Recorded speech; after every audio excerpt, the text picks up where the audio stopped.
An unknown voice in the dark night said that from today on his new name is Zero, and the embryo organization is his new home and new homeland, and he must also forget about his past. The guy must become the most devoted member of the organization. And to do everything in the interest of the organization, he has nothing to hide from them, and his only task is to carry out the orders of the organization. A guy who is confined to a chair must be ready to give his life for the sake of the organization. An unknown doctor told the subject that even if he became a scarecrow, he must carry out any order. The girl with red hair standing next to the doctor asked him to answer her question. She asked him to state her name. The experimental guy opened his eyes and thought about who he was. His name used to be Stan. Before he was transferred here, he was a game booster. In his past life, Stan was sitting at his computer and telling his boss on the phone that he would upgrade him to platinum without any problems.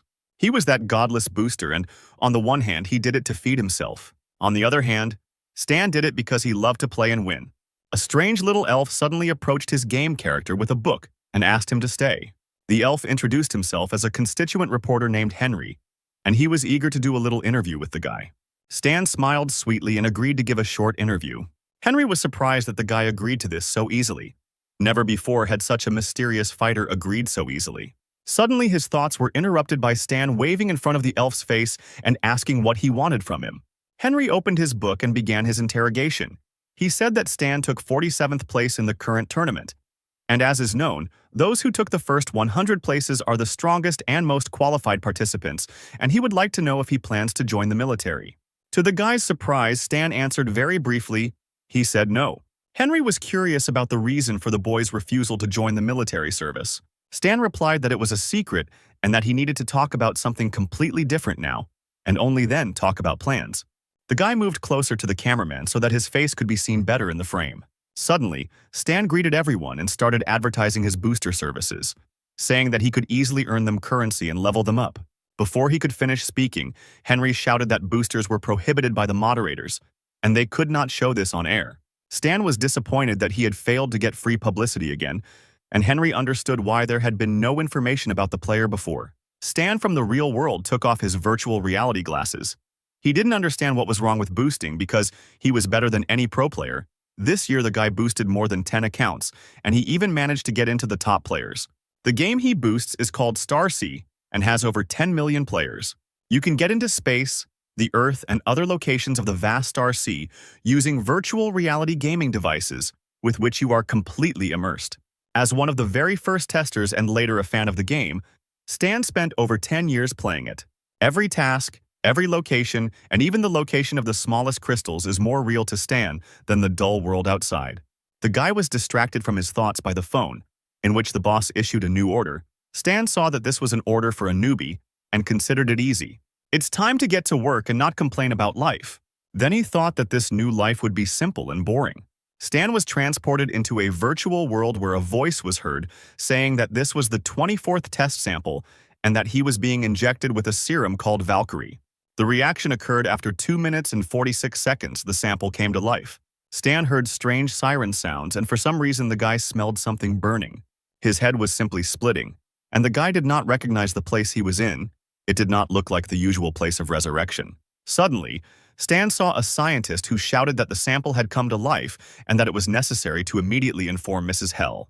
The scientist took the radio and ordered the guards to come and immediately take control of the sample. Stan was surprised that security appeared. This was a slightly unusual start to the game. The guy didn't understand what was happening, but he knew for sure that it was better to run away from here as quickly as possible. However, the hero did not have time to escape because one of the guards hit him with his plastic sword. Stan blocked the blow, but something was wrong. For some reason, he felt 100% pain when the limit is 40%. In such a situation, it is worth disconnecting from the game as soon as possible. However, before he could switch off, he was hit again from behind, and this time the guy was taken under control. Stan woke up in a metal cell, his arm still itching from the previous blow. Stan was angry because he paid the developers $300, but apparently the game broke again. But since this is a new account, it is easier to start all over again. But when he called the system, the guy couldn't believe his eyes. It didn't have an exit button, only information on the player's characteristics. Stan was a commoner with light injuries who had the ability of focus, which allowed him to learn 10% faster and create items. It also said that Stan was a first-version NPC model, and there were 358 days left until the game opened, the guy was sent back 10 years. Behind the system, the guy saw a mirror in which was his game character, whose face was exactly like Stan's in the real world. And then he realized that he had moved. Stan had moved into the Star Sea completely. At that very moment, the door to his metal cell opened, and he saw the silhouettes of people. A red-haired girl stood in front of him and asked if the guy was the test subject. She introduced herself as Hell's leader and said that if he tried to escape again, he would die. Stan recognized her. It was the Scarlet Cobra Hell, the boss killer of the rookie version 1.0, nicknamed the Destroyer by Sister. Hell, meanwhile, gave the order to the soldier to send the hostage for a blood test. She wants to see the results right now. The hero was lifted from the floor and taken for tests, and he kept thinking about where he was. Hell was the mistress of the Aquamarine Star, and judging by the suits of the local security, Stan realized that this was the embryo organization of the initial versions of the Star Sea. Now he understood where he was. This was the Valkyrie Laboratory, where the plan for the development of super-strong warriors was created. A crazy organization whose goal is to destroy the government. The script calls for him to be brainwashed and then sent to the battlefield as mindless trash. That's a really shitty start. After some time, the scientist who was looking at Stan said that the blood test did not reveal any peculiarities, and it seemed that the period of irascibility was already over. The main effect of the essence is brain stimulation. The scientist wanted to open the guy's skull because he is sure that brain analysis will give more information. But Hell forbade this, because Stan is the first revived sample, and there is no point in destroying him yet. The scientist was disappointed but agreed, and said that in that case it was worth observing the subject. Hell bowed her head and told the doctor to send him for a brainwashing first. The security grabbed Stan and took him to be cleaned, at which point the guy realized he had played himself into trouble. After all, he is only level 1, a weakling. The guards around him are at least level 5, and some are even level 8. The worst part is that Boss Hell is here, so the guy simply has no chance of escaping. But Stan wasn't going to give up. He had to figure out how to avoid the cleaning, and then he saw the bookshelf. There was a list of literature for laboratory assistants on it, and then the hero came up with a plan.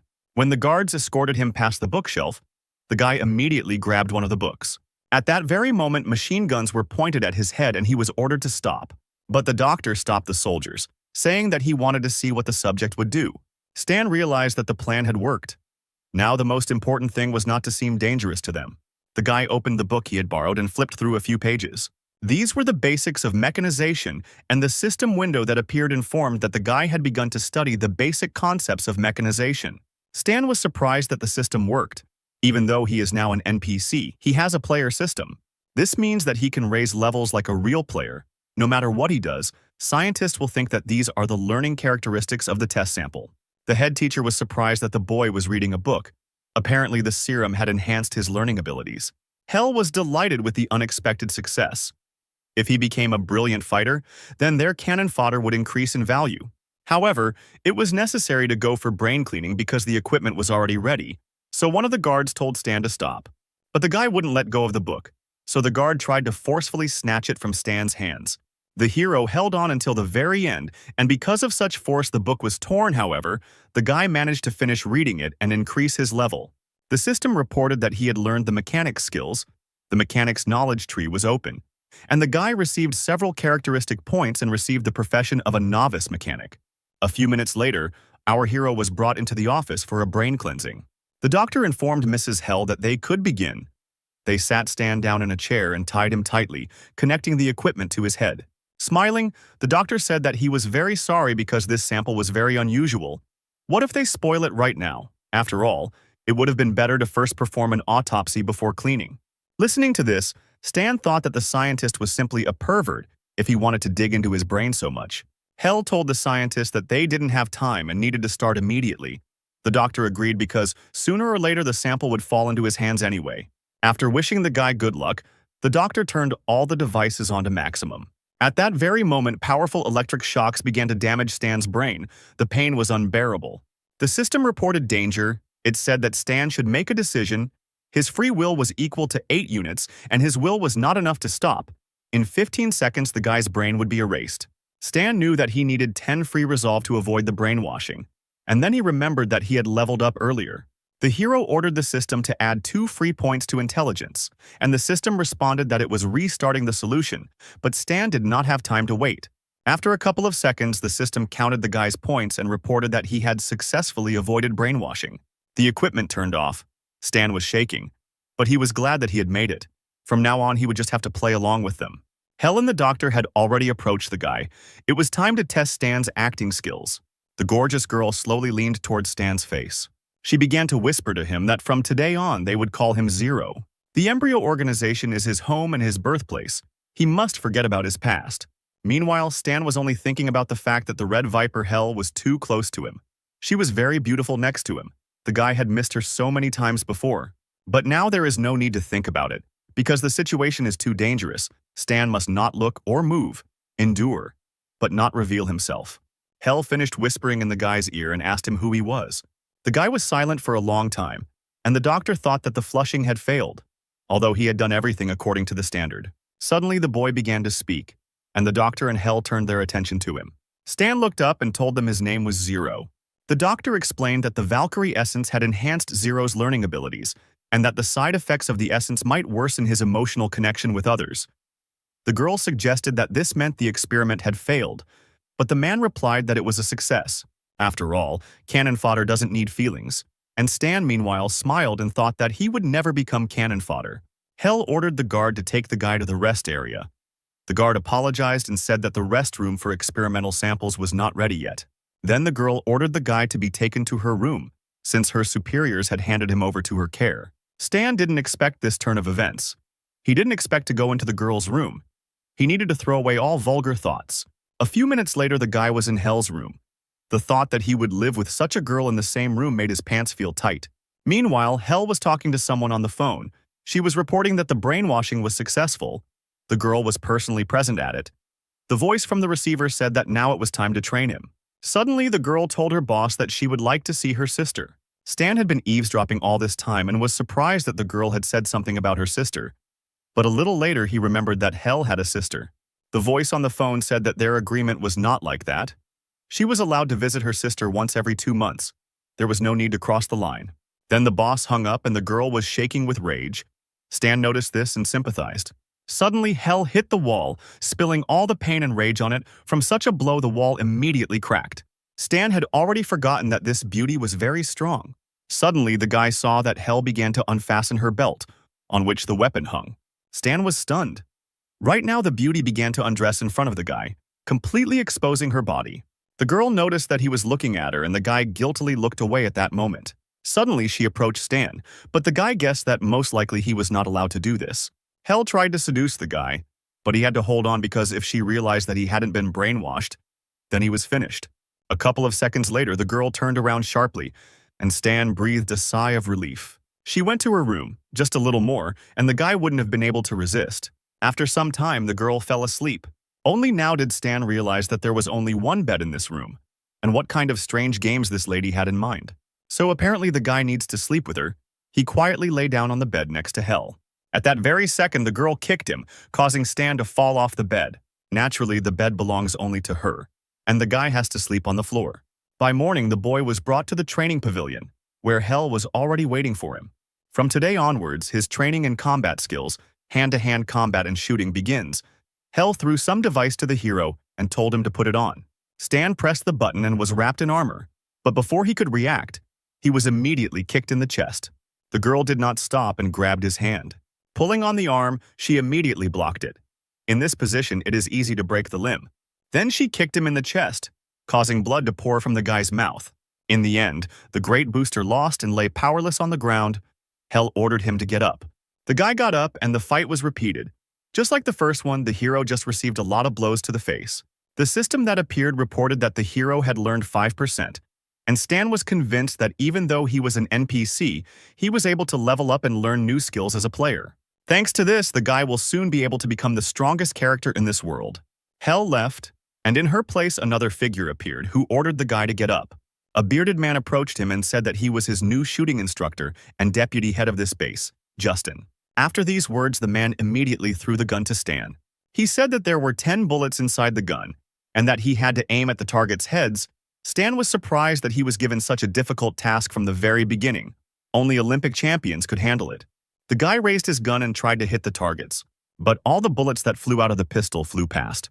Stan never hit. although nothing out of the ordinary since he is not yet strong enough and his stats are too low. Suddenly, Justin thrust a dagger into the guy's hand.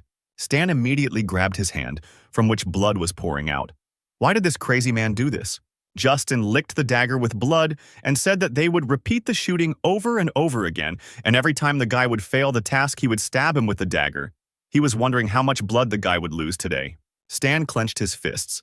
This man was just crazy, but the hero did not want to give up. He wanted to defeat him now, but he remembered that NPCs do not reincarnate, which means he only has one life. So Stan needs to be patient for the sake of his future. The hero raised his gun and began to try to hit, but Justin only laughed when he missed, because his blade was already ready. The bloody teacher continued to inflict injuries while two figures watched the training. The mad scientist said that Justin didn't value such a good sample at all. It would be better if they gave it to him for research. Hell said that the organization would not agree to his demands, to which the doctor replied that when the organization sucked all the value out of the guy, they themselves would bring him to him on a platter. The training ended and a wounded and tired Stan returned to the room. Hell was sitting in the room wearing only a towel. She said that the guy had shown himself badly today. Stan felt this judgmental atmosphere. He hoped that the girl would not punish him with a knife. The girl got up from her chair and called the guy to her. He thought that now she would punish him too. But Hell pointed to a warm bath and ordered the guy to undress. The guy didn't understand her words. Were they really going to take a bath together? After all, his mistress was going too far. The lady did not like to wait and asked why the guy could not follow such simple orders. Stan complied. After he undressed, the girl came up and began to examine his body. The guy could hardly hold on. This was already a violation and no one could resist such touching of the body. Hell let out a disappointed sigh, saying that Stan looked like a coward. The guy had no choice but to stand and remain silent. She took his hand and said that if he wanted to live, he had to try. Otherwise, the organization would think that they didn't need him and would give him to Professor Hendrik for analysis and brain dissection. Stan thought that there wouldn't be any showdowns because in a little while he would raise his levels, and in general he was an experienced player. Suddenly, the girl pushed the hero in the chest. The guy lost his balance and immediately fell into the bathtub. Hell explained that this is a regenerating liquid. Zero should lie here for an hour and all the wounds will heal by morning. Finally, she told the hero to feel at home, and Stan was disappointed because he thought that they would take a bath together. Of course, he understood that a successful experiment does not mean that he will live his whole life. Embryo will continue to make new samples and conduct experiments. Stan knew he had little time left and needed to get stronger as quickly as possible. The next day, Professor Hendrik was walking through the lab with Hell. He said that tomorrow he would go to the management and ask for permission to dissect Zero. He didn't think that they would refuse him this time. Hell countered by saying that the organization had already turned him down last week and that the professor should wait. The scientist did not understand why they needed this waste, or whether the girl had already gotten used to the sample, or maybe she even developed feelings for him. Hell gave the scientist a cold look, saying that it was impossible. Then, Hendrik advised him not to meddle in other people's business. He himself knew perfectly well what he should do. A little later, Hell was having dinner in her room. She told Stan to leave the gun alone. It was broken, and it was better to throw it away. The guy continued to pretend to be mute and not understanding, looking at the lady. The girl continued to say that he shouldn't be treated like his child. Unusable things are trash, and trash is better thrown away. And if Stan can't grow up, then he too will be thrown out like unnecessary trash. Suddenly, Zero began to speak his first words. He told the girl that he fixed it. The guy realized that dismantling objects could bring him experience points. It's a pity there aren't that many of them, but if he gets even more mechanisms. Hell was surprised that the sample was able to fix the gun. The next day, they left the bunker and went outside. Mrs. Hell held a pistol in her hands. She wanted to check the functionality of the device. The nearby bushes began to move and the first targets, birds, appeared from them and were immediately killed. Hell said that she informed the head about it. They gave permission to enter the armory. If the guy liked to rummage through mechanisms and weapons, maybe that's where he belongs. Stan thought that assembling and restoring mechanisms would allow him to earn experience. And this is exactly what he lacks. He could only dream of the possibility of getting into the weapons warehouse. Closer to evening, the hero and his mistress arrived at the military weapons depot. The girl brought the guy and explained that this was a warehouse of the local base and all their weapons were here. The guy was amazed by the embryo's combat training. There were a lot of weapons here. Stan was looking forward to gaining a huge amount of experience. The girl saw the guy's smile and said that she remembered the book on mechanization that Zero liked. So she found him a few more of these books the hero can read whenever he wants, but now she needs to go. After some time, the girl returned to her room and began to undress. However, Stan was already sitting in the room, which angered Hell. She was annoyed that he had returned here. The guy pretended not to understand why his mistress was angry. The girl said that they had prepared a restroom for him in the weapons warehouse, and that he would now live and sleep there. And besides, he was a man, and it was inappropriate to live with her. She pointed to the door and told the guy to get lost. Stan was upset that his life together with the beauty ended so quickly. From this day on, he will train in the mornings in the training pavilion. Hell will be waiting for him there. Suddenly, she stopped him and held out a gun. She told the guy to take it for himself because he fixed it, and now it is his. After that, the girl wished the sample good luck, and it went to the warehouse. The girl also turned around and walked towards her room. At that moment, the guy stopped.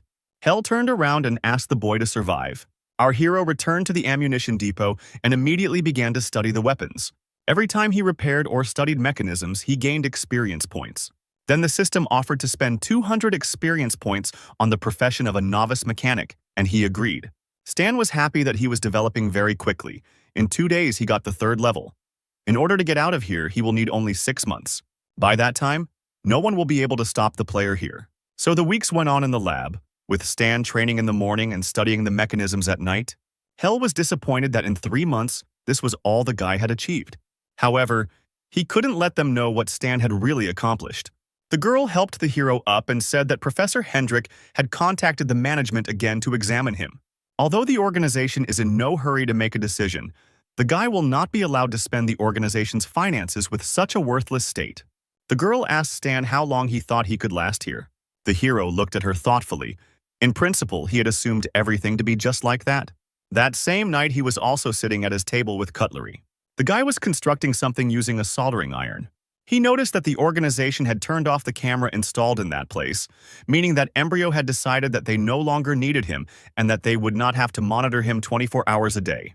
The guy bent down and pulled the heavy box closer to himself. In the box was his pistol, which Hell had given him, only it had already been improved. Now disassembling mechanisms brings almost no experience. It's time to try to strengthen items. Now Stan has enough experience for such tricks. Even though he improves items, they need to be returned to their original state, and you can't let them know about his skills. Suddenly someone knocked on the door and Stan became wary.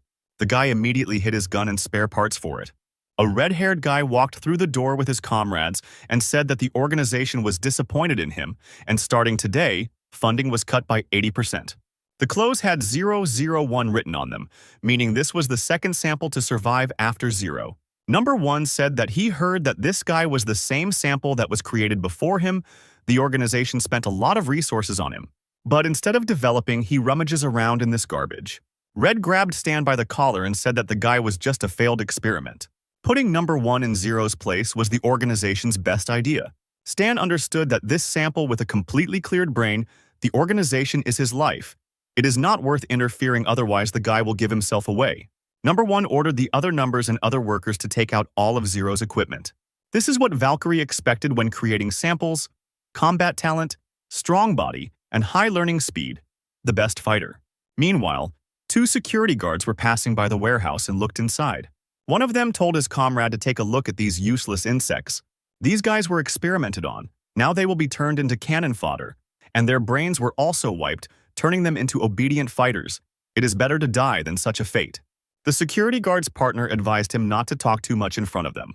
But the other guard didn't calm down, because there was absolutely no difference. After all, these insects have had their brains erased anyway, and they won't understand anything. Stan looked at the watching guards. He understood those looks. Each of the guards looked at them as if they were cattle. At that moment, number 1 approached the guy, said that they were finished, and said goodbye to the failed experiment. Stan was left alone, by the way, about the embryo. The samples here are just cannon fodder, a weapon. And now Stan wondered, when their own sample destroyed them all, what kind of grimace would be on their faces. Meanwhile, the 3 people training Zero stood in front of the screen reporting the entire situation to the boss. Professor Hendrik asked again about the autopsy, and this time the voice of the leadership said that they would do as he asked. They would allow the autopsy of Zero. Finally, the scientist received approval. He bowed his head and thanked the owner. Justin, who was standing and sharpening his knife, only sighed in disappointment. He felt very sorry, because it was such an interesting toy that he still hadn't played with enough. Hell, meanwhile, clenched her fist tightly. The moment she didn't want had arrived, but there was nothing she could do about it. The next morning, she was still training Stan. The guy standing in a fighting stance noticed that something was wrong today. Hell hit the body powerfully. The guy noticed that the girl was too aggressive today. The girl shouted at him to defend himself and counterattack, and not stand there like a pillar. But the guy was still just as confused. The lady jumped into the air to deliver the next attack. With one powerful blow, she knocked Stan over, and the guy didn't understand what he did wrong that she was beating him so hard. Blood was pouring from his mouth, and Hell continued to scream at him to attack her. Usually everything went much easier. The girl even allowed him to rest a little. But there was no way out. Stan's legs began to tremble, and he got into a fighting stance. The guy sped up and jumped on Hell to attack her. But the girl dodged it very easily, moving her head to the side. Then she abruptly grabbed the guy's hand. Approaching him, she said that Zero's blows were too gentle. She threw the guy away, shouting that this did not look like awareness and a desire to survive. The force of the throw was powerful, causing the guy to roll a few more meters. But the girl did not calm down. She grabbed him by the collar and prepared to strike. Stan opened his eyes. He knew that one more blow to him and he would definitely die. However, Hell stopped abruptly, looking into his eyes. Then she just threw him on the ground, saying it was funny, and she was sorry she expected anything from the guy. This is the end. Hell said that the guy should get a good night's sleep and that he might not come here tomorrow. A beaten Stan asked why he didn't have to come tomorrow. Hell turned around and started to leave. And as she left, she said that it was because the guy would be cut open tomorrow. Approaching the door, she quietly said that nothing could be changed. Nothing could be changed before the end. Now everything became clear. This day has come. That's why Hell is so hot-tempered. She can't watch Hendrik picking at the guy's head, so she beat him half to death. Women are so strange. Stan stood up with difficulty. For these 6 months, the only one who considered him a living being, a human being, was Hell. Others saw him as a blockhead, cannon fodder, and an object of experiments. They mocked him, tormented him, because the prototype would not fight back. They believed that such behavior was normal. But Stan remembered every drop of blood, and after all this, he will not die just like that. He returned to the warehouse and sat down to work on his developments. This was all he had collected in 6 months, which flew by for him like a month of ordinary life. Although he did not kill monsters and did not complete any tasks to raise his level. But he compensated for the increase in level in the limited realities of the mechanic class. Here, he was able to raise a lot of experience sitting in one room. Each character can own an unlimited number of professions, but every 20 levels there is a problematic task. To continue to increase the level, you need to complete a special task. General level cap restrictions change with new updates, and in version 1.0, the character's maximum level is 60. But Stan's screen says that his level is unlimited, which means he has power that exceeds any player. He is confident that the next stage is gambling blueprints. Blueprints are blue screens used in the mechanic class to create weapons and mechanisms. 60 kinds of knowledge can be used with each other to create a mechanism.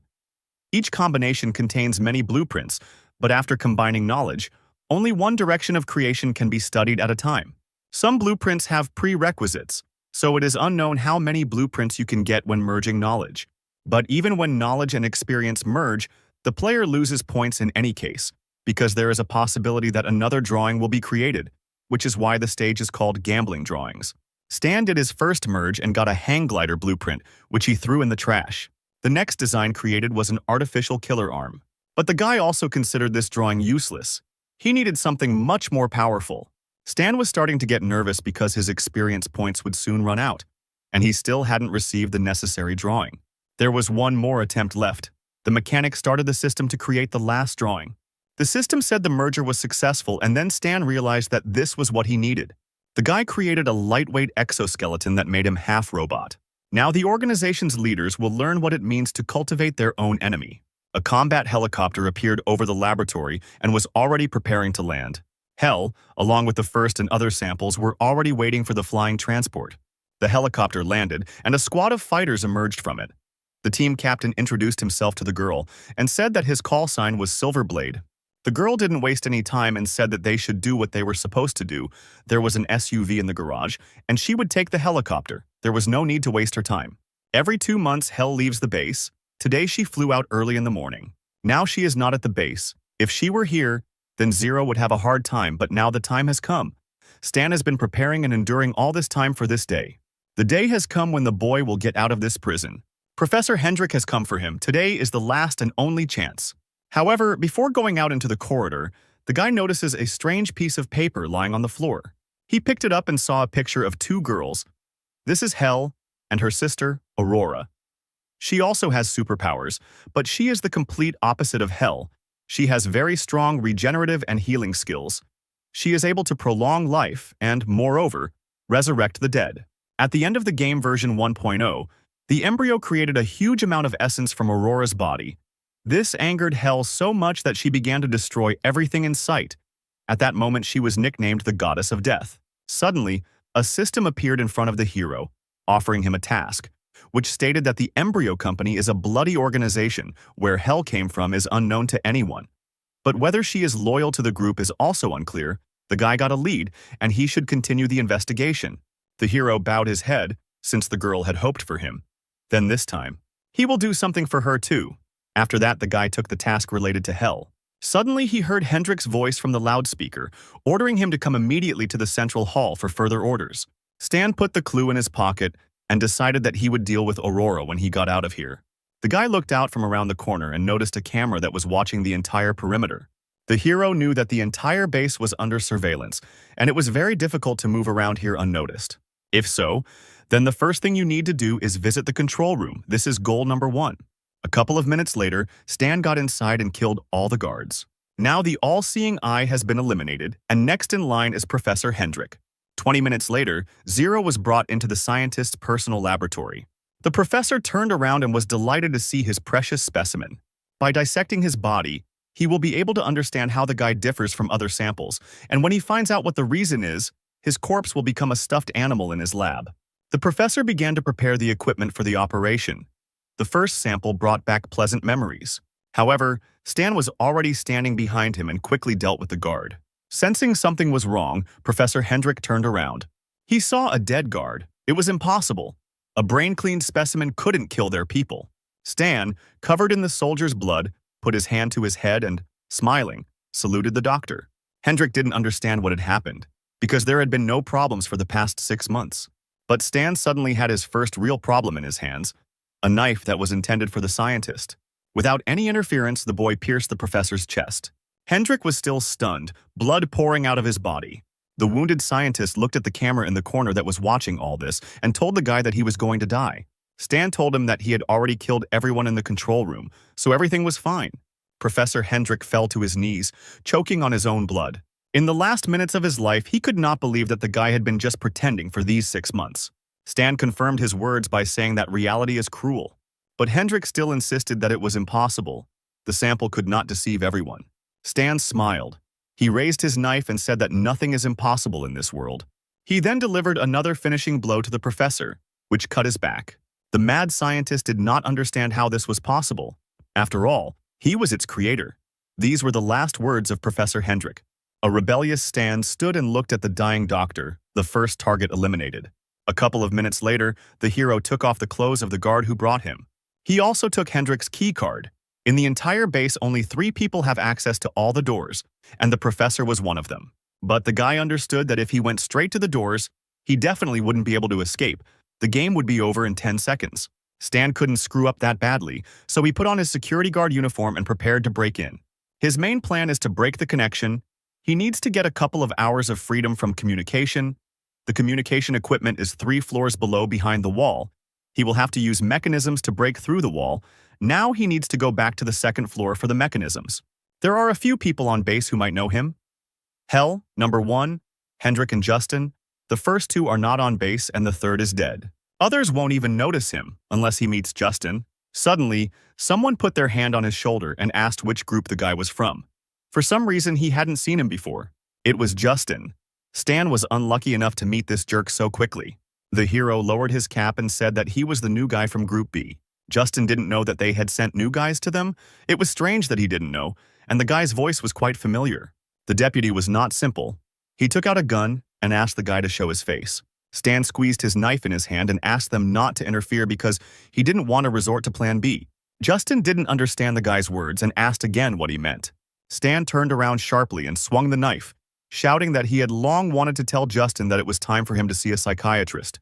The hero stabbed the deputy with a knife, but he managed to put his hand in front of himself and protect his face. He wasn't that simple. Justin immediately realized that it was Zero. The other guards also did not stand aside and opened fire on the enemy. Stan was planning on the fly. He could reach the machinery room in 2 seconds. It will take Justin 3.7 seconds to recover from the impact. 3 guards won't be able to harm him in 4.2 seconds, and help will arrive in 25 or 35 seconds. Stan ran lightning fast into his room where the improved mechanisms were hidden. Justin was surprised that the guy decided to hide in his room because this was the worst option for him. He approached the guy's room with security saying that the guy was too gentle. However, suddenly they felt a strange tremor, and the tiles from the ceiling began to crumble little by little. The door to Stan's room opened. Justin was ready for any challenge. But inside the opened door, he saw a core radiating pure energy. Stan jumped out of the door and everyone who was in his way flew in different directions. The guy was wearing a combat exoskeleton that covered 50% of his body. Justin didn't understand what kind of device was currently on Zero, and Stan was already approaching his sworn enemy. He told Justin that it was time to die.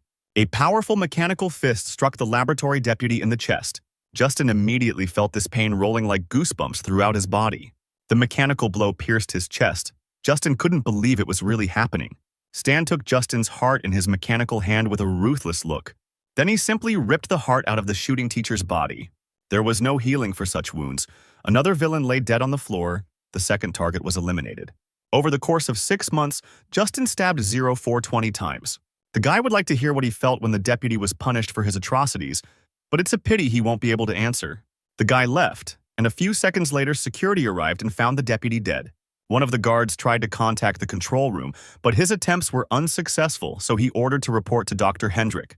But the voice on the other end of the radio reported that another group had discovered the dead body of Professor Hendrik. The squads were ordered to find the enemy. Fire to kill was permitted. All groups were to disperse and search for the attacker. The group that heard the order tried to enter the weapons depot, but an explosion thundered from there. The guy on the other end of the radio was trying to contact them to find out what happened and what that sound was. However, no one could answer him anymore. Suddenly, someone came up and picked up the radio. Stan said that part of Group C died from severe wounds. They blocked the target in the lab. The guys managed to shoot him. "We need to send help here urgently." The voice on the other end of the radio said that the group was already on its way and would arrive soon. After 20 seconds, the group arrived at the scene and began running inside. However, no one noticed the small rope that was stretched near the door. The rope led to the explosives, and right now someone touched it. Stan ran forward and heard an explosion behind him. His trap had worked. The guards on the floor below heard a strange rumble and saw the walls shaking and stones falling. One of the guards asked on the radio what was going on upstairs, but there was no answer. He ordered his subordinates to stay here. The rest will go with him on reconnaissance. Suddenly they saw someone opening the gate, but the strangest thing was that he could open the gate. Stan lifted his cap and, running out the gate, said goodbye to the guys who recognized him. The hero then applied the keycard to the lock and the doors closed again. The guards tried to break through the gates, but all was in vain, because they could not open them without a keycard. Stan finally did it. He escaped from that dark lab where they abused him. The guy was happy like a child and breathed in the clean air of freedom. Meanwhile, Hel was informed of what had happened in the laboratory. She said it was impossible, but the voice ordered her to return to base. The girl asked about her sister, but the voice on the phone told her that she had no right to bargain and the call ended. At that moment, Hel realized that Zero had been just pretending all this time. Soon night fell, and our hero remained unnoticed. The squad pursuing Stan stopped because the car couldn't go any further. They decided to go on foot knowing that the guy couldn't have gone far. One of the Falcon squad did not understand why they were sent for one sample. It seemed that they were not considered human. The commander answered him that the detachment had not had any missions for a long time. This was an excellent opportunity to warm up. Then he gave the order to catch this dog, and whoever did it first would get half a day of rest. The squad went to search, and Stan was nearby in the meantime. The guy was sitting behind a tree. He saw that 3 cars were going after him. Under the cover of night, it would be difficult to find him. But suddenly, a large caliber bullet flew towards the guy with lightning speed. The bullet immediately pierced the tree behind which he was sitting, miraculously not hitting him. She slightly touched the exoskeleton. The guy realized that he was detected with the help of night vision devices. He needed to somehow reduce the distance to his pursuers. The guy ran and dodged bullets and thought about how to get closer to the enemy, because the remaining experience points would have to be spent on close combat. Then he remembered one of the exoskeleton's functions. Stan pushed off and jumped towards the enemy. His speed was impressive, and he caught up with the enemy in a split second. The sniper from the Falcon squad was surprised to see the guy in front of him. Realizing that the sniper rifle was useless in close combat, The soldier tried to pull out a pistol and shoot the hero, but he was able to deftly dodge the bullet and hit him with his mechanical hand. The blow was so powerful that the soldier was thrown back and crashed into a wall. His ribs were broken, and he died on the spot. The system reported that Stan earned 1,500 points for killing a fighter from the Falcon Special Forces, and he also received 3 hand grenades for this. The special detachment, having discovered the enemy, opened fire to kill. Stan dodged and immediately decided to take advantage of his new acquisition by throwing a grenade at the enemy. There was an explosion, and the fighters who attacked the guy were immediately defeated. The system reported that the guy destroyed 2 more fighters and received 3,000 points for this. The other members of the squad decided to throw a grenade to the hero to blow him up on the spot. Another explosion thundered, but this time from the direction of the forest where Stan was standing. When the smoke cleared, they came closer to see if the target was hit, and it seems they succeeded. But that wasn't the end. Stan pulled his robotic arm out from behind the tree and fired it at the enemies. The commander shouted to the squad to go to shelter, but they could no longer move due to the wounds they had received. Sitting behind a tree, Stan was happy that he had destroyed 3 more fighters. The commander could hardly contain his anger because the guy was just an ordinary sample. But this ordinary sample, which was easy to deal with, laid waste to the commander's entire squad. The leader pulled out his knife and headed towards Stan. The guy killed the wrong people today. Meanwhile, Stan checked the system. There was almost no armor. No ammunition either. The strength would soon run out. This fight needed to be finished as soon as possible. Suddenly, he heard footsteps and saw the last surviving fighter approaching him. The commander swung his knife and jumped at the hero. But Stan dodged in time by crouching, then he placed his robotic leg on the tree and pushed off. The guy easily managed to knock the powerful opponent to the ground. Nobody wanted to retreat. The guys continued to fight lying on the ground. The commander then put his foot on Stan's chest and pushed him away.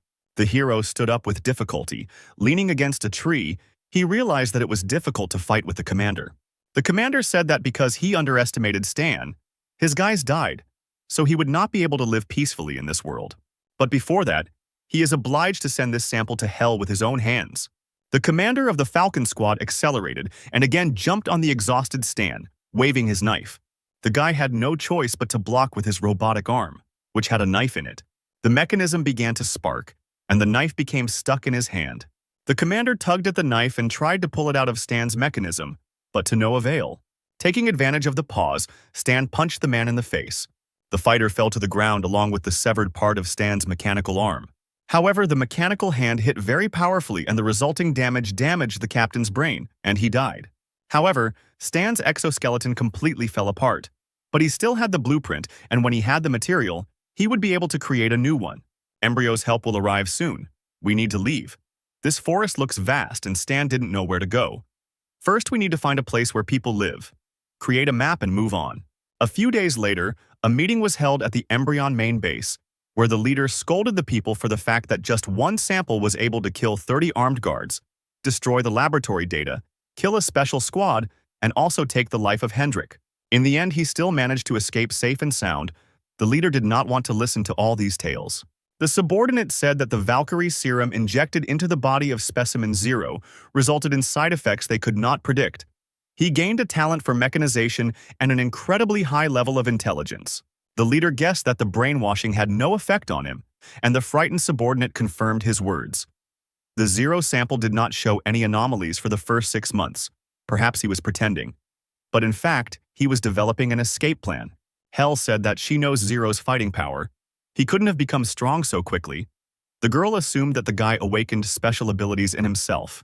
The leader ordered them to be quiet. He doesn't want to listen to any excuses until they completely eradicate the serum anomalies. No more samples are to be produced. And in addition, the brains of all other samples need to be cleaned again. The first number, who listened to all this, became angry because the leader doubted his loyalty to the organization. He stepped forward and said that he and his men were ready to lead the squad to destroy Zero. The leader slowly lit a cigarette and agreed to this proposal. He ordered to find Zero and return him to the base, dead or alive. Meanwhile, morning came over the wastelands. In the distance, a fire could be seen where Stan was roasting a fragrant chicken. He had already spent 7 days in this forest. Food and water were running out. But at least his wounds weren't inflamed. Apparently the many points in endurance were making themselves felt. The guy didn't know when he would get out of this thicket. He needed to get to people as soon as possible and get himself in order. The hero had dinner, collected his things and went on. But on the way he touched a strange rope. Stan immediately felt like he had stepped on something and braced himself. Instantly, a net descended on the guy. It was a prepared trap. Stan was caught. The man put the gun to the guy's face and ordered him not to move. The unknown hunter demanded that all valuables be taken out of the pockets and given to him immediately. Stan realized that it was a simple thief, and the man meanwhile began to shout at him to move. But our hero suddenly grabbed him by the throat and punched him in the stomach. The thief fell to his knees and began to beg the master, saying that he did not see a good fighter in him. Stan asked why he decided to confess only now. His barrel was crooked. If he fired from it, the thief would shoot himself in the face. The man raised his head and shouted that he was guilty. Stan looked at the guy and asked what he was guilty of. The man didn't know what to answer. He said that he should have acted differently. It was necessary to take a second gun. Stan laughed at these words and put the gun to the man's head. The thief turned around and said that if the gentleman was not angry, he would crawl further. That was what he did best. But Stan wasn't going to let the guy go just like that. He wanted to know where the nearest town was. In tears, the thief said that there was a town nearby, 1 kilometer to the east, where all sorts of vagabonds gathered. The thief then begged to let him go, but Stan swung his fist and the guy prepared to get hit on the head. But suddenly the hero took 2 fingers and lightly hit the blockhead on the head. A lump grew at the sight of the blow, and Stan said with a smile that he wasn't that strong, and now he should get lost and not do such things again. A couple of hours later, Stan reached a small camp of tramps. He passed a car in which a bald, bearded man was sitting. The man immediately jumped out of the car and asked to look at his goods. Today, there is a sale of high-quality products. You can also barter without cheating. This offer interested Stan because he didn't have any money with him. But he had something to exchange for. He said that he needed a map, 3 buckets of water, and 5 kilograms of food. Since he had no money, Stan handed over 7 bullets and said he could pay with these. The seller saw the bullets, a very valuable item these days. He smiled and said that these bullets would not be enough for everything. For all this, he wanted 150 rounds. Stan said that the merchant was overcharging, and he laughed, because he could do that because there was not a single camp within a 50-kilometer radius. Suddenly, someone hit the impudent merchant on the head with a smoking pipe. A man named Carl appeared and told the bald man that he couldn't deceive the people. It was already hard for people to live in the local forests. The merchant was angry that his deal had been ruined, but he did not argue with the leader. Carl explained to Stan that this guy was a local speculator and that it was not worth doing business with him. He realized that the hero had been wandering in the forest for a long time, so he offered to stay in his tent today, where there was a warm bed and food. Stan accepted the offer. He thought that this guy didn't look like a villain, and even if he wasn't afraid of him now. The hero and Carl turned around and went to his tent. In the small dwelling was the man's wife, to whom he introduced him. The girl greeted the guy by saying that she didn't know what to cook and made her own home-cooked food. The table was set for the holiday. There was a baked duck, bread, and various drinks. Stan's mouth started to water at the sight of such dishes, because he hadn't eaten for 3 days.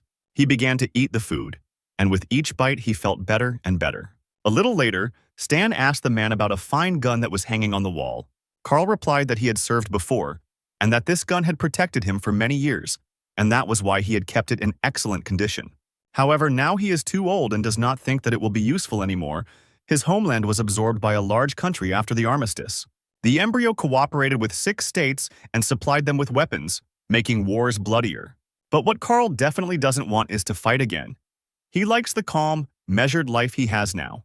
After talking, the heroes went to bed, and early in the morning Stan got up to leave. Stan noticed the thief and asked Carl if he was his son. He replied that he was just his nephew, whose parents died in the war. The hero told Carl that yesterday this guy came back late, and so he sent him to sleep in the car. After saying goodbye once more, Stan left the camp, hoping to meet Carl again. Carl also hoped to have a drink next time, and the residents of the small town watched the hero go. A few hours later, combat vehicles appeared in the vicinity. The subordinate reported that this was the only camp within a 50-kilometer radius. Obviously, Zero was here. Carl and the merchant were carrying boxes of supplies when suddenly they were called out to. In front of them stood the first number together with the embryo fighters. He asked if they had seen this guy and showed them a photo of Stan. Carl, who stood up to defend the town, replied that they had not seen it. Number 1 got angry when he realized that they were going in the wrong direction and ordered his men to get ready to leave. But then the first number noticed one very strange detail. One of the guys with purple hair stood and shook his head as if he was afraid of something. Number 1 ordered his fighters to take this guy. He also added that they should search him and quickly. The embryo fighters grabbed the boy and forced him to his knees while the number 1 guy examined him. Suddenly, he finds a gun in the guy's jacket. Number 1 knew him. This is the gun that Zero stole from the Nighthawks. If he didn't come here, then where did this guy get his gun? He pointed the gun at the guy's head and asked where he got it from. There was no point in hiding it anymore. If the thief doesn't tell, then everyone standing here will die. The merchant panicked and told Carl that he was the one who hid the guy in his tent. He should tell people about the guy. No one wants problems because of him.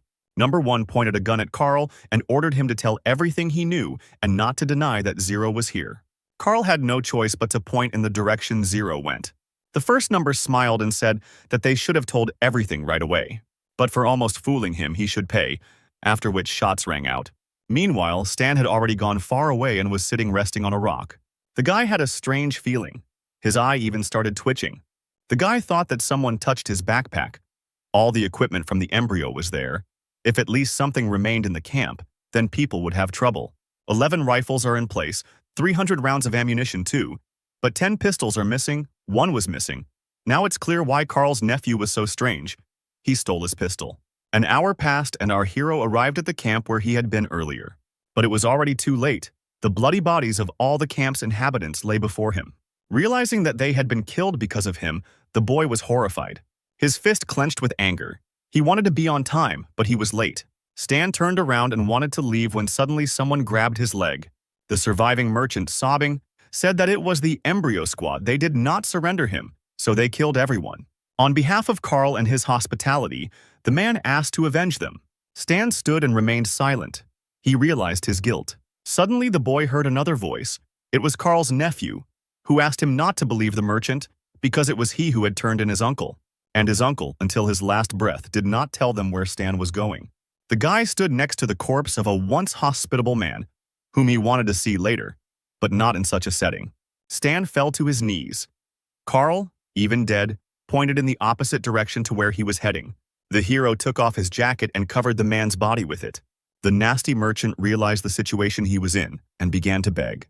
He crawled away and asked to wait a little, and he would explain everything, but Stan was already reloading the pistol. The hero, filled with pain, said that Carl, until his death, did not give up on him, a guy he had known for less than 2 days. A real man died because of such a pathetic worm as this vile merchant. Stan pointed his gun and said that he could apologize to Carl in the afterlife. A shot rang out, and one person responsible for the destruction of the camp died. Stan knew that the path Carl had pointed out led to nowhere, which meant that they would soon be heading in the opposite direction, so they should set up an ambush here. Entering Carl's former house, the guy noticed something interesting. The man's gun, and at that moment, a system window appeared in front of him, which activated the revenge mission. His task is to destroy the sample squad, and the reward is 15,000 experience points. The guy threw all the weapons he had from his backpack onto the floor. It was time to prepare. Stan used his mechanic skills and took apart old weapons to build one improved one from Carl's old weapon. He upgraded the man's hunting rifle and turned it into a sniper rifle. Stan will make his attackers feel sorry for him. By evening, the combat vehicles had already begun to return. The guy was waiting in ambush. He noticed the enemy approaching. Number 1 realized that the guy wasn't here, which meant he was on the other side. Stan shot at the tire of the combat vehicle, and the damage caused it to burst immediately. The first number asked the driver what happened. He replied that most likely a tire exploded. But the first number was not stupid. He knew that a low-pressure tire cannot explode. Most likely it was an attack. He ordered everyone to duck and follow the armored vehicles. And as soon as they got close to the target, everyone had to transfer to the jeeps. Stan watched the cars drive away in the opposite direction and smiled because he knew that the first sample would do that. At that very second, the mines went off and the asphalt under the armored vehicles exploded. The wounded soldiers climbed out of the overturned vehicles, coughing from the smoke they had inhaled. But then bullets started flying at them, killing the squad one by one. The first number managed to dodge in time, jumping over a nearby rock. He shouted at the attacker to show his face and not hide like a coward. But Stan didn't hide. He went out to the first number and he immediately recognized Zero's face. The guy kept saying that it was impossible because he was weak and couldn't destroy an entire squad of special soldiers. Stan smiled and replied that he had heard that phrase somewhere before. However, the one who uttered it last time is already lying 2 meters underground. Suddenly, a voice from the first number's radio asked Stan to stop. A hologram of a man appeared from the radio, who said that he was the head of the embryo organization. He asked to return to the base And then the leader would guarantee the guy that his memories would be saved, and he would receive a high rank and would not be a model. Stan asked why the leader decided that he would work for them, and the leader replied that their organization is already all over the world. They are doing great things and working for them is natural. But if he refuses, then the world for Zero will no longer be so big and safe. The guy smiled and told the leader of the embryo organization that he would destroy them. Then he aimed his sniper rifle at the first number and pierced his chest with a powerful shot. All the people responsible for the death of the residents were killed. The system reported that the guy killed the first sample and received 900 points, and the task called Revenge was completed. Stan understood that his current strength was nothing compared to the strength of the organization. He would have to rely on his knowledge and unite with a force capable of resisting the entire organization. The guy left the rifle next to the tree under which he buried Carl and went to the Star Dragon Empire. A few days passed. Stan was heading straight to the Star Dragon Empire by train. He sat in the chicken car and thought about the fact that, apart from the embryo organization, there were only 6 nations that had advanced knowledge, which meant that joining the 6 nations was mandatory to complete the mission. The system that Stan was looking at notified the guy that he had started a factional relationship with the organization Embryo. The organization's goodwill decreased by 1,000 and, in addition, it considered the hero a renegade. And Stan also received a mission, the fall of the embryo. The mission surprised the guy because the reward for it would depend on the progress of the destruction of the organization, Embryo, directly or indirectly. Stan concluded that because the organization was expanding and developing, he only needed to destroy 20% to complete the mission. Still, it was a difficult task, and the hero decided that he could not cope with it himself.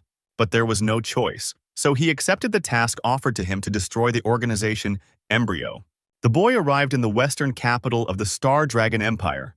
Looking at the cordon, Stan assumed that since he was wanted, the Empire should have already received information, so most likely he would not be able to pass through the checkpoint. The guy smiled because he knew that this wouldn't stop him anyway. Players from the red list who were wanted by their people in a past life could not pass the control. Until they find the hidden NPC responsible for the smuggling and give him some money, then he'll smuggle them into town. Stan approached the guy with a bag full of weapons and asked Buddy to take him into town in exchange for the bag. The male smuggler with a scar on his face looked at the boy with an indifferent gaze. After assessing the payment Stan had brought him, he walked over to his truck and told the boy to get in. The Star Dragon Empire is one of the 6 planets of the Aquamarine Nation. In the previous war, the Embryon organization signed a secret treaty with the rival Star Dragon Nation and carried out several major terrorist attacks in this territory. Thus, the Empire gave up its position among the 6 nations and began a feud with the organization. Stan knew that if he walked a few meters to the east, he would find an inconspicuous workshop at the end of the road.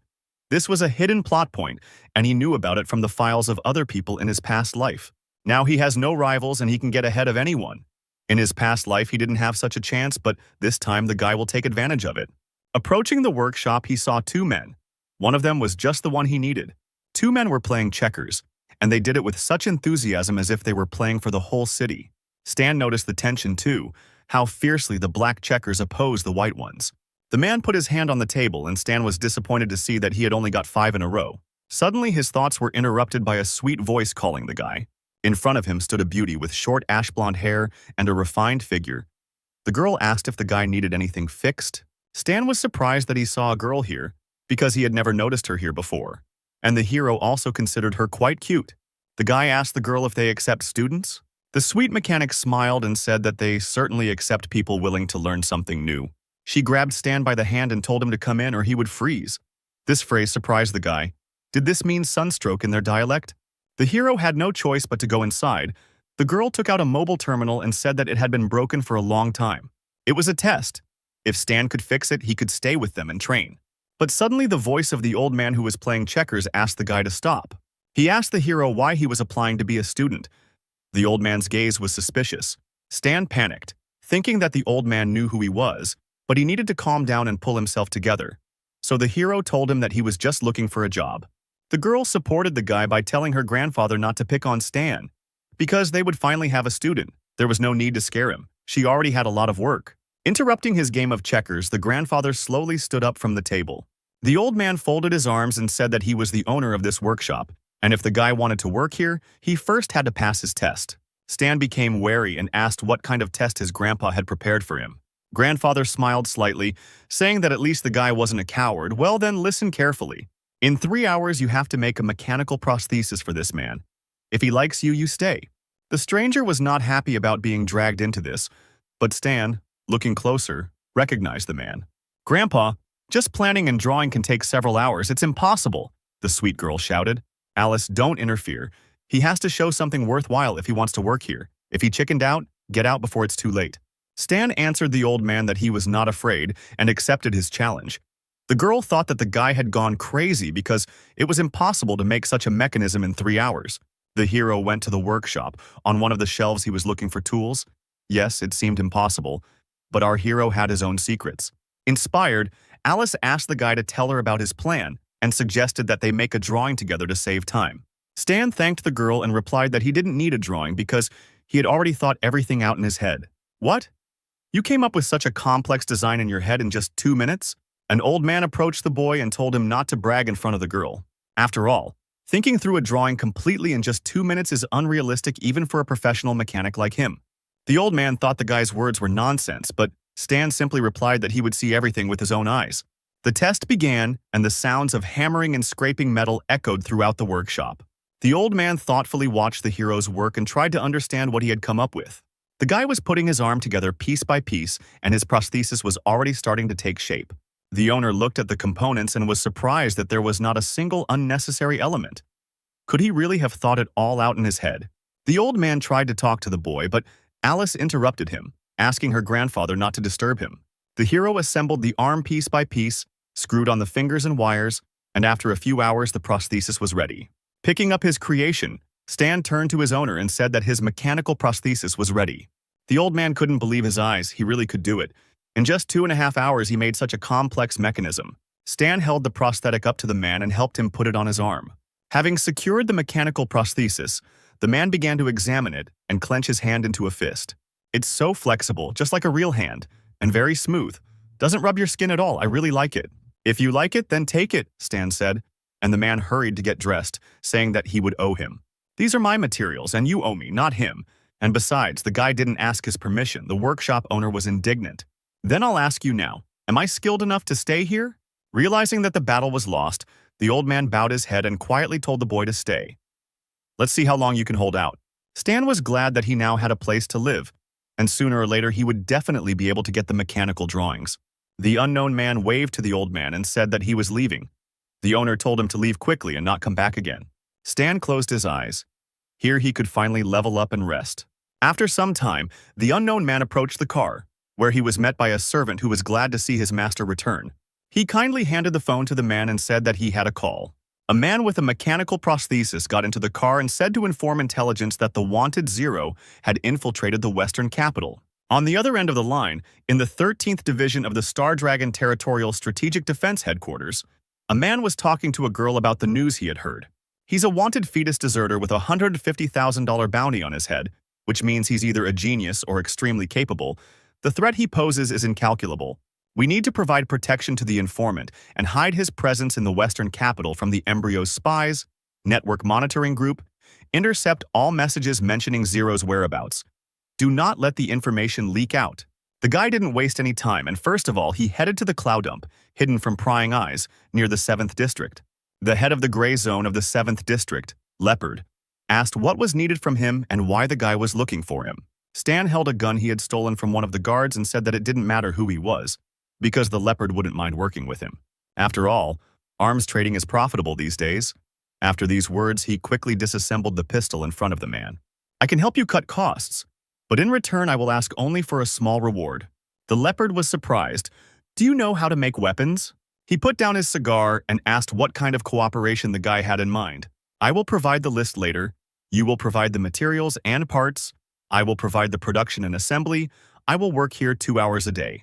I want to get $230 for each gun, and I can take any mechanical junk I want. The Leopard replied that since all the materials here were his, he could only pay $150. Hearing these words, Stan simply turned around without saying a word and walked towards the exit. Wait, I agree to your price. Stan raised his hand as if he was waiting for this answer and told the man to prepare the equipment and materials because he would return tomorrow.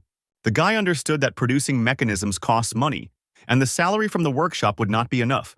So he was forced to make this deal. He also understood that the 13th Division would easily guess that he was working for Leopard to make some extra money. Since they knew how skilled a mechanic he was, they would come for him sooner or later. Evening came. Stan rummaged through the dump in search of the spare parts he needed and returned to the workshop. Alice asked the guy where he disappeared to, and he replied that he was at the dump. At the dump? This place is quite dangerous. It is better not to go there too often, the girl worried. Stan heard Alice's words and said that he would be a little more careful. The guy went up to his room, threw off his bag, and washed his hands to go down to eat. He thought that completing the quest to level up to 20 required mastery of 5 mechanical bases, but he still didn't have a weapon base and a book of basic materials. Old Man Lou, that was the name of the owner, should have the entire collection. He should ask him. Approaching the table where Alice was sitting with her grandfather, Stan immediately asked him if he could borrow some books on mechanics. The old man grumbled. "Don't even think about it. I don't have any books for you." Don't be so stingy. Think of it as an investment in youth and training of a potential employee. You are even more impudent than I thought. I will not give them to you in any case. Suddenly, sweet Alice intervened in their conversation, said that Grandpa was just joking, and handed the books to Stan. The boy thanked the girl, but the old man could not believe that his granddaughter was betraying him.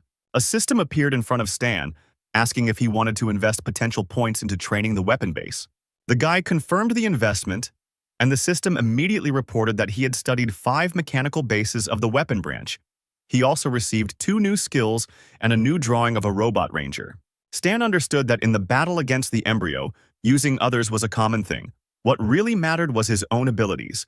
Time waits for no one, and he needed to prepare. Night fell, and an unknown figure in a cloak approached the workshop and said that the target had been found. But he didn't take any action. And in the morning, Alice said that she hadn't gotten enough sleep and that things weren't going well at all because of that. She looked at Stan and asked him what he was doing there. The guy replied that he was just working for fun. "Wow, you're such a hard worker. No wonder you're so good." Suddenly, a man's voice was heard from the street, asking if this was a workshop. Alice immediately jumped up and answered that it was a workshop and asked the man what he needed. He answered that his car broke down at the intersection and it needed to be fixed. The man then looked at Stan with a suspicious look. The guy noticed this, and the man told Alice that the engine was very dirty and that it was better for the guy to do this, not her. Stan analyzed the situation and realized that the man had strong and stable feet. He must be trained and most likely from the 13th Division. Do I look like someone who's afraid to get her hands dirty? What kind of stereotype is that? Alice grumbled, puffing out her cheeks, but Stan immediately tried to calm her down, telling her to take this as an opportunity to relax, and he would sort everything out himself. Leaving Alice in the workshop, the guy went out with the man to the car. The suspicious man made a friendly face and asked the guy if he was young and how old he was. "I'm 30, Stan answered firmly and opened the hood of the car. The man continued his questioning by asking the guy's name. The hero replied that a stranger should show his respect before asking someone's name. The man didn't like the answers. He immediately realized that the guy didn't want to make contact with him. Then he said that his name was Carl. Stan put on a straight face and said it was a good name, but Carl misunderstood him because he was waiting for a cigarette. Stan's rudeness was beginning to bother the man, but he held on with all his might. He handed the guy a cigarette, and then the guy replied that his name was Stan. Carl smiled when he recognized the guy's name and assumed he wasn't from around here. He asked where Stan had come from, but at that moment the guy slammed the hood shut and said that he had fixed everything. The hydraulic pipe in the car broke, but he did everything. It will cost $9. Okay. You're a pretty capable guy. Where did you study? I am self-taught, Stan replied. There was tension in the air. Carl slowly took out his wallet. He tried to ask again where the guy came from. I came from the village. Do you expect me to give you a discount if we are from the same place? Carl took out the money and gave it to the guy, still not getting the answers he wanted. Stan said that apparently his wallet was in the deepest pocket he had ever seen. It seemed like Carl was taking forever to get it out. The disappointed stranger silently got into his car and drove away. While he was driving, he dialed someone's number on his phone. When he got through, he said that preliminary observations showed that the target was a mechanic whose danger was currently unknown, only that the target called himself Stan. The voice asked what kind of personality analysis of the target. Carl replied that the guy was rude. All day long, work in the workshop went on as usual, and Alice sent off yet more satisfied clients. She excitedly told Stan that customers keep coming to their store. If this continues, they will soon be able to expand their business. She does not understand why, but several customers often ask her about the guy who works here. Stan replied that it was because he was doing a good job and wasn't trying to sell them a membership card. But they are all men, Alice said in surprise and looked at the guy with bewilderment. A little embarrassed, she told Stan not to worry. She would not treat him differently because of this. Hearing these words, the guy replied that this was not what she thought. Alice went to continue working, and Stan, getting up from his chair, thought that girls these days are completely crazy. Returning to his invention, the hero completed the last element, and now all that remains is to assemble the robot. A couple of hours later, he finished the Ranger robot. Its legs were like tank tracks. Its body was made of strong metal, and instead of arms, it had machine guns. Stan appreciated his creation and decided to call it Ranger 1.0. Suddenly, a system appeared in front of him, which notified him of a new strange task. It said that some people were aiming to get a reward for the guy's head.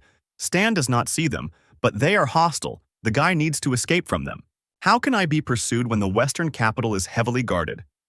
Was this really something the 13th Division planned to see how strong I am? He accepted the assignment and began to prepare. Meanwhile, it was already getting dark outside. After getting dressed and putting away his invention, Stan told Alice that he needed to go away and wanted to take a day off. The cute girl looked at the guy, who had a cold look as if he was plotting something. "If you have problems, I can help you," said Alice. Stan reassured her that he was fine and not to worry about him. The hero left the workshop and headed to the dump. Unknown guys were watching him, who were surprised that this guy was worth $1 million because he looked like an ordinary person.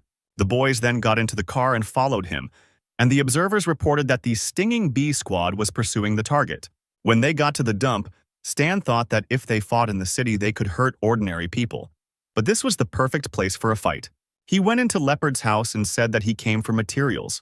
The mafioso answered him that it was already dinner time and offered to join him.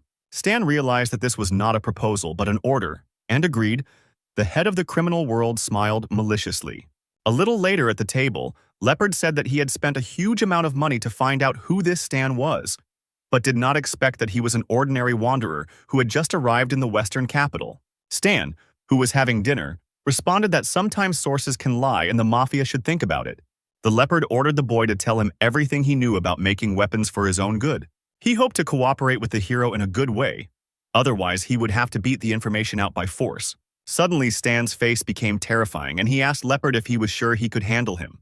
But the leader of the bandits didn't even twitch an eyelash because the guy was just a wanderer and couldn't do anything to him. Stan said that apparently his source did not have all the information about him. He advised Leopard to open the dark side of the internet and see how much is being offered for the mechanic's head. The man chuckled. "Do you know how many idiots have bluffed me like that? The last one didn't even get a funeral." Stan put his hand in his backpack and asked if they were done talking. Suddenly, a gun was put to his head. But this did not frighten the guy at all. He was expecting it. At that moment, his hand was covered with the mechanical prosthesis that he used to escape from the laboratory, and he immediately jumped up from his seat.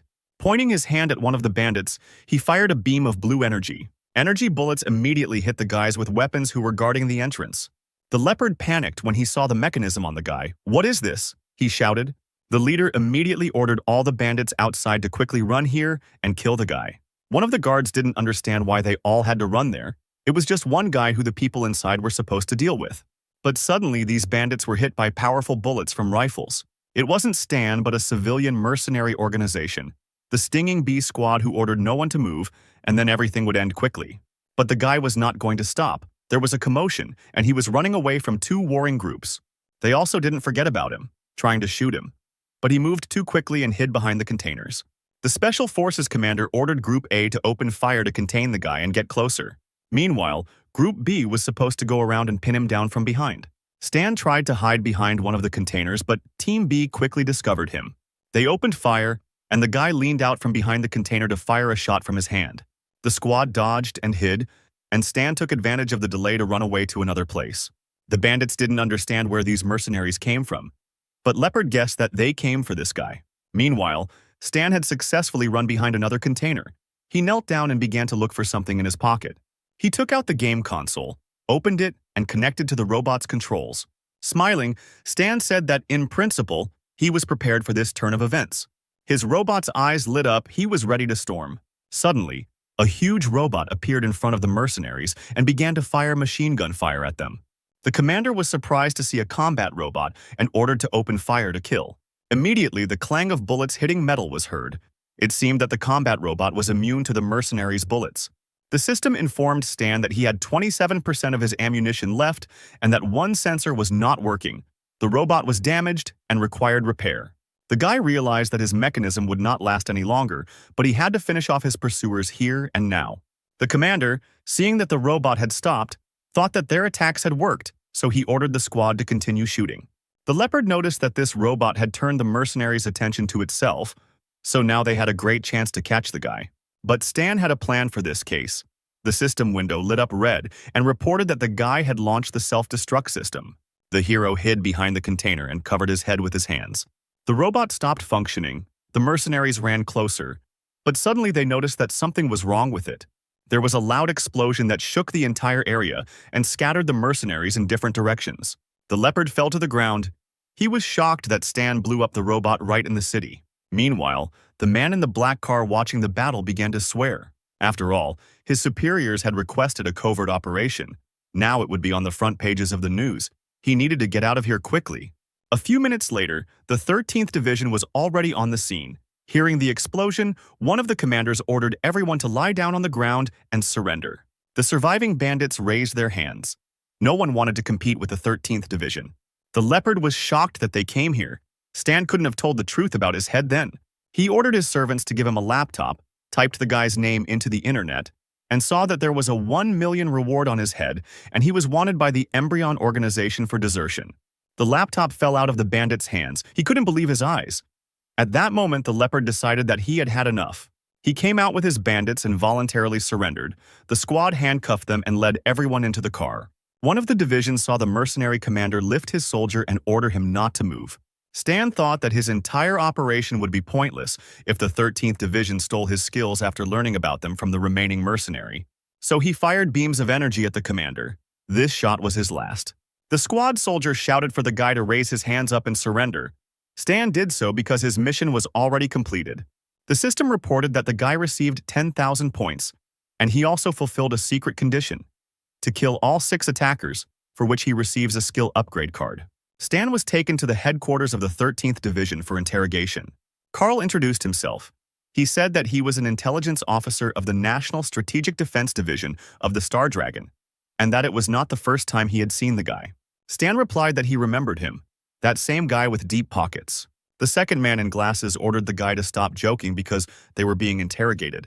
The man with glasses wanted to know why Embryo had put a $1 million reward on the hero's head. If he didn't know, then let him tell all the information he had. Stan said that he was not afraid of the scary uncle. If they wanted him to cooperate with them, then let them first show a little respect and let him talk to someone more competent.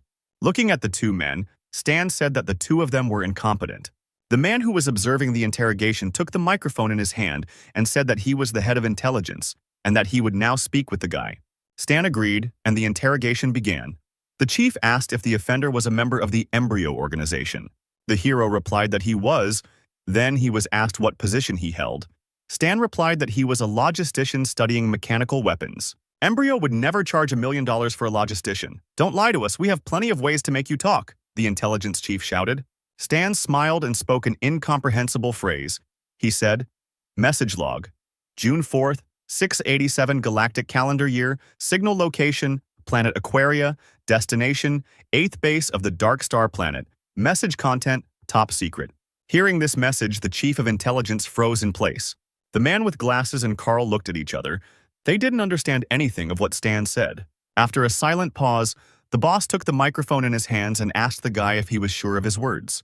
Stan replied that if he hadn't seen the message with his own eyes, he wouldn't have known about the Dark Star, but, in fact, according to the game's settings, the interstellar forces of the planet Aquaria are still a big secret.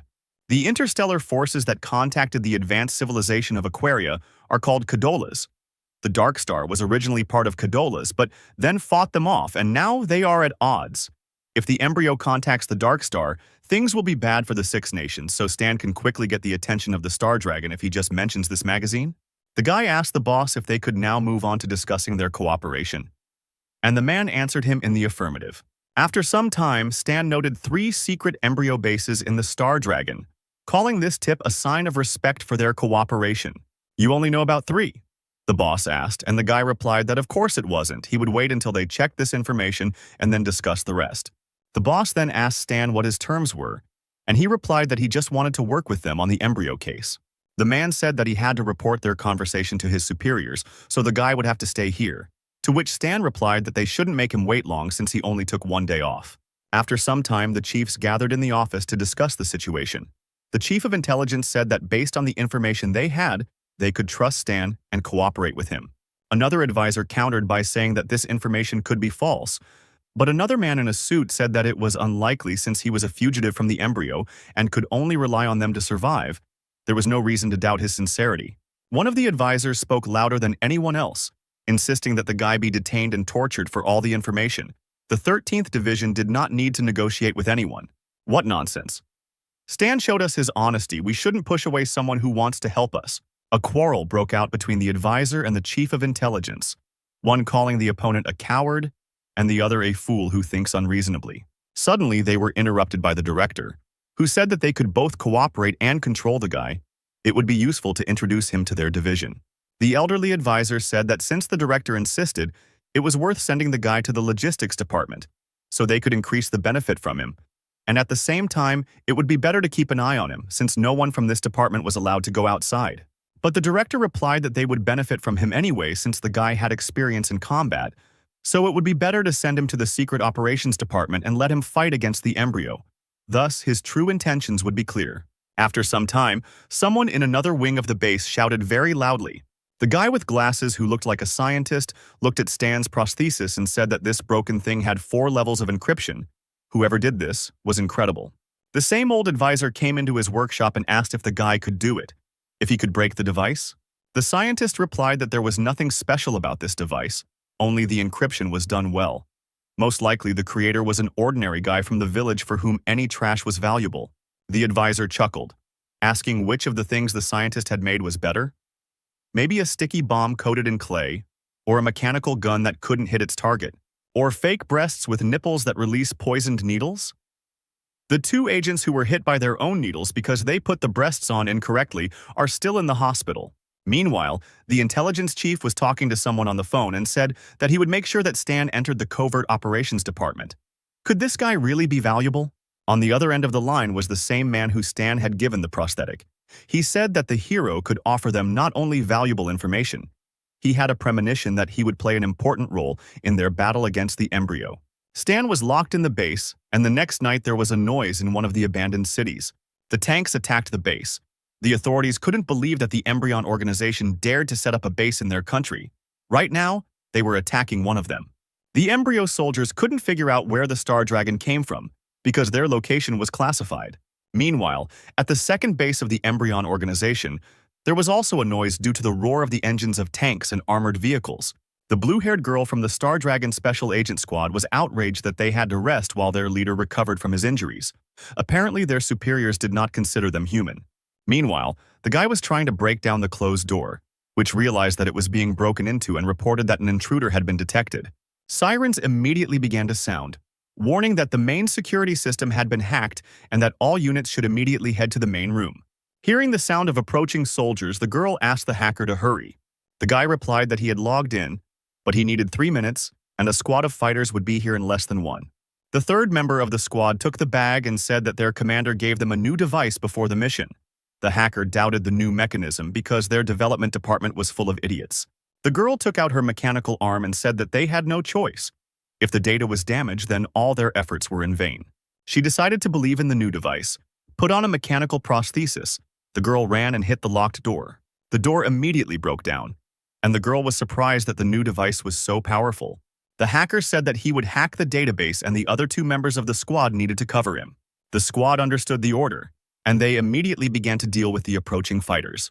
After a few minutes, the system reported that formatting was complete and the self-destruction system was launched. It was time to run.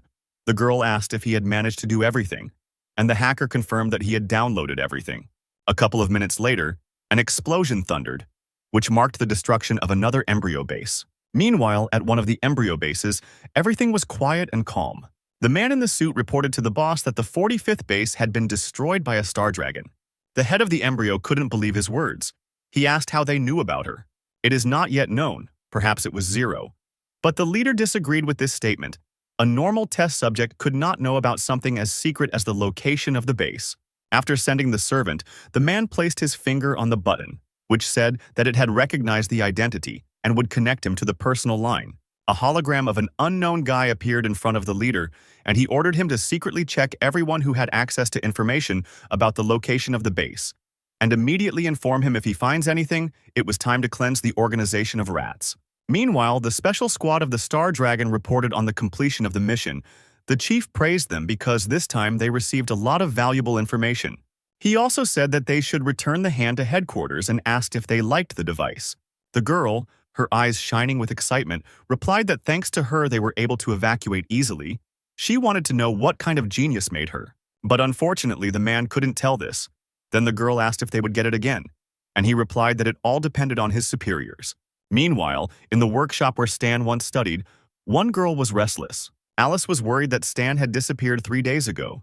Her grandfather advised her to be optimistic. Maybe he had died. Tears came to her eyes and she asked her grandfather to do his granddaughter a favor and asked someone to help her find him. Lou replied that when she stole his books, she didn't even think about the fact that he was her grandfather. If so, then I think I should sell all your wine that you hide under the floor in your bedroom. What are you talking about? Do you think your grandfather is that petty? If you just want to find him, then rely on me. After some time, the phone rang in the office of the man with the prosthetic arm. The old man asked what the boy was doing now. The man replied that everything was fine. He just wanted to work with them, that's all. Okay, send him back or my granddaughter will destroy my wine collection. The man replied that he couldn't because the rules didn't allow it. But Lou reminded him that he made the rules himself and let him send Stan back because he owed him for the last time. Closer to night, a tinted black car drove up to the workshop. The door opened and Stan calmly walked out and headed towards the workshop. At that very moment, a formidable Alice pounced on him and asked where he had been. They were actually very worried about him.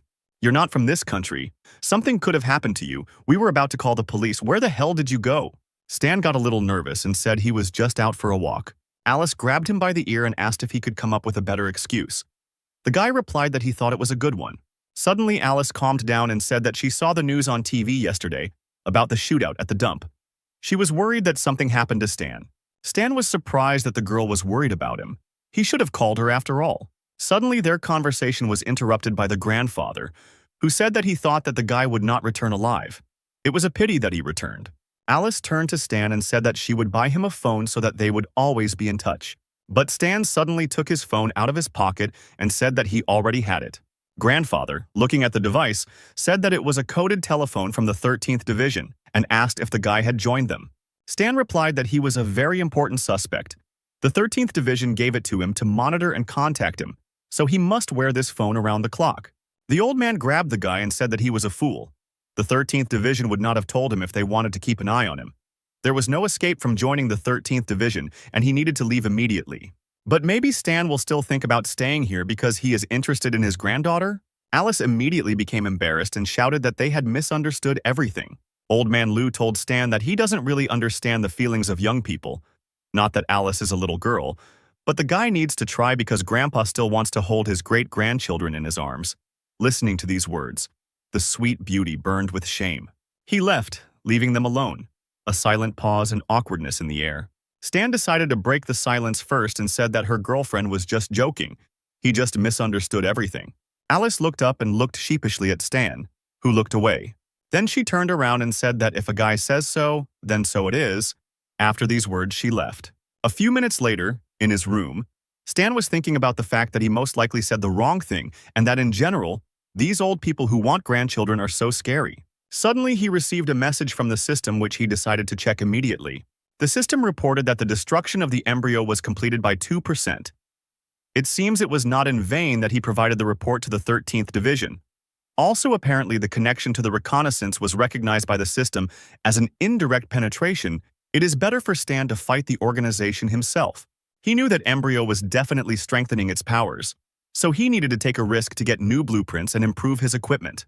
The next day, after conducting several experiments, he produced a successful fusion and invented huge exploding bullets. The guy decided that this would be enough, but this is an entry-level weapon, so you shouldn't rely on it too much. At that moment, the same Black Division car drove up to the workshop and honked its horn. Stan turned around when he heard the sound of the car and immediately recognized it. The 13th Division. Going outside, he asked a man he already knew why they were there. He reported that the report he provided had been verified. Now the division believed in the guy's sincerity and was ready to cooperate. The authorities decided to accept Stan into the 13th Division. The organization also decided to send him to the Secret Operations Department. He will be assigned to the squad later. They shook hands, and Stan decided that this way he could directly attack the embryo. Meanwhile, Alice sat on the couch hugging a pillow and thought about her feelings. She thought that she felt a little respect for the guy, not admiration. But what if Stan really felt something for her? Suddenly, a guy appeared in front of her and said that he wanted to talk to her. Alice was frightened by such a sudden appearance and began to apologize because Stan is a good person, but Stan smiled at her reaction and said that their country wanted him to become a civil servant and he couldn't refuse them. But he will help with the workshop when he can, because the guy doesn't want the business to go to waste. Alice leaned towards the hero and asked him to be careful. And Stan himself promised to help, so if he didn't keep his word, Alice threatened to cut his salary. The guy smiled and agreed with her words. Apparently, there was no more misunderstanding between them. Meanwhile, the logistics department of the 13th Division was in full swing. A girl with blue pigtails from a special squad came into the department and asked which of these guys was named Michael. The excellent students raised their eyes and began to look at each other enthusiastically. Seeing such a beauty in their workshop, Michael, who was the lead developer, hesitantly said that it was him and asked what the girl's name was. The girl said her name was Lilith. She also said that she heard that Michael was one of the best in the logistics department. Coming closer to the guy, the girl asked, "Did you create that mechanical hand? What's wrong with her?" "It's not surprising that something is wrong with her. A simpleton like him." "Not at all," Lilith answered. "The thing is that it was very useful to me, and I would like to make a personal order." Michael realized that he was in an awkward position and did not know what to answer. Then he was finally able to say that it was not he who created her. Lilith was immediately indignant that the guy hadn't told her earlier, and she had simply wasted her time. The girl angrily walked out of the office, and Michael's comrades began to quietly laugh at him. "What are you laughing at? The new guy will most likely be sent to us, and then I will take good care of him and teach him a few lessons." After some time, in the 13th district of the Star Dragon, that same hero appeared in the Secret Operations Department. Lilith sat with the special squad, and seeing the guy, she assumed that he was the one whom the director personally assigned to their squad. The guy introduced himself as Stan and told the guys that he was their new mechanic. The guy with the goggles and green hair introduced himself as Harry, and he was the hacker of this squad. A taciturn and sullen guy with a scar on his cheek briefly introduced himself as John. He was a sniper. Lilith asked why the guy had a mask on his face. Was he hiding his face because he didn't trust them? To which Stan replied that his identity was confidential. The girl thought about it. Mechanic, confidential person. It turns out that Stan created that hand. The guy confirmed the girl's guess and asked how she knew. But she quickly approached the guy, put her hand on his shoulder and immediately asked if he could create another such hand for her. Stan said that he could only do it if it was at her expense. The girl immediately called him a cheapskate, and the guy replied that he didn't even know her name. The beauty with blue pigtails introduced herself as Lilith, and she is the close combat of their squad. Stan asked how many of them were in the squad. Lilith said that there were only 4 of them. Their captain was currently in the hospital, and he was a master of fist-fighting. Hearing that the captain was in the hospital, the hero assumed that their squad was assigned the most difficult and dangerous missions. But that wasn't true. Lilith said that he was in the hospital because he was poisoned. Suddenly, their acquaintance was interrupted by the sound of a notification. Hacker. Harry immediately sat down at the computer and saw that despite the newcomer joining, the management gave them a new task, to catch a black spider hiding in the western capital. Lilith recognized this name. It was a bounty hunter who had last escaped from their agents by blowing up 2 streets. At that moment, a system window appeared in front of Stan with a task to destroy the black spider. John asked when they were leaving. The girl said that there was no need to rush. The intelligence department had already discovered his location. They would leave at night. The detachment went to rest, and closer to night they arrived at the place indicated by reconnaissance. Harry told Stan that since this was his first assignment, he would be keeping an eye on the area. The guy would be the eyes and ears of the squad. His job was to report all the information he received. The hero understood his task. It should be easy, but he wanted to kill the monsters. The operation began. The squad went to take their positions, and Stan watched the situation. Sniper John pointed his rifle at the building. Lilith, ready for battle, said that the building ahead was the black spider's hideout.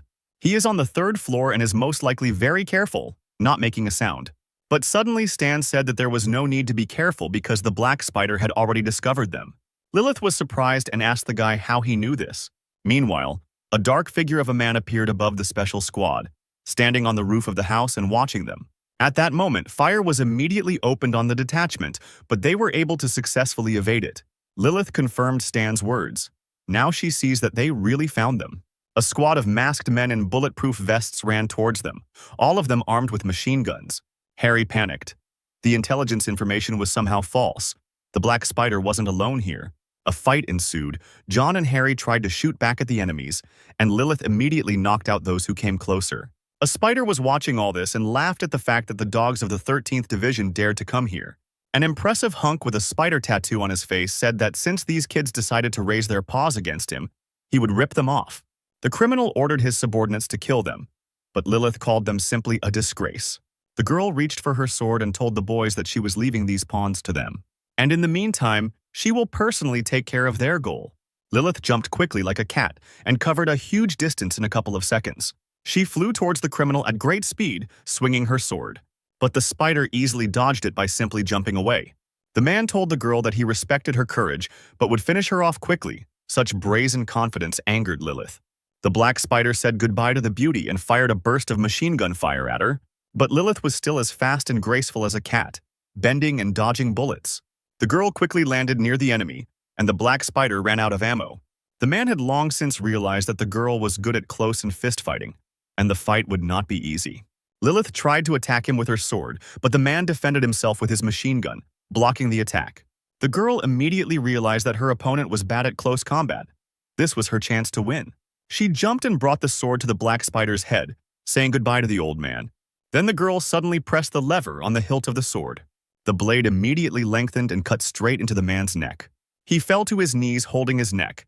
The criminal could not believe that this knife had become longer. But he suddenly laughed and said that this was not enough to kill him. Saying that she could not kill him, the black spider began to choke on his own blood, which was gushing out of his neck. He eventually fell down dead, and Lilith informed Stan that he had made a great blade for her. However, Stan advised the girl not to let down her guard because the black spider was still alive. It can't be. He's definitely dead. Look at his face. There's not a drop of life in his eyes. He is a Superman, and his power is not so simple. Remove the mask from the defeated enemies and see everything for yourself. Lilith returned to the squad, which looked at the cut-up and killed fighters of the Black Spider. The girl started to laugh. Newbie, I understand you want to prove yourself, but I know everything better than you. However, John was cautious and so decided to follow Stan's advice and check everything himself. Taking off his mask, he saw the mark of a black spider on a man. But was it really a man?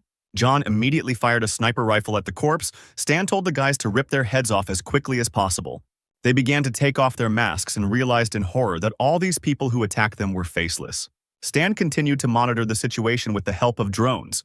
He directed the squad, protecting them from danger. The guy was giving instructions, one dead man clockwise, rip his head off, the second one at 4 o'clock. The squad continued to destroy the monsters by shooting them in the head or tearing them off. This was the only way to defeat the unknown creatures. In the end, they killed everyone except one. John asked what to do with him, and Stan sharply shouted for them not to kill him. A zombie-like monster ran towards them, and the hero told the fighters to break his arms and legs. The creature with the spider tattoo said that they couldn't kill him. There was no point in wasting time and energy. But suddenly, John grabbed him and began to twist him. The black spider did not understand how they guessed about his strength. It was a parasitic copying. Once in a certain period of time, the spider can create copies without faces. The clones follow him within a fixed radius, and he can infinitely reincarnate into nearby clones. There are only 10 here, and he hid the rest all over the world. The black spider couldn't believe it. He asked who this guy was and what he knew about his ability. But Stan didn't listen to him. He looked at the system that gave him 4,000 points just for catching a spider. The guy was disappointed with such a small number of points. The heroes successfully completed the mission and returned home. Stan was released to his girlfriend's workshop. Alice thanked the guy for expanding her workshop. Very soon, she would be able to use the new premises. Stan was pleased that he had received many orders from agents for a retractable knife after Lilith's advertisement. At this rate, he would soon be rich. Meanwhile, in the Star Dragon, one of the bosses was very unhappy. The man was furious that Stan didn't want to give them his plans. The advisor suggested a solution to this problem. All you need to do is find someone who sells this retractable knife, and they can copy the design themselves. The authorities decided to do just that, and the next day sent a messenger to the Secret Service Department. A friendly guy asked the guys to sell him one of the knives that Stan made. Terrible Lilith said that the guy could not even dream about it. Everyone knows that they just want to copy the drawing. You can't do that to people. After these words, the people from the secret department turned around and began to leave. The messenger begged them to stop. If they can't do it themselves, they want to steal it. They should be ashamed. We won't sell it for any price. However, there was a man for whom money was more important than principles. He took out a knife and asked the messenger if this was the thing he needed. The guy asked for a price and the seller asked for $30,000. All the other employees looked at the scoundrel with disapproval. The price was too high, but the messenger was ready to buy the knife for any amount of money. So they shook hands and the deal was a success. After some time, the advisor brought the knife to Michael and asked if he could make exactly the same one. He replied that the work was done roughly and there was no code. He could easily recreate the drawing. The advisor promised that if the guy succeeded, he would no longer have to serve in this department. He would be promoted to the research and development department. Such a proposal suited Michael. Meanwhile, Stan was relaxing in the workshop when suddenly he received a call on the phone. What do you mean all the agents canceled their orders? How did that happen when everyone needed the guy's knife just recently? Lilith on the other end of the line said with displeasure that the development department had copied his design and was going to mass produce it. Stan looked at the knives he had already made. He was angry at his superiors for treating him like that. If that was the case, then let them not blame him for being rude now. The next day, the guy came to an underground weapons company, where they assessed his goods and asked if he could supply them on a regular basis. But Stan had another offer.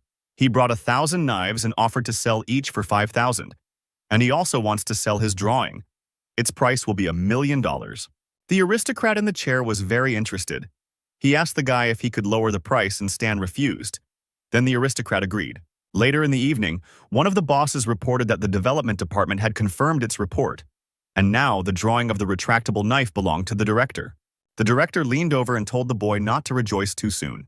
The man thought that these words were said because the director was worried about Stan's reaction. But the guy had no intention of joining the 13th Division. He wouldn't do anything to them. "Do you really think so?" the director said and began to take an envelope out from under the folders. "Well, of course I think so," answered the head of research and began to doubt his answers a little. "Is that why you took advantage of your opportunities and resold the division's weapons?" "I am extremely disappointed in you," the director said, handing him an envelope with the report. After this moment, checks began at the research headquarters. The entire department was buzzing. Everyone was alarmed. The workers were discussing the recent inspections of the research director. Rumors were that he was illegally reselling weapons. The second worker did not believe this and said that most likely it was Stan who set up the director. Apparently, the guy had secured the support of the top brass. After these words, the guys fell silent because Stan himself was coming here. He walked with the director, who was very friendly with him. The workers did not understand why even the executive director was so polite with him. Meanwhile, the director took the guy to his office to introduce him to someone. When the guy saw the one who called him, he was slightly surprised. It was the same man for whom he had made a prosthesis in the workshop. The old man asked if the guy was surprised by such a meeting. But Stan initially knew who this old man was, so it was time for acting. The guy asked the man who he was. He said that he was only taking an active part in the life of the 13th Division. He had no need to worry. The old man wanted to know how they could solve the problem. Stan immediately realized what was going on and demanded compensation for the damage caused to him. "You made money by selling the drawing and I was searched. Isn't that enough compensation?" Stan slammed his hand on the table in anger. "If you hadn't stolen my design, I would have earned more. It was my job to begin with. And you still dare call this compensation? If you tried to buy it from me, maybe I would have sold the division drawing. You just had to ask." The CEO offers to listen to Stan's terms, and they hope that this will not happen again in the future. The guy said that his condition would be that he wants to look at the knowledge of advanced mechanical engineering. The proposal alarmed the old man, but he did not say a word. Stan knew this was a great opportunity. The 6 nations and the embryo had different records. Only trusted and trusted people had access to them. This is definitely his future success. If he fails now, it will take him too long to get security clearance. "Okay, I give you permission," said the old man, after thinking about the boy's words. "Here it is. Access to the next stage." Stan was glad to hear the man's words. "Wait, I object," said the research director. "Advanced knowledge requires level 5 clearance. It's against the rules. He just wants to look at them, give him 1 hour, nothing will happen to them during that time." That's how their dispute was resolved, and soon the guy was sent to the underground headquarters of the 13th Division. Stan stood at the entrance with the old man and the executive director. Before entering, the director said that he had to read the rules. Surveillance is conducted around the clock. The guy may not even try to do anything. The entrance will automatically close in an hour. But that was enough, because Stan only needed to look for a couple of minutes to learn.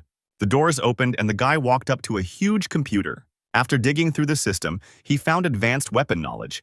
The Star Dragon only has one advanced material, but it is very good. The system reported that advanced knowledge, synthesis of advanced material, was detected and offered to study 2 talents. Stan confirmed the study, and the system informed him that he needed to wait a little. A couple of minutes later, she reported success. The advanced mission was completed, and now the guy could choose one of 3 options: gunsmith, mechanic, mechanical fighter. The guy, of course, chose the mechanic, because in his past life he was the best. At that moment, the hero felt his whole body fill with energy. The director did not understand why the guy was smiling like that while reading the knowledge about mechanics. The system, meanwhile, reported that the guy's energy attribute had changed to magnetism. A new specialization had been studied, geometric thinking, and new skills had been acquired.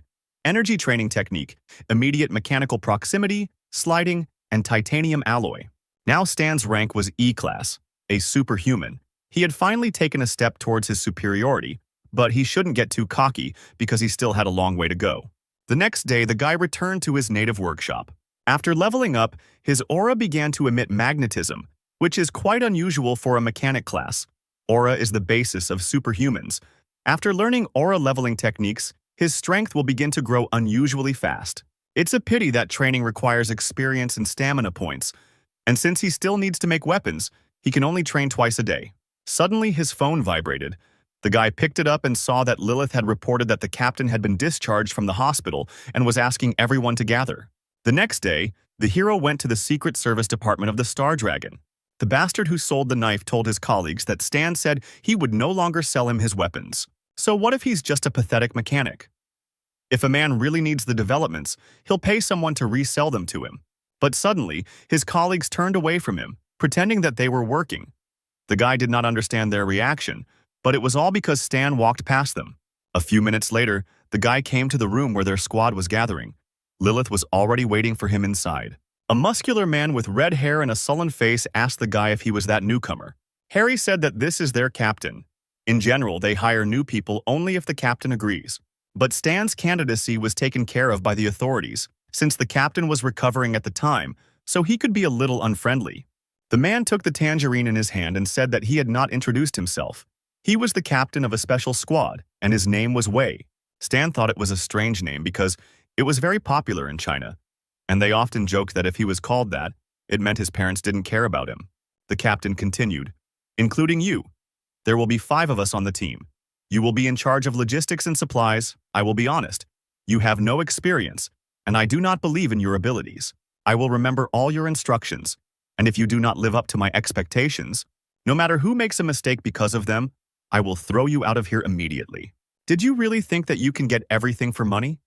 You can even get into the Secret Service department through connections now. No one thinks about the safety of their subordinates. The sullen captain left and Stan was upset that he was simply perceived as a man with a lot of connections. Suddenly, a notification came on the laptop and Harry noticed it. He sat down to check what was going on there and said that they had an urgent mission. The authorities wanted them to leave immediately. The captain asked what had happened, and Harry said that the division's squad had been ambushed while preparing to launch a surprise attack on the embryo base, and they were being asked to provide immediate support. Harry will fill you in on the rest of the details on the plane, but now it's time to get going. Suddenly, the commander ordered Harry to take care of the rear, and Stan will have to learn from him since he is still a newbie. Change is hard to come to terms with, so the guy will have to fight for a place in the sun to become useful. Stan just said indifferently that he understood the order, which surprised Harry. The squad moved forward, but suddenly Stan put his hand on Lilith's shoulder and asked them to stop. He opened the box containing the red bullets and asked to take it as a friendly gift. "Are these new developments?" Lilith asked excitedly. Starting to examine the bullets, Stan confirmed her guess, but asked not to use them much for now. The system notified the guy about the beginning of the E-class mission. He needs to help the secret operations squad, pursued by the enemy. His role is to help the team complete the mission. The reward is 8,000 experience points. Harry decided to support the guy and said that their captain was not at all against him or anything like that. There was no need to take his words to heart. Meanwhile, military vehicles were driving at full speed in the desert. One of the members of the 13th Division looked into the broken mirror and saw that they were being chased. Where was this reinforcement? But a special squad was already moving forward. John and an unknown person in an iron suit were jumping from a helicopter. The special squad landed successfully and the robot's voice told the soldier to calm down. Wei pressed the button and his Iron Man suit mask opened. No need to worry, help has already arrived. We contacted intelligence, and they informed him that an allied detachment was 13 kilometers away from them, and that 15 armored SUVs and another helicopter were heading towards them right now. The meeting point is 3 kilometers away on a hill. Their goal is to stop the enemy and successfully rescue the squad. Harry has already sent them the coordinates. Stan looked at the screen and was surprised that they had a prototype of a combat armored suit. This is the only one of the basic copies in Aquaria version 1.0. The soldiers prepared for battle. Wei and the fighters watched from the hill as a truck moved towards them. As soon as the vehicles had reached a sufficient distance, the commander raised his hand and gave the order to open fire. Dozens of machine guns opened fire on the enemy, and a hail of bullets rained down on the convoy. The commander did not stand aside. Putting on his helmet, he took a heavy machine gun and also opened fire. John used his armor-piercing sniper rifle to aim at the tires of the trucks to immobilize them. The convoy of black cars that were pursuing the friendly truck began to slow down and stop, and a barrage of fire helped the truck break away from pursuit. The soldier sitting behind the wheel looked in the mirror and saw the enemy moving away. He was glad that the detachment arrived on time. As he approached our special squad of fighters, the soldier looked out of the truck and said that there were too many enemies and they needed to retreat immediately. At that very moment, the fighters heard the noise of the helicopter blades approaching them. Wei raised his head to the sky and saw an unfamiliar girl with red hair sitting in the helicopter. Instantly, a furious attack fell upon the detachment. The commander jumped to the truck and shouted to the soldiers, "Take cover." He rolled around trying to avoid the attack that looked like tongues of furious flame. The Special Forces fighters managed to hide behind the cars, but the soldiers were less lucky. They were subjected to a psychological attack, and at that moment Wei realized that they were being attacked by superhumans. It was hell. She used her power to attack. Flames engulfed her body, and on her forehead she had a mark that looked like a snake. Harry was shocked by what he saw, but Stan immediately recognized the girl and snatched the headphones from his friend. Taking command, he reported that the girl was the combat commander of the Embryo Squad. "You need to retreat immediately." Wei, hearing Stan's voice, was surprised and did not understand what the guy was doing and why he took command upon himself. However, he looked at the fighters of his squad and was surprised how they immediately obeyed the guy's order. But Hell was not going to let the witnesses go just like that and was already approaching the fighters. The commander of the combat squad was too fast, and her first target was Lilith. Hell immediately tried to attack her with her foot, but the girl blocked it with her hands and defended herself. Lilith then attempted to counterattack by raising her leg into the air and pointing it towards the enemy. However, Hell was not simple. She deftly dodged. Lilith was surprised that this girl was so good at fistfighting. But before she had time to come to her senses, Hell immediately attacked her in the face, breaking her lip with the help of her power, which enveloped her fist. Coughing up blood, Lilith thought that the difference between them was too great. Even close combat would not give her much of an advantage, and she would lose in any case. Hell, meanwhile, prepared a new attack for her opponent, gathering Scarlet Aura in her hand. The psychic attack hit Lilith without any problems, and she fell to the ground, exhausted. With difficulty rising from her knees, Lilith begged Stan to come up with something quickly, otherwise it would be the end for them. Stan told Lilith to look for an opportunity to use her mechanical arm, and when the enemy briefly opened up, John was to shoot Hell. The fighting beauty followed the guy's order and took out a device from her pocket that activated the mechanical arm. John, meanwhile, knelt down, loaded his rifle, and prepared to attack. He kept Hell's face in his sights and was ready to shoot at any moment. The main thing was to wait for that moment. Hell saw a familiar mechanical hand and stopped for a second. Lilith took advantage of this moment and attacked her. The force of the blow was high, but Hell was struggling to contain the device. She then asked Lilith what her relationship was with Zero. "Zero? Who is Zero?" Lilith asked her. John thought this was the best moment and pulled the trigger. A shot rang out, and Hell tried to react to the sudden attack by creating a scarlet shield around herself. Realizing that a sniper was working on her point, she immediately flew away to a safe distance. Hell analyzed the situation and held her hand, which was still hit by a sniper's bullet. Stan immediately ordered Wei to take Lilith and run. They needed to take advantage of the enemy's retreat. The commander in the iron suit understood the order and ran towards the girl. Lilith was barely standing on her feet. Wei picked her up and put her on his back to save her. The soldier who was in the very truck they were supposed to save shouted to the squad to get into their car. While the squad was climbing into the transport, Wei thought that the enemy vehicles were slower than theirs, and besides, the superhumans were injured. Now they would not be able to pursue them. If the entire squad can reach the plane, then consider the mission successfully completed. When they were in the car, Wei took off his helmet and breathed a sigh of relief. The worst was behind him. But they forgot about something, and Stan radioed for them to look up. The enemies still have a helicopter that is chasing them and can destroy the car at any moment. The helicopter was directly above the car, which was trying to escape at maximum speed. At this moment, the air transport attacked the enemy by firing 2 missiles at the truck. The large vehicle had no way to avoid the attack, and the explosive force of the missiles sent its rear end flying into the air. Trying to hold on to anything, Wei shouted at John to shoot them quickly. The sniper replied that he had run out of armored bullets, and that regular bullets would not be able to penetrate the target. The helicopter is already targeting the truck. Are they really all going to die here? But then Stan interrupted them and asked if they had forgotten about his gift. Indeed, before the mission he gave them a box of red cartridges. The squad remembered them and opened it. Having loaded the cartridges into the clip, John decided to try them out on the helicopter. The barrel of John's sniper rifle emerged from the truck window, and he took aim at the enemy. One armor-piercing shot and the helicopter circling above them immediately began to sparkle. The aircraft immediately caught fire, and no longer posing a threat to the fighters began to move away. The soldier who was driving was surprised that the enemies got scared and ran away. Harry reported that their plane was already there, and John meanwhile was asking over the radio what kind of bullets were these that could penetrate even an armored helicopter. Where did Stan get them? But the guy didn't hear him. He was looking at the system window which reported that the task was successfully completed, and he received 8,000 experience points. Meanwhile, Hell, watching the downed helicopter, reported over the radio that they were on Zero's trail. The mission ended, and our heroes calmly arrived at headquarters together with the rescued squad. Harry admired Stan's coolness. Thanks to him, this mission was completed easily. His admiration was interrupted by Wei coughing, who wanted to say something. He began to apologize for doubting the guy's abilities. The commander extended his hand and said that without Stan's leadership and new equipment, they would not have survived. So as the squad leader, he welcomed Stan into their ranks. Stan looked at the commander and replied that he shouldn't have apologized for such trifles, because he was a magnanimous man after all. They shook hands, and Wei thought it sounded sarcastic coming from the guy.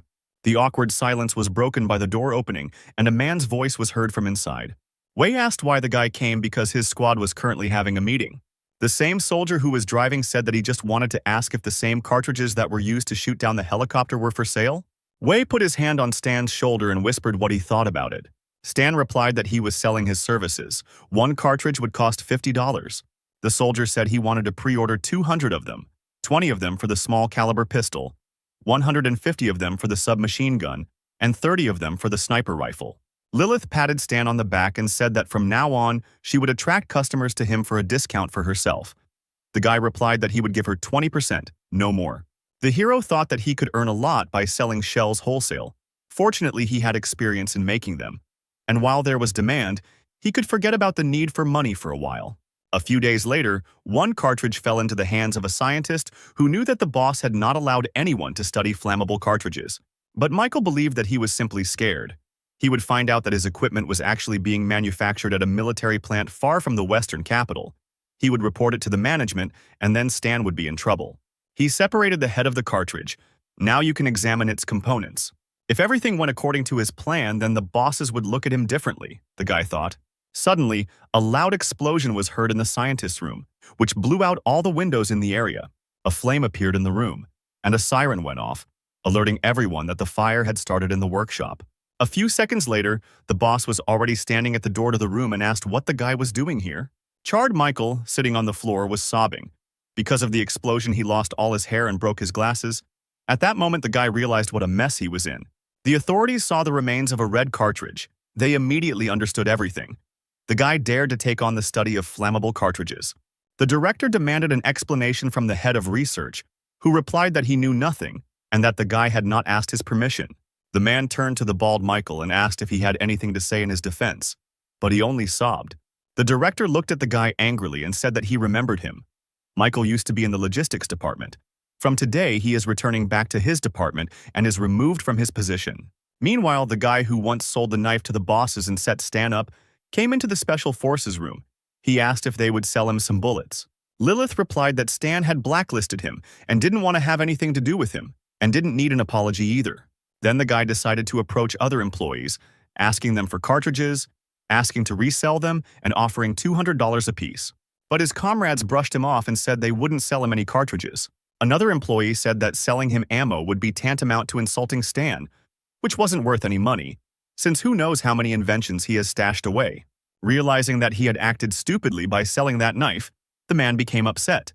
A few days later, a bald, burnt Michael returned to the logistics department with his things, and as he walked to his desk, his colleagues made fun of him. The scientist was upset that he lost his hair and good skin at such a young age. Meanwhile, at one of the embryo bases, a conversation was taking place. The man said that the Star Dragon special agent had a power arm like Zero, and they also destroyed their secret base. Only Zero could give them the secret location, but he didn't have the authority to get access to that kind of sensitive information. The head of the organization looked at Stan's hologram, where he says that he will destroy them all, and he was filled with rage. He wanted to know who this guy really was. He ordered to convey his order to recruit new recruits. Then they need to be sent to the Star Dragon to observe Zero. If they find a clue, then let them tell Alberto about it. Meanwhile, a black car drove up to the workshop where Stan spent the night. The man reported to the boy that the embryo scouts located in the western capital had begun to act. They were looking for Stan and seemed to know that he was working for the Star Dragon. Stan told the man that he had already guessed this. The man told him not to worry because there would be security guards nearby 24 hours a day. He was about to leave when Stan asked him to help him get 2 Silent Eagle pistols from their warehouse. The man agreed. Watching the car leave, Stan thought that the embryo had finally shown up and he needed to get ready. He returned home and started work the next morning. Stan sat at his desk, making new inventions that would help him in the fight against the embryo. After working for several hours, the system informed him that he had produced an excellent platinum alloy and received 3,000 experience points for it. Stan was pleased with the invention. It was of good quality, and they pay well for rare materials. A few hours later, he made a folding saber from a high-quality platinum, which acquired a new property, increased strength. Suddenly, the mechanic was interrupted by the phone. Stan picked it up and read the message, which said that the issuance of the Silent Eagle was approved and it was left in the squad room. The hero finished with the construction and went to the headquarters to pick up the gun. Lilith saw the updated version of the saber and asked to try it out. The first thing the girl did was cut the metal pole next to her. Her admiration knew no bounds. The weapon was razor sharp, much better than the previous version. Stan meanwhile tested the gun. He noticed that it had very high power. Lilith brought the knife to the mechanic and said that it was very hard for her to part with it. She asked if he would bring it next time, and the hero replied that he would definitely take it next time. A little later, in the workshop, the guy thought about the fact that now he had enough weapons to deal with people from the organization. He sat on the bed and rested. The system window in front of him notified him that he had practiced the energy training technique and received 4 strength points. This is exactly how many points were required to level up, at which point the hero felt a surge of strength in his body. Stan noted that given the current development dynamics, by the time open testing begins, he will surpass the first group of players by a ton of levels. The system window said that closed testing was scheduled to begin and would last for 12 days. This surprised Stan. Apparently, it will be carried out for a limited number of players a week before the open test. 1 day in reality is equal to 6 days in the game, which means that in terms of game time, there are more than 40 days left until the start. Is it possible that the game clock works differently while the service is down? Well, of course, with each version update in reality, a couple of days pass. But in the universe of the Star Sea, the time span is measured in years. In this case, with each update, I will have much more time for development than the players. Should we then start worrying about life expectancy? Suddenly, Stan's thoughts were interrupted by a system window, which reported that the NPC functions were unlocked, and the player forum was also unlocked. This surprised the guy. What does NPC functions mean? He tried to find information about it, but the player's forum might come in handy, so Stan decided to register on it. But the system gave an error saying that the player was not found, and registration failed. The fact is that accounts can only be created with a unique identifier of the user's immersion capsule. Apparently, there is no way to register. Well then, when players appear here, we will need to find a way to gain access to read the forum. Stan went to bed. While in the real world, no one suspected his existence. An unknown guy sat in front of two monitors in a non-standard chair with wires. The system reported that the character's name is Donald.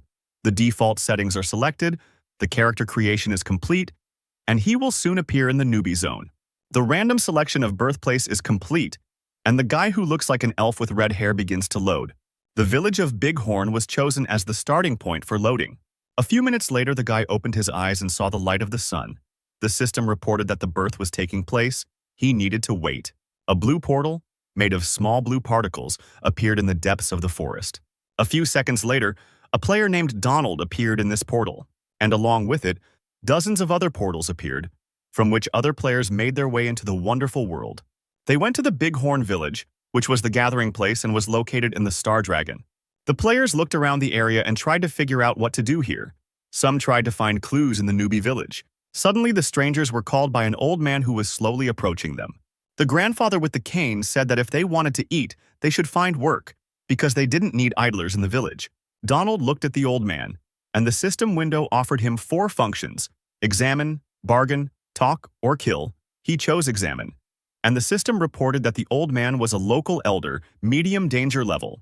Grandfather said that the harvest needed to be gathered, and the sewing and weapons workshops in the south needed experienced specialists. A batch of goods had just been delivered to the gates. It needed to be unloaded, so there was enough work here for everyone. Donald realized that there were a lot of resources in the newcomer village. Clothes testing would not last forever. If he wanted to get ahead, he needed to quickly develop a launch strategy.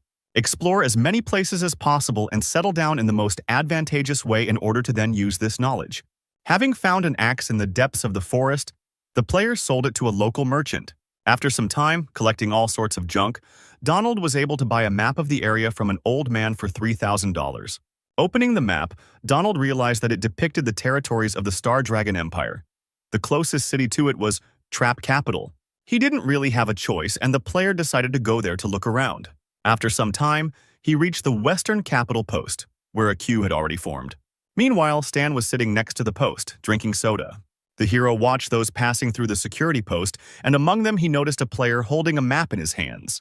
It feels like someone is watching me, Donald thought, and began to look around. Looking around, he saw a strange guy who was marked as a mysterious stranger, and his name was highlighted in red. After selecting the inspection function, Donald saw that the NPC's name was Stan. But nothing was known about him except one thing: his danger level was fatal. This scared Donald. What does mortal danger mean? Shouldn't the starting city be safe?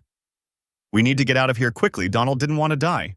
But suddenly Stan, who was passing by, called him, and cold beads of sweat appeared on Donald's body. Stan said that it's rude to examine someone you've never met before. Donald assumed a fighting stance, preparing for death, and asked what the guy wanted from him. But Stan didn't want to fight. He said he needed help and asked if the player had time for it. Donald had too many questions. Did the chance come so quickly? Who is this NPC? Will he be given a hidden task? Did the heavens choose me? His thoughts were interrupted by Stan, who said that he needed a piece of bread and the guy had to get it. At that very moment, a system window appeared in front of Donald, which informed him that he had a new task. But why does a high-level NPC have such an easy task? And the reward is small, only $1. Donald suggested that since this NPC is of a high class, the tasks should be appropriate. Probably it will be a chain of missions. After completing one task, he will give another. The player was pleased with his ingenuity. Years spent playing other games allowed him to understand the logic of this game as well. He opened his inventory and took out all the bread he had with him and handed it to Stan. Watching the hero's reaction, Donald was sure that he would now offer him a new task. And so it happened. But it was strange again. Donald needs to hit 10 passers-by on the butt, and as a reward, he will receive $1. He had no choice but to complete the task. The residents were not too happy about such hooliganism. The next task was to take off the patrolman's pants for the same reward, and Donald, burning with shame, also completed it. While completing the following strange task, the player could not understand why this NPC was giving out such missions. Suddenly, the player saw a system message in front of him, which informed him that Stan had opened a store for the player. The hero's assortment was as follows: a folding saber for $30,000, flammable cartridges for $100, a traumatic pistol for $15,000, an assault rifle for $35,000, and an improved rifle for $38,000. The store's assortment amazed Donald. Very cool things, but it was a pity that they were too expensive for the player. There were also the basics of hand-to-hand combat, weapons handling that could be pumped up, and energy training techniques. Donald was shocked to see the skills. Stan looked like a mysterious scientific director, and the guy decided that this was his chance. If he learns from the hero, he will very quickly overtake all other players. Donald knew that if he didn't take advantage of this opportunity, he would regret it for the rest of his life. So he decided to become a mechanic and learn from Stan. After confirming his profession, the player saw a blue glow appear around him. Stan turned around and went about his business. Donald stopped him and asked where he could find the guy. Without a word, Stan handed him a piece of paper.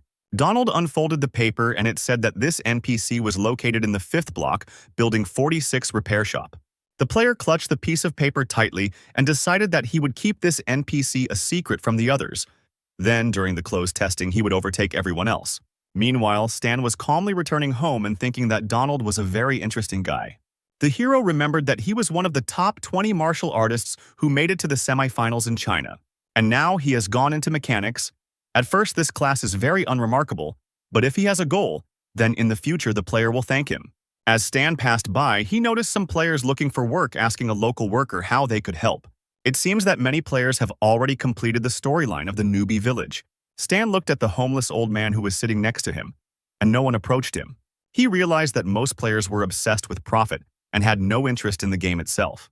These players will do anything for money if Stan asks them to. Who knows?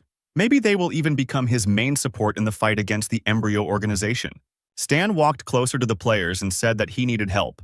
The boys were happy when they saw the hero, because he looked like a high-level NPC. Stan looked at his system window and realized that there was a limit on the number of rewards he could earn, and he couldn't set a point total higher than that. Just as he won't be able to determine the limit on his own, he can't now offer a task to destroy the Embryo organization. We need to find a way to increase it, and in the meantime, the players are already tired of waiting for Stan to offer them a task. The hero pressed a couple of buttons and the players were given a task, but it did not make them happy. They had to get a piece of bread for $1. Disappointed in Stan, the players decided to continue hauling bricks rather than waste time on this guy. Then the hero decided to worsen his relationship with these players. Does refusing a task really ruin a relationship? That's how stingy the NPC is, players complained. After some time, there was a heated discussion in the workshop. Alice didn't understand why this guy was following Stan. She considered him a good person and asked the hero to give him a chance. Stan meanwhile told Donald to go outside and pretend to sway like seaweed for 10 minutes. While Donald was doing the task, he read that the God's Family Guild pays well, and Stan meanwhile noticed that the guy went to read the forum. Donald then said that he wanted to find Zero to make money. Having connected to the guy's system, Stan immediately began to look for any news about his identity, and among a pile of garbage he found one interesting one that said that the first B-class task had appeared in the game. I remember the first Class B task appeared after the open testing. Why was it given out now? Opening the news, the hero read that the first task of Class B was called Studying Zero. You need to report any valuable information, and then each player will receive a monetary reward.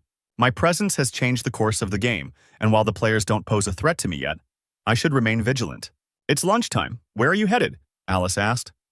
Stan answered that he urgently needed to go to the workshop. Disappointed, Alice replied that he does the same thing every day. Workaholism is a terrible thing.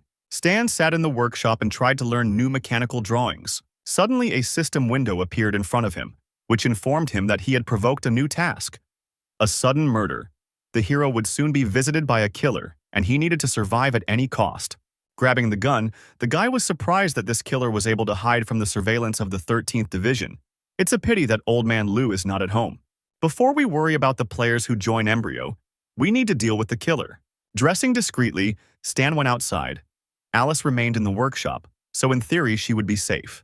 The guy walked into a deserted alley, the best place for a surprise attack. A mysterious figure in a cloak followed the hero. Stan felt that someone was watching him and turned around. Suddenly, he saw a huge crow rushing straight towards him. The hero expected to see the killer behind him, but not a flying crow. Then the guy began to be bound by a thick thread while black crows flew around him. The thread grabbed Stan's throat. He tried to free himself and realized that his enemy was not so simple. While the hero was trying to free himself, a huge glowing cross appeared in front of him. Then the guy heard the sound of waves as if he was in the center of the sea. Stan was hung on a cross with a rope. Black crows were flying around him, and a huge watching eye appeared above the guy. Is this Itachi's reincarnation? The guy realized that this was an illusion, and that his opponent's level felt like it was the same as Hell's. The more he resisted, the tighter the rope tied him. Stan didn't understand how he could get out of the trap. Would it really all end so stupidly? But suddenly the hero heard a notification sound from the system. She reported that the guy was under the influence of an illusion, and since his intelligence was above 50, he could resist these effects. Gathering his strength, Stan freed himself from the illusion, and the world created by his enemy shattered like glass. But not everything was so simple. At that very moment, a gun was put to the hero's head. In front of him stood a blond man with a revolver and a brown coat and a large hat, who said, "Goodbye, Zero." The man pulled the trigger, but Stan used a glancing shot and dodged the bullet. The killer didn't understand how the guy was able to dodge the shot at such a close distance. Stan's smile showed that he was now in control of the situation. The guy suddenly pulled out 2 pistols that were under his jacket. The hero began shooting at the enemy, activating the overload skill to deal more damage. But the killer easily repelled the attack by creating a scarlet shield, exactly the same as Hell's. After analyzing the situation, the man realized that the guy was much stronger than the intelligence data said, which said that his strength was at the level of a special agent. The information turned out to be inaccurate, so the killer decided to retreat and think over the plan of capture again. Making a seal with his hands, he tried to use the illusion on the hero again. Zero stopped and saw the sun setting again, black crows appearing and a scarlet thread enveloping him. But his intelligence still exceeded 50 points, and the enemy apparently did not, so the guy easily got out of the illusion.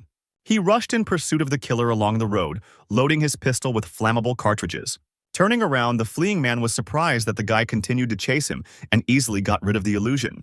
He couldn't understand what was happening, and at that moment, Stan shot him. The killer again tried to hide from the bullets with his red shield, but suddenly the shield cracked and caught fire. Stan said he acknowledged the man's strength, but the same techniques wouldn't work on him twice. The killer was defeated. His body was burning on the ground until the officers of the 13th Department arrived.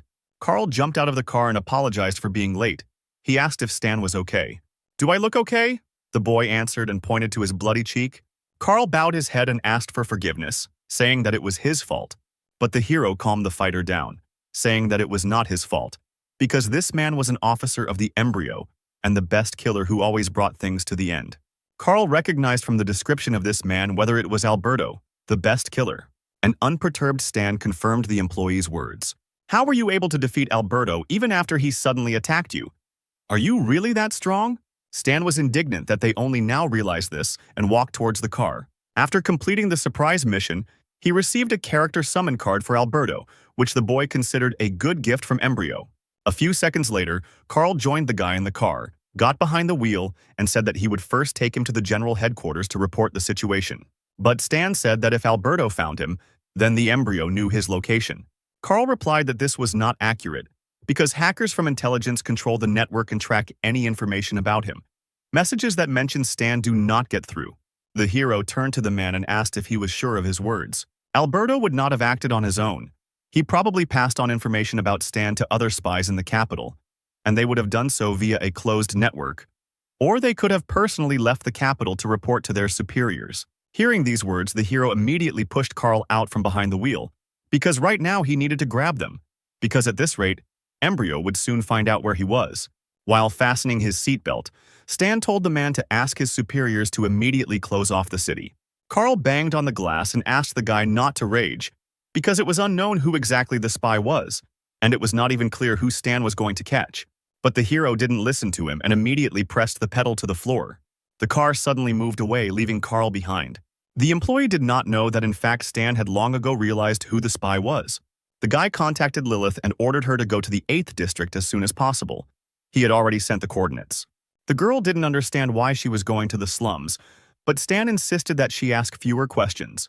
After some time, the hero reached the 8th district, where an abandoned church towered. He drove up to the entrance, where Lilith was already waiting for him in her sports car. Stan immediately ran out of the car. Lilith was surprised by the hero's haste, but he ordered her to follow him faster. The guy opened the doors to the church, which scared the parishioners. He knew that the messenger had to be somewhere here, but when Stan looked around, he didn't see a familiar face. He then grabbed the nearest guy and asked if Lugorn had been here, to which the frightened man replied that he had not seen him here today. Then Stan took his pen and began to draw on a piece of paper. Having drawn a photo portrait of a man, the hero showed it to the man and asked if he looked like this. Lugorn's eyes were set far apart, his nose was crooked, and he had a short haircut. Realizing that he was not there, Stan and Lilith went to another point. The hero told the girl to contact the bureau and let them check if he left the city. And the guy in the meantime would head to the nearest post. A few seconds later, Lilith reported that the bureau had responded that such a person had not left the city. At which point Stan warned her that he was driving very fast and she should prepare herself. "Don't underestimate me, I am a warrior after all. Do you really think that I am afraid of some kind of speed?" Stan grinned and pressed the pedal to the floor, the sports car jerking forward. Lugorn couldn't have left earlier than an hour ago because he had received the information only recently. He had to head to the nearest post, most likely to the northwest. While the hero was thinking about the spy, he quickly changed gears and the speed of the car increased. There was the first obstacle ahead. A freight train was driving across the rails and it seemed that the car would not have time to pass. "Slow down, there's a train," Lilith cried in tears, panicking. She screamed very loudly like a little girl, but the guy managed to fly in front of the train cabin. Lilith grabbed the handle to hold on. She insulted Stan with all sorts of words. A few hours later, our heroes drove out of the city at a speed of 180 kilometers per hour. Meanwhile, the sun was setting over the northwest outpost. People were outraged that they were not allowed to leave the city and they demanded to be released. The same man Stan had drawn earlier panicked. Why did they block the post? Did Alberto really lose? One of the soldiers standing guard suddenly received a notification on his phone. At that moment, he shouted that they needed this guy, seeing Lugorn. A few minutes later, Lilith's car pulled up to the post, and the soldier asked to see the documents of a special agent of the 13th Division. He looked into the car and saw an exhausted Lilith, who with difficulty handed over her ID. Stan got out of the car and laughed at Lilith, who immediately threw up, saying that she said she was a warrior, but for some reason she threw up because of a simple trip. Meanwhile, the soldiers detained Lugorn and threw him to the ground, putting handcuffs on him. Stan realized he had arrived on time and pulled out his gun. To the soldiers' surprise, Stan shot the witness and received 3,500 experience points for it. The guy did this because he knew that Lugorn had poison on his teeth and under his nails. They would not have been able to stop him from committing suicide anyway. The mission is successfully completed, and we are transported to the border of the Star Dragon to the organization Embryo, the base of the Black Raven. New player recruits have noticed that the hint for the quest to find Zero has changed. The system stated that Zero's location was somewhere in the western capital's Star Dragon region. The soldier was happy. The search area had narrowed. Let the organization send people there after open testing. They would surely find Zero. If they complete this B-rank quest, it will allow them to leave other players far behind. Meanwhile, the leader of the Embryo was unhappy to hear news about Zero again. "Do you think I'll give up now that you have defenders?" In a rage, the villain slammed the table with a powerful blow. Find out his exact location, even if he is hiding in the headquarters of the 13th Division. Send 200 Owl agents there, 5 commanders, and kill Zero. I authorize the use of short-range guided missiles. I will stop at nothing. The next day, at the headquarters of the 13th Division, Star Dragon, Stan looked at the information in the system, which said that the closed testing was completed and the next open testing would be in 122 days. The guy was right. When updating, the real time does not correspond to the game time. "What are you waving your finger in the air for?" asked the department director, who was clearly not in a good mood. He asked how much secret information Stan knew about the Embryo. The guy replied that the organization knew his location. They don't know the exact location, but they are sure that he is somewhere in a western capital. So they will probably send more assassins here to finish the job that Alberto failed to finish. The director of the 13th Division asked the guy what he was going to do in such a case. Stan took off his mask and said that he would no longer hide and would confront the Embryo. The director forbade this because it was too dangerous, but the guy raised his hand, in which he held the remote control and pressed the button. A map appeared behind the boss, and Stan showed a base in the valley of the Black Raven, which is located on the border. It is large and completely different from the 3 with which he had already dealt. The guy personally wants to take part in its destruction. The director replied that this was madness, because then Embryo would take advantage of the fact that the guy himself came into their hands.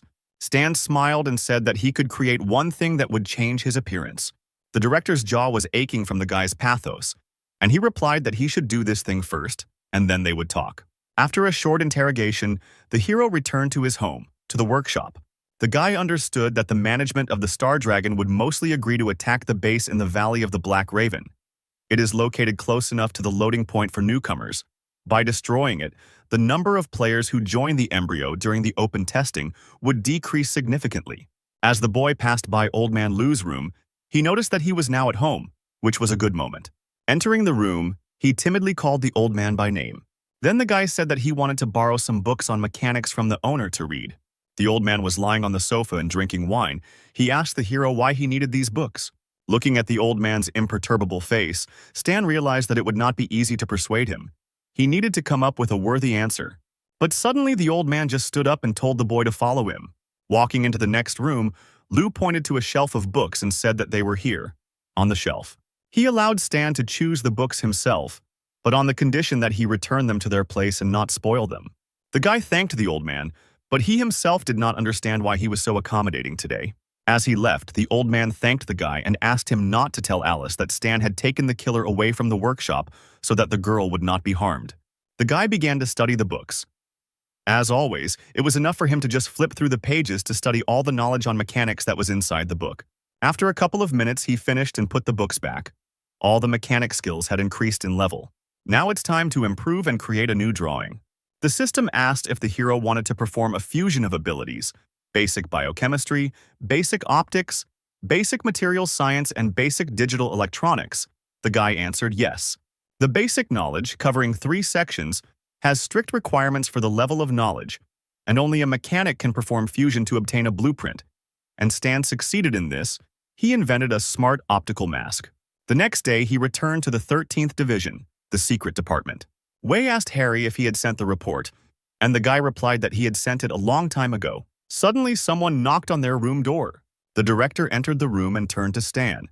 He had already said that it was dangerous for him to take part in the operation, and asked if he had created a thing that could change his appearance. The guy grinned and asked the director to wait here for a minute.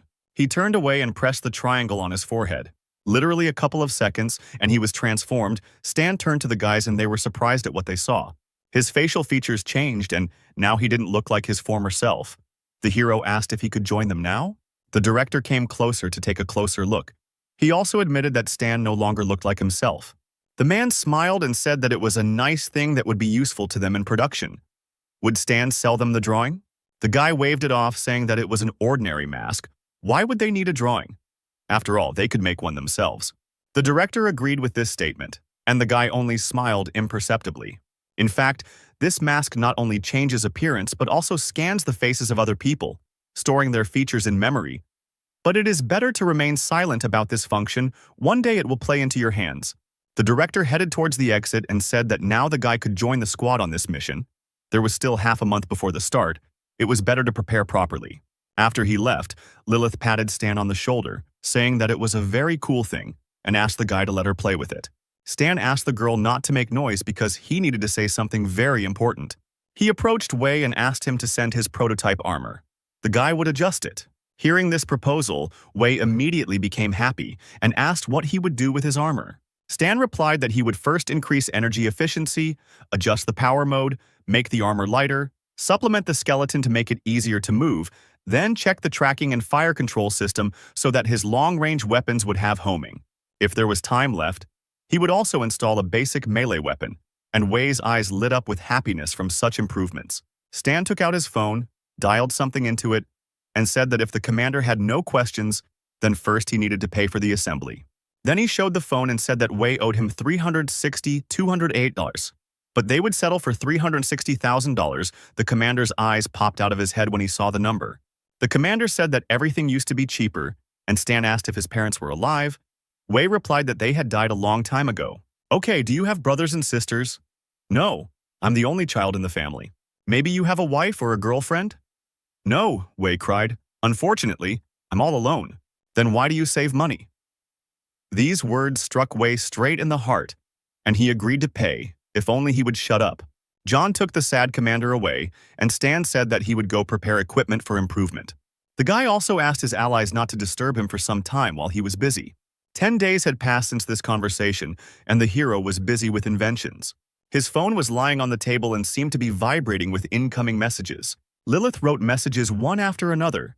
She asked when the guy would stop playing hide-and-seek, and when Stan would start working on the pile of orders. Everyone was calling her. But Stan didn't pay attention to this. He improved his inventions. The grenade now explodes with a delay, breaking into fragments. The folding saber is modified and is now more compact. The hang glider is modified. Its compactness is also improved. The lightweight power arm has also been improved. Now it can start shaking when it contacts a target. And the outer coating is now made of platinum alloy, which increases its durability. The gun was strengthened. Now it became more powerful and long range.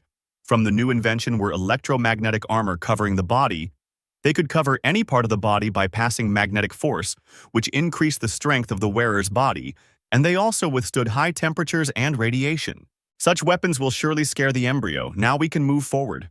The day of the mission arrived. The staff were waiting near the train at the Western Capital Station. The blonde contacted his superiors and asked why the others were still not there. Suddenly, he saw a huge black truck heading towards them. The soldiers were surprised to see such a cool machine, which was in service with a special detachment. The heroes boarded the train and headed to the site of the planned attack. Allow me to introduce myself. I am leading your squad on this mission. My name is Howard. Everyone was assembled, so the commander decided to discuss all the details right now. We will work together with the Military Intelligence Department of the Valley. They are already on the border and are ready to act at any time. Our task is to quietly penetrate the enemy territory, determine the location of the guards, and report the information. Intelligence sent them a map. The relief of the Black Raven Valley makes it inaccessible, hiding it in a dense forest. The exact location of the base could not be determined through aerial photographs. Since we do not know the exact coordinates or the level of military power of the enemy, we will have to carry out a ground invasion. The unknown girl sipped her drink and noticed that, judging by the information provided, the enemy base was strictly guarded. It was the special agent of the 13th Division of the Star Dragon, Kira, who asked if the reconnaissance squad would be sufficient for the attack. Howard exhaled and said that the squad would not agree to this. Evil Lilith asked the girl why she was asking stupid questions. Did she have any other ideas? Howard said that near the Valley of the Black Raven there is a village, the Raven Forest, in which many wanderers live. Since it is located near the base, there are scouts of the embryo. It would be possible to find out the necessary information from them. These three candidates would be perfect as informants. Howard pinned the faces of the three guys to the board. The first target is the main leader, Mark. He is an E+ level martial artist and uses a blade called the Soul of the Blade. The second target is his deputy, Cedric, and their leadership has little information about him. And the last candidate is the head of security, Cody, who is an excellent user of various types of firearms and a very well-trained special agent. The Valley has sent a special reconnaissance team and they will join us upon arrival. Wei asked if the two special agent teams would work together. Lilith was also interested in this question, whether the second squad would become a hindrance to them. But her question was interrupted by the train stopping abruptly, causing the girl to hit her seat. Why did they stop so abruptly? Were they under attack and should they prepare for battle?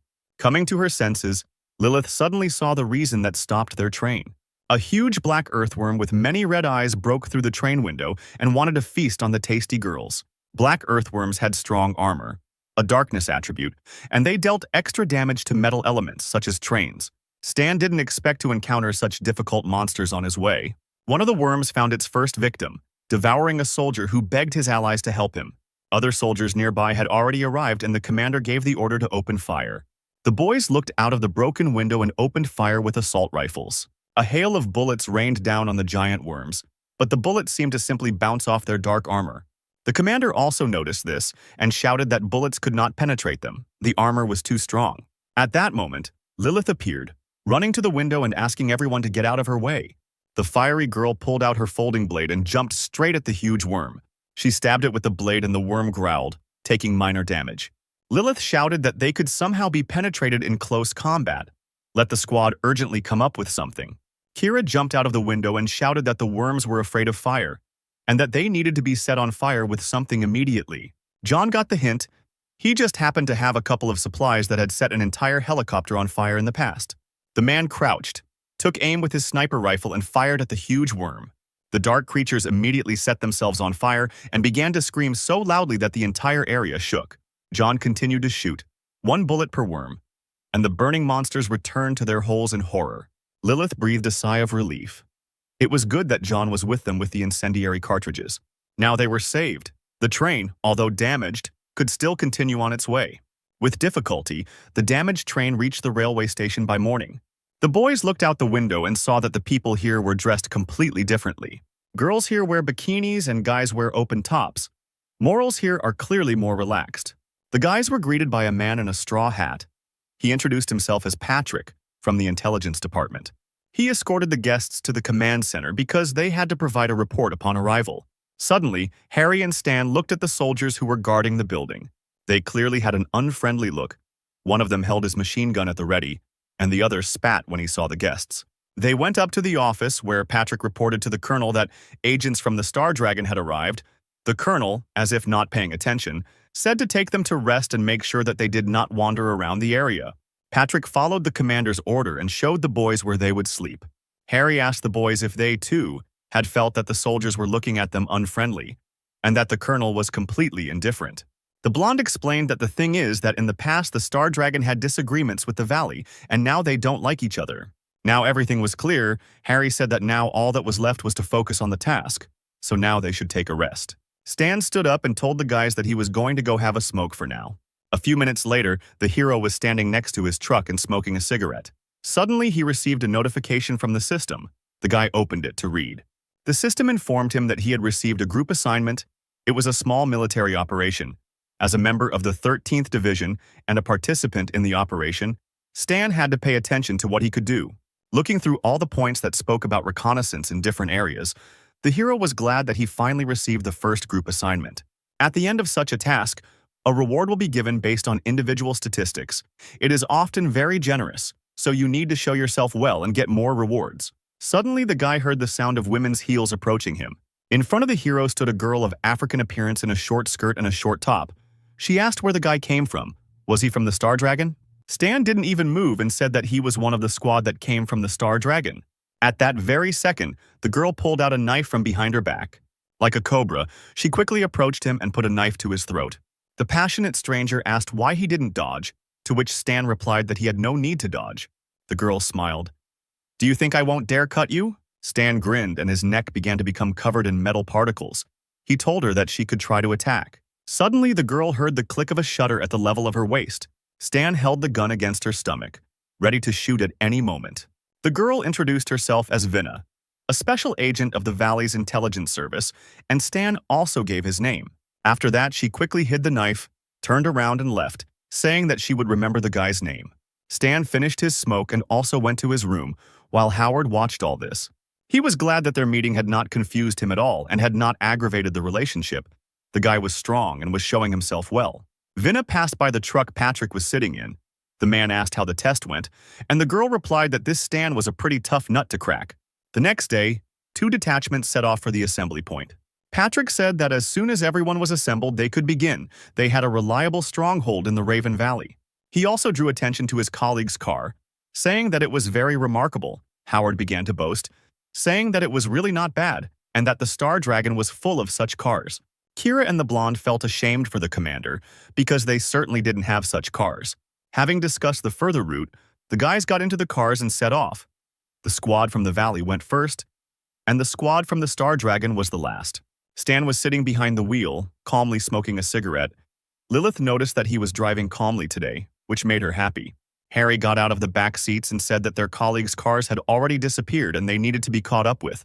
But Stan didn't see the point in that since his colleagues would have to stop anyway to wait for them. Kira mockingly asked little Lilith where they disappeared to. Catch up? Or does Stan not know how to drive? But the guy didn't seem to have any enthusiasm and replied that he just didn't want to waste gas. The blonde asked Wei to influence the situation, since his colleagues were already starting to bully them, and Commander Wei supported him. The only one who was against it was Lilith. She still remembered the last trip. Wei didn't understand what she was afraid of. Lilith replied that she just wanted to stay alive. Well, since everyone was asking, Stan decided to speed up a little and recommended holding on tighter. The car jerked forward. Lilith screamed and said that they would still regret this. In a split second, the huge black truck overtook the entire convoy and pulled ahead. The soldier, seeing this speed, was surprised that such a big truck could go so fast. Lilith screamed at the top of her lungs like a little girl. She asked to stop because she wanted to get out. Harry huddled in his seat and begged Stan to slow down. But the driver did not listen to them and continued to overtake all the cars in the convoy. The speed was so high that the car even lifted off the ground for a split second, and Lilith's voice was heard from its windows asking for mercy. After some time, the truck stopped at the meeting place in the Crow Forest. Lilith immediately looked out the window and a rainbow poured out of her mouth. At that moment, she only wanted to die. The entire squad struggled to get out, and the girl reminded them that she had said that they would all regret this. Wei asked with difficulty if Stan had driven an SUV before. Stan chuckled and replied that he had only ridden mechanized controlled robots before. John was barely leaning on the truck. He said that if the guy touched the steering wheel again, he would jump out of the car. After recovering from the high-speed ride, they arrived at the rooms that were assigned to them. Patrick said that this place is pretty shabby, but we need to be patient. And now, let's move on to the pre-mission briefing. There are 2 tasks. The first is to disguise yourself as wanderers, sneak into the Raven Forest settlement and find out information. The second is to find the sentries who were left alone in the vicinity of the valley and interrogate them. Vinna said that they would deal with the sentries and let the people of the Star Dragon go to the Crow Forest. Stan realized that they had dumped the hardest task on them from the very beginning, because they were not familiar with either the area or the inhabitants of the Crow Forest, so they risked not only returning empty-handed, but also falling into enemy hands. It is easier and safer to catch a sentry. Everyone is silent. They are probably also aware of the possible benefits and losses. Patrick said that since there were no objections, we could begin. For support, each squad should leave 4 people at the base. After some time, our detachment went to the Crow Forest, to the village of Wanderers. Kira said that the newcomers would immediately be noticed, so first they needed to find a place for them to settle down. Stan said that it was normal for Wanderers to be interested in the state of affairs around them, but if they deliberately hid, they would instead arouse suspicion. Kira agreed. But the village is large. Where can they look for the embryo scout? Stan told her that there was a casino in the south. There was a bald man in it. He had all the necessary information. Later in the evening, the heroes arrived at the luxurious Wanderers Casino, located in the Crow Forest. The hall was quite noisy. Everyone wanted to win, but of course not everyone succeeded. The squad watched the residents playing in the casino. Kira said that the scout could actually be here. Suddenly, Lilith, watching from the balcony, saw the target they needed. In the distance sat a bald man, enjoying himself in the company of 2 girls dressed as bunnies.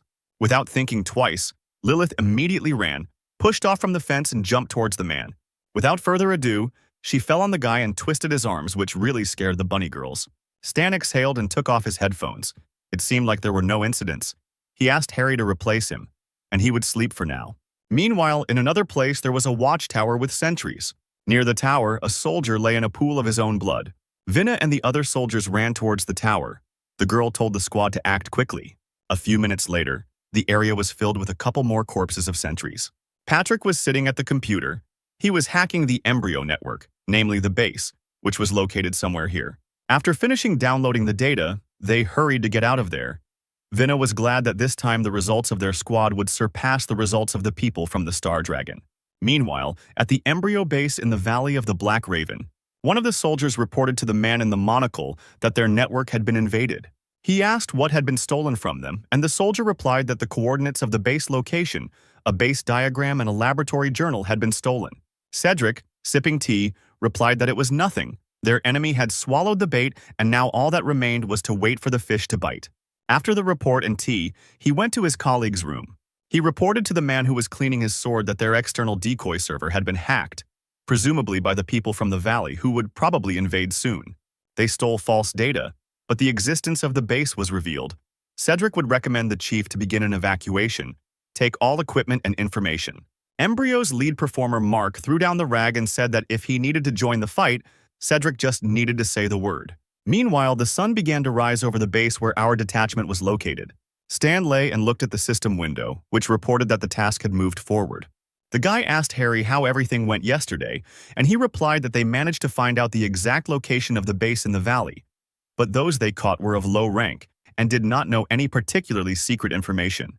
The disappointed hacker leaned on his hand and said that this was all the result they had achieved. This was expected by Stan, because if they had found out anything, then the task called Reconnaissance 2 would also have been completed. Suddenly the door opened and Vinna entered the room with a flash drive, who said that they had obtained top-secret data about the Valley base. This information amazed Howard. His colleagues got ahead of them. Patrick said that Vinna took the prisoner and the mission was completed. Now their squad can return. They will collect all the data and pass it on to the Valley's military. Stan suspected that something was wrong here. The panel with the fact that Reconnaissance 2 was completed did not appear. Something was wrong with their information. The hero asked his colleagues to confirm the veracity of the information and to tell him about the progress of the operation in detail. Vinna said that they would of course tell everything. A few minutes passed and the guys were explained everything in detail. Stan thought the mission had gone too smoothly. Perhaps the data was unreliable, but Vinna didn't think so. Most likely the enemy was simply not ready for a surprise attack. It's just that this time they win, and Stan is just suspicious of everyone and everything. Apparently he doesn't really like losing. Stan looked at the girl and replied that it was just intuition. Patrick said that distrust is a good thing, but since there is no evidence, there is no point in going overboard. In short, the investigation is complete. They are leaving tomorrow at dawn. Well, if not, then no. It looks like Stan will have to figure it all out himself. It was a quiet night outside, the moon lit up the sky and the song of crickets could be heard. But in addition to the song, in the silence of the night, 2 shots from a sniper rifle rang out, killing 2 soldiers. The muffled shots continued. The sniper worked precisely on target, killing 1 guard after another. Stan had killed a lot of the guards. He knew that soon the base would have to send people to check out the situation. The guy crouched behind a rock, put the rifle on the ground and took out the fishing line, hearing a noise near the bushes. A sentry patrolling the area was looking for the shooter when Stan jumped out from behind. He wrapped a fishing line around the sentry's neck and began to strangle him. The unfortunate man tried to escape from the trap, but his efforts were in vain. Literally a few seconds later, he died and fell to the ground. The hero turned the poor guy over, took off his cap and activated the triangle of the mechanical mask on his forehead. On the radio that was lying nearby, someone was heard reporting that the northwest was clear. The next sentry said that the southeast was clear, but one sentry was silent. Stan transformed into a sentry, picked up his radio, and reported that a dead sentry had been spotted at his position. A few minutes later, several trucks arrived at the scene, searching for traces of the enemy. They couldn't find anything, and then the commander ordered them to get into the car and return to base. Stan got into the car with them and drove to the enemy organization's base. Cedric walked down the corridor with his secretary. The girl told him that 13 guards were killed. The man was surprised that the enemies received the necessary data, but still remained and continued to try to find out more. But the secretary smirked and replied that no matter how vigilant their enemies were, they would not know which information was false and which was true. In any case, they would fall into a trap. The chief has already prepared for the evacuation. Reinforcements will arrive in 5 days, and then it will be possible to retreat. In the meantime, Cedric decided to prepare a huge surprise for their enemies. After some time, the car in which our spy was located arrived at the base. The guy suggested that if Reconnaissance 2 was not completed, then there must certainly be a secret place on the base. The civilians are collecting equipment, and the soldiers remained to provide cover. This is strange. The people of the valley invaded yesterday. This would have been enough time to evacuate, but why haven't they left yet? One of the workers asked if they had received an order to evacuate. Another guy replied that the authorities had said that contact with the scouts in the village of Voronoi-les had been lost. Apparently, everything was heading towards a battle. The worker turned to Stan and called him Terramand. The guy asked if they had found anything, since he had just arrived from reconnaissance. Terramand? That seemed to be the name of the man to whom this face belonged. Stan approached the worker and replied that there was no optimistic news. The enemy had killed all the sentries. The hero understood that the ordinary workers who were here most likely did not have secret information about the base. It was worth targeting the key figures in the leadership. The guys sat down to rest after hard work, and one of the fighters said that he envied the civilian personnel, because they would be able to evacuate first. Suddenly, a man with a tattoo on his face called out to them, asking why they were resting and ordering them to start carrying things. It was the base commandant named Cody. Stan recognized him immediately. This is one of the 3 people Howard spoke about. If the base has secrets, then important people like him should know them. The fighters got to work. Stan said that he would go to the toilet, and one of them was not happy about this, thinking that the guy did not want to work. The hero walked away from them and followed Cody to figure out where he was going. Cody didn't notice the hero and continued to go about his business. Stan carefully followed him. The man walked down another corridor and entered a door. Stan followed him and was suddenly surprised. Cody just disappeared. He definitely came in here. But there was nothing in this room except ammunition. Stan realized that there must be a secret door here, but where? You can't linger. At any moment, someone can come here and things will be bad. So the hero launched several mechanical beetles. He didn't even think that these trinkets made from improvised means would be useful to him. The bugs with cameras crawled around the room to hidden places. Stan came out from there, sat down on the stairs and took out a tablet. While watching the cameras through his tablet, he saw a door open in the wall and 2 men in suits come out. Stan followed them carefully. These two must know something. It was time to reveal the mystery that surrounded this base. The men moved out of the building, Stan carefully following them. Suddenly, one of the fighters called him and threatened that he couldn't leave the base without an assignment. Stan showed the key and said that he had just run into those two men. They had dropped the map. He would now give it to them and be right back. The guard let the hero in. The men went outside the base. Stan caught up with them, showed the access card and said that they dropped it. One of the chiefs began to touch his pockets. Indeed, there was no card. He thanked the soldier for his work. But to the men's surprise, the soldier pulled a knife from behind his back. Stan tied the prisoners to a tree and threatened them with a knife. The superiors realized that the soldier was not from their base and began to call the guards for help. There are only mountains here. Scream as much as you want. No one will come. Tell me all the secret information you know. The guy burst into tears and replied that they were just employees and didn't know anything. Then Stan held a knife to his throat and said that he knew about a secret door in the pantry. The hero began the interrogation.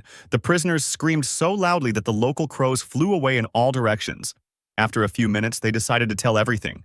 One of the men was unconscious, and the other was sobbing from the humiliation he had experienced, while Stan checked the system window. Having received all the necessary information, he returned to his appearance. The reconnaissance mission 2 was completed. Now everything became clear to the hero. The night passed and the sun rose over the Allied base. Harry was knocking on the car body. He was trying to get Stan to open the car, but Lilith said that she didn't see him in it. The guys realized that Stan was missing. Howard asked the commander what they were going to do about it.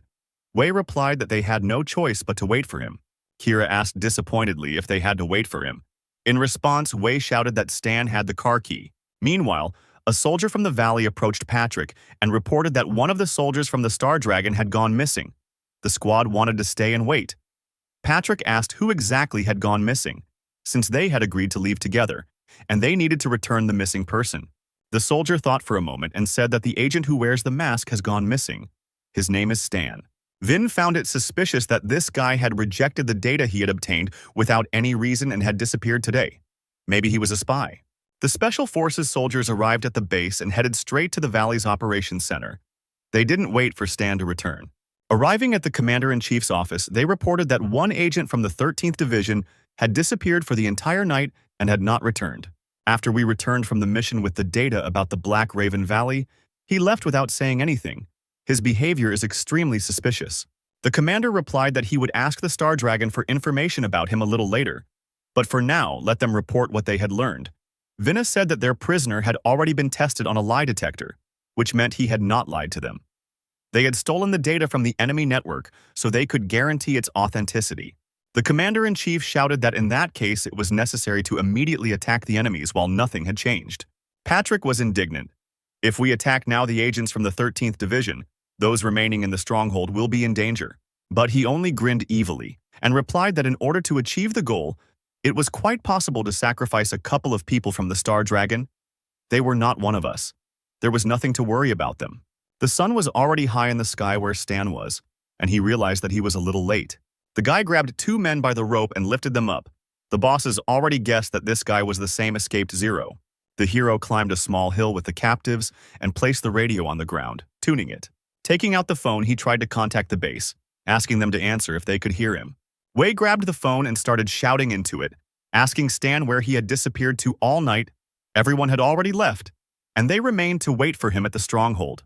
Howard intervened and took the phone from the captain. Stan reported that he had infiltrated the Valley base and obtained classified information. The base is divided into internal and external. The internal sector is its core, located deep in the mountains. Low-ranking personnel do not know about its existence. The communication route between the sectors can be closed at any time. The inner sector of the network has many escape routes that managers can use to escape unnoticed. Upon hearing the report, Howard immediately contacted the colonel by radio. The colonel cleared the connection and picked up the receiver, saying that he was listening. Howard said that one of his squad members had discovered important information that the colonel needed to know, so he needed to speak with him personally. He understood who they were talking about and decided to listen to the guy. After the report, the colonel, with a frowning face, asked the guy where he knew this information from. Stan replied that he had infiltrated the enemy base and captured 2 internal staff members, but the colonel shouted that he was lying. The hero also understood that they would not believe him, because the colonel's men were sure that he would never be able to pull off such a thing. They don't know that he can change his appearance. Copying facial features is his trump card, which should not be revealed so easily. Howard, listening to the conversation, began to panic and asked his soldier if he had evidence. The guy replied that he did. These were two prisoners.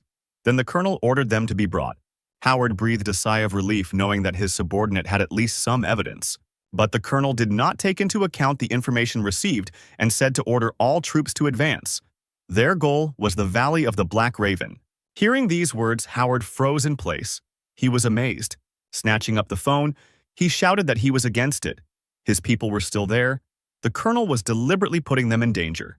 But the man firmly answered him that it was not Howard who made the decisions here and hung up. Stan, listening to the beeps on the phone, realized that the colonel was hungry for immediate results. This means there is little time left. We need to manage to leave the combat zone. Almost a whole day passed without news. It was already getting dark.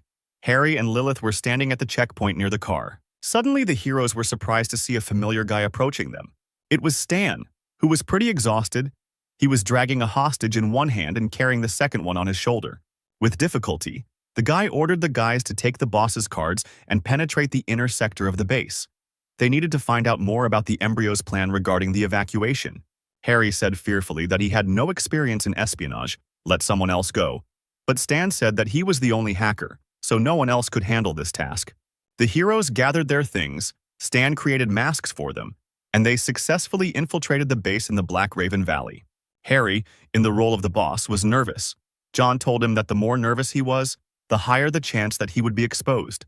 The guys approached the base door and used the card key. The digital lock successfully read it and opened the door. The boys got inside calmly. Harry was glad that there were no adventures. After some time, 2 of the 13th squad penetrated into the very center of the base.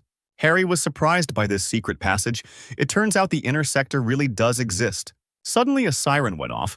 Harry was scared, but John reassured him by saying that the siren was not triggered because of them. Cedric told his secretary that he heard that the enemy had sent troops towards them. They were about to arrive. We have already sent an armed group to meet them. They will be able to hold off the enemy for long enough, and you prepare for evacuation. When Cedric and the secretary passed our fighters, Harry contacted Stan saying that the Valley Squad wanted to engage in combat with the embryo. They better get out. Wei was indignant. This was too much. You helped them get information, and they spat on your safety. Stan told the guys that they were close to the base, and they could get hurt in a fight, so they should get out of there quickly. Suddenly, the hero heard the sound of approaching cars. Harry shouted into the phone that his comrade's car had been found, but Stan had already seen the light of approaching headlights. One of the soldiers in the enemy vehicle shouted that they had spotted the enemy and ordered all the other jeeps to catch up with him. The chase began. Lilith stepped on the gas and tried to break away, but the organization's soldiers caught up with them. The fighters' machine gun fire covered the car. The girl panicked when she saw that the enemies were catching up with them. But Stan told her not to worry. Because he installed nitrogen acceleration, Lilith was shocked that he was able to install it on such a huge jeep. The guy tried to press the acceleration button, but the girl stopped him, saying that they were in the mountains and would most likely get into an accident at that speed. So we had to dodge at base speed, but the soldiers were getting closer with every kilometer. Stan then grabbed one of the suitcases and asked Wei to change into the mechanical armor. Just a few minutes later, Wei jumped out of the car in new armor.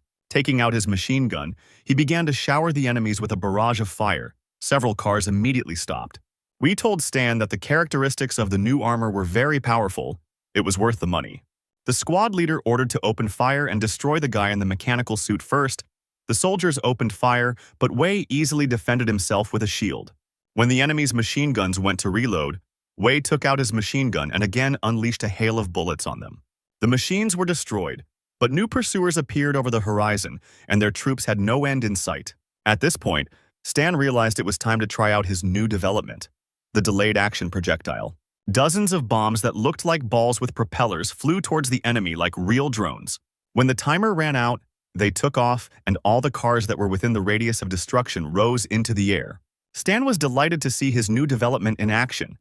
At that moment, he received many messages from the system, which awarded him points for destroying the enemy. After some time, jeeps from a friendly detachment arrived from the valley, and one of the soldiers was surprised by such firepower. They saw dozens of overturned vehicles and how one truck could deal with them all, but the colonel was not surprised and ordered the destruction of the remaining enemy. The artillery on the roofs of the Valley Detachment's trucks prepared for battle, and rockets were fired from it at the enemy. But Stan's truck was also in the affected area, and the guy realized that things were bad. He yelled at Lilith to step on the gas and turned on the acceleration button trying to get away from the missiles. Two missiles narrowly missed the truck and landed behind it, creating a huge fireball that destroyed everything in its path. Fortunately, the truck was not damaged, but a huge crater covered in fire formed in the place where the missiles landed. The damaged truck stopped. The guys needed time to catch their breath. Stan received bruises, as did his entire squad, but they got off with minor scratches. The hero was angry that the allied squad decided to blow them up along with the enemies. The truck moved off and headed towards the base, and the headquarters watching this were glad that the guys were not hurt. Howard grabbed the microphone and shouted at the colonel that this had all gone too far and he would be held accountable. The colonel replied that he was just doing his job and didn't need instructions from the people of the Star Dragon. Then he ordered that the injured be taken to the medics when they arrived. After some time, Stan's squad arrived at the logistics squad's camp. They were given first aid. The hero was examined, but no serious injuries were found. The guy threw his backpack over his shoulder and was about to get up, but suddenly one of the soldiers stopped him and said that they couldn't leave. The colonel ordered that their wounds be treated. Stan replied that he did not obey the colonel's orders. Then the soldier said that Commander Howard had also ordered them to look after the detachment and give them a rest. The hero bowed his head and smiled. Apparently, old Howard was afraid that he would risk going to the front lines again. Then the hero went to the nearest radio receiver and contacted his spies via a secure channel, asking if they were still alive there. Harry replied that, unfortunately, they were still alive. Stan asked what the current situation was at the base. Meanwhile, the sounds of dozens of machine gun shots could be heard at the base. Harry reported that the outer sector was fighting off the Allies, and other personnel had retreated. The exact evacuation route had not yet been announced. So for now, all that was left was to wait for everything to become clear. They also found out that the information obtained by the Allies about the defense of the base was fake, and if they blindly followed it, they would suffer great losses. Stan asked if the hacker had told the management about this. He replied that not yet. Stan was the first one to find out about it. In that case, don't tell them anything, the hero replied. But why? The hero explained that the Allies deliberately exposed them to danger. They could have died. Harry still couldn't believe it. But John supported this decision. Since they didn't hide their intentions to finish them off, then they weren't obliged to help them either. Meanwhile, the battle between the Valley troops and the Embryo organization was in full swing. Bullets were flying everywhere and shells fired by tanks were exploding. But it seemed that the Valley detachment was finally beginning to gain the upper hand. The soldiers advanced further and further, and then one of the commanders ordered to storm the base. The guys who took part in the assault were glad that the enemy's defense was very weak. They were lucky that they got the information. The assault was successful, and the enemy fighters fell one after another, dying in their own blood. There was an explosion, the commander shouted. The outer wall is blown up, we're going in. The squad ran inside when suddenly one of the soldiers saw a mine under his feet. Dozens of explosions thundered. The detachment storming the building was blown up by mines. It was an ambush. Soldiers of the organization appeared from the windows and opened fire on the enemy. Their trick was successful. The fighters of the valley took the bait. The Allied soldiers were dying under a hail of bullets.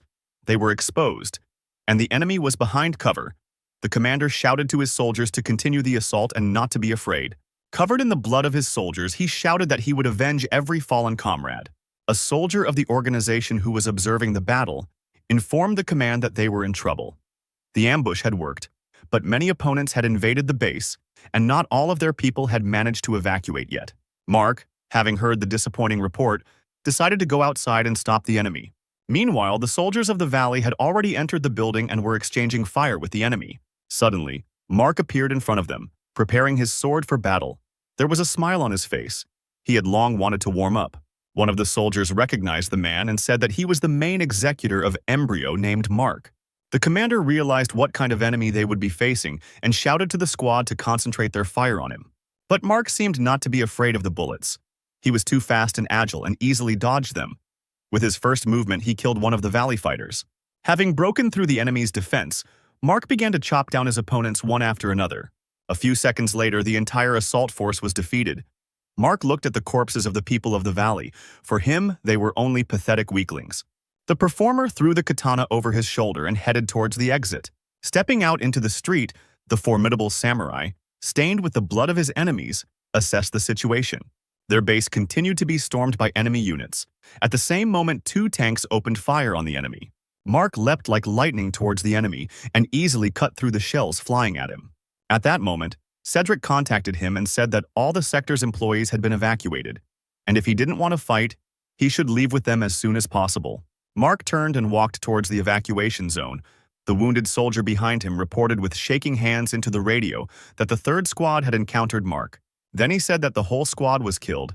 Patrick was surprised to hear the report, because there were 200 people in this squad. How could one man defeat them all?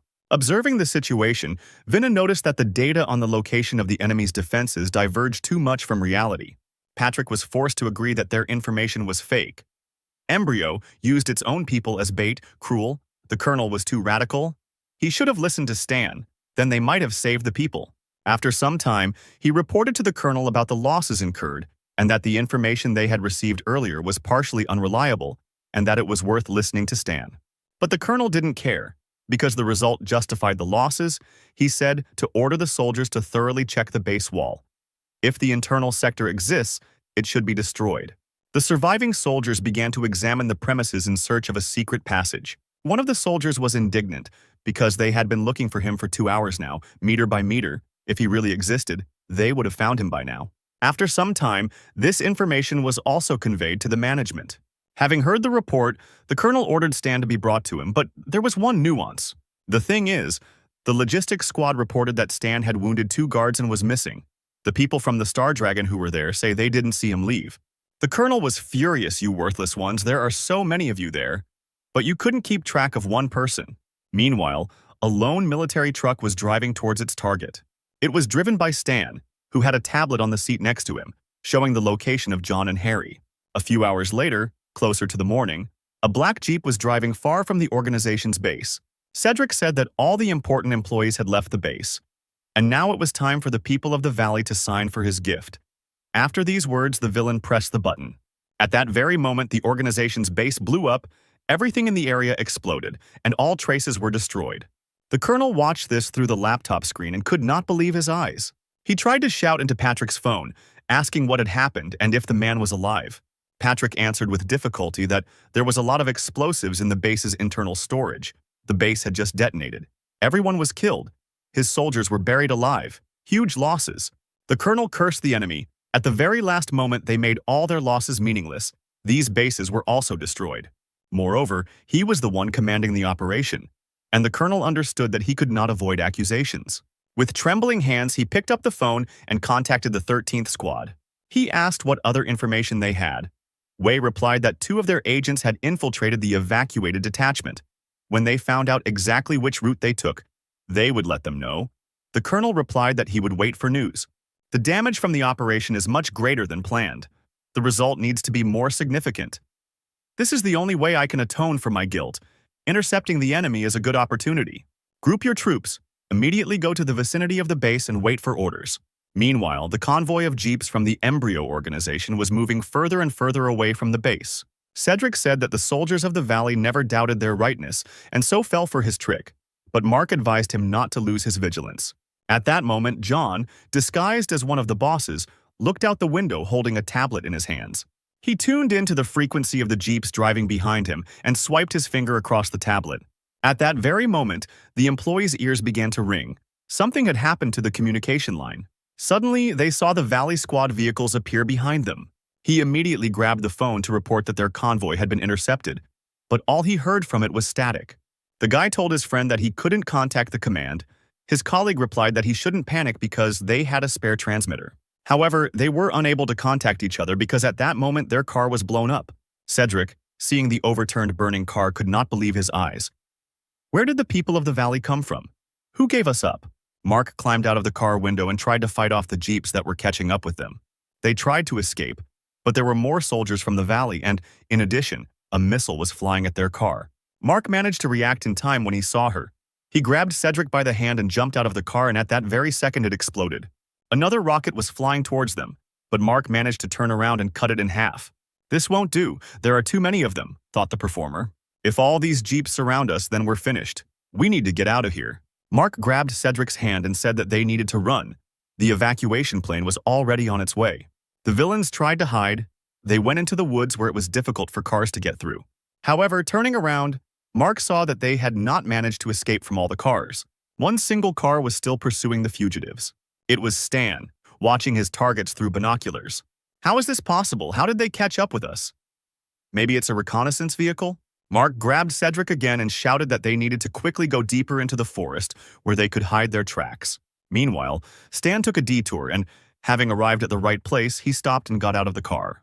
He took out a map of the area, on which there was a red dot. It was the only road that passed here. The hero calmly took the rifle and suitcase and went to the right place.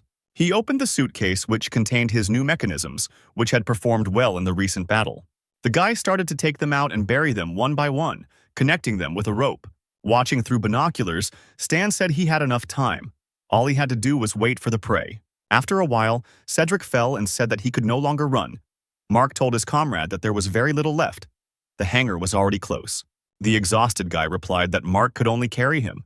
Suddenly, the sound of a large-caliber rifle was heard from behind the bushes. Mark, being a dexterous fighter, managed to react in time and dodge. But not everyone is as clever as the main performer. The bullet hit Cedric in the back and he fell to the ground, rolling his eyes. Stan was happy with the victory, the first target was eliminated, and the system informed him that he received 4,000 experience for killing Cedric. Mark ran up and tried to resuscitate his comrade, but his attempts were in vain. The man's rage knew no bounds. Looking at the nearest hill, he realized that the shot had come from there. Having abandoned the body of his comrade, Mark rushed towards the hill to take revenge. His speed was high. He could not allow the enemy to escape. Stan, seeing the enemy, also realized that he was approaching too quickly. The guy opened fire on the enemy, but Mark deftly dodged the bullets. The man blocked the bullets that he couldn't dodge with the red shield that we had seen before on other embryo commanders. Stan also remembered this shield, reminiscent of snakeskin, with which he had already fought. The hero fired a couple more bullets from the machine gun, but Mark blocked them with the blade of his sword. The enemy was approaching. Stan realized that it was pointless to shoot, and throwing away his machine gun, ran away from the enemy. Mark grinned, thinking of running away. It's too late to run away from me. But in reality, it was a trap that Stan had prepared for the enemy. Running behind the nearest rock, he immediately took out his tablet and activated his mechanical devices. To Mark's surprise, explosions were heard beneath his feet. The bombs Stan had planted when he arrived detonating. Even though Mark was agile and fast, he couldn't dodge a dozen explosions. To Stan's delight, the system began to inform him that Mark was taking 34 damage from his bombs. The hero tried to read information about the enemy, but unfortunately for him, the difference in their levels was too great, and he would not be able to find out enough information. Therefore, the system offered him to raise the level to 28 for 520,000 points, and the hero agreed.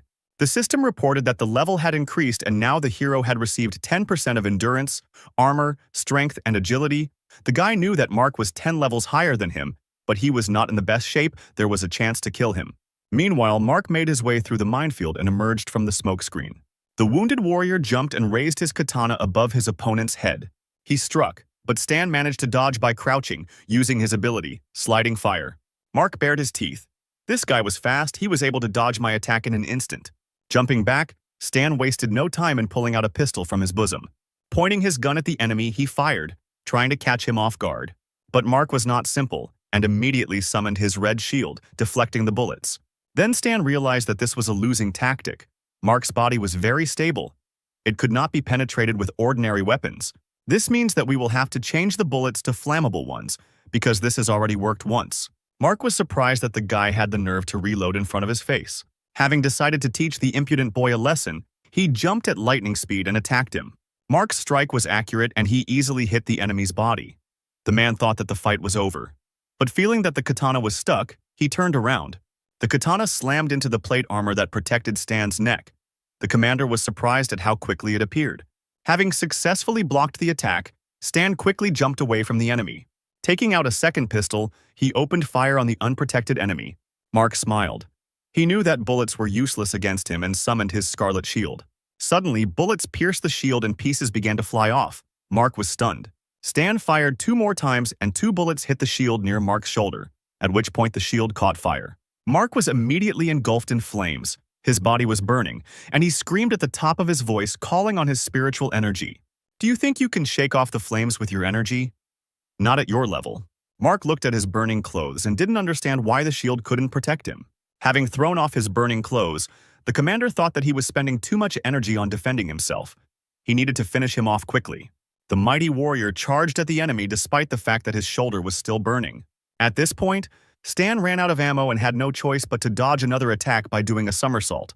But the katana blade managed to hit the guy's face, and the system reported that the mask was damaged.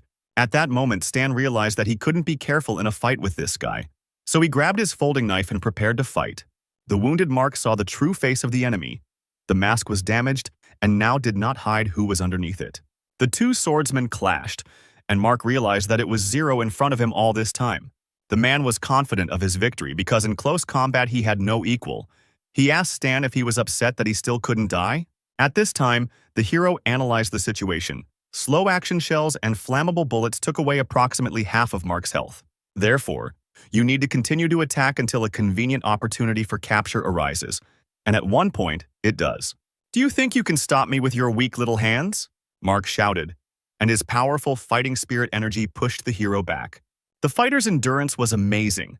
The force with which Stan was thrown back was so great that he flew back a couple more meters and crashed into a tree. But the guy was not going to give up, and as soon as Mark tried to attack him, he immediately blocked the attack. The villain struck and hit Stan's hand. It was quite painful. If it weren't for the second-generation mechanical hand made of titanium alloy, the hero would have lost his own. Gripping his blade more tightly, the hero leapt at his opponent more furiously, but the man did not give in. However, Stan managed to notice the trembling in the enemy's legs. His block did not go as well as before. Apparently, he spent a lot of energy and weakened.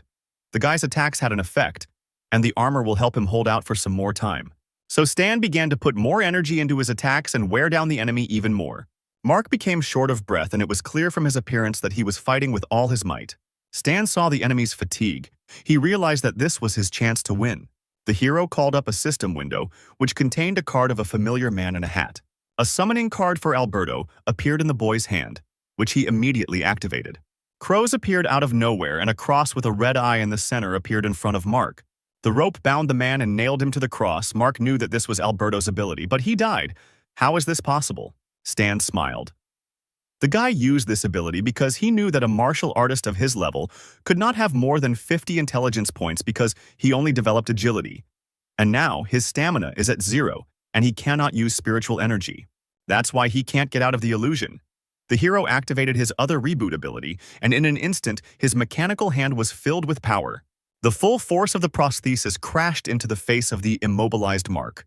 The force of the blow was so colossal that the villain flew out of the dome of illusion. Bleeding, he tried to rise with difficulty. He looked towards Stan and was surprised. At that moment, the hero was already flying towards the villain with his sharp blade. Mark would not have had time to dodge because he had no strength left. The hero pierced the villain's body right through. Finally, the grueling battle ended. The system reported that Stan killed Mark level 38 and received 21,000 points for this. In addition, he killed an enemy 10 levels higher than him, and for this he receives an additional 58,800 points. His individual contribution to the battle was also 99%, for which he received an additional 58,212 points. Suddenly, our hero saw a radio lying near Mark, and the main villain appeared in it, asking his subordinate whether they had evacuated or not. At that moment, the villain saw Zero and immediately recognized him. He asked if the guy killed Mark and Cedric. The man was also interested in where the hero got the data about the base. The guy didn't answer anything to this and told him to guess. "Do you think you can harm our organization with such methods? How naive.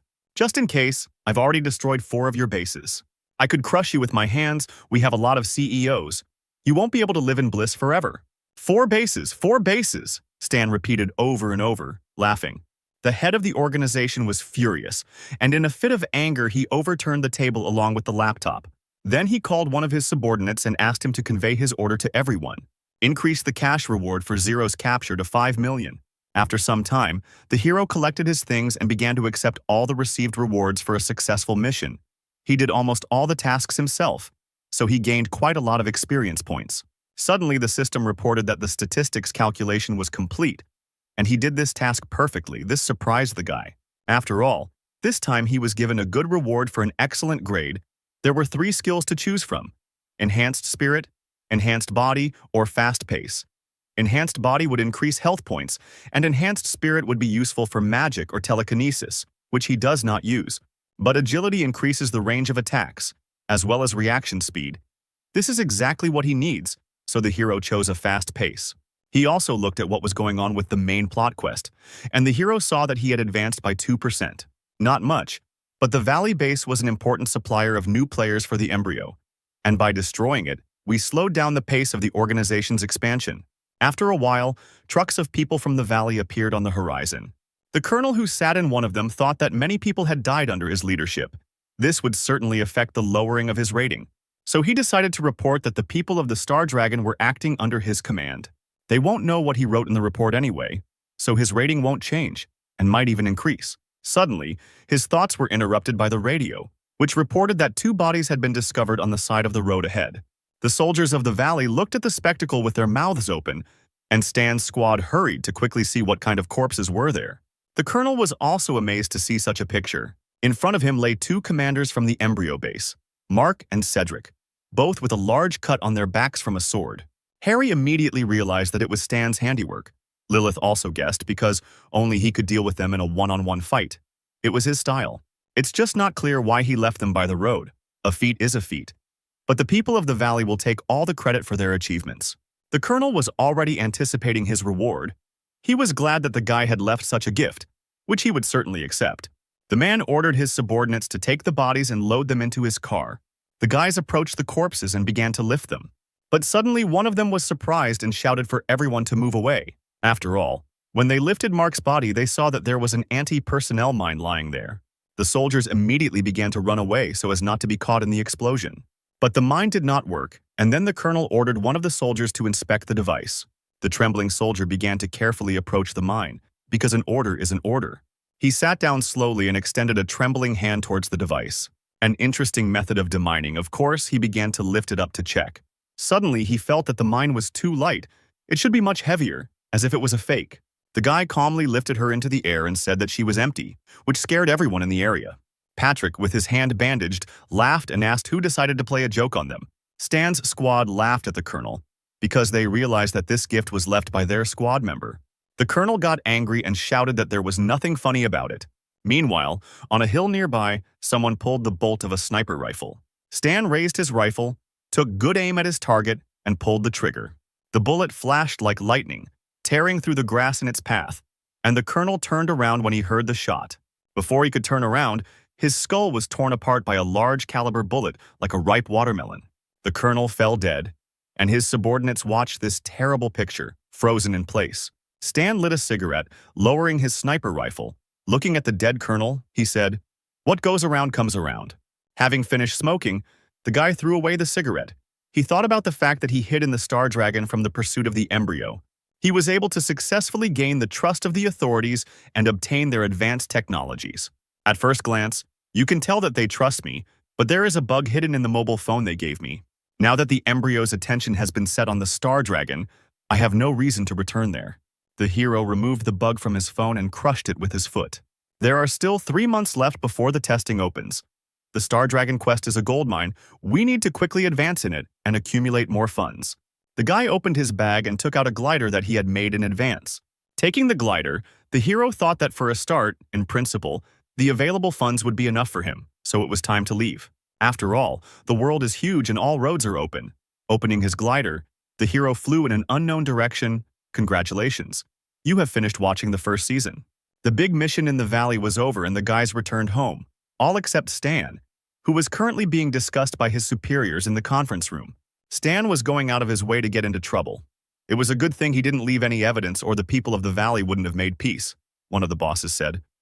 But the other guy thought Stan had done a good job. The director coughed loudly, hinting that it was time to shut up. Then he asked if Stan's location had become known. The gray-haired man nervously replied that they had traced the bug's signal to his phone. But it had been interrupted 24 hours ago. Stan must have found it and thrown it away. He decided to call and ask his partner again. The man dialed the number and asked Harry if the hero had contacted him. Harry replied that he had called him this morning. The man was shocked to hear this news and asked what Stan had told him. Harry said only one phrase. The hero conveyed that he had left to avoid sin. The silence in the hall was broken by one of the chiefs. Is it because of the murder of the colonel of the valley? Is he afraid that we will not be able to protect him? Another man suggested that the phrase sounded like an excuse to run away. Suddenly, one of them showed the director a laptop, in which he saw that the reward for Stan's head had suddenly increased 5 times, and now it was $5 million. The increase in the reward is obviously related to the destruction of the base in the Valley of the Black Raven. But how did the embryo know about this? There is a spy among us? The director interrupted his colleagues. He suggested that if the reason for his escape was that the embryo would come to settle scores, then the fear was justified. Let's keep his identity a secret for now. Don't give out information about him to anyone and send a search team after him. Meanwhile, far from the Star Dragon, there was the resort town of Morrowind. Stan changed his appearance. He carefully thought about the huge amount of work that needs to be done before the start of open testing in 3 months. First, it is worth getting ahead of the players by completing special tasks, for which rare skills and abilities are often given. Fortunately, I haven't forgotten them yet, as the hero thought while pouring wine. How to get through. Afterwards, I'll need to strengthen the supply lines with parts so that I can complete missions while on the go, thereby automatically earning experience. And for selling the drawing of the folding saber, you can get a black and gold card of the Feish group, which will cover the material issue for a while, in addition to finding time to create chaos in the embryon.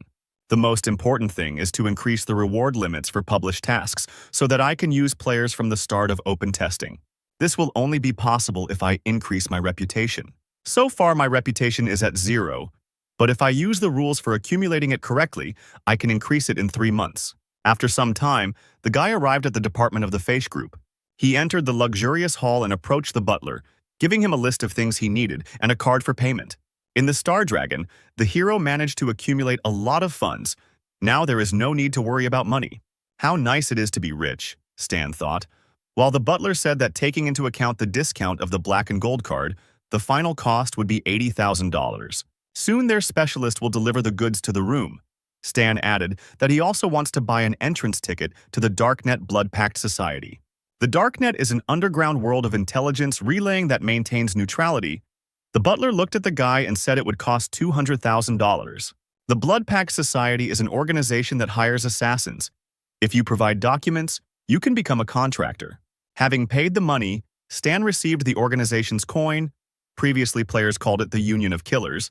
Having received the coin, the system reported that the hero had unlocked a new reputation of the camp, and now he is a preparatory level killer. The easiest way to raise your reputation is to get to the top of some lists, for example, to the first places of the season's killer rating. The hero went to one of the luxurious hotels of Morrowind, the Vitalia Hotel, where they kindly opened the door for him and asked him to enter. The Vitalia Hotel has branches in major cities in 6 countries. The organization behind it is Darknet. Butler Sebastian looked at the guy in orange rags and said that they had no free seats. Stan knew that a common man would never be able to rent a room here. Looking at the butler, the hero asked if it was true that they had no seats. Holding out his coin, he asked them to check again. Sebastian first looked at the coin to make sure it was real. Then his cold gaze looked into the guy's eyes. He extended his hand graciously and asked Stan to follow him. They went up to the top floor. Sebastian said that first the guy should register. They approached a luxurious table. The butler took out a list and asked them to enter their details into it. Stan will also need to choose a code name for himself, the most difficult test for all gamers. Stan said that his name would be Observer of the Level Apostle, number 9527 of the Scarlet Empire in the star cluster of Calden. Hearing such nonsense, Sebastian kindly asked the guy to shorten his name. The hero thought for a moment and replied that then his name would be Black. Unfortunately, this option is taken. What about Mr. Black? This option also suited our hero. Okay, Mr. Black, now you are a prep level killer. Complete the task and get to the Scorpion level. Private work is also allowed, but in this case we will charge 5% of the earnings. Before you take on the task, you can read the conditions. Sebastian handed the tablet to Stan, and he was surprised by what he saw. His name was the first on the assassination order list and was marked with a hot offer icon. The coordinates indicated that 0 was in the Western capital, in the Star Dragon. I didn't know that they were offering so much for me. Embryo is still prowling around the Western capital, wasting time and effort. Sebastian reported that Mr. Black received a task. The reward for it is 100,000. Very few. Apparently someone is unable to hire an expensive killer and decided to try their luck with a newbie. Okay. Since they pay little, it means the task won't be difficult. Stan said that he accepted the task. The butler replied that the employer wished to discuss the details in person. The meeting was scheduled in one of the city's restaurants, where the hero soon arrived. My target, Eugene, is in Morrowind. He has 12 to 20 bodyguards with him, in which case this payment is not enough. Stan's client was Shui, a middle-aged man who looked worn out from frequent stress and said he had little money. Stan stood up from his seat and said that he would take on the task, and he also asked to wait for him here. Shui was delighted with this news. He asked the guy how many days he needed to wait. The hero turned around and coldly said that by the time Shui finished his lunch, his target would already be dead. The guy left the restaurant not believing what he heard. Shui ran out after him. This guy is too self-confident. Maybe we shouldn't trust him. Suddenly, a male voice called Shuya, and someone touched his shoulder. The frightened businessman turned around. In front of him stood a pumped-up guy whose body was covered in scars. He said that he thought it over again and decided that he would take on his task. He had some free time. Shui got scared and said that he had already given the task to another mercenary, to which the man turned around and said that if that was the case, then he was leaving. If he needed anything else, then he could contact him. Suddenly, someone called the stranger and he picked up the phone. The customer asked if the killer had time to work. The client forwarded the target's dossier, and the mercenary was surprised to see that he had been ordered to kill Shuya. Coincidence? Apparently, the timid businessman's order was to kill Mr. Eugene. Eugene asked the mercenary what he thought. Would he take on this order? The cold-blooded man replied that he would take on the matter. Then Eugene wanted to negotiate payment, and in the meantime a sniper scope was aimed at his head. Suddenly the mercenary heard a shot ring out in the receiver. He tried to shout to Eugene, who had suddenly fallen silent, but the client would never answer him again. The bodyguards were in shock, their master was killed.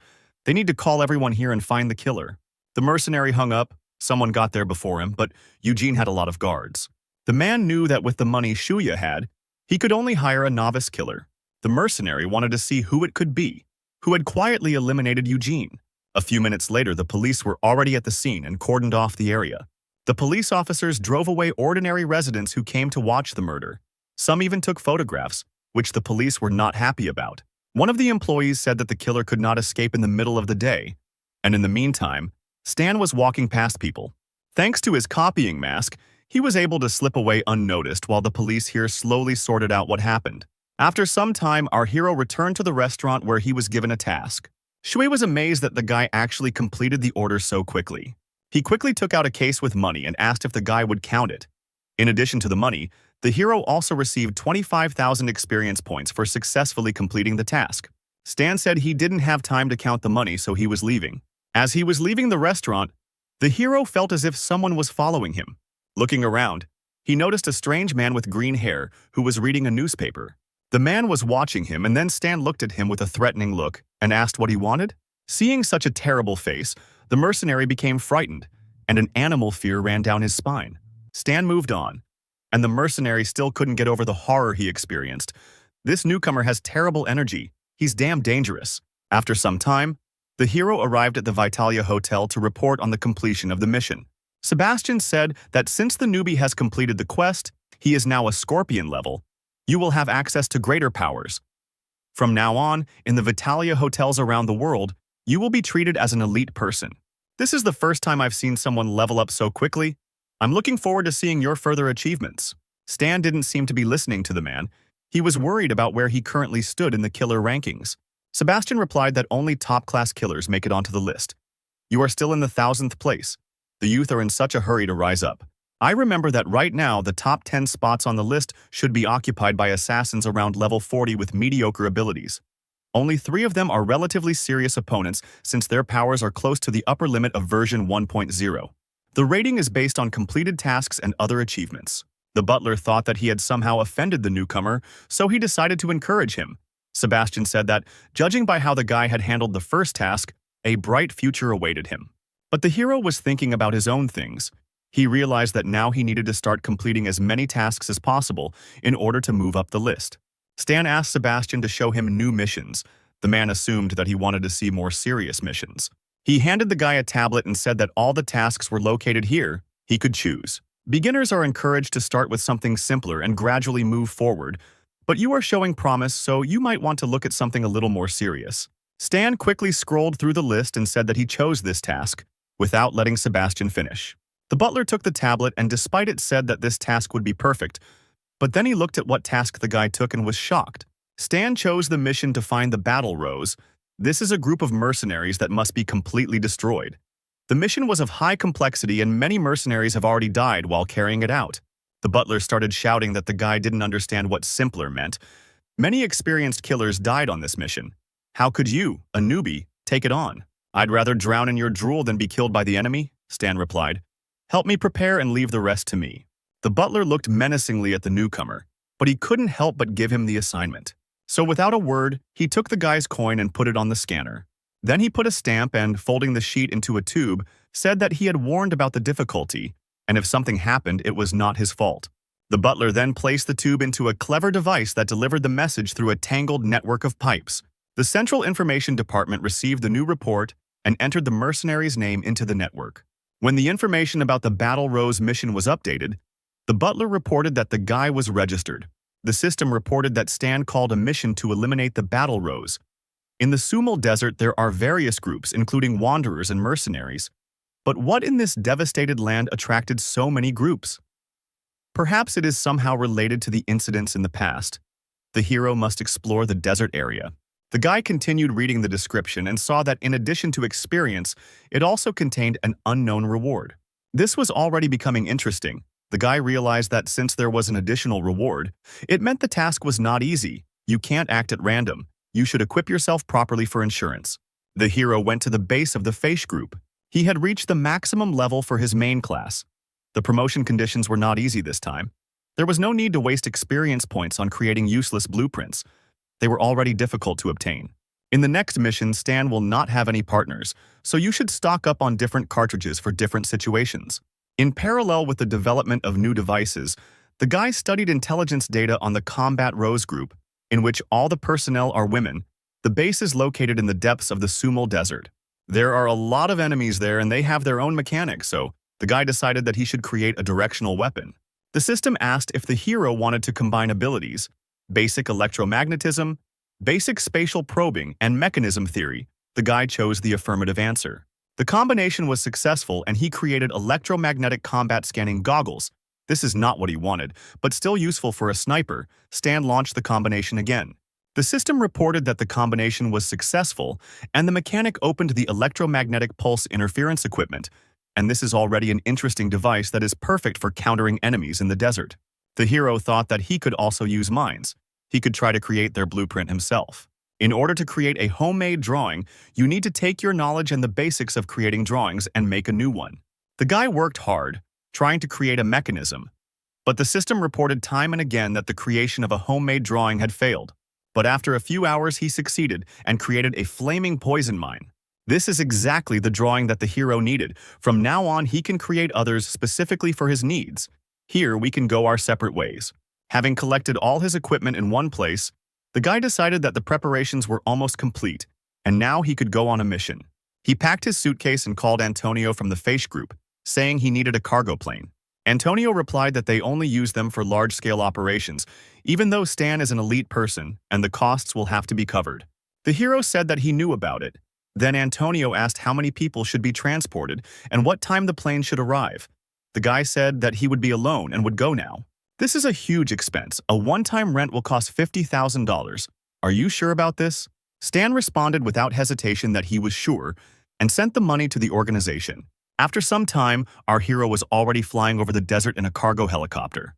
Looking out of the helicopter cabin, the guy observed the situation through binoculars. The data is correct. The Combat Rose base is strictly guarded. It is impregnable. It will be difficult to get there by storm. But you can set up an ambush and lure them out of hiding. Stan ordered to get down at the designated place and then prepare an SUV for him. Antonio understood the order. Their base was nearby and he needed to go about his business. Meanwhile, 4 jeeps were driving through the desert, in which a female voice asked if Dorothy had any results, or if it was the same this time. The girl, whose name was Dorothy, replied that they had searched 3 sectors. There was no sign of Felonia. 2 of her squad had died with the Gadong people. Her ally with pink cat ears cried, saying that they had lost many during the search. What was this felony anyway? Was it worth the lives of the dead? An elderly woman with long ears like elves looked at the girl with a cold gaze. She realized that the girl was not a local and told me that there used to be an oasis here. We lived in abundance, but the war changed everything. The legend of my homeland says that in the depths of the desert are hidden traces of an ancient civilization and its treasures, which have the ability to control the desert. Many soldiers came here in search of traces of felony, and we, who lost our homeland during the war, became mercenaries for them.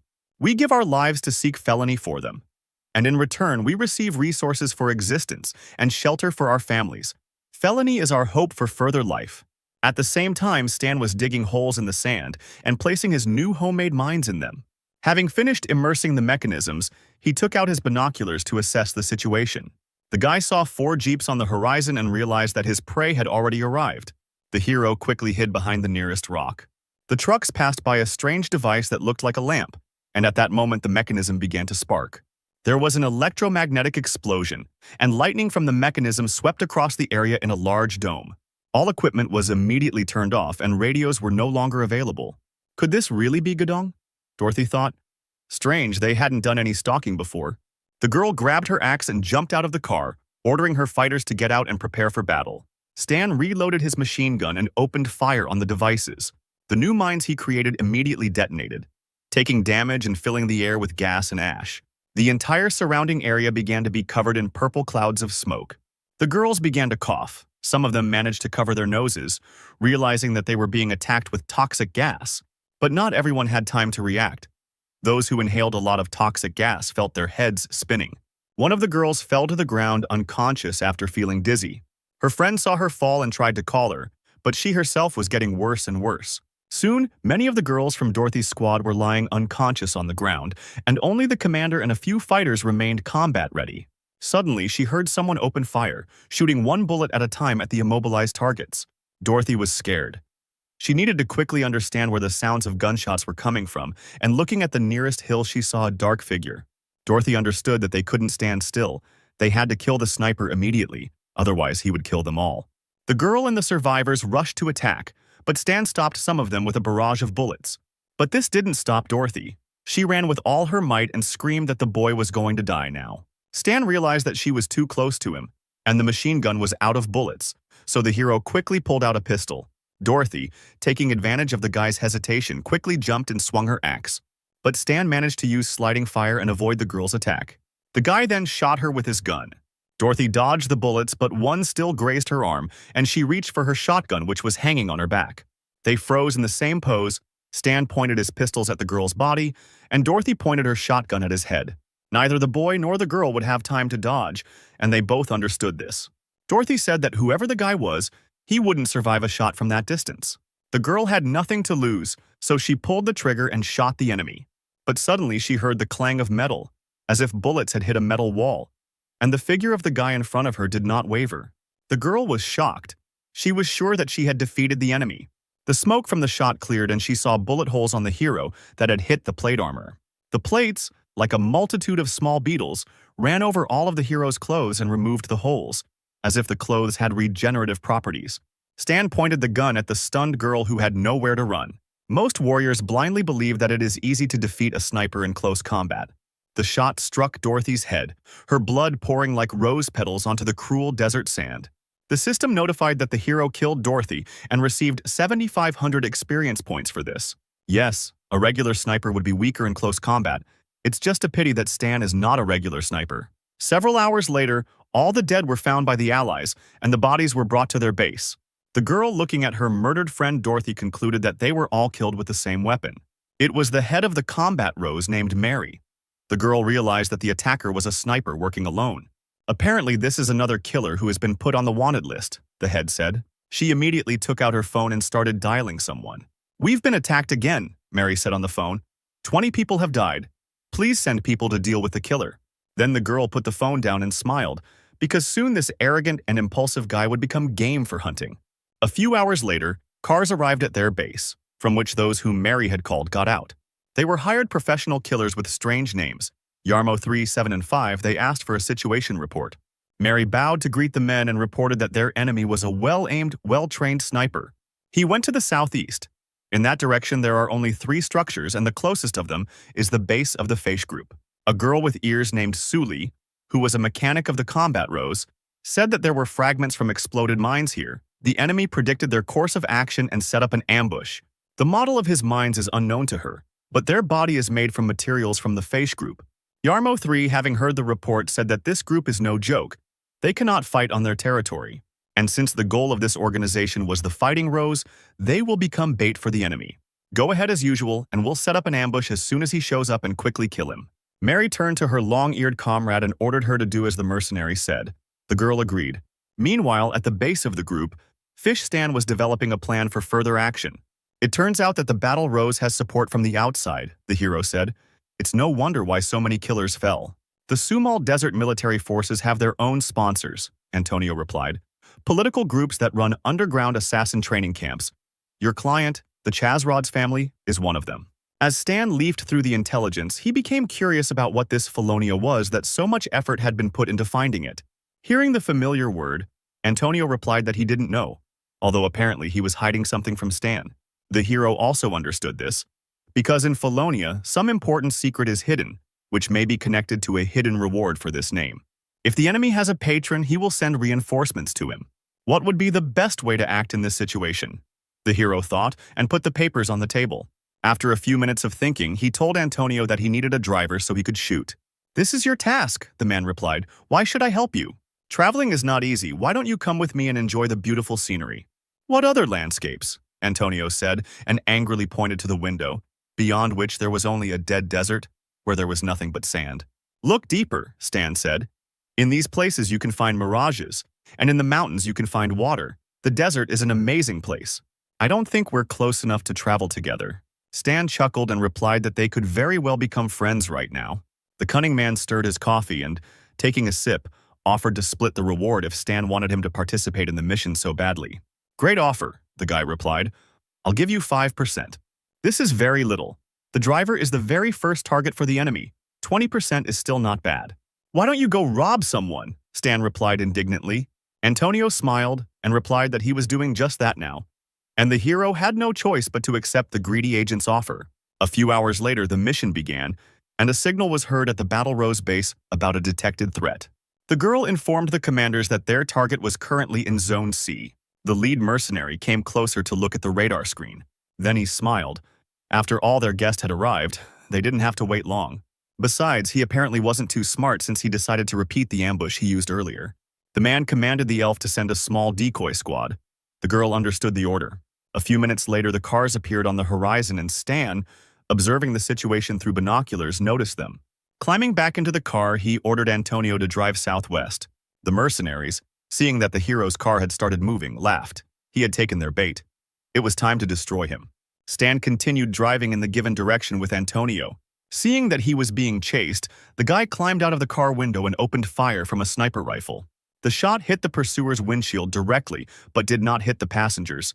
The elf shouted that he only had one car, they needed to catch up with him urgently.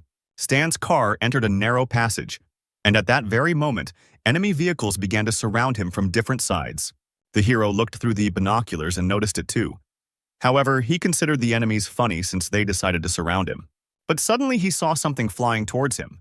A bullet from a sniper rifle hit him right in the head. Fortunately, he had a protective suit that softened the blow. Otherwise, his story would have ended there. Although the mechanical suit softened the blow, it was not without consequences. Stan began to bleed from his forehead. The hero realized that the enemy had set up an ambush and ordered Antonio to urgently go to the designated place. Antonio stepped on the gas, but after driving a couple of meters, he saw something unexpected. Right in front of them were enemy vehicles. They surrounded them from all sides. One of the mercenaries, who was sitting on the roof of the car and holding a machine gun, shouted that it was time for the murderers to go to hell. The shooting began. Machine gun fire and rockets flew at Stan's car. Antonio tried to dodge as best he could. It seemed that it was difficult to get out of this situation alive.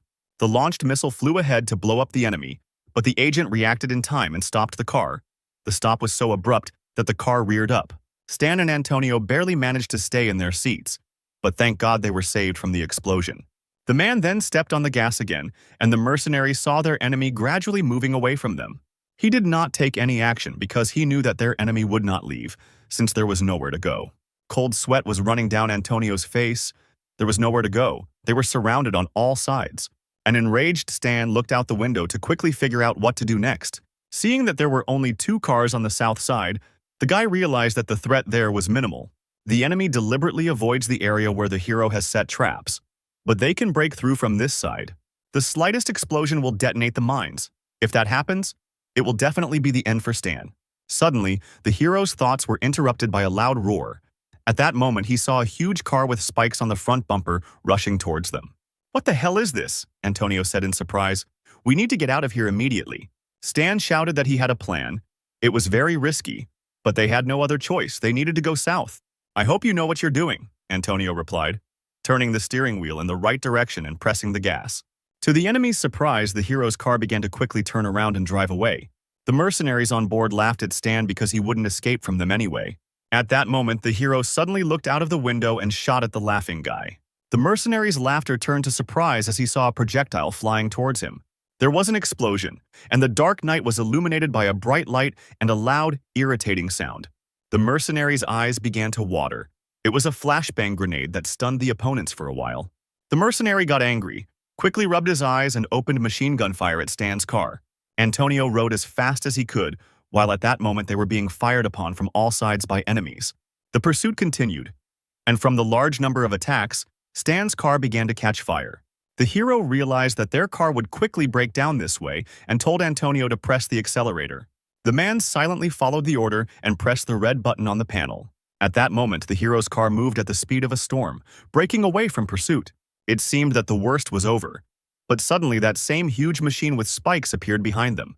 Stan smiled and pulled out one of his prepared surprises. He threw the device at the enemy, and immediately there was an electrical explosion, the dome of which covered the area. The enemy's car stopped. The guy sitting on the roof did not understand what had just happened. The girl took out her radio and shouted into it that their cars had stalled. But then she realized that the communication devices were also out of order, all because of the electromagnetic grenade. The driver told the girl not to be afraid because the enemy only had one car and she needed to prepare for an attack. But at that moment, the elf remembered that all the electronics in Dorothy's car had burned out. Apparently, they had fallen into a trap. She ran out into the street, turned around, and suddenly saw a familiar mine on the ground. Having noticed the enemy's device in time, the girl became frightened. She shouted to her subordinates that they needed to run away immediately and be careful. But at that moment, a single shot rang out, the bullet flying straight into the detonating device. The elf heard the shot and, realizing in a split second that things were going badly, tried to hide. The shot detonated the device and set all the mines on fire in a chain reaction. There was a deafening explosion, but the girl managed to jump into the sand and bury herself in it. Stan watched this spectacle from the highlands. The explosion was so powerful as if an atomic bomb had exploded. At that moment, the system informed him about multiple poison damage to the enemies. Lighting a cigarette, Stan asked Antonio if he was surprised or shocked. The man replied that he had not seen such a beautiful landscape for a long time. Stan said that in that case, one should enjoy it to the fullest. The system reported the killing of mercenaries and members of the Rose Gang, which gave a large amount of experience. Watching the system, Stan became interested in what kind of strange names the guys had. Yarmo 357. But then he was surprised because one name was missing from the list of the dead. Stan turned around and reached for his gun. As he prepared his weapon for battle, he heard something approaching, like a worm under the sand. Suddenly a knife appeared from the sand and an elf jumped out of the sand. The enraged girl jumped on Antonio's back because of the death of her comrades. She swung her knife to cut off the head of at least one enemy. However, although the attack was sudden, Antonio was not so simple and immediately grabbed the girl by the hand. The elf was surprised because she was sure that the enemy would be defeated. Her knife fell from her hands, and Antonio swung it away from himself. The girl was flying, and at that moment she saw Stan aiming at her. Two well-aimed shots hit the elf in the chest. Unfortunately, she couldn't dodge in flight. The lifeless body fell onto the bloody sand, and the system reported that Stan received 9,400 experience for the kill. The guy grinned, and here was the same fish that had gotten away. The hero stood next to his car, surrounded by burning enemy equipment, in which the mission targets were burning out. The guy was fixing his transport. Antonio asked the hero what they would do next. "We will pursue the defeated enemy to the base of the battle rose. Now they have huge losses. Surely the enemy forces will want to take advantage of the chance to attack. All we have to do is wait for the task to complete itself." Hearing such an answer, Antonio was surprised and asked the hero how long ago he had planned this. Was it possible to predict everything? Stan replied, "They thought there was only one trap, but I prefer to be on the safe side." Antonio chuckled and told the boy that he had fought brilliantly and had come out unscathed. But it was time for him to go. Antonio left in an unknown direction, and Stan went in search of the remaining fighters. Suddenly, in the distance, the guy saw flashes of light on the horizon. Having driven a little closer, the hero saw that other fighters had already attacked his target's base. The soldiers stormed the base. They wanted to remove the hated Rose fighters from the desert once and for all. The girls resisted and were not going to surrender to the enemy so easily. However, the enemy outnumbered them, and no matter how hard the girls fought back, they gave up their positions. Sully informed the commander that they were short of hands, many defensive structures were without managers, and the enemy would soon invade. It was unpleasant for Mary to admit, but now they really were weak, and that was why they had become a target for everyone and everyone. While the others were holding them back, they needed to hide. She gave the order to take 5 people. They leave through a secret passage. The girl turned around and looked out the window where their equipment was burning. Unfortunately, it was time to leave the base. Stan stopped next to the destroyed gate. He got out of the car and decided to look around. The notification about the mission completion has not arrived yet. The main team must have managed to escape. It was time to do some reconnaissance. Stan took out the constructed drone and sent it forward. A few minutes later, the drone noticed the truck leaving the base. The guy found his target and went in pursuit. The car with the girls on board was moving towards the helicopter. Mary said that they would soon reach the neutral zone. But suddenly something exploded under their wheels, not allowing the girl to finish speaking. The enraged commander looked out of the window. She realized that they had apparently been caught. Suddenly she saw something that surprised her. Their truck with spikes was chasing them. The girl got angry and hit the dashboard. That killer had gone too far and now he was driving their car. The remnants of the once powerful squad tried to escape while Stan fired at their car from all sides. Within just a few minutes, Mary realized she needed to make a stop. They must try to hide in different directions because they cannot withstand the striking power of the killer. At this time, the boy who was walking with his grandmother saw that someone was fighting next to them. Grandma told him to keep his head down because weapons don't have eyes.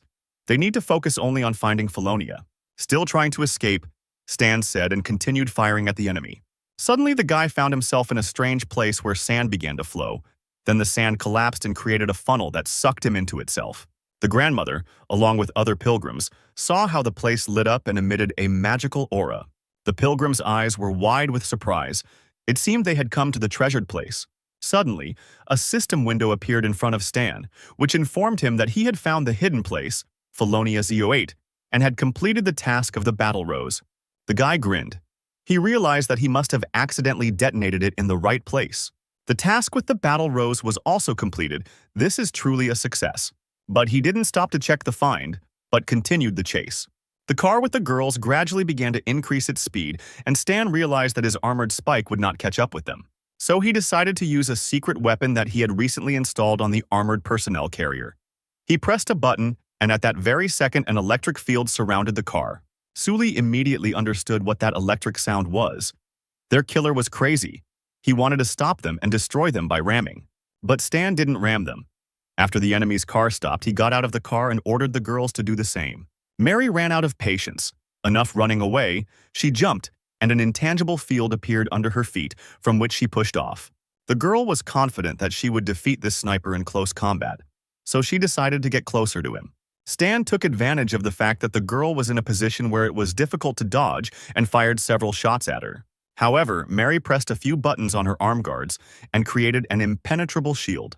The bullet Stan fired hit the shield and crumpled without causing any damage. The guy realized that the girl's ability was a force field. It was difficult to deal with because it could block projectiles. Mary fired a force field at the hero, but he jumped and dodged. At that moment, he realized that normal projectiles were now useless and reloaded his weapon. While in flight, he fired his new projectiles several times at the force field. Mary used her ability to block just like before, but then she saw that the bullets had become a different color. At that very second, poisonous gas began to come out of the projectile that the guy fired. The hero opened the battle log, which said that Mary was taking damage from poison. Her ability did not protect against it in any way. She would die. But Mary kept fighting. She knew she had to close the distance and kept running towards the hero with all her might. Her ability allowed her to jump through the air, allowing her to easily dodge the boy's attacks. Once she got close enough, she used her force field ability, Push. A beam of energy flew at Stan, but he managed to pull out his sword and block the blow. However, the force of the impact was great, and therefore the hero moved away from the blow several meters. The girl's spirits perked up. She decided that now it would be easy to deal with the hesitant killer. She used the force field and it became sharp like steel. It was one of her abilities. But Stan used glancing fire, shooting from his hands and escaping execution. The guy realized that he had no choice and it was time to use his strength. Concentrating energy into his combat glove, he struck Mary's force field. The girl smiled and told the hero that he was very weak in close combat. Then she shot from her hand into the guy's body. From such force, he immediately flew away. Mary was sure that he was finished, because no one could survive the damage from the push. But Stan stood up safe and sound thanks to his armor. He grinned and told the girl to repeat what she said. Otherwise, he didn't hear. Mary was surprised to see the living hero, and in the meantime, he prepared his saber for battle. Using the supercharge ability, the hero rushed towards the enemy. The saber, filled with energy, pierced the force field, which began to crack from such a powerful blow. Eventually, the force field cracked and Mary was injured. Wiping the blood from her cut cheek, the commander realized that the guy was hard to handle. At that moment, a female voice nearby shouted that she was coming to help. It was Suli. The little mechanic tried to attack Stan in a fist fight, but to no avail. The two girls prepared to attack and defend each other to the death. Stan was surprised when he saw Suli. Is she a mechanic? She has a melee mechanism, a core, around which the skills honed by the mechanic class are tied. These gloves are apparently her weapon. The commander ordered her partner to attack the killer. The two girls scattered in different directions. Stan was shocked. Mary quickly got close to him and used a force vortex. A sharp gust of air immediately knocked Stan off his feet. Suli took advantage of the situation and tried to attack the hero by creating an electric ball in her gloves. But the guy dodged the attack in time. Stan turned around and saw the crater the attack had left. He realized that Suli was indeed dangerous. It is not worth engaging in close combat with her, so the hero tried to run away from the mechanic. But suddenly Mary appeared in front of him and asked the guy where he was going. She kicked him with her foot. The hero blocked it with his hands and blocked the attack. The guy then simply jumped away from his enemies. Mary was surprised before the guy attacked, but now he only defends himself and retreats. She turned around and realized it was all because of Suli. He was running to avoid running into her. Mary shouted at her partner to suppress the guy's strength, because he was afraid of her. So she should distract his attention while the commander caught the moment for a fatal blow. The little mechanic understood her task. The girls ran towards the enemy. Suli attacked first. She used her gloves to grab the guy, but he managed to dodge. Mary took advantage of this, as she said, and summoned her force field. She used the push and managed to hit the guy. Stan flew back a few meters again, and when he got up, the hero realized that they were tying him hand and foot, and it would be difficult to defeat them if he didn't take the risk. That's why the guy used electromagnetic armor, all-round protection. He then jumped on the mechanic, saying that he would deal with her first. Why did he suddenly go on the offensive? Suli thought. This was not how she planned it. The hero swung his blade, but missed the girl, who had already prepared her gloves for an attack. She hit Stan right in the stomach. It seemed like he should fall down from exhaustion after that. But not with the same protection as his. The system reported that he received damage and slightly damaged his armor. Suli was surprised to see that the boy had not received any damage. The girl electrified her glove again and jumped at her enemy. She hit Stan, but he blocked the damage with his armor again and hit the girl in the stomach in response. Then he suddenly grabbed her arm, twisting it so that she could not move. "Let her go!" Mary screamed and kicked the hero in the back. But Stan was only slightly thrown off balance by this, and he smiled evilly, realizing that half the fight was over. The hero plunged his saber into Suli's back, piercing her heart through and through. Suli fell dead on the sand. The system reported that the guy received 12,000 experience for killing her. Mary burst into tears, screaming her former partner's name. Stan, meanwhile, was smiling. He was tightly clutching his bloody blade and was ready to attack the last enemy. The killer grinned and told Mary not to worry because he would soon be coming for her. The enraged commander jumped on the enemy, replying that she would not spare her life and kill Stan. Stan ducked to avoid the force field. Then the girl raised her hands and summoned another one. She launched a furious attack at the enemy, but the hero jumped up and avoided her. Mary continued to attack furiously without stopping for a second. Stan tried to shoot, but to no avail. It seemed like he was losing this fight. Mary hit the hero again and he hit the ground. He continued shooting at her. At that moment, he realized that the girl had no control over her powers. Now they would find out what would happen faster. Her powers would leave her or she would die. Mary jumped into the air and summoned a large force field, directing it towards the boy. The force storm rolled across the ground like a worm, but Stan dodged it. "Don't think about running away," Mary shouted, and prepared to make another force field. But suddenly, while creating it, it dissolved into thin air. Seeing this, Stan realized that this was his chance to win. He fired from his hand and the projectile immediately pierced the girl's leg. She could no longer create force fields. Mary realized that this was the end and mentally apologized to Sully for not being able to avenge her. At that very second, several projectiles flew towards her and pierced her body. The former commander of the battle Rose fell dead on the sand. The system reported that Stan received 12,000 experience for killing Mary. Finally, the fight was over. The hero stood on his feet with difficulty and tried to catch his breath. Then the guy looked at the first girl's corpse and her electromagnetic gloves. He took them from Sully and took them for himself. They will still be useful in the future. Now that all the members of the battle Rose are killed, you can go to Felonia. Arriving at the right place, Stan saw how everything had collapsed quite a bit and someone's footprints. As he went down, the boy realized that the pilgrims had already entered the interior of Felonia. Someone had made a passage in the rock, and the wind was bringing a metallic smell from there. Stan turned on his flashlight and followed the pilgrims' tracks into the cave. He saw strange wires going inside and realized that there was something there. The guy went deeper into the cave. The light became less and less, but it was good that he had a flashlight.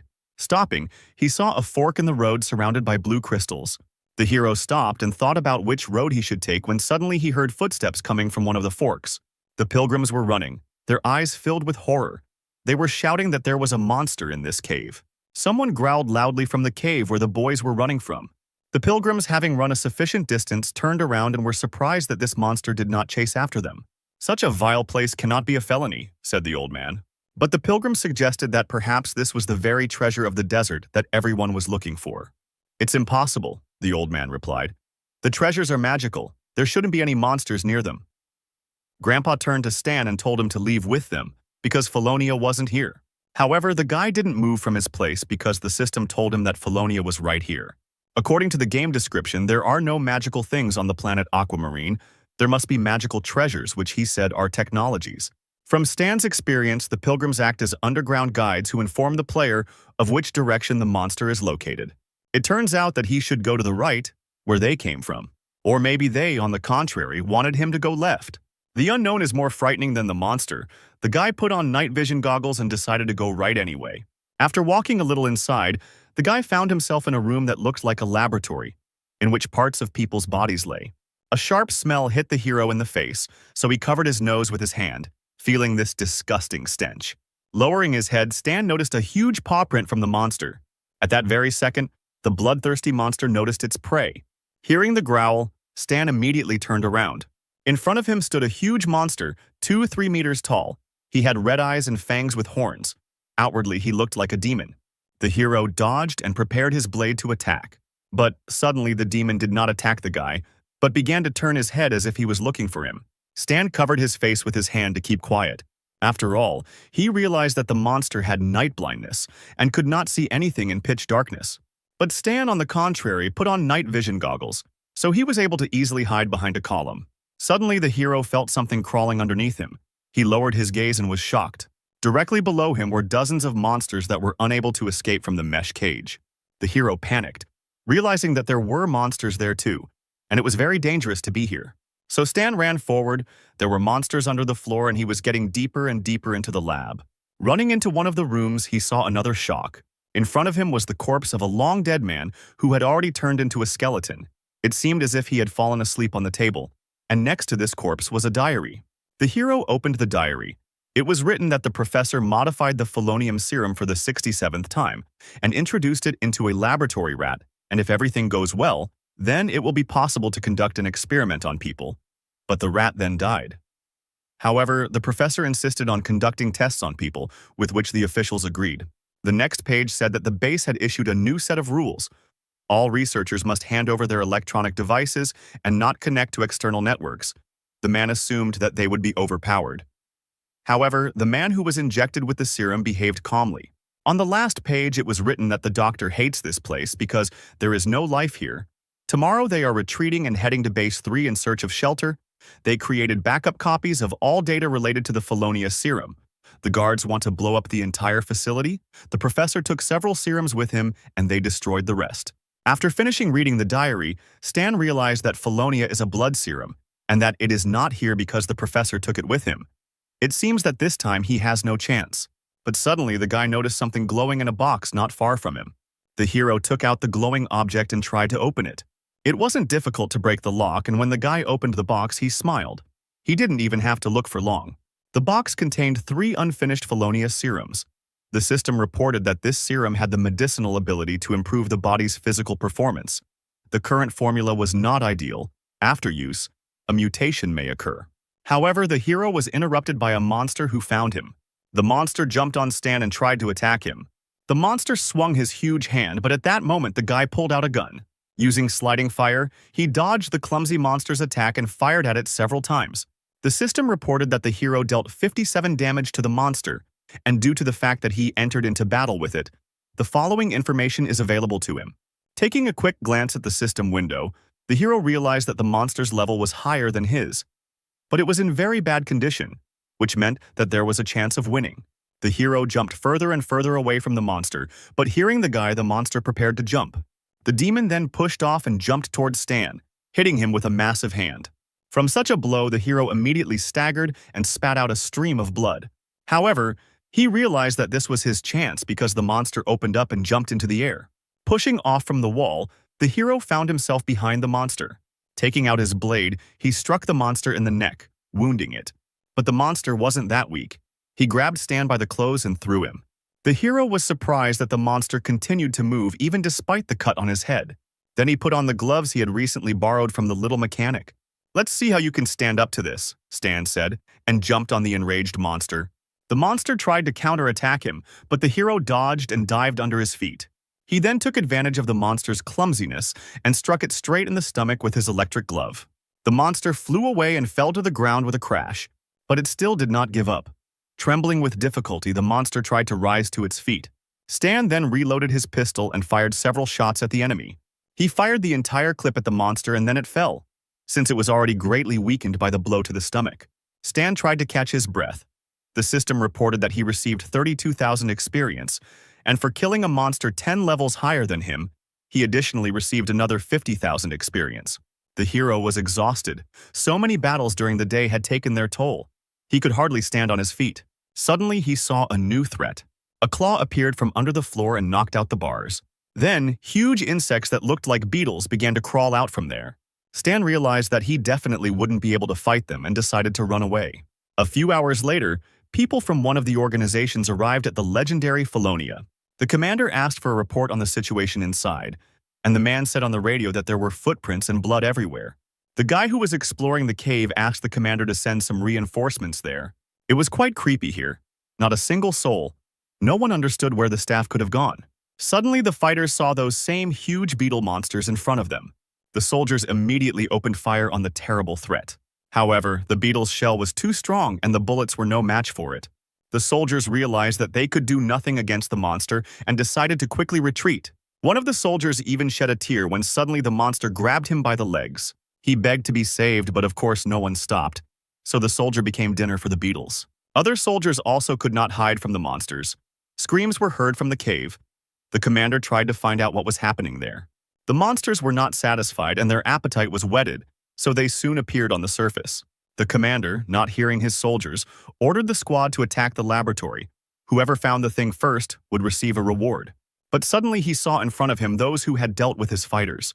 These were desert termites that made this laboratory their lair. The commander knew that these nasty bugs were afraid of fire, so he immediately ordered one of the soldiers to prepare the flamethrower for battle. The soldier followed the order and released a stream of fire at the beetles, dealing with them like pathetic cockroaches. Some termites, seeing the fire, began to retreat. The commander noticed this and ordered the detachment to continue the offensive. As he went deeper into the laboratory and killed termites along the way, one of the soldiers said that he had found some kind of room. Entering the room, the commander felt something wet dripping onto his shoulders. Raising their heads, they saw the same monster that looked like a demon. Apparently, the experiment was carried out on more than one person. The boys were scared when they saw the monster, and the monster took advantage of the confusion and began to attack them. He pushed one of the soldiers and he crashed into the wall, and from the powerful impact, he died immediately. The commander ordered to open fire, and the soldiers followed the order. The monster roared loudly as it was injured, but they couldn't bring it down. The commander, seeing that the enemy had stood up, took advantage of the moment to get closer. Leaping at his enemy, he grabbed his horn and emptied the clip into his face. Even the huge monster couldn't survive such an attack, and its body fell to the ground with a crash. It seemed that the danger had passed and the commander ordered to move forward. As they went deeper into the laboratory, they noticed a strong, foul odor. They entered one of the rooms and saw a skeleton at the table. The commander ordered a thorough search of everything in this room. "I found the explorer's diary," one of his subordinates shouted. "What we're looking for must be here." Suddenly, the table began to shake, as if something huge was heading towards the squad. A few seconds later, the squad saw two mutated test subjects. The monsters attacked the squad. Their forces were colossal, and ordinary soldiers could not cope with them. The commander realized that they would not be able to kill them like last time, and so he ordered his men to cut off the monster's limbs so that it could not move. The wounded fighter was not going to give up so easily. He struggled to get up from the floor and picked up the axe. The guy picked up speed and threw himself onto the monster's back. The monster raised its hand to grab the fighter, but he was able to quickly cut off the monster's hand. The guy was happy about his victory, but at that moment the second monster ran towards him. One of the soldiers warned the fighter, but he did not have time to react, and the monster hit him, slamming him on the spot. The monster turned around and saw another guy in front of him with a sword in his hands. The guy cut the monster's leg and it lost its balance. The commander took advantage of this situation and fired a grenade launcher at the monster. The head of one of the test subjects exploded like a ripe watermelon after taking the commander's shell. The second subject, as if angry that his brother was killed, rushed at the captain. But right in flight, that same soldier with the sword lifted him into the air and cut open the monster's belly. Green liquid flowed from the monster's body, and he fell exhausted to the floor. With difficulty, the monsters were defeated, but the people did not emerge from this battle without losses either. The red-haired guy with the sword suggested that the commander first report everything, since they were the only ones left alive. But the commander ordered to continue the search. In such a situation, only by finding that thing, they would be able to compensate for the losses. Going deeper, the commander noticed another room and told the guy to look at it. He himself went to another, larger zone, and suddenly he saw something that shocked him. It was the corpse of a monster, and that could only mean one thing: someone had been here before them. Suddenly they saw the box they needed. The commander ran up to it and opened it, but unfortunately there was nothing in it. An unknown man was lighting a cigar. He was told on the phone that the serum had been taken. They had been beaten to it, but they were asking for another chance to find this man. The man replied that it was enough that they had already learned what they knew, since in any case they were not rivals to that man. Our hero returned safely to the Vitalia Hotel to report on the completion of the mission. Sebastian was amazed that he came, because the task was given 15 days, and the guy completed it in 6. The hero grinned and replied that he had chosen the easier task, as the butler had advised him. "You are very strong. I admire you," said Sebastian. He placed Mr. Black's sign on the reader, and after a few minutes reported that the data had been entered. At this point, the system informed Stan that he had completed the bounty hunter's mission. His reputation in the Blood Oath Society had increased by 550, and he was now neutral and had the rank of Scorpion-level assassin. He also completed the requirement for the hidden task, Find Felonia, and for this he is given 25,000 additional experience and a special reward, a serum of mixed genes of the middle category. Felonia's blood serum is a biochemical substance that can enhance characteristics, but its use does not exclude the risk of reverse action and the appearance of mutation. However, mixed gene serum may reduce the risks. Is it worth the risk with blood serum? After all, if the experiment doesn't go according to plan, Stan will turn into the monster he met in the lab. But if the system gave him a serum of mixed genes, it means it wants the guy to decide on this step. Therefore, having decided that a more suitable opportunity would not come his way, he nevertheless decided to take the risk. Stan quickly injected the mixed gene serum into his arm. At that moment, he felt bliss. He felt so calm as if he were eating ice cream in the hot summer. Even his thoughts stopped suffocating him. Now it's time to introduce the blood serum. As soon as Stan inserted it into his body, he immediately felt his muscles contract and instantly increase in volume. The pain was unbearable. The hero immediately screamed. It seemed to him that his veins were about to burst. The system reported that the guy had administered Felonia's serum. The mutation process was 12% complete. The chance of failure was reduced by the gene-mixing serum. Stan even tore the sheet from the pain, but he had to wait for the mutation to complete. The process was 73% complete, and Stan continued to writhe in excruciating pain the entire time. After a couple of minutes, the mutation process was completed. The system reported that Stan received the ability of Basic Life Enhancement. This ability converts stamina into additional health points at a rate of 1 to 15. Transformation. A useful thing. I gained a lot from the task this time. After a little rest, The hero went to take a shower. In the shower, he began to think about his ability. Now I have 60 stamina, which means I can extract 990 health points from them, almost doubling it. I'm level 30, and already have more than 2,000 health. Mark was level 38, and his number of points was nowhere near mine.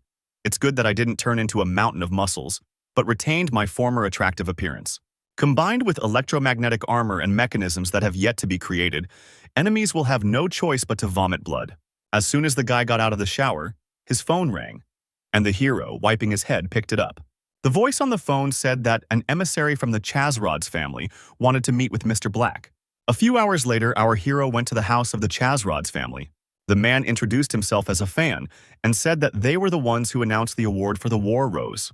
Stan, smoking a cigarette, said that Afan had clearly called him for a different task. The man looked at the hero with a serious look. Apparently, it was better to get straight to the point. Okay, I'll ask you straight, said Afan. Were you the one who visited the abandoned base in the Sumal Desert? The reward money for the mission remained untouched for 3 years. Many of the killers returned home empty-handed. The fact that you, Mr. Black, managed to do it alone is astonishing. You flatter me, Stan replied, and took out his pack of cigarettes. You and I are the employer and the mercenary. The task is completed. We go our separate ways, said the guy, lighting a cigarette. Exhaling cigarette smoke, he added that he had indeed entered the abandoned base. He immediately understood what this man wanted, so he quickly took out and put Felonius' serum on the table and told Afan to name his price for it. The man suspected something was wrong. Why such frankness? Stan replied that if the man needed this serum so much, he would buy it. Afan offered $1 million, but Stan said the price he was offering didn't seem fair.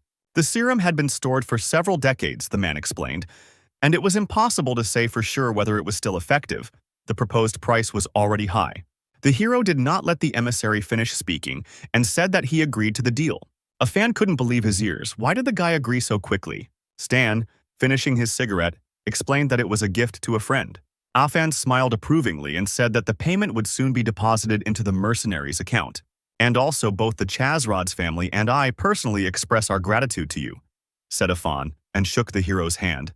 At that moment, the guy opened a new side of reputation. His authority in front of the Chazrod's family increased by 1,800 points. The emissary said that he would walk the hero to the car while they were walking. Stan decided to ask what felony was. In the homeland of the research program, which began due to the continuous conflicts that have been going on for ages in the Sumal Desert, there were many bases for conducting scientific and technical research. The serum you brought is one of the products of their developments. Stan laughed. He said that he thought that the magical ruins actually existed, and it was just a serum. There is no magic in this world, Afan replied. Here is my phone number. If you need help, call me. I would like to increase my reputation in the Blood Oath Society. Is there a suitable task? Afan took the tablet from the car and replied that Stan had asked just in time. He handed him the tablet and asked to take a look. Taking the tablet in his hands, Stan saw a system window that said it was top secret and unauthorized access was prohibited. Assassins from the Blood Oath Society, Darkness level and above, are invited to participate in the mission to defend the River Valley Manor, which is located in the Eastern Star Dragon. Afan said that with Stan's current level it can't be done, but he could quietly open access. If he does it, he will get a dark level. The hero accepted the offer and returned to his room to think about the future task. 300 people accepted the task. Its difficulty is clearly not low. You will need to avoid fights, and the equipment needs to be upgraded. I just need to make one more drawing to upgrade my class, Stan said, and started combining abilities to create a drawing. He wasted his experience and every time he got useless garbage, but the guy kept trying to create something worthwhile. And finally, he successfully completed the combination. He created electromagnetic boots and received 12,000 experience for it. At that moment, he felt a surge of strength. The system reported that the hero had advanced in class and received a new class, a trainee mechanic. He had learned thorough repair and medium improvement. His level rose from 30 to 34. He decided to continue pumping attribute points into intelligence and pour the remaining points into leveling up. The hero increased the sliding fire to the 4th level and began to improve the equipment. He spent the whole day improving it and finally finished it towards nightfall. The hero created a 2nd-generation rover, a combat robot with 2 machine guns on board, an enemy identification system, and high durability. He also created electromagnetic boots and decided to call them shoes. The sole of these boots creates an electromagnetic field that reduces friction. They are suitable for wearing on different types of terrain. After preparing for the mission, Stan called Antonio and asked him to help him prepare the attack helicopter. The guy didn't even think that he would return to the Star Dragon so soon. Having reached the town of White Seagull by helicopter and then by car, he reached the estate where there was a sign saying no entry for outsiders. After getting out of the car, the guy went inside the estate and saw a beautiful landscape. After walking a little further, he heard a shot that was aimed at the ground right in front of his feet. Stan immediately realized that it was a sniper who fired a warning shot. He remembered that he first needed to show his ID, and then he would be able to pass. The guy took the assassin's badge out of his pocket and showed it to the sniper. Then he hid the badge and took a step forward. Since the sniper was no longer shooting, it meant he could pass. After walking a short distance, the hero found himself at a fortified military base. The commander immediately noticed the new fighter. He pointed to another guy and said that this man named Alan was in charge of the recruits. Alan raised his hand and greeted the guy. It was a man with scars on his face. The squad leader asked the hero what he specializes in, and Stan replied that he was a sniper. "Great. We just need someone to shoot from a long distance," Alan said. "I'm not quite sure yet what exactly to do. Who are we protecting and for how long?" Stan asked. "There hasn't been an order from above yet," Alan replied. "And the enemy attacks almost every day. Our target is hiding somewhere in that estate and doesn't stick his head out, so who the hell knows if there's anyone there at all? If we can hold off the attack, I'll get out of here in a jiffy. By the way, what level are you? Dark or Ghost?" "My level is Scorpio," Stan answered shortly. Alan got angry. He didn't understand what the guy had forgotten during that operation. His qualifications weren't enough. But the hero replied that he was already here, and the level wasn't important. There was nothing to do since he came. Stan would be useful for something, if he could hit the enemy. That would be good, Alan thought. See those 3 fortifications? Go to the one in the middle. The Feng brothers will be there. They will meet you. The hero followed the commander's order and went to one of the towers. In the tower sat 2 guys who seemed to be dozing, both of them clutching their rifles tightly to themselves. Suddenly, one of them opened his eyes and asked the newcomer's code name, level, and skill. Stan also briefly answered that his code name was Mr. Black, level Scorpion, specialization sniper.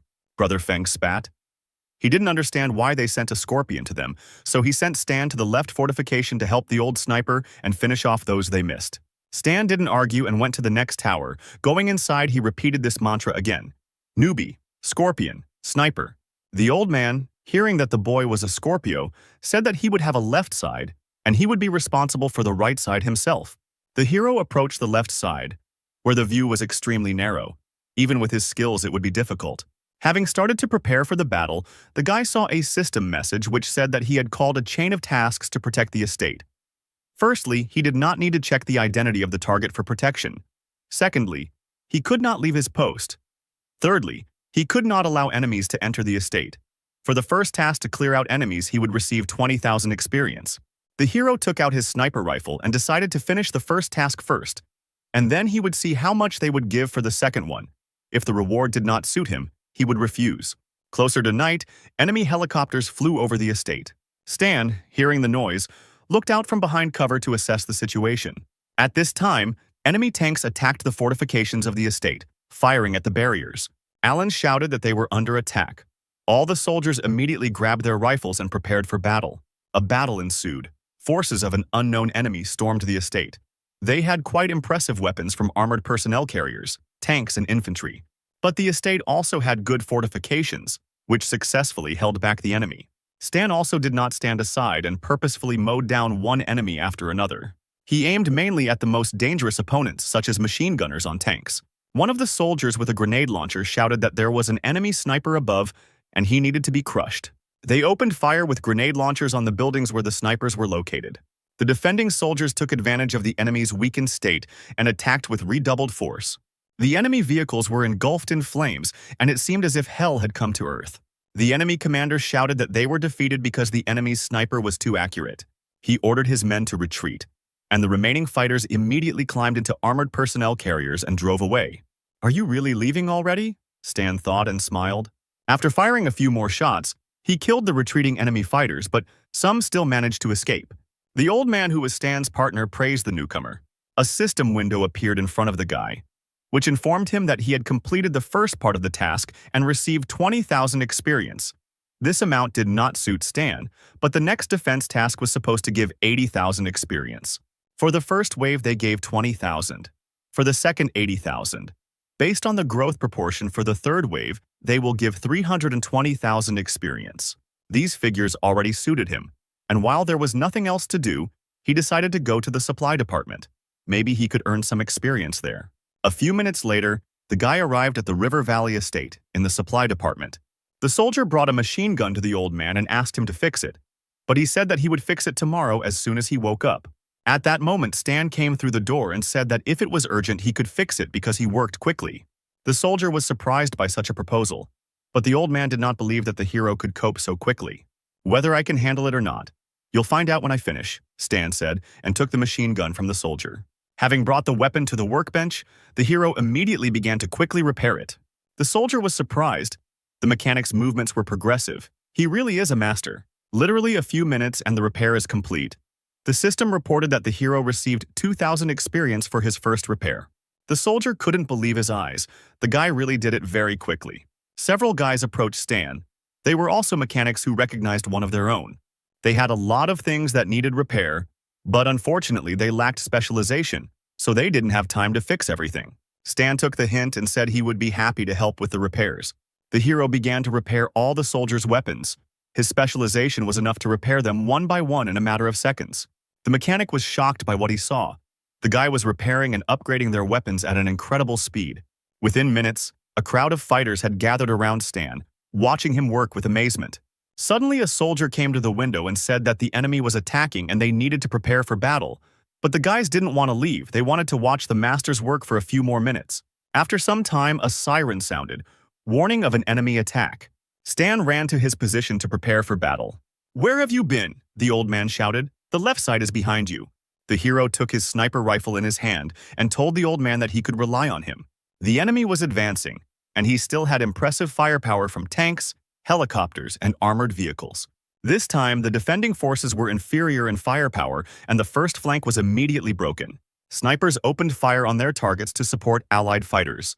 Thanks to the fine work of Stan and the other snipers, they were able to take the initiative into their own hands. Even the enemy soldiers who stormed the estate noticed that the enemy had a great sniper. While shooting at the soldiers, Stan realized that this wave was more powerful than the previous one.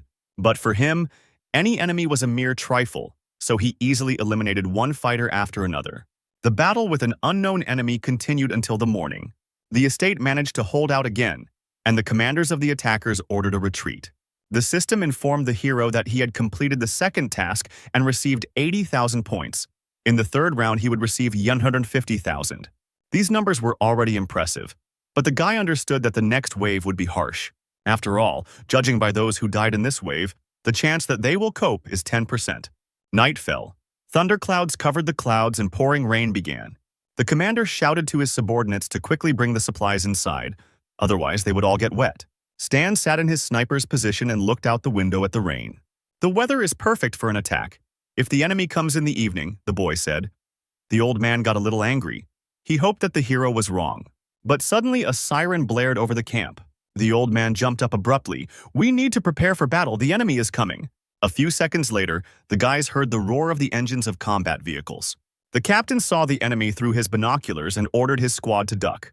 At that moment, the cannon of one of the vehicles fired. Before the detachment could even move, their fortification was immediately covered by an explosion. "The first squad reports, 'We have a lot to lose,'" Alan shouted into the radio. Suddenly, he heard an approaching noise. Combat helicopters were approaching the boys. This time, the enemy was much better armed. The helicopters opened fire. Alan shouted into the radio to the snipers to shoot down the warbirds. The Fung brothers replied that they would take on the job and began targeting the pilots. "The glass on these helicopters is shatterproof," Stan thought. "They don't give a damn about ordinary projectiles." And indeed, the brothers hit the glass of the helicopters, but it only cracked, and the bullets did not harm the pilots in any way. But now the pilots could see where the snipers were sitting. They immediately opened fire on the building, blowing it up at its foundations. Stan realized that he had to run, otherwise he too would be covered by enemy fire. The guy ran out of the building. The old man didn't understand where Stan went. It seemed to him that the sniper simply decided to run away. But Stan made it in time, and at the very moment of his jump, the building exploded. The siege of the fortified estate continued, and the sounds of explosions could be heard everywhere. "They can't cope," said an unknown bald old man watching the battle from the estate. There was another man standing with him, a man with a scar on his face. flexing his arms. He decided that it was probably time for him to join the fight. The old man smiled and replied that he didn't mind if his old friend warmed up. But suddenly the man with the scar saw something that amazed him. Someone fired a precise shot at the helicopter and shot it down. Stan was delighted with his first victory. Reloading his weapon, he decided that there was no need to rush for now. The pilots of the other helicopters realized that there were still difficult opponents in the ruins. They needed to be checked. Under one of them lay an old sniper, pinned down by a slab, but he was still alive. Suddenly he raised his head and became scared. A helicopter hovered in front of him, already sending 2 missiles at the old man. At that moment, Stan grabbed the old man. He managed to snatch it from the clutches of death by jumping away from the site of the explosion. The old man, who had experienced shock, began to cry. He realized that they were all finished. The helicopters were too powerful. "Come to your senses," Stan shouted. "Find a place to shoot from." The guy himself activated the step and decided that he would deal with these helicopters. The birds of the sky continued to destroy the defensive line. The surviving brothers realized that the helicopter was looking for them. The enemy had passed the second line of defense. The combat vehicles and tanks continued to advance, and it seemed that this was truly the end. The air sparkled under the hero's feet. Like lightning, Stan ran to an advantageous position to strike the enemy. Having sat down in a comfortable position, he took aim at the first target. One shot and the whole area heard the explosion of the annoying helicopter. The soldiers perked up. Alan was glad that they had an amazing sniper. Now was the time to attack the enemy. The defenders opened fire, while the helicopters were distracted by Stan. Alan and his squad were able to hit several enemies. Meanwhile, the hero settled into a new position. A second shot with an incendiary cartridge, and the second helicopter immediately caught fire. Suddenly, the system reported that Stan is a sniper on the move. Now he loses less accuracy when shooting on the move and gets an increased rate of fire using sniper rifles. It was a new skill, and the guy decided that he needed to pump it up even more, just for the current situation. Stan was fired upon, but he deftly dodged and fired again as he fell. The last helicopter was shot down and, what's more, it fell on a tank. With one shot, the hero destroyed 2 targets. Now the enemy's advantage is over. Alan, seeing that there were no more helicopters, shouted to the squad that it was time to begin the assault. The inspired warriors opened fire on the enemy. A hail of bullets fell on the attackers. Now without air support, they were powerless. The driver of the combat vehicle became angry and hit the steering wheel in rage. The radio announced that it was time to retreat, and the third wave of the enemy turned around. "We got away with it. They almost broke through the line of defense." "We were lucky with the sniper," Alan said. "It's just not clear why the Scorpion is so experienced." Thanks to a newbie who just joined us, we completed the dark level task. A system window appeared in front of Stan, which informed him that the 3rd round was completed. The conditions of the task had changed, and a 4th round had appeared. Defend against 5 attacks. The reward will be 40,000 experience points per wave. The accumulated experience will not be lost if the mission fails. The hero realized that there will be a special reward for this task, but it will be difficult. At that moment, he was distracted by Alan, who reported on the radio that the one they were protecting had left the building.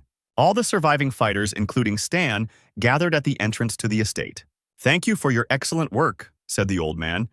"I will name those with whom I would like to speak personally." Stan was surprised to see the second person come out. It was Bennett Anderson, but why was he here? This man is the main character of the planet Aquamarine. The main storyline is built around him. This character is also an instructor of secret abilities. The old man named certain soldiers, and one of them was Mr. Black. Before entering the building, Stan took out his phone and called a fan. The aristocrat was surprised that the guy was calling. Stan asked a fan to lend him a couple of things, namely the sword of the Silver Guardians and the sniper rifle Lock Hawk. A fan agreed to this deal. At that moment, a system appeared in front of the guy, which reported that the authority points with the Shaysrod's family were lowered. Stan decided to prepare. Since he was so lucky to meet the main character of the planet, he could not miss this opportunity. The soldiers, including Stan, entered and were gathered in the living room. "My name is Wang Yu," said the old man. "In the future, I will still need your protection. The doors of this estate will always be open for you if you want to drop in and take a rest. Gentlemen, you are all the main forces of defense of the estate. For completing the task, I will privately give you a fee."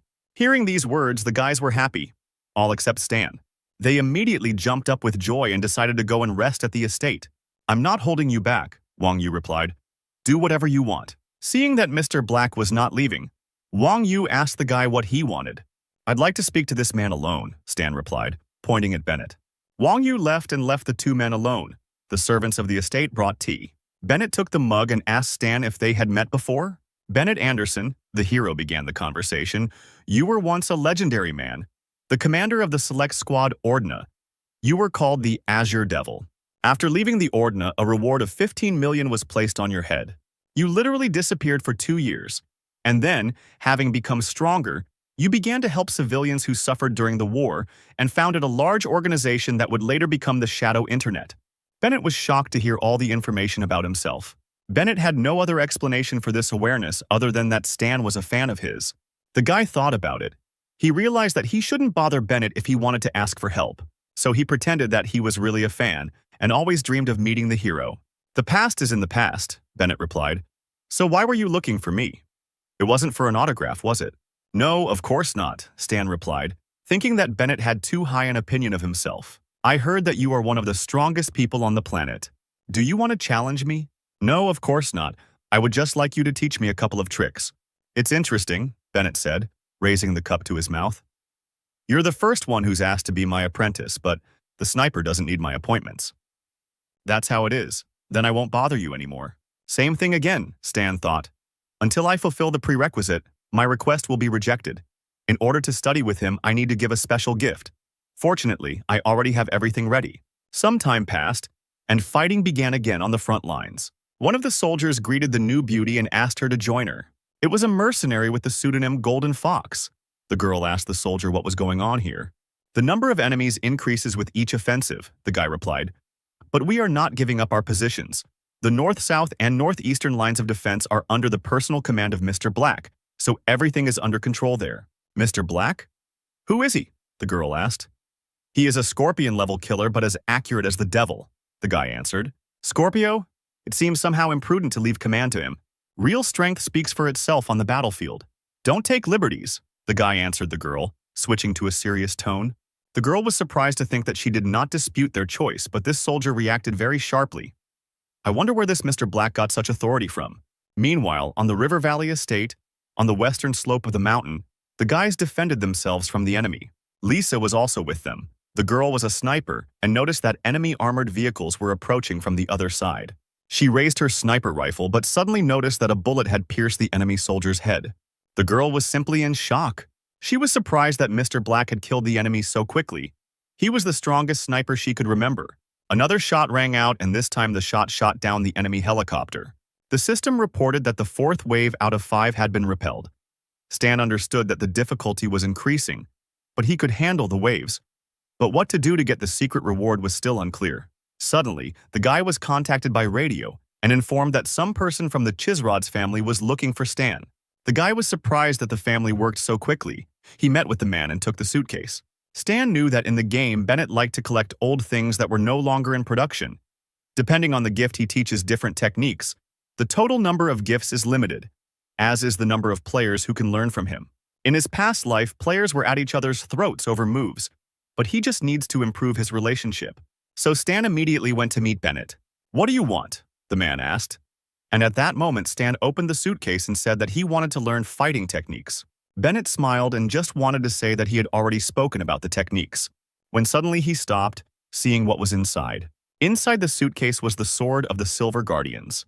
You want to give it to me? How did you find out about my passion for antique weapons? You are definitely my fan. Haha. Well, yes, I am indeed your devoted fan.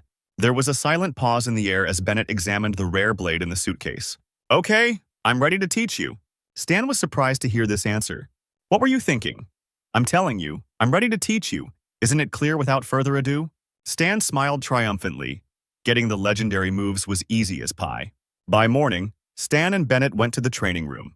In the old days, I myself, through trial and error, learned many techniques to get rid of my weakness, said the man with the scar, one of which I nicknamed a flash of will, did not give in to me at all.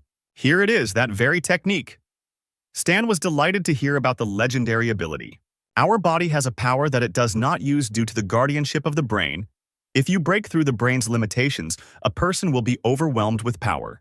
However, this method also has serious consequences. After searching for a long time, Bennett found a way to remove the restrictions in combat without harm to health. A system appeared in front of the hero. which informed him that Bennett had taught him the flash of will technique. And since Stan's intelligence exceeded 100 points, he had fulfilled the necessary condition for learning the technique. But the current progress was only 3%. The boys sat in the lotus position, and Bennett said to concentrate on their breathing. The main character spent the whole day teaching Stan the technique. And then, evening came. The system reported that Flash of Will has been studied 100%. The technique has passive and active abilities. Active ability, after spending 10% of energy and stamina, the next attack will deal 150% to 500% damage. Cooldown 30 minutes, and the passive ability is the activation of the active one when health is less than 20%. Stan laughed a little. Bennett didn't understand why and asked the guy if he had learned. The hero replied that yes. Hearing these words, the teacher stood up and asked to show what the boy had learned.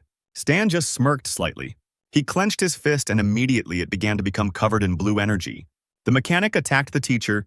The system reported that the hero dealt damage equal to 136% of his normal attack. But Bennett easily blocked it, and the guy was able to see the characteristics of the main character. Stan was shocked. It's not for nothing that he is called the main character of the planet now, although he has the status of internal damage, but even so, Stan's energy level is lower. Not bad. You actually managed to master this ability. Stan bowed his head and thanked the teacher. Towards evening, he went on patrol to one of the points. While the guy was observing the area, he suddenly heard someone calling him. It was the Golden Fox who asked if the guy would have time to teach her marksmanship. "Everyone here practically worships you," the girl said, and leaned closer to the guy, revealing her lush breasts to his gaze. "Behave yourself, lady," Stan replied, turning away indifferently. "I just wanted to ask for advice and nothing more." I took the fox guy by the shoulder, but Stan replied that she shouldn't even try, because he doesn't like girls. Could he really be one of these? The fox thought. No, I don't like guys either. I'm not interested in people in principle, living beings included. The girl got scared when she heard these words and immediately ran away. Stan thought it was too naive to try to hook him with something like that. Today the enemy did not attack, and closer to night the hero returned to the estate to rest. Lying on the bed, the guy wondered if the enemy would attack tomorrow. Suddenly he heard a strange noise outside the window. The hero came closer to take a closer look, and in the window he saw a familiar car. And suddenly he was surprised. Kira was getting out of the car. What is a man from the 13th unit doing here? Outside, the leadership of the 13th Division greeted Wang Yu. More than 10 years have passed, the old man said. You are one of the trump cards of the 13th Division, and I am the head of the dark internet. If not for this situation, fate would hardly have brought us together again. There have been military actions in the Star Dragon territory for more than 10 years, which has a negative impact on it. What are you doing in the end? Our leadership is all for maintaining neutrality, Wang Yu replied. But there are some miserly careerists who are ready to exchange it, and we, the conservatives, are an obstacle for them, which they have decided to eliminate. I have sent people to take action against them. Many have already died. In the next 2 days, we expect a counterattack. Kira, who was standing silently, suddenly turned her attention to the second floor. She noticed a dark silhouette in the window. Someone was peeping. Damn, Kira might recognize me. I need to be careful. Suddenly, the girl was distracted by her superior, who told her to take a couple of people under her command and monitor the situation in the battle. Then she needed to report everything. Closer to the morning, the battle began, and combat helicopters attacked the area again. This time, in addition to equipment, there were also special fighters with superpowers. Experienced mercenaries skillfully killed ordinary soldiers. Damn, these enemies are too strong, one of the soldiers shouted. Suddenly, a shot from a sniper rifle rang out. At that very second, the head of one of the fighters was blown to pieces. They're not that strong, Stan said with a grin. After some time, the last fifth wave was successfully repelled. The system reported that Stan had successfully completed the mission and received 200,000 experience points. However, the hidden condition was not met. The hidden condition was to prevent the 13th unit from appearing if the hero had finished each battle quickly without causing any disturbances. Then perhaps the unit would not have arrived. At this moment, Wang Yu called the hero over the radio. While the hero was walking towards the estate, he was thinking about the task. Initially, he had only 4 segments, but the failure of the hidden condition activated another one. What will it be? I will need some guards to go to the White Seagull to meet with the 13th Division, Wang Yu said to the assembled fighters. Moonlight, Volcano, Hunter, Golden Fox, and Mr. Black. I ask the 5 of you to guard me. The reward will be increased, and if you refuse, I will not insist. No problem. One of the mercenaries with a big mustache answered. Stan also agreed because if he refused, the mission would fail. There was no choice. A system window appeared in front of the hero, which reported the details of the task. It was necessary to cope with the impending danger. The condition of failure would be the death of the hero. At that moment, Stan realized that a rather difficult enemy awaited them. The mercenaries, along with the head of the dark web, boarded the bus and went to the Star Dragon. Stan, sitting on the bus, watched the others carefully. Suddenly, he looked sharply at the golden fox, who immediately became frightened by the dangerous guy's gaze. Are you kidding? Stan thought. How can there be so many shadows? The team soon arrived at the 13th Division in the city of White Seagull. I will be safe here, Wang Yu said. You can take a walk around the city. We will meet at this same place tomorrow. Usagi asked if the guys had any plans. One of the guys said that he wanted to have fun at the club and invited the golden fox to go with him. No, I won't go. I'm only interested in handsome guys. Then the mustachioed man decided to ask Mr. Black and another young mercenary, but they also refused. The young mercenary said that he would go patrol the area. Meanwhile, in a hut far from the city, an unknown man was lighting a cigarette. He saw a notification on his computer saying that his next target was Wang Yu, who was guarded by 214 mercenaries and 14 contract killers, all dark level, and one scorpion mercenary. The reward for the task was $2,000. The man just laughed when he saw such a funny number, and at that moment his phone rang. Didn't I already say no? Said the mercenary. Mr. Baijin, Bennett is with them. You are the only one who can resist him. 6 million, Baijin replied, his hand electrified. The man on the other end of the phone agreed to raise the reward to 6 million, and Baijin agreed. Stan walked around the city. It seemed strange to him that on the 5th mission they gave him time to do his own thing. The guy believed that danger could strike at any moment. You can't waste the time given to you. It's better to complete the task given in this city and get a reward from it. Suddenly, Stan felt like he was being followed. Is this an enemy or a man from the 13th Division? The hero went into the nearest toilet and activated his camouflage mask. He also destroyed the cameras in the toilet with pistol shots. Coming out of the booth, he was transformed. The hero thought that the guys were still too young to follow him. Meanwhile, in the control room of the 13th Division, the man who was following Mr. Black reported that he went into the restroom and then disappeared. The surveillance cameras are out of order. I collected data from other cameras around the city, but he is nowhere to be found. Suddenly, Kira realized that this man was Stan. No, why would I mistake everyone for Stan? I must have been working too hard. Meanwhile, the hero arrived at the ancient street of the city of White Seagull.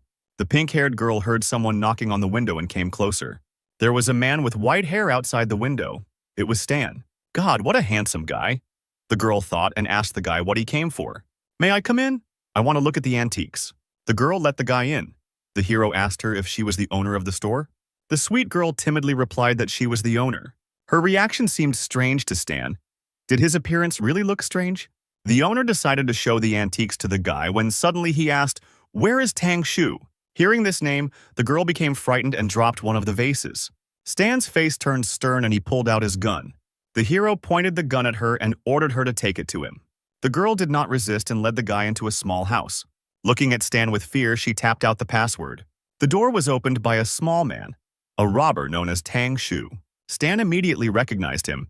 He is a seller of unique things from another world. So elusive that the only opportunity to meet him comes during a mission with a prize fund in this city. Tang Shu tried to run away, but suddenly he heard a gunshot and the bullet landed right at his feet. Stop. One more step and the next shot will not be on the ground, Stan threatened. Are you from Jack? Tang Shu said fearfully. Wait until I complete the deal, and then I will return the money. No, I was looking for you for another reason. I want to join this deal. I don't know why you need to help me, but it looks like you're sincere, the robber replied, looking at the guy's weapon. A system window appeared in front of Stan and informed him that he had accepted the task of capturing the relic of Li Xin, which had been forcibly taken away from the city museum, and that he needed to return 10 relics. So I'm relying on you now, said the sweet girl. The museum used to ask my father for permission to display 10 antiques, but when my father died I took them back, but they got angry and stole them. Don't worry, I'll figure it out and give you your things back, Stan replied smiling. The hero stood up and asked Tang Shu when they would move out. The robber replied that they would move out as soon as the guy finished preparing. He was also curious about what Stan wanted as a reward. No problem, the hero replied. Let's get started right now, I don't have much time. In a past life, the guild set a prize fund, which eventually increased to colossal sizes.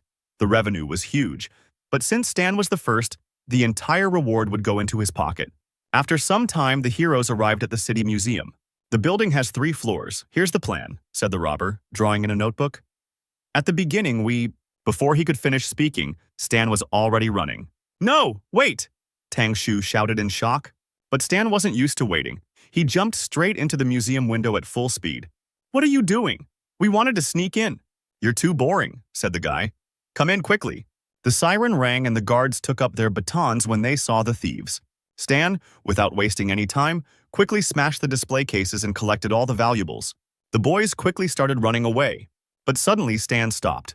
A group of guards were already running towards them, ready to receive the guests. Stan turned to Tang Shu and said that it was time for him to prove himself. "Hey, do I look like a warrior?" Stan decided to help him believe in himself a little.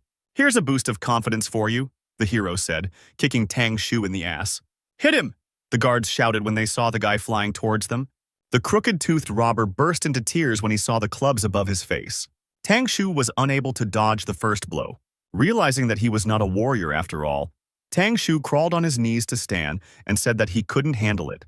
Then the hero offered to show him one spell that doubles combat power. Sniffling, the robber decided to look at him. "Now repeat after me."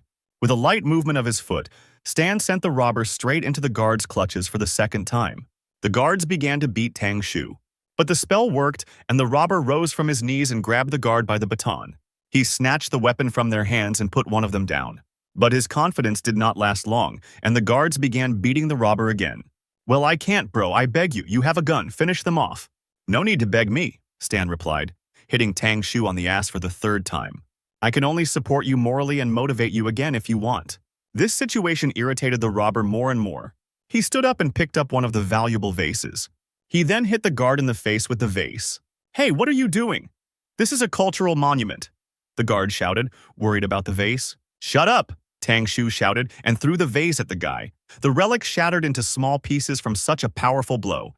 Soon the robbers came out onto the street. Tang Shu was greedily gulping air. Suddenly he heard the sounds of a police siren. The robbery was not over yet. Tang Shu was scared. "Time to run," Stan said to his partner and activated the speed boost. But suddenly more police cars stopped in front of the heroes. "Don't move," the policeman shouted, pointing his gun at the boys. Stan grabbed Tang Shu abruptly and held a knife to his throat. He ordered the officers to drop their weapons or he would kill the hostage. "What?" The law enforcement officers looked at him in surprise. "He's your accomplice. Who are you trying to fool?" "Oh damn, it didn't work," Stan said disappointedly, letting go of his partner. "What did you expect? That it would work?" the robber shouted. "Well, it was worth a try," Stan replied. "It wouldn't have made things worse." Tang Shu wanted to ask what they would do now, but Stan got ahead of him, sharply grabbing his partner's hand. His sneakers became electrified. Stan said that they had already done their job. All that was left was to hide. With these words, the hero rushed past the police using his special boots. Meanwhile, we are transported to a bar where other mercenaries have gone to relax. 2 of them got very drunk. The guy said that he wanted to get some sleep because tomorrow he was going to the 13th unit. Suddenly, light footsteps were heard behind them. The mercenary raised his head and asked his comrade if he thought someone was following them. Usadi replied that he didn't think so. His partner had simply had too much to drink. A few hours later, in the 13th division of the city, White Seagull. 3 of your guards were killed, Kira said. The wounds were identical. They were inflicted quickly with a sharp weapon, piercing either the heart or the throat. The evidence suggests they did not resist. The killer was incredibly strong. "Is there any footage from the cameras?" Kevin asked. "There were no cameras in that area," Kira answered. "So that's where they were attacked." Wang Yu's fist clenched. He realized who it was. The ability to hide and extraordinary speed can only be possessed by a hidden demon. He's a killer with an extraordinary talent for becoming invisible, Kevin thought. The demon might want to eliminate all of your guards first, Bennett noted. He asked Kevin to order the guards watching to inform them of an immediate gathering. The Golden Fox was resting in the hotel, and Mr. Black had escaped surveillance. The hidden demon is a direct enemy of the sniper. Bennett was afraid that Mr. Black might have problems this time. Wang Yu frowned and fell silent. Then he gave the order, "Send people to look for him. Do everything to find him." Meanwhile, Stan and his partner safely reached the shelter. The guy was happy about completing the task, for which he received 102,000 experience. In the corner of the house lay a frightened Tang Shu, who told the guy that he never wanted to see him again under any circumstances. The hero returned to the city and thought about the mission.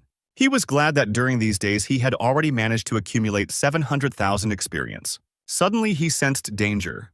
Two blades struck the hero's neck, but his protective suit activated in time and blocked the blows. Stan turned around abruptly and crouched down. But he didn't see anyone behind him. That's strange. The hero assumed that his enemy was invisible. The mechanic suddenly pulled out his pistol and fired a couple of shots towards the enemy. In the cloud of smoke, he barely noticed the fast figure that was heading towards him.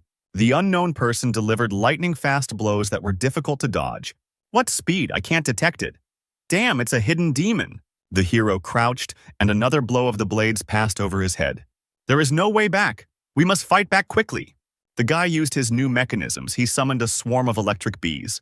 There were too many bees, and as soon as the unknown hit them, the bees immediately released a lightning discharge. Thanks to this, it was possible to at least somehow notice his movements. Stan took out his gun and tried to hit the enemy. After a few shots, the guy realized that it was useless. The demon had excellent reactions and easily dodged the projectiles. Meanwhile, the demon began to destroy the insects so that they would not bother him. He then took on Stan, landing multiple blows that were blocked by the hero's suit. Stan was irritated by this and loaded a special clip. Then the hero fired one shot. The shot spread a cloud of toxic smoke across the area. The system reported that the guy had been slightly poisoned and was losing 3 health points every second. Stan decided to see which of them would last longer in the poisonous smoke. After all, he believed that he was better protected, and the situation played into his hands, so it was impossible to get close to him. The hero was confident that he could lure out the hidden demon with such tactics, but he still can't hit the hidden demon. The situation is stalemate, but the enemy can escape. This cannot be allowed. The hero decided that if he pretended that the poisonous fog had really hurt him, the demon would rush after him. So he made a dash and jumped out of the poisonous cloud of smoke. Running forward, Stan turned around to see if his enemy was catching up with him. The demon did not lag behind. He chased after the prey. Pushing off the building, the demon jumped onto Stan's back and inflicted some more damage. The system reported that the demon was level 44, and Stan received 37 and 39 damage. The blows are strong and fast. If it weren't for the electromagnetic armor, I would have spent a ton of health in 10 seconds. First, I need to gain speed to dodge attacks. He'll never be able to keep up with my mechanism. While the hero was running, he suddenly took out his phone and asked Antonio to deliver his robot. Everything was going according to plan. The demon continued to chase, just a little more, and he would be finished. After a few kilometers, the guy ran to the car. But the oppressive aura of the enemy disappeared. Apparently, the hidden demon became wary and left. A few minutes later, the hero reached the point where Antonio was already waiting for him. The guy asked where Stan's enemy was. The hero replied that he had left and that he needed to return to the plane, fix his gear, and try out something new. "Am I your driver or something?" Antonio shouted. Meanwhile, the news reached the 13th Division. Bennett was surprised that the demon not only did not kill the sniper, but also escaped from him. The guy asked where Black was now. Kira replied that something connected him with Fan's group. He was now on their transport plane. "Probably fixing the equipment," Wang Yu suggested. "Don't call him, Kevin. Can I ask you to send someone to tell Mr. Black to come to the River Valley estate tomorrow morning?" "Yes, of course. I will send people." Stan was actually sitting there fixing his gear the whole time. He thought that now, the power of small arms was clearly insufficient in a battle against an enemy with a level higher than 40. Electromagnetic weapons would work, but you need to increase your electromagnetism generation skill. You can try to create mediocre drawings and get by with prototypes for the time being. The hero decided to first upgrade his existing skills.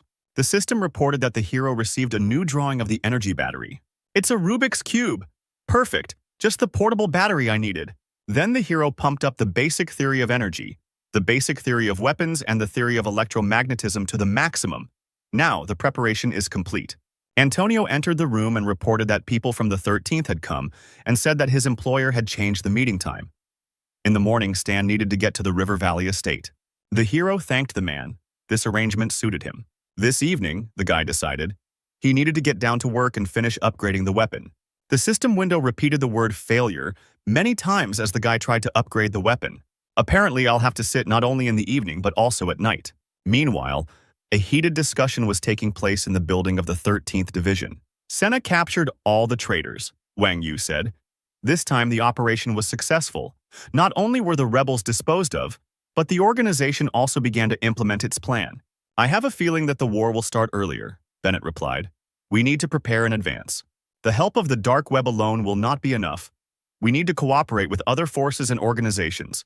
A good plan, Wang Yu replied. I think the Six Nations will help us, but I'm afraid that the side interested in self-interest will look at our resources. This plan should save many lives, Bennett said. If anyone dares to interfere, I will deal with them personally. Suddenly, they heard electrical flashes in the sky. Wang Yu and Bennett ran to the window. They had met them before. Lightning struck the ground and destroyed everything in its path. And along with it, a stranger with burning hair descended to the ground. This stranger was Bai Jin. The lightning god gathered his power and his chest began to glow. Then the lightning passed into his hands, and he fired a discharge into the barrier grill. Now nothing prevented him from penetrating the enemy base. The soldiers were surprised by such impudence. This guy is not even afraid. They immediately opened fire on the enemy. But Bai Jin was immune to bullets because he could create an impenetrable shield out of lightning. Now it's time for him to show his strength. One bolt of lightning and the soldiers' fortification exploded, scattering everyone in different directions. Mr. Black is not here. We can't handle a man who is many times superior to us in level.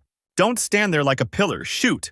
The commander of the second line of defense shouted. Shots were fired at the killer from all the windows of the estate.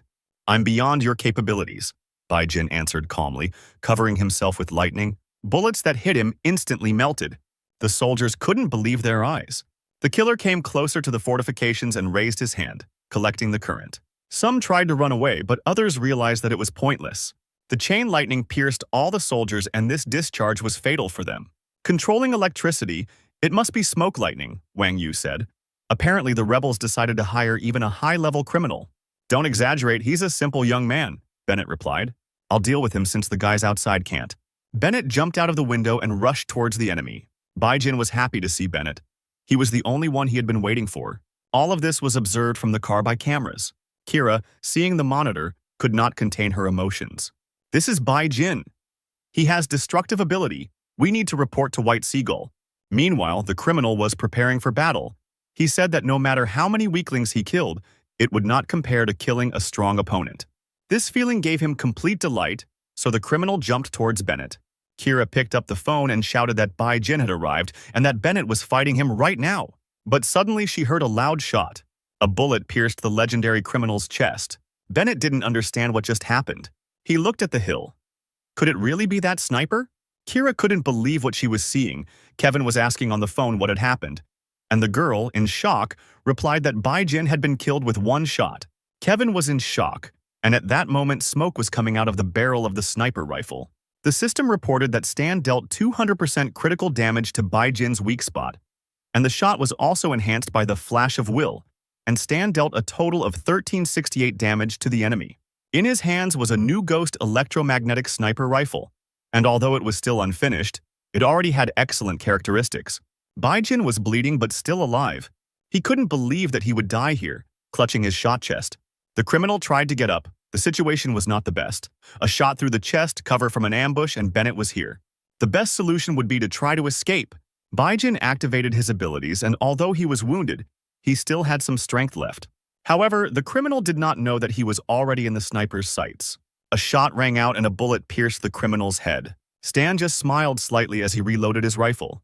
Bennett, who was chasing after Bai Jin, couldn't believe his eyes. Just like everyone else watching, Kevin wanted to know why everyone went silent. What happened there? Kira was speechless. She barely managed to say that Bai Jin was killed. And besides, he was killed with only 2 shots. After some time, a crowd of soldiers gathered at the estate. The soldiers carried Bai Jin's body, and the crowd was whispering, but everyone understood that Mr. Black had done it. Suddenly, the boys heard the sound of approaching footsteps. They immediately fell silent when they saw who was coming. It was Mr. Black, the most accurate and rapid-fire sniper. The boys started shouting and cheering, congratulating Mr. Black and telling him that he was an outstanding person. Nicely done, Bennett told him. As easy as pie, Stan replied, smiling slightly. Not only the soldiers applauded, old man Wang Yu also started clapping. You are smart beyond your years. You shoot so well even I, an old man, was taken aback. You flatter me, replied the hero, while he was nearby. Your life was not in danger. Thank you for saving me, Mr. Black. Now you can rest. Inside the manor, Wang Yu decided to talk to Stan over a cup of tea. The old man said that he had studied the documents and saw that he was sent on this mission by the Chisrod's family. Your level is much higher than the Scorpion's ability, Wang Yu said. I could raise it to the ghost level. Finally, Stan heard what he wanted. Raising the tea to his mouth, he thanked the old man. The system reported that the 5th round was completed, and in addition, the hidden condition was fulfilled. Not to let Bennett enter the battle. For this task, the hero received 300,000 experience. They didn't give him a new task. Apparently, that's all. Taking into account the 300,000 experience for killing Bai Jin, Stan has more than 1,000,000 points. It's time to give him a second gift. The sun rose over the estate, announcing the beginning of a new day. The door to Bennett's room opened, and the man recognized the guest. Stan walked into the room with a suitcase and announced from the doorway that he would like to learn one more skill. Again? You don't have any other reasons to contact me? At that moment, the hero opened the suitcase, which contained an antique rifle. It's a Lockhawk sniper rifle, Bennett said, surprised. He quickly closed the suitcase and took it for himself. Okay, you've convinced me. Follow me. A few minutes later, our heroes were already in the training room. Bennett said that once upon a time he perfectly mastered the silent gait of an assassin. Perhaps this skill will be useful to Stan. The system reported that a level D task had started. Night Stalker, class change. Bennett taught the hero the necessary skills, but he needs to improve them. And as a reward, he will receive the class Night Stalker. The hero was delighted. In version 1.0, this class was extremely rare. With its help, it will be possible to improve combat tactics. I have told the theory, the rest is a matter of practice. Bennett finished his story. Here's my number. If you have any problems, call me. Bennett also added that perhaps in the future he would need Stan's help. Having heard these words, the guy was pleasantly surprised because this would be Bennett's main plot task in the future. Taking the phone number, Stan said that he would help the man if he needed it. A few days later, in the Star Dragon, the base of the 13th Division. Chief of Intelligence, we have received the dossier. Allow me to report. The dossier talked about Mr. Black, who is currently a serial killer. He only completed 2 missions. In one, the guy destroyed the mercenary gang, Battle Rose, in the Sumal Desert. In the second, he showed an extraordinary ability for sniper shooting while defending the estate. Also, the mercenary forced the invisible demon to retreat and killed Bai Jin with only 2 shots. After reading the dossier, the intelligence chief stamped it approved. He exhaled sternly, stating that the stern guy had appeared again, surprising his colleagues. The dark web said that Mr. Black was ranked 23rd on the list, and everyone was talking about him. The boss said that everyone was shocked by this news. Some people think it is a lie, but the dark web list has always been fair. Manipulation is impossible. Among the old blood-packed assassins, some have died, some have escaped, and now they want to use the newcomer as their calling card. The man ordered his subordinate to find out everything about Mr. Black's past. Meanwhile, one combat vehicle with a trailer was driving through the desert. The fish company is reliable, but is there anything permanent in this world? Stan thought, especially when it comes to relationships between people. It will be necessary to acquire your own secret base. The guy came to a familiar place. It was the old ruins of a factory in the desert. The hero got out of the car, he was there. This place was taken from him by a guild in his past life. But the equipment here is no longer any good. It's a good thing Stan prepared for this by gathering robot assistants. The materials brought from Faish are enough to fix everything here. After some time, the base was finished. The hero wiped the dust off his hands while looking at his new home. In front of him stood a technologically advanced black and orange building. The guy approached the entrance and pressed the switch. At that very second, the door opened and robots began to drive in. They installed equipment and cleared the walls of cobwebs and excess stones. Stan wasn't idle either and sat down at the table on which various mechanisms lay. The guy decided to fix things inside the base, and the sooner he does it, the better. The night passed, and then the morning came. The sun had just risen. Stan stretched tiredly. He had finally finished everything. Now he also has full-fledged property. The base is completely ready for operation. I have already reached the dark level, Stan thought. I have the task, the data too. I have worked out the plan of action. All that remains is to stick to it and finish off my goal. A few hours later, in the department of the 13th Division, suddenly, Carl's phone rang. The man picked up the phone and asked who it was. Guess. The guy on the other end of the line answered. Carl recognized that voice. He recognized Stan's voice. How dare you call here? Carl shouted, standing up from his chair. He picked up the phone, signaling to the other employees that Stan was calling him. We need to track him down urgently. The soldier understood the order and has already tried to connect. But in response, he only received a geolocation error. I can't track him down. He's a highly skilled programmer. Kevin told Carl that he would try to negotiate and picked up the phone. Stan, you left the unit without permission. violated the code and behaved in an unacceptable manner, the boss said. You probably want to know when I'll be back? Kevin replied that Stan had probably already figured everything out. And at that moment, the hero said that he would never return. So, does that mean you're deserting? You don't understand. I want to cooperate with you, but in a different format. Kevin asked what Stan meant, but at that moment, the hero hung up. This is outrageous, damn it! Kevin threw the phone down in a rage, but forgot that it was Carl's phone. Suddenly, the clerk said that a letter had arrived from Stan. Kevin came closer to take a look and couldn't believe his eyes. Before his eyes was a map with the exact locations of the embryo bases, full details on weapons and coordinates. Was this really the format of cooperation that Stan had spoken about? Having come to his senses a little, Kevin ordered to stop searching for Stan and leave him as their special agent, as well as move the data about him to the archive. Carl breathed a sigh of relief, because it was good that such a guy was not their enemy. Suddenly, notifications appeared on the monitor that various countries were requesting communication. The guys couldn't understand why 5 countries decided to call at the same time. However, they could not refuse the call, and the leaders of the countries immediately appeared on the screen. The strict leaders greeted the head of the 13th Division. One of them asked if Kevin knew who Zero was, for whom Embryo had put a bounty. This question shocked the head of the 13th Division. The man explained that they had all received data from Zero about the locations of Embryo's secret bases in various parts of the continent. They were wary of information from unknown sources. But this guy had added a note at the end of the message, that the 13th Division of the Star Dragon can testify to the veracity of his data. Kevin's fist clenched in rage. So you shared the information with everyone and you still want us to act as your guarantors? Go to hell, Stan! Kevin shouted across the department. Night fell over the hero's secret base. The robot assistant was already carrying a tray with a cool drink and cake for the owner. Stan relaxed while the robots were serving him. He also thought why he was being discussed in popular posts on the dark web. One of the articles said that Mr. Black is who he claims to be. He is a black ghost. The hero didn't like this news. After all, the Black Ghost is a legend of the planet Aquamarine. The legend says that he appears from the darkness of the night. Each time in a new guise, no one knows when he will come.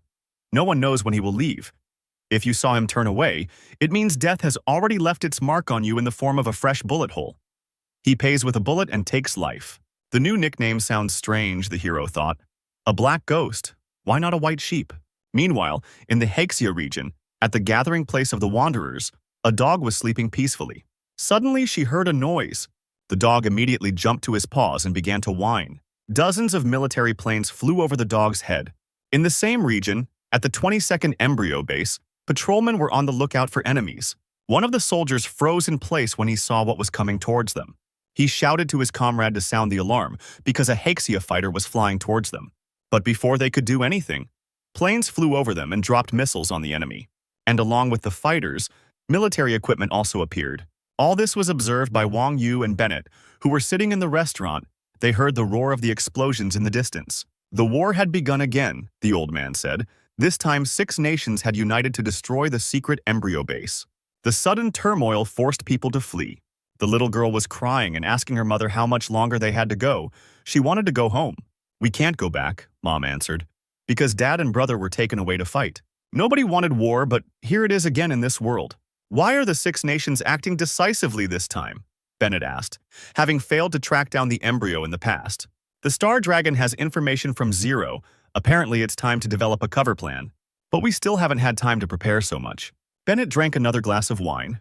He looked down and thought, okay, we'll never be able to fully prepare, the hero replied. Contact our allies and independent fighters. We need to gather all our forces together. At the same time, at the main base of the embryo, powerful blows crumpled the metal, and the roar from the impact echoed throughout the room. The leader of the embryo organization cursed Zero. He didn't understand how much he knew, and most importantly, where did he know all this from? Unless it's a matter of awakened foresight. Then it's clear how you got the information. Escaped from the lab and hid from surveillance.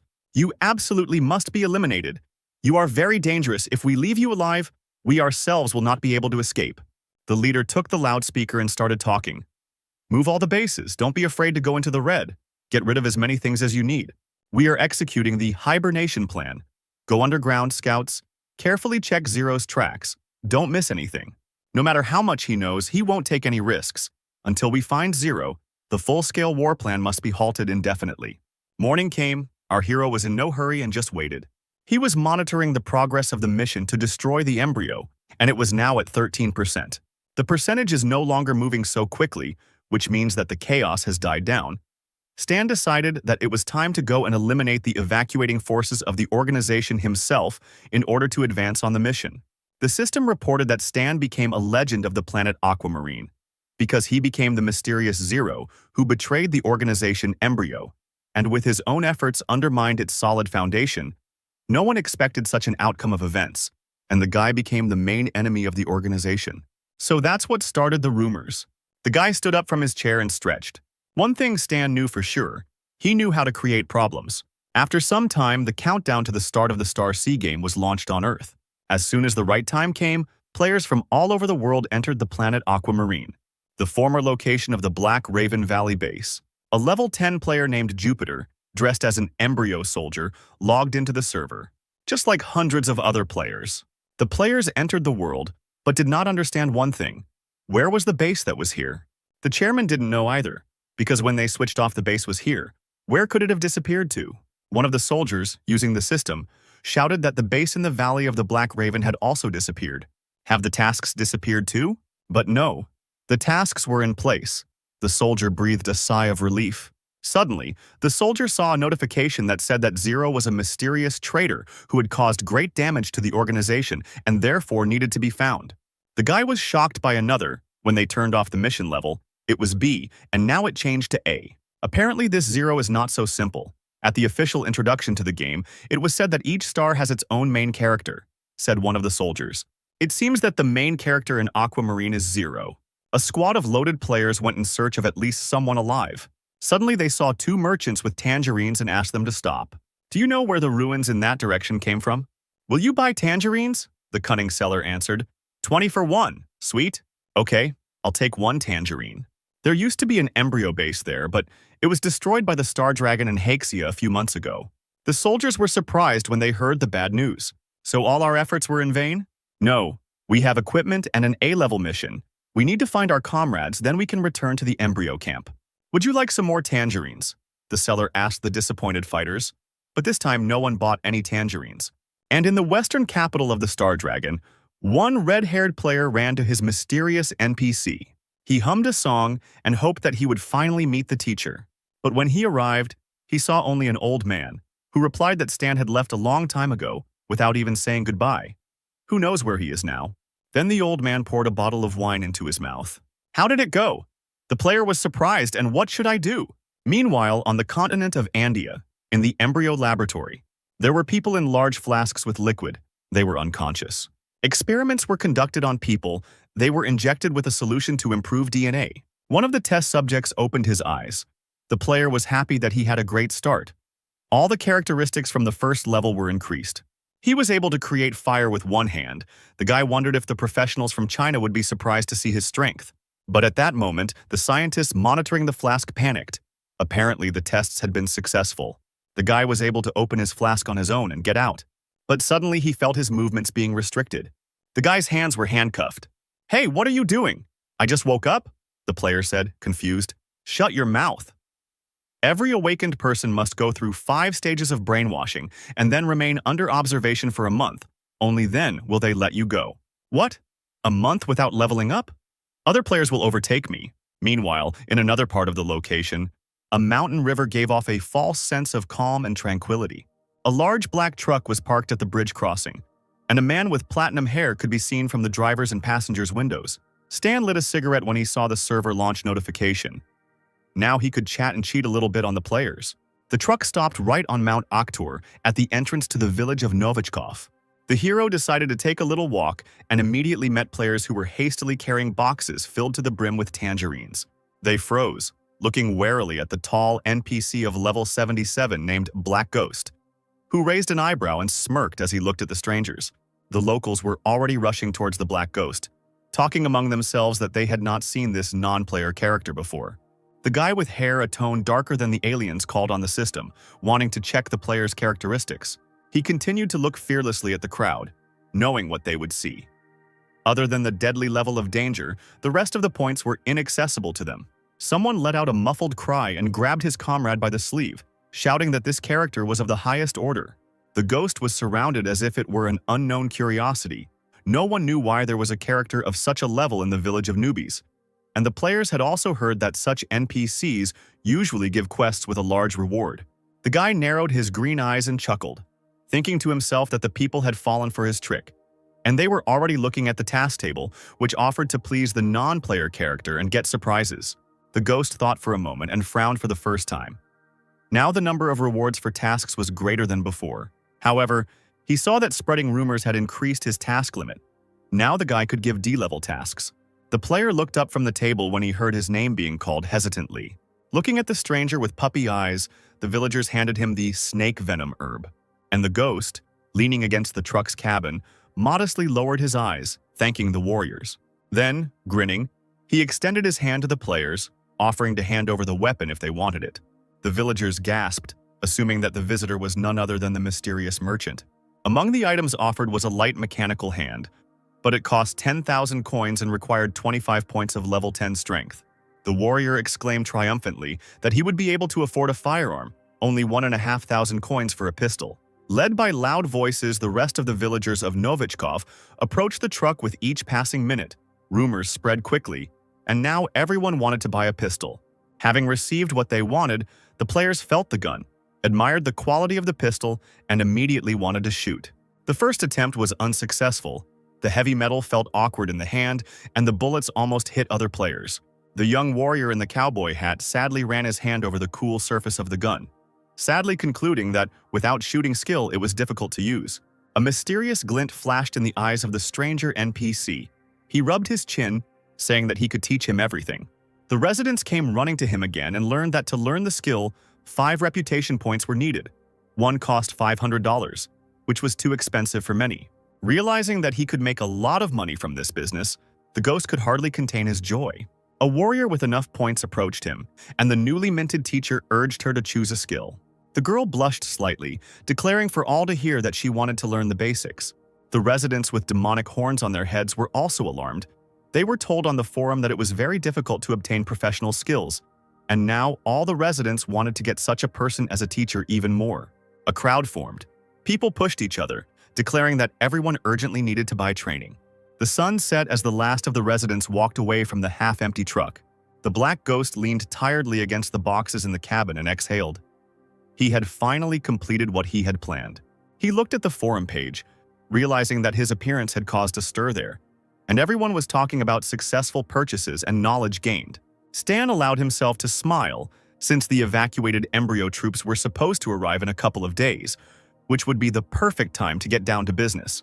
The handsome face lit up with an even wider smile as the player remembered his successful deal. A player with the nickname Sky Azure shook his red hair and, to the envy of others, boasted about the mechanical arm he had bought. The ghost lit a cigarette, looking thoughtfully into the distance because wealthy people boasted of their wealth and the level of weapons that would be useful to him. Stan turned to the remaining warriors, asking for their help in setting traps in the forest for the embryo squad. The players looked at their system screens, seeing that a notification had arrived for a new task. There were those who were upset by the reward, considering it too modest, while others were happy to raise their relationship points by 3 and then receive high-ranking equipment. As a result, it was decided to accept the ghost's proposal to set traps. He looked at the villagers who were carrying heavy boxes and was pleased with his idea of using relationship points as bait.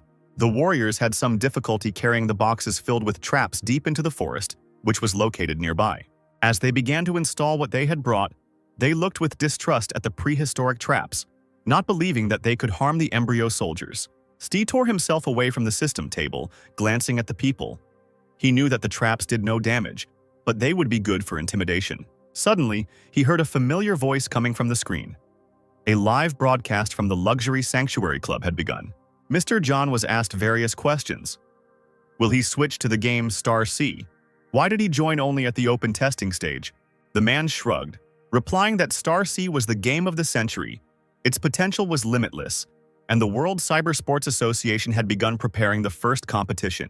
The reporter asked John what he thought about the French player Lost Angel, intending to defeat him in Star C.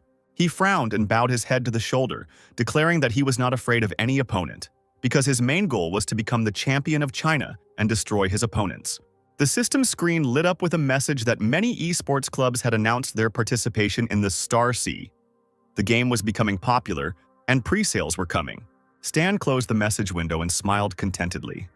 There would be even more players soon. And indeed, he was not mistaken. Users were arriving in the village through the system gates with every second. They looked at themselves and their surroundings in surprise, admiring the realism of the game. Seeing that the first batch of players already had weapons, the newcomers remembered the difficulties they had heard earlier in obtaining equipment. Users ran up to the armed player and asked with hope in their voices where he bought the gun. The stranger waved his hand, saying that in the West there was a high-ranking NPC from whom you could buy weapons and also get promotions in your class. The Black Ghost, sitting on the edge of the open truck, greeted the newcomers with some pleasure, who ran to him as fast as they could, asking to sell their gun and get a new assignment. He smiled, anticipating the earnings, knowing that players were talking about the services and the business would only grow. A few hours passed and he was able to rest again, crossing his legs in his car. Stan had barely closed his eyes when he heard a clear girl's voice sounding very close. Maple Moon, Level 3. The young warrior directly asked the boy why he was at odds with the embryo. Ghost scratched his chin with a grin, admitting that Maple Moon seemed to enjoy figuring out the game's storyline. The corners of the girl's lips turned down, and she was very embarrassed when she didn't hear an answer. Instead, the ghost glanced over his shoulder, turned his back to her, and made his way closer to the boxes in the back of the truck. Luna's eyebrows shot up and she apologized in an apologetic voice, thinking that she shouldn't have asked such a thing. Stan lit a cigarette and explained that embryo profits from the grief of people left without a homeland in order to manipulate them and fight for their own personal gains, starting wars. Maple Moon clenched her fists and frowned, exclaiming that embryo was terrible. The ghost bared his teeth and moved very close to the girl, asking if she wanted to become an enemy of the embryo. She shook her hair and immediately, with her characteristic determination, agreed. She summoned the system window after seeing that her reputation with the Black Ghost had increased by 5 points. This was part of the plot. The guy handed Luna a mobile phone, asking her to contact him when she became stronger. A little later, Black Ghost checked the time, worriedly thinking that the embryo troops should already be here. The warriors, looking out the system window, called upon those who were lingering in the distance because the Black Ghost had given them a new task.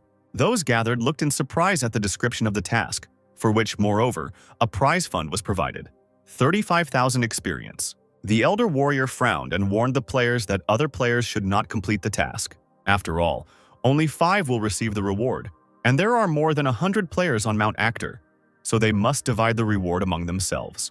Therefore, it was decided not to allow other warriors to approach the Black Ghost for 2 hours.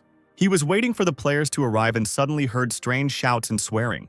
Not far from the truck stood warriors who forbade the newcomers from approaching the ghost, aggressively pushing the strangers back. Stan understood everything immediately, and he didn't like the impudent people who decided to single-handedly appropriate the prize fund. Then the guy called the system window and made changes to the relationship of the vile users. Those had to face unpleasant news. The system immediately indicated a decrease in reputation.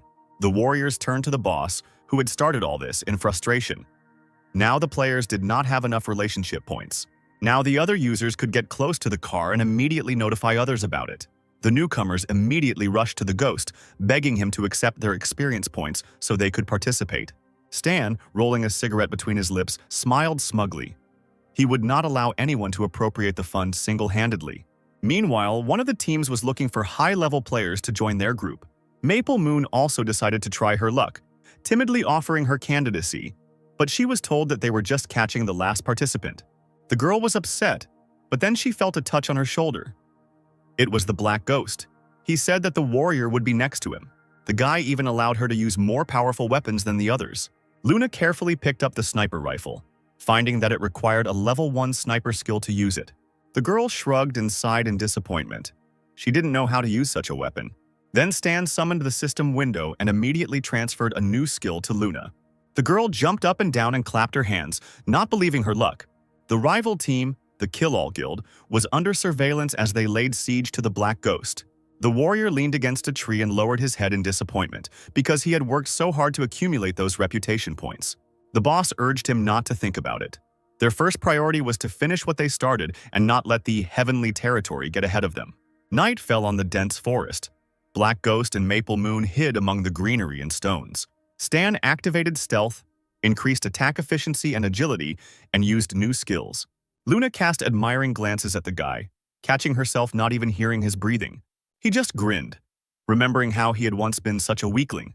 But now everything had changed.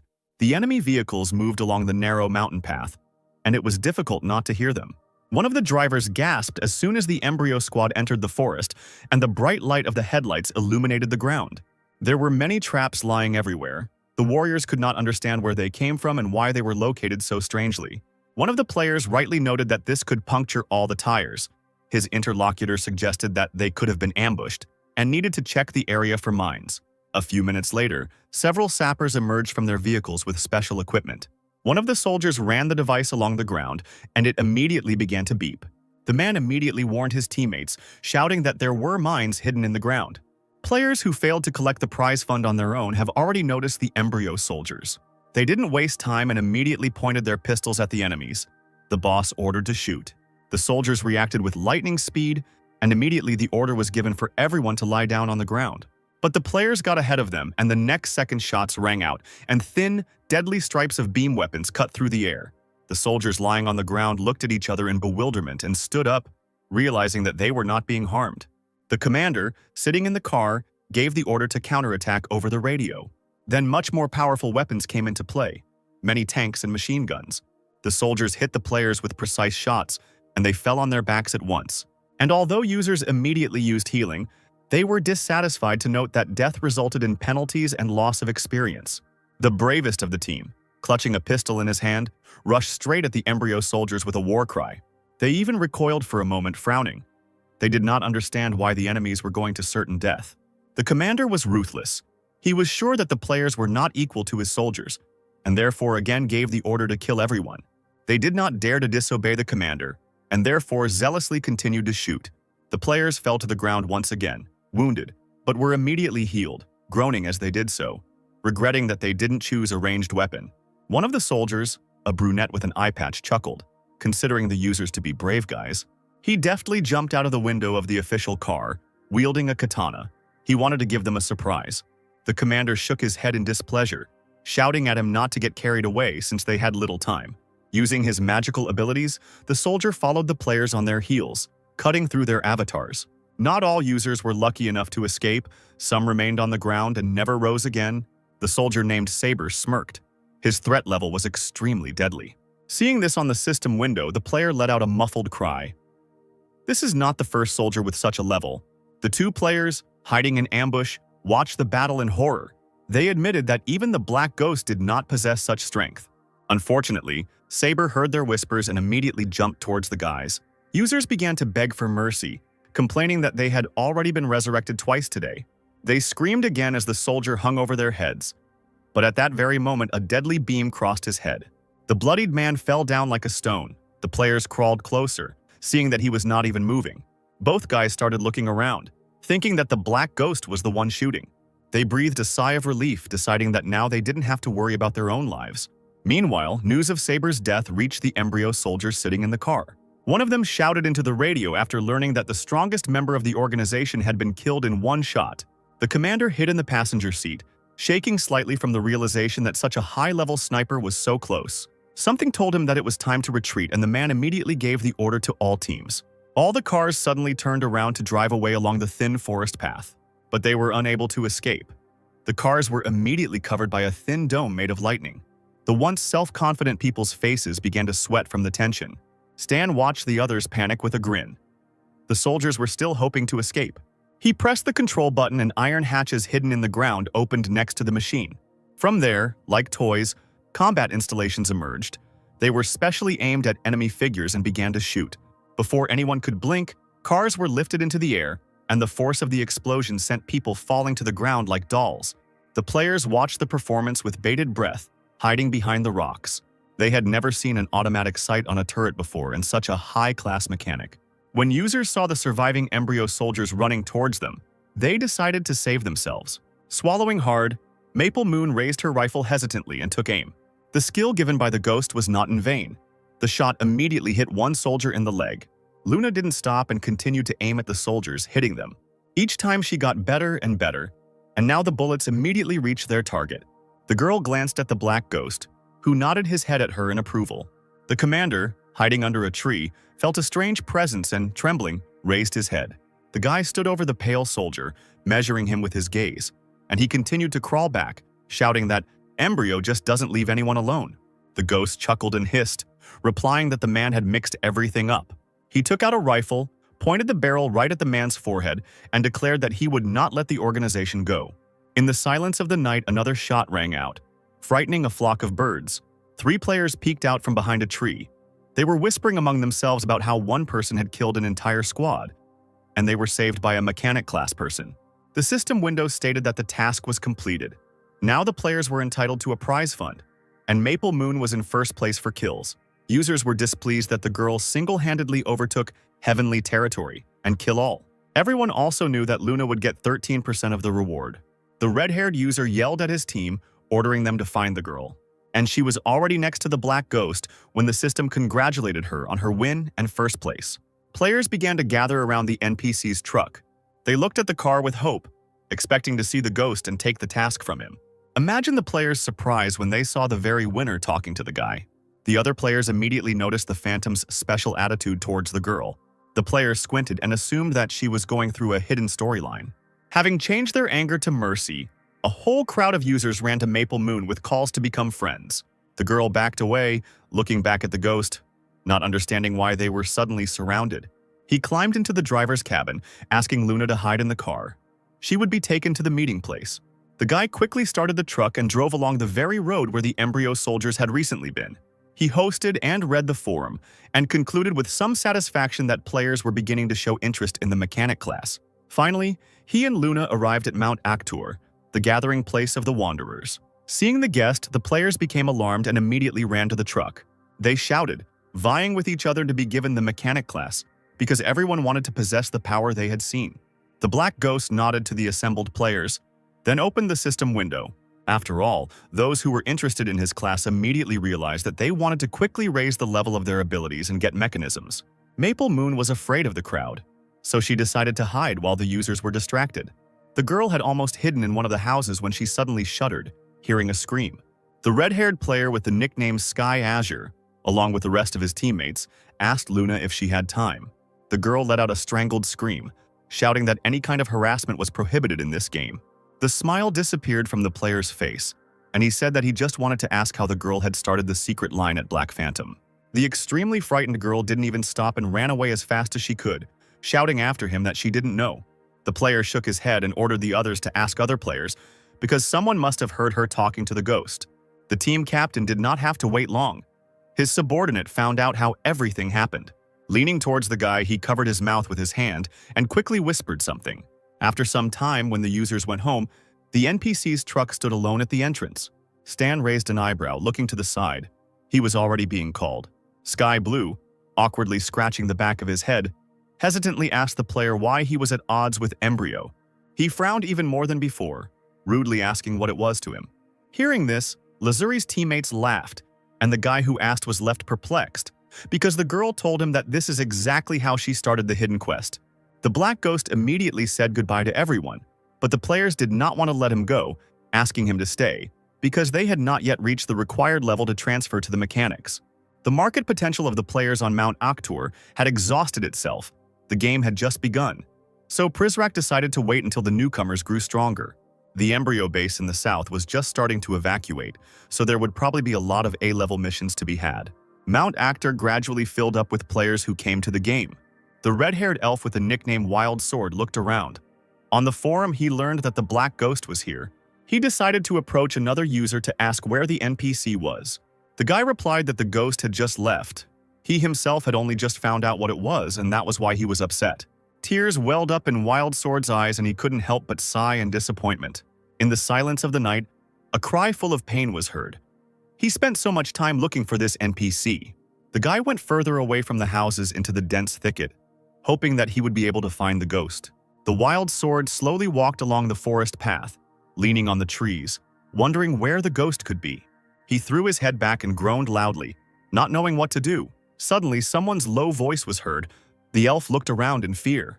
Stan stood nearby, leaning against a tree with his arms folded across his chest, looking relaxed, asking if they were looking for him. The wild sword ran up to the hero and grabbed his leg, sobbing with happiness. The ghost exhaled heavily and shook his head, finally calling for the user to come with him. He, without letting go of the other man's leg, swallowed his tears, asking where they would go. Then the ghost took out a tablet and showed a map, answering that they needed to do something. The elf leaned over the device, studying the Tedramir River indicated there, asking what kind of place this was. The blonde NPC's face showed determination, and he replied with a grin, "The battlefield." In the place that Stan showed, large frigates were sailing. Ships were approaching the long bridge, and an airplane was visible in the sky. An embryo employee reported into the microphone that the investigation had revealed the location of the flotilla. The embryo performer, Lin Yu, a man with scars on his face, belligerently ordered to prepare for battle. Addressing his crew from the deck, he shouted that they now needed to sink the Star Dragon and Haxia warfleet at the exit to the sea. If the organization wants to survive, they must break through the blockade and make their way. No mercy for the enemies. Let's not forget that their homeland was wiped off the face of the earth by shelling from 6 countries. Raising his fist up, Lin shouted that they had no choice but to fight to the death. The soldiers, inspired by the speech, shouted loudly, calling on them to fight and struggle for life. Lin looked at his subordinates with pride, then glanced at the water's surface. Hel stood behind him, her long red hair fluttering in the wind, wondering why the embryo was so confident in his plan.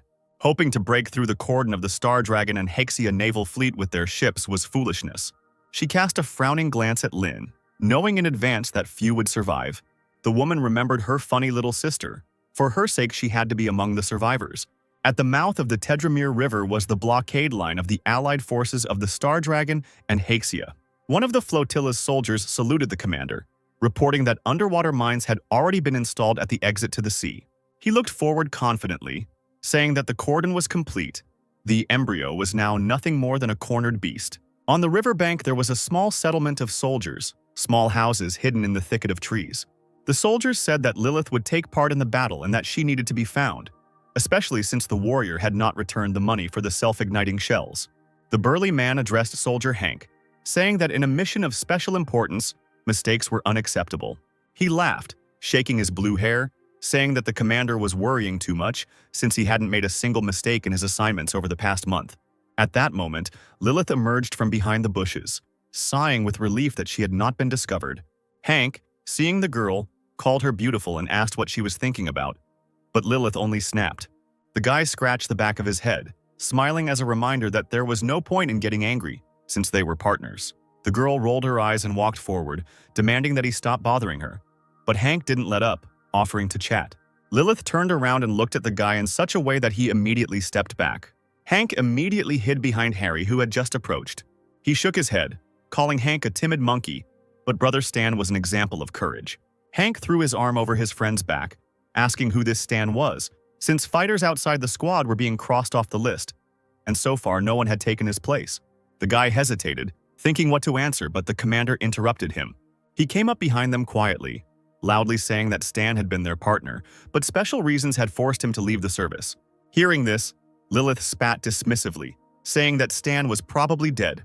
Hank laughed at her, because in that case, Stan's brother would be removed from his position, and in general, everyone clearly missed him, even if they spoke with disgust. The girl screamed angrily, admitting that her partner was tired of living. Meanwhile, the soldiers heard Lilith scream and rushed towards the noise, egging each other on. No matter how much they asked the girl to shut up, she couldn't stop cursing Stan, who left her alone with this mess. Meanwhile, the soldiers were urging the workers on, calling for them to hurry up. The level 7 players quietly complained as they carried the heavy boxes. This was not a quest for the Star Dragon Empire camp level. The server had just launched, and the difficulty of the main tasks was far beyond their strength. The game was designed very strangely. Users sighed heavily, realizing that for now, they would only have to do small tasks. Embryo began a direct confrontation with 6 countries, which previously would have taken place 3 months after the launch of open testing, and with the skills of the players. Stan sat in the helicopter looking out the window. Since he had disrupted the main plot by causing an early conflict, the organization would no longer be able to influence it. After some time, the helicopter landed on the ground. The player reported to the NPC that they had arrived. He dialed someone's number and asked for the latest information on the evacuation plans for both the embryo and the Star Dragon from Haxia. The guy grinned, holding a cigarette between his teeth, and added that he wanted to get a helicopter on call near the mouth of the Tedramir River.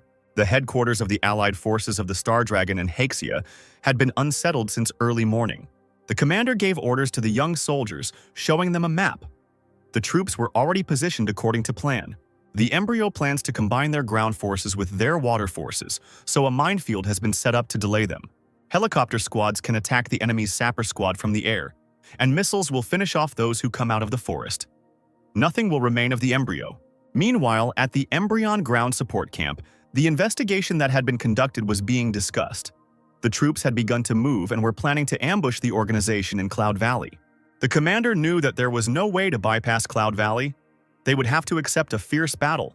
The man looked into the distance and concluded with a smile that it was worth heading there.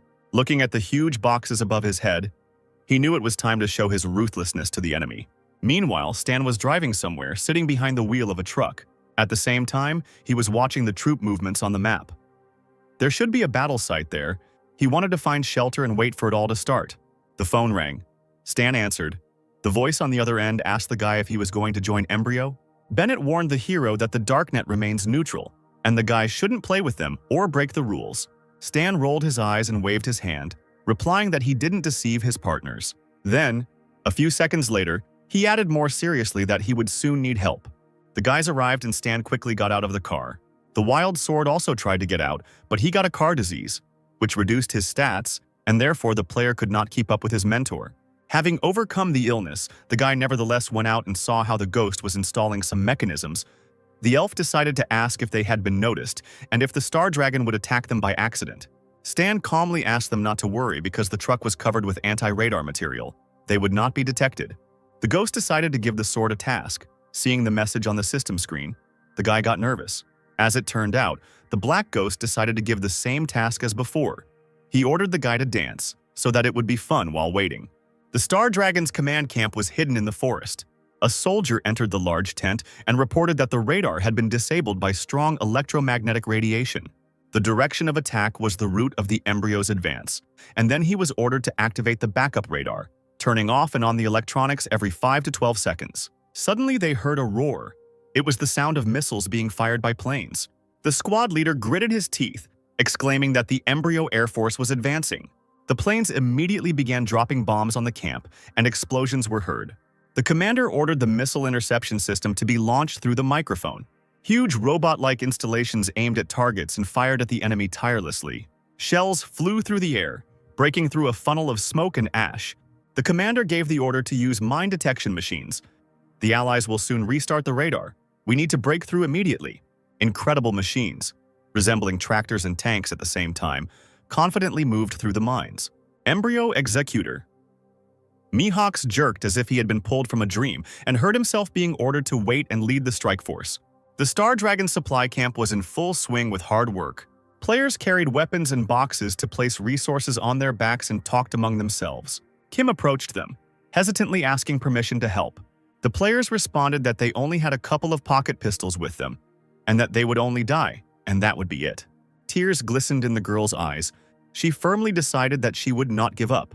The players rolled their eyes, finally agreeing to see what else was left in the warehouses. Kim felt incredibly confident, and even ran across the destroyed land, despite the explosions behind her. The Black Ghost installed a special device on the tree that blocks radio waves. He himself watched from afar, using a tablet, as the embryo convoy drove through the forest and out onto the plains. Taking binoculars out of his bag, the player aimed them at the battle at Tedramir, which had also already begun. When the time came to prepare the embryo for a ceremonial welcome, the ghost gave the Wild Sword a special device that needed to be buried in the forest. The player, holding several of these in his hands, looked at the system window and rejoiced at the reward for the task. He walked towards the forest and even hummed a song under his breath about his skill at burying mines. The Black Ghost was only glad of this. He took out a shoulder pillow from the box, an electromagnetic pulse controller. Then he stretched tiredly and yawned, anticipating that he would now be able to sleep a little. And even through my sleep I could hear the incessant explosions destroying the enemy's equipment. Only tanks could still go straight ahead, but even that had its limits. A soldier shouted to the commissar through the din and noise that they would not be able to break through the heavy shelling. He nodded his head, ordering everyone to gather together and activate the curtain. Then all the combat vehicles, driving one after another, slowed down slightly and activated a curtain of fire. The installations on the enemy tanks fired mercilessly, destroying everything in their path. Various shells exploded in the sky, deafening everyone around. The Star Dragon understood that the embryo would soon break through the defensive line. The commander was informed that the planning department had calculated several possible locations for the unification of the embryon's naval and ground forces. It was decided to change the plan, let the blockade ring retreat, letting them through. In the Star Dragon Logistics Battalion, everything remained relatively calm. Kim watched the NPCs fight, but she really wanted to get involved. Her partners, standing nearby, hissed at her, warning her that someone was coming. The leader of the embryo squad, Mihawks, was approaching them on a motorcycle with a wide smile, leading the squad. The man's gaze was filled with confidence in his actions, and the motorcycle made a loud roar. Kim heard that their motorcycles needed to be hit. Then, there would be a chance of the riders dying. The soldiers actually ended up in the wheels of a motorcycle, but they saw something that amazed them beyond belief. Mihawks deftly jumped off his iron horse and used magic, knocking the soldiers out of the way. He attacked players with his bare hands in midair, throwing them aside like toys. The survivors tried to escape, transmitting information via radio as they went. The embryo performer had broken through. Help was needed. But the man's self-confidence was shaken and he was shot in the shoulder. Mihawks landed on the ground and coughed, covering the wound with his hand. Stan was already standing over him, grinning as usual and aiming his rifle. The dragon commander watched the ghost through the car window. He was stunned to realize who was helping them, but did not understand why. The warrior sitting next to him asked what to do, and the commander ordered to concentrate only on the embryo. Meanwhile, the commander-in-chief of the embryo detachment was informed that Mihawks was wounded. He gave the order to the second squad to immediately deal with the sniper. They should also have brought along a couple of test subjects for training. So far, the forest was quiet, and no traces of strangers were visible on the green grass. But the Black Ghost did not lose his vigilance, tirelessly monitoring the situation. Finally, the player called up the system window, which informed him that he had entered a battle between the Star Dragon and the embryo. Returning to observation, the Ghost concluded with satisfaction that they could give less than 300,000 experience for completing the task. Finally, he saw what he was waiting for: the military equipment of the embryo. The boy shouted at Wild Sword, urging him to come back. He set the last mine and rushed towards the Ghost as fast as he could, responding to the call. Meanwhile, the aliens' tanks were slowly approaching the dangerous territory. The Ghost pressed the button, and immediately special weapon installations appeared from the mines. The force of the explosion was so strong that huge machines literally rose into the air. Even the Wild Sword let out a muffled cry as he saw the armored vehicles rise up. The surviving tank stopped. Other transport was already ablaze. Immediately, something began to jump out of the tanks at great speed, falling to the ground. These were figures of identical Cybermen, experimental super soldiers. Looking at them through binoculars, Wild Sword was amazed. These monsters looked very strong. Without letting go of the rifle, Dark Ghost also did not expect to see the experimental soldiers of the embryo. Apparently, the enemy studied the mechanical arm he left in the lab when he escaped, which sped up the plot and sped up the creation of super soldiers. But looking through the scope at the monster's face, the guy realized that the modification had not yet affected the entire body. His mine installations continued to fire at the enemy, producing powerful volleys of fire every second. The soldiers seemed invincible, covering themselves with steel shields. When the attack stopped for a moment, the Cybermen immediately jumped from their positions, moving closer. They pounced on the installations and destroyed them with just blows of their hands, with crazy smiles on their faces. Stan grabbed the tablet, noticing that the soldiers had excellent defenses. The player decided to get even with the enemy with the help of his new invention. Thick smoke began to pour out of the back of his car, and powerful robots began to jump out of it, creaking with mechanical parts. An installation was pulled from one of the hands, and a volley of fire poured straight at the Cybermen. They jumped high into the air, trying to dodge, but the robots were aimed straight at the enemy. Enemy soldiers could not predict defeat, having covered themselves with steel shields. Previously, they successfully held the defense, but now they broke down like plastic. Blood gushed from the half-human bodies, and fire shot away the iron parts, exposing the flesh. But still, these injuries could not kill such creatures, and the robots rushed forward again. Stan noted their survivability with displeasure. Apparently, the defense capability and durability of the exoskeletons significantly reduced injuries. The guy grabbed the rifle, reloading it. As it turned out, the experimental soldiers still had shields in reserve. One volley knocked out a fifth of their health. It was time to ask for help. The Black Ghost shouted to the Wild Sword, asking him to get the suitcase with the red triangular marking from the back of the truck. He seemed not to hear, seeing the large reward for the completed task. The system read, "Brave victim, gather all your unfulfilled dreams and light up the sky with a brilliant explosion." Meanwhile, the Cybermen successfully broke through the mines, destroying the installations. The wild sword hesitated and saw a creature flying straight towards him. The player trembled, clutching the suitcase in his hands, and dropped to one knee. Closing his eyes tightly, he screamed that it was time to fight to the death and ran towards the soldier.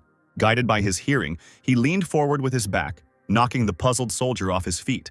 The suitcase slipped from his hands, the sword fell to the ground, and the Cyberman was torn into tiny pieces by the explosion. Chunks of human flesh and iron fell onto the green grass. The soulless machines stepped on the body parts of their slain comrade and ran towards the wild sword. Black Ghost came to the rescue, firing his fiery will rifle. The volley of fire easily destroyed the soldiers' strong heads, shattering them into pieces. Another warrior fell. It seems that the last one remains who has not yet been affected. Seeing the ghost, he ran even faster, wishing for him to die. The Cyberman's body shook in the air as the rifle fire hit its target. The lifeless, bloody body lay on the ground. Stan had killed test subject 044 and received 24,388 experience points. The guy lit a cigarette. He knew that he could easily deal with the conveyor soldiers.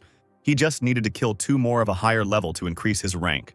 At that moment, Wild Sword was healed, slowly rising to his feet. He was glad to look at the system window, because it was not unprofitable to die here. The guy rushed to hug the ghost, asking for more such suicide missions. He kicked the annoying boy away, demanding that he keep his distance. The dragon's soldiers watched them through binoculars and immediately recognized the players. Bright Moon, Flash Risotto, and Kim decided to head for the users at the Tedramere River. And at this time, a fierce battle between the flotillas was already taking place there.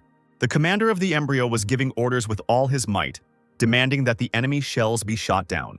Their opponents demanded that their soldiers scan the area with sonar and ordered them to prepare torpedoes, firing at the embryo when it entered the sea zone.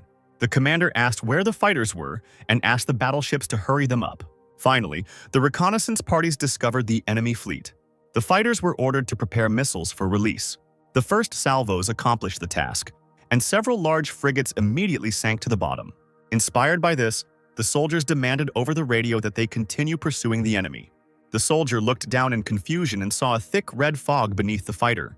But then a human figure emerged from it with daggers in both hands. It was Renee, the executive director of Embryo. Having easily broken the fighter's window, the man burst into the cockpit and cut the pilot's throat. Several fighters immediately flew into the water like stones. Renee quickly killed the pilots. Hell was watching this from the deck. She too was in full combat readiness. There was complete chaos in the sky, and fighter planes were exploding while flying. Renee moved like lightning, striking enemy vehicles and laughing at his opponents. He jumped onto the deck and put his hand on Hell's shoulder, telling her it was her turn now. She threw off the stranger's hand with disgust, demanding that Renee remove his dirty paws if he didn't plan to die right then and there. Then she flew into the air, gathering magical power in her palms. She took a deep breath and screamed, her voice possessing an incredible ultrasound quality.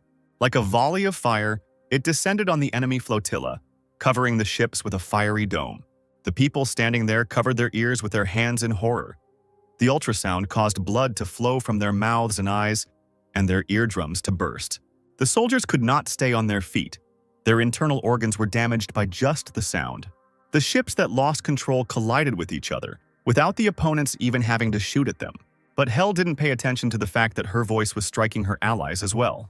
Renee also ended up on the floor, unable to withstand the attack, angrily asking the woman if she was trying to kill him too. Hearing this, Hell turned sharply towards him, staring at him with a murderous gaze. Renee immediately turned away and realized that it was better not to anger this woman. There were cries that the embryo leaders had suppressed the enemy fleet and it was time to attack. Every second counted. Squads A and B had to go to help the ground forces. Squad C remained on guard. The troops got out of the cars and began to climb onto the ships across the bridge, some holding weapons in their hands.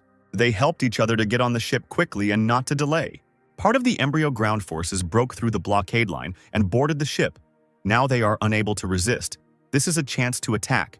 The opposing commander ordered the soldier to tell the destroyer to prepare to launch a guided missile and fire. Finally, the launch preparations were completed, but the players shouted that the radar had detected several objects moving quickly underwater. The commander asked if these were submarines. The answer was streams of water rushing overboard. It is unknown why the ships did not notice them earlier. At that very moment, the frigate was flooded by a blast wave and broke into pieces. The leader of the embryo flotilla watched this with satisfaction through binoculars, since the enemy had no idea about the submarine attack. The soldier reported that ground forces had already boarded the ship and were expected to join in 30 minutes. Enemy boats were sailing towards the shore, and it was necessary to prepare for evacuation. At this time, in the Star Dragon command camp, the soldiers were observing the situation. A player ran into the chief's tent, reporting that Haxia's fleet was still in place, and if they waited any longer, the embryo would escape. The man replied that there was no need to wait any longer. It was necessary to gather special agents from the 13th Division and elite soldiers to attack the embryo. A man in an iron suit Wei flew out of the dragon ships. He ordered a strike force to sow panic aboard the embryo and delay their evacuation. While the embryo soldiers were evacuating, an attack was already being prepared against them. Looking through binoculars, the player warned his teammates that an enemy fleet was visible ahead. Loud cries were heard as the flotilla accepted the battle. The strongest players and dragon warriors were about to attack. The three flew out of the boat. Lilith and Hank jumped onto the enemy evacuation boat. Volleys of bullets immediately flew at her from all sides, but the girl deftly dodged them.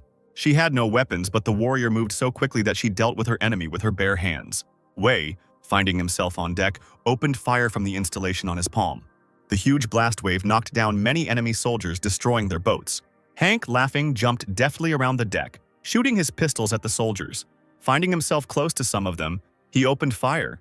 It seemed like this was real entertainment for the guy. Finally, he dealt with all the surviving enemies, raising a pile of dust. Why even praise the guy for his skills? And he didn't take offense at the caustic comment. But suddenly Lilith, examining the territory, saw something unusual. A laughing chimera made of fire was approaching them. Hell flew after her with a menacing look, not seeing any obstacles in front of her. Seeing the enemy, Lilith fearlessly rushed forward, raising her weapon in front of her. The sword fell on Hell, but she immediately created a protective dome above herself. The woman chuckled, recognizing the special agent who was related to Zero. She couldn't let her escape. The magical attack hit the warrior painfully in the stomach. She grimaced, unable to hold back a painful cry. Seeing this, Hank screamed hysterically and began to save his friend, pointing the gun at Hell. She created a protective dome again, without even flinching. Such an attack was not scary for her. Finally, she got tired of it, and the woman directed her forces at the guy, snorting dismissively. Hank was thrown far back. The warrior didn't even have time to get his bearings. He coughed, but bought time for Lilith, who had already managed to come to her senses. She wanted to draw attention to herself by demanding that Hell fight her. She only raised an eyebrow, defending herself with the dome for the umpteenth time. She did not consider the girl a worthy opponent. The woman spread her arms out to the sides and a powerful stream of fire burst from her body. Lilith barely managed to dodge such a lightning-fast and previously unseen attack.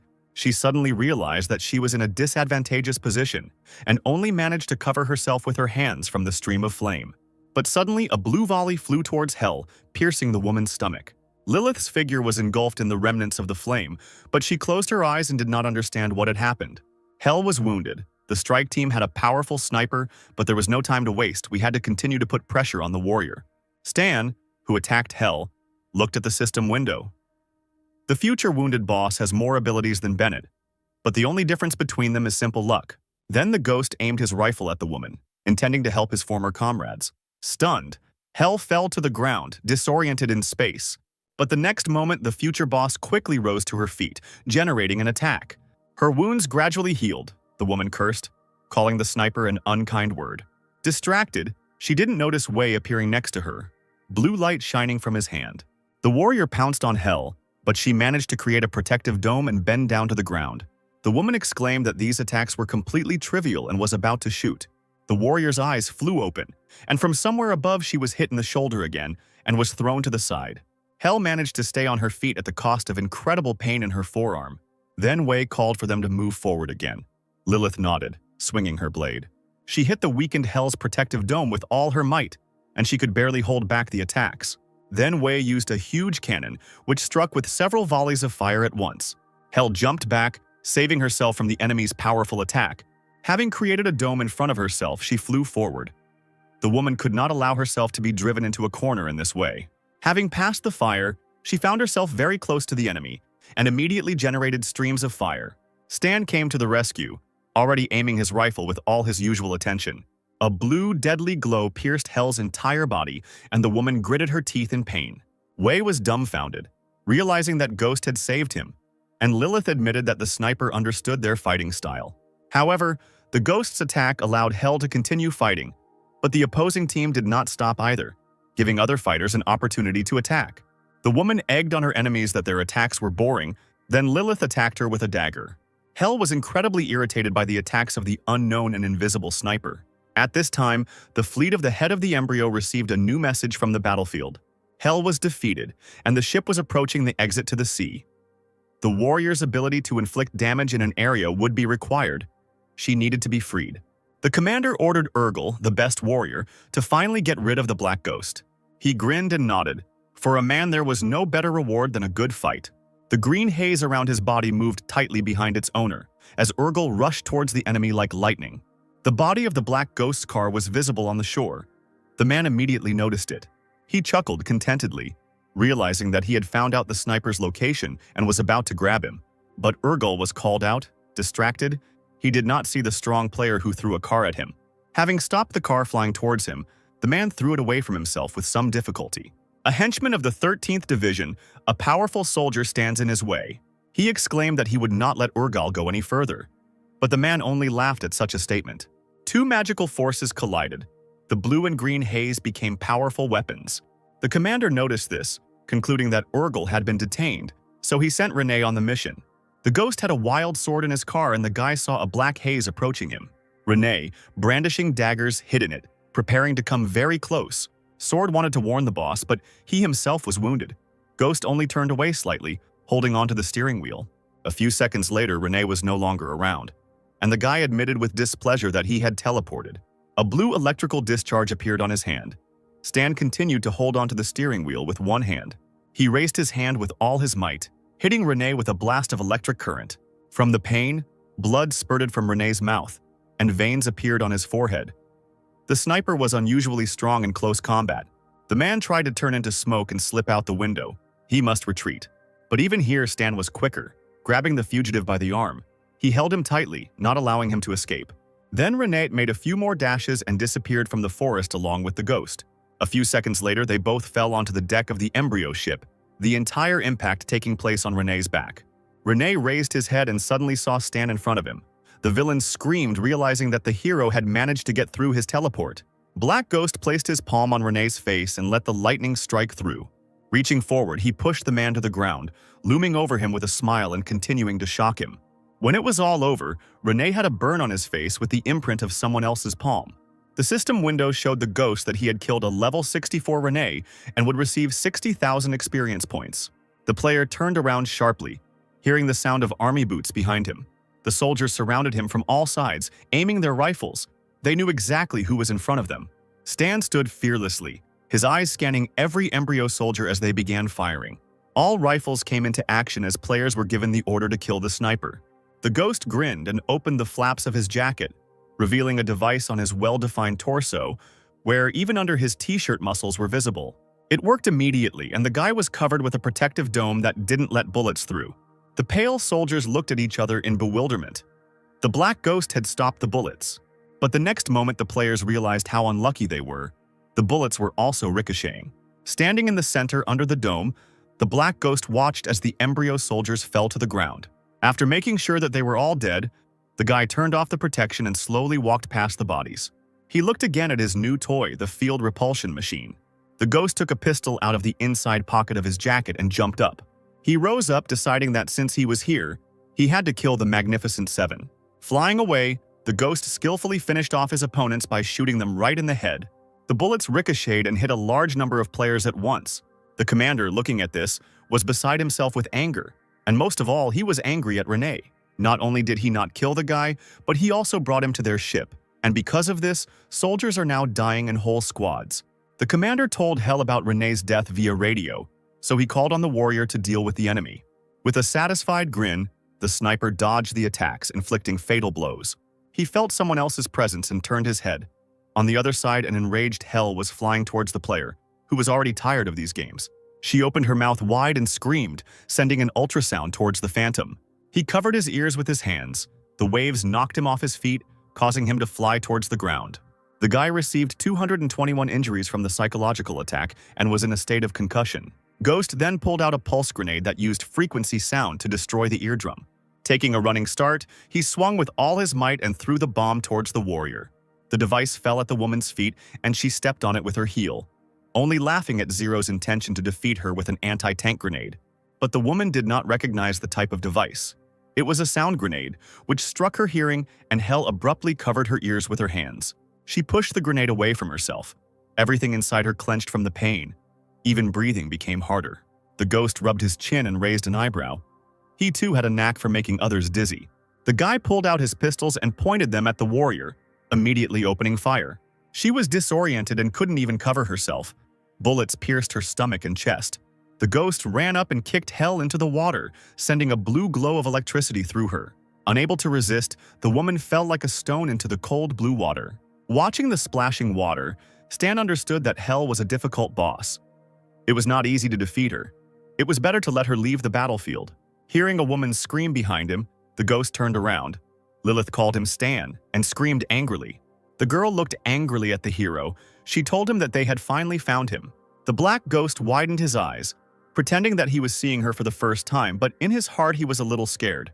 But Lilith ran up to the guy and grabbed him by the collar of his jacket and screamed that the mask wouldn't help him hide. The rest of the group looked at each other in bewilderment, not understanding what was happening. Lilith continued to scream, saying that it was useless to run to the darknet.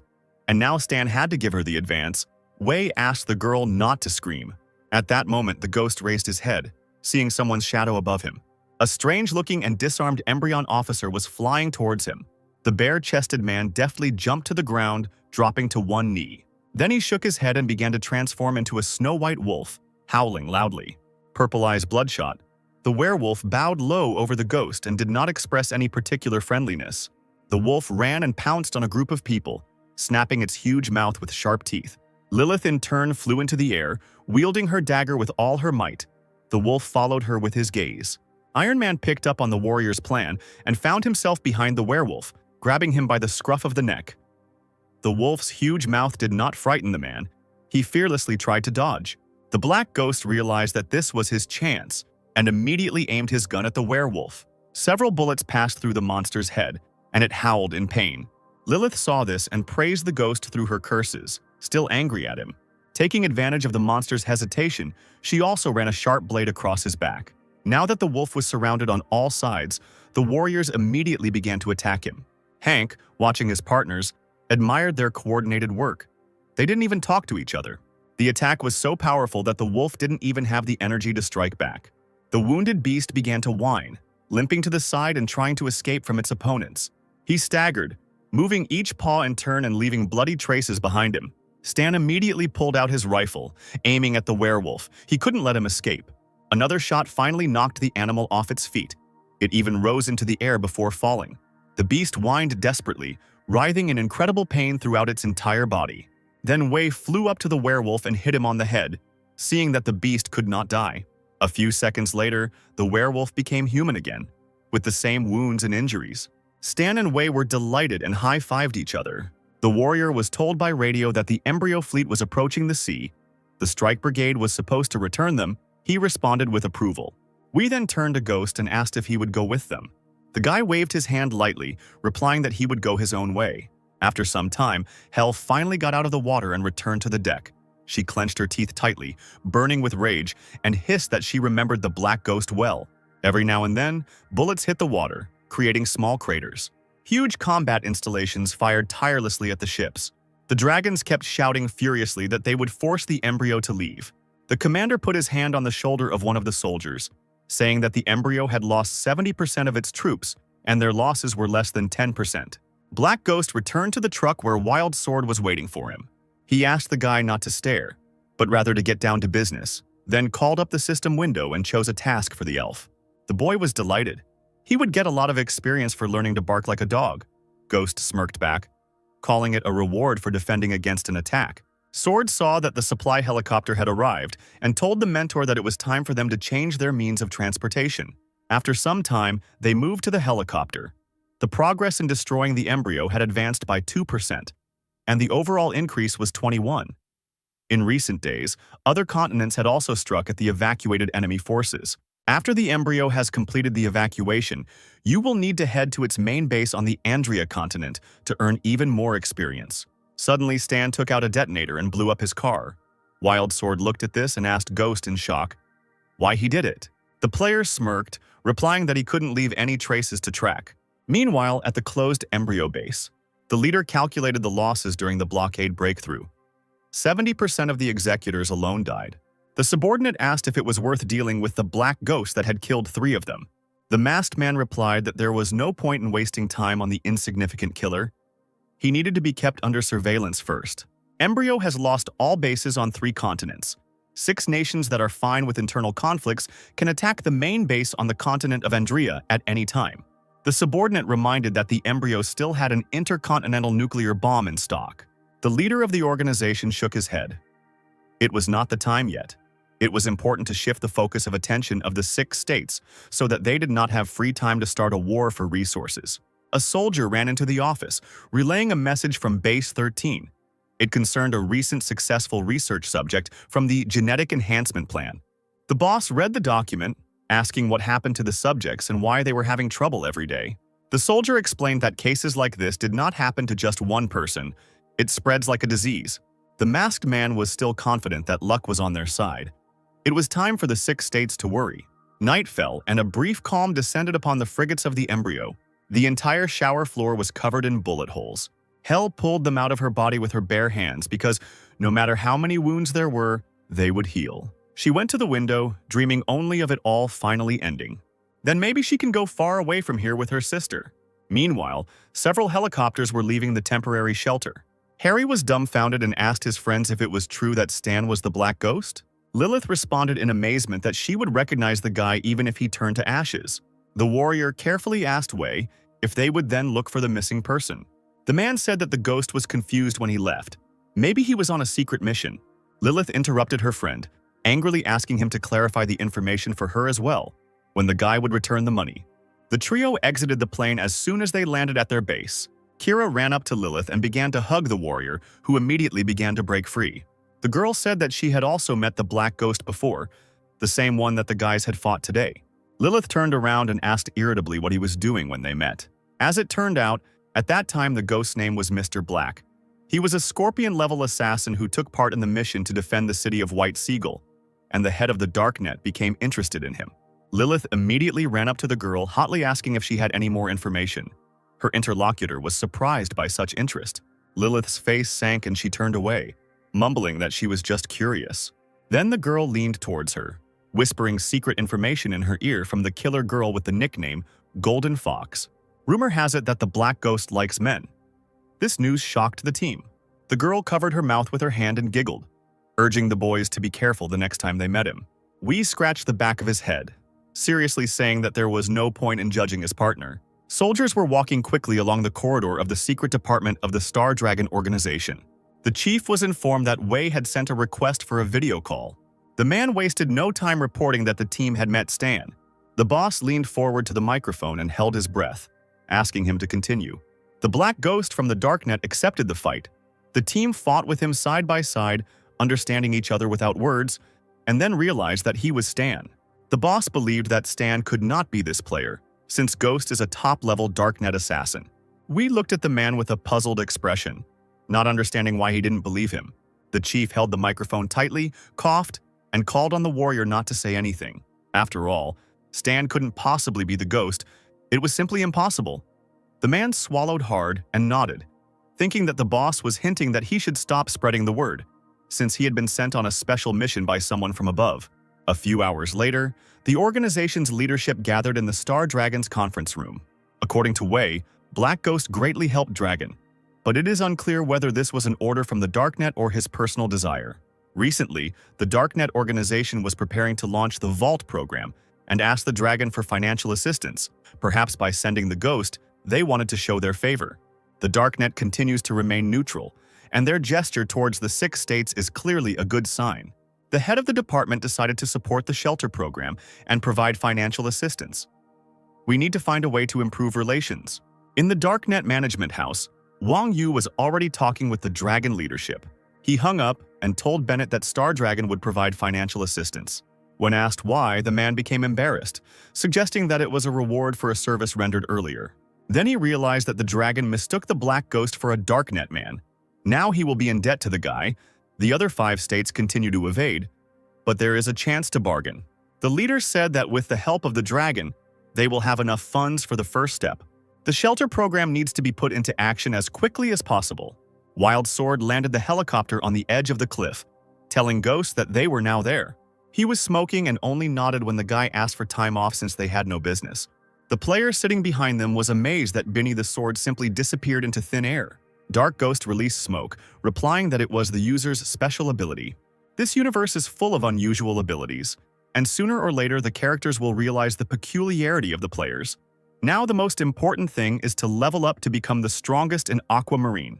The entrance to the cave was hard to spot because of the overgrown greenery. Stan was sitting there. 6,100,000 had accumulated in 2 months. The system reported and offered to raise the level to a trainee mechanic. Stan confirmed the action and the system, having received an affirmative answer, increased the player's level. The trainee mechanic's level has increased to 5. The advancement seems to have affected the development of the body. It feels more flexible and strong. The senses perceive everything more acutely. Even the world has become much more colorful. The strong body straightened up to face the wind, as if it had merged with nature, multiplying all sensations. With his current combat power combined with his mechanical equipment, the guy can be considered one of the best fighters, but he still cannot compare to the main character, Bennett. The player has spent all the accumulated experience. It's time to start improving equipment and training players. A helicopter flew over the water in the village of Green Valley. The guards, sitting on the fortifications, watched him carefully through binoculars. From there, the Black Ghost of the Darknet slowly emerged. The person in charge of Green Valley, Balsas, asked his partner to talk to the player and find out the purpose of his arrival. Meanwhile, the Black Ghost descended from the mountain to the tents in the forest. A player with the nickname Silver Lover was just carrying a basket of potatoes when he noticed a guest. The Black Ghost himself from the Darknet had come to visit her. This was something unheard of. Regular players immediately rushed to him as fast as they could. They had heard what this non-player character could do. The guard, seeing the crowd gathered in the forest, wondered how they all knew the ghost. Meanwhile, Banadog came out into the clearing. He was broadcasting a new episode of Galactic Expedition. The ghost almost recognized this boy. One of the residents asked in frustration why the Black Ghost does not sell items, but only teaches skills, but requires reputation points for this. Then Banadog also looked uncertainly into his system window, wondering where to find money. The opportunity to move to the mechanic class costs 500 aquamarine dollars. Whether to agree or not is up to the players. The guard bashfully approached the ghost and introduced himself. He wanted to know why he had come to the village. The guy noticed that the man was shaking with fear, so he kindly replied that he was just passing through and wouldn't cause any trouble. The guard breathed a sigh of relief, realizing that he could return with good news. As he left, he told the ghost that Alamera was welcoming him and that Balsas was inviting him to the city to throw a dinner in his honor. But the player declined the invitation. Balsas, hearing this, was surprised and did not believe the words of the phantom. He ordered the guard to keep an eye on him and send someone to find out about the character. Someone asked Bunnydog how the regular NPCs knew about him. Is he really so famous on this star that everyone knows him? The guy clapped his hands. He understood. The ghost is a hidden element of the world. His personality can be used as a background in the prologue of this world. The Star Dragon had a base, a multi-story building called Dragonhorn. In a secret meeting room, the fate of one of the operations was being decided. Theseus, Raylan, and Star Dragon were in favor of sending troops, Hacia and Maple were against, and Ordina refrained from answering. It was then proposed to discuss a detailed plan for a further expedition to the mainland of Andria. 3-4, 2 against, 1 remained silent. 6 states finally decided to begin destroying the main base of the Embryon. War is coming. On the western continent, there was a certain ordinary village of newbies. There, they condemned the appearance of the Black Ghost because he had already visited the village of the Big Horn and the Green Valley. It was suggested that he might be the planet's main character, who controls the information recorded on the network. But this was not a fact, because the main character must be connected with the storyline. Maybe he is a mystical character, an Easter egg, but he could be transferred to the mechanic class. And in order to transfer to a new class, you will have to wait until the Black Ghost comes. Meanwhile, in the village of newbies of Green Valley, where the ghost stayed, the rich imagination of the players never ceased to amaze him. The guy was considered both a mysterious merchant and one called to lead newcomers to prosperity, and the leader of the mechanic class. Stan became a legendary character, capable of revealing hidden plot lines, and was constantly approached by players who wanted to fight against the embryo. The guy was annoyed that no one perceived him as a skilled trader when he suddenly received a notification about the start of the broadcast. The Galaxy Times began airing its next episode, and Stan wondered if the program's content would change after his intervention in the game's plot. The 10th day of testing turned out to be difficult. On the planet Brighton with a developed magical culture, players quickly exhausted the limit of permissible deaths. On Winterfrost, a clan of Voidspawn destroyed the military alliance's base, which created extremely unfavorable starting conditions for the team. The presenter noted that many planets rich in natural resources are available to beginners. His colleague added that Aquamarine is the most popular, with an NPC named Black Ghost becoming the subject of much discussion. The presenter asked his partner what role, in her opinion, this user plays in the planet's plot. The girl replied that according to the data, he occupies a high position in the gaming society, while Stan's identity remains mysterious, especially considering his conflict with the embryo. On air, they discussed Stan's possible connection with 6 countries, but he himself was already tired of these useless conversations. The host cryptically hinted that other players now regretted not choosing the mechanic class, although the chat immediately filled with angry messages about the uselessness of this class. Stan was even upset about his business, realizing that soon players would realize the limitations of the mechanics in combat and sales would fall. To calm the audience, the host offered to show the Black Ghost's fighting style in action. When the recording of the battle on the river appeared on the screen, the players' discontent instantly turned to admiration. Then they showed a fight with experimental super soldiers on the battlefield. The footage of Stan's victory over the embryo fighters delighted the commentators, who immediately wanted to change their class to mechanic. In the following footage, players recognized the wild sword, suggesting that it could unlock a secret storyline. Stan watched his victories with a smile, not suspecting that someone was recording these moments. Now, faith in the mechanics class will return, and with it, clients. Meanwhile, Balsas from Green Valley was biting his pipe, greedily listening to his assistant's report. He spoke about the special ability of the vagabonds. They could be resurrected even after death at the hands of monsters. Balsas decided that by luring such players to his side, they would not be afraid of any enemy thanks to their miraculous ability to resurrect. But the assistant failed to carry out this plan after the appearance of the Black Ghost, which greatly disappointed the head of the village. Suddenly, a furious animal roar came from the forest, so loud that it could be heard even in the village leader's tower, causing everyone present to freeze for a moment in anticipation of an unknown threat. One of the locals was unlucky enough to find himself in the path of danger. A huge clawed paw suddenly rose into the air and fell on the unsuspecting man, who did not even have time to understand what was happening. The huge wolf grabbed the unfortunate man by the thigh and began to literally gut him, like a defenseless forest animal, ignoring his screams and pleas for mercy. A whole pack of wolves, sensing fresh blood and the scent of fear, immediately rushed straight into the village to feast on human flesh, without encountering any resistance along the way. The residents shouted loudly, warning each other of the approaching mortal danger, but their actions were too late. It was already too late to save themselves. Even the players who were sitting in ambush and thought they were safe tried to escape. But for most of them, these minutes turned out to be the last in their current lives. Balsas, who was watching what was happening through binoculars, shouted until he was hoarse about the approach of the animals and ordered that the alarm signal be given as soon as possible in order to somehow organize a defense. Suddenly, he heard a suspicious rustling behind him and turned around sharply, not expecting to see Stan sitting there on the wall of the fortress, smiling, with a rifle in his hands, who was clearly watching all this commotion. The man immediately wilted and lost all his fighting spirit when the boy lazily said that he would just sit there while the wolves raged, showing no desire to help people. Stan calmly looked at the system window, thinking that he was too lazy to take on a task with a reward of only a couple thousand points. Let other players work on it this time. And in the forest, a real battle was already raging, not for life, but for death. Players used a variety of methods in the fight against monsters, trying not only to survive themselves, but also to save their comrades. Bunhead Dog was right there with a camera in hand, realizing that what was happening was great material for his new episode of Galactic Expedition, which would definitely get a lot of views. Stan noticed the frisky player, thinking with satisfaction that the guy not only participated in the battle, but also managed to film what was happening. That's true dedication to his cause. Suddenly, the guy abruptly changed his tactics, deciding to help other users, although he initially planned to just watch what was happening from the sidelines.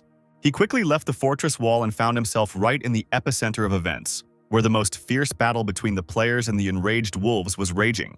Standing in front of a huge flock of monsters, Stan excitedly exclaimed that free advertising is never a bad thing, especially when it comes to attracting new customers to his store. Meanwhile, the pack continued to grow gradually, as the monsters continued to arrive from all sides, as if drawn by the smell of blood and the sounds of battle. Looking at them, Stan quickly calculated the chances in his mind. There weren't many bullets left. There was a whole pack of enemies. But after the recent increase in his physical strength, it should be enough to deal with them. After a few seconds of tense anticipation, the player finally spotted the pack leader on the rock, the Ash King of the Fell Wolves, who was clearly leading this entire bloody hunt. With a familiar grin on his face, Stan jumped up, ignoring the bloodthirsty looks of the wolves, who were already anticipating a new victim, not even suspecting who they were dealing with. On their way to the leader of the pack, the wolves repeatedly tried to attack Stan, but they failed because of the lightning coming from the guy's feet, which effectively repelled any threat. At one point, Stan got angry and pushed one particularly annoying monster with all his might, ordering him to get out of the way if he valued his life. Deciding to leave the entire pack for later, Stan focused on one main target, the leader standing on the rock, realizing that his defeat would demoralize the rest of the wolves. The old wolf could easily be distinguished from others. He was given away by the white fur on his head and his crazy eyes burning with a red fire, full of hatred for all living creatures. However, he did not intend to leave all the work to his pack. But as a true leader, he was the first to rush into the attack, demonstrating an example of courage to his subordinates.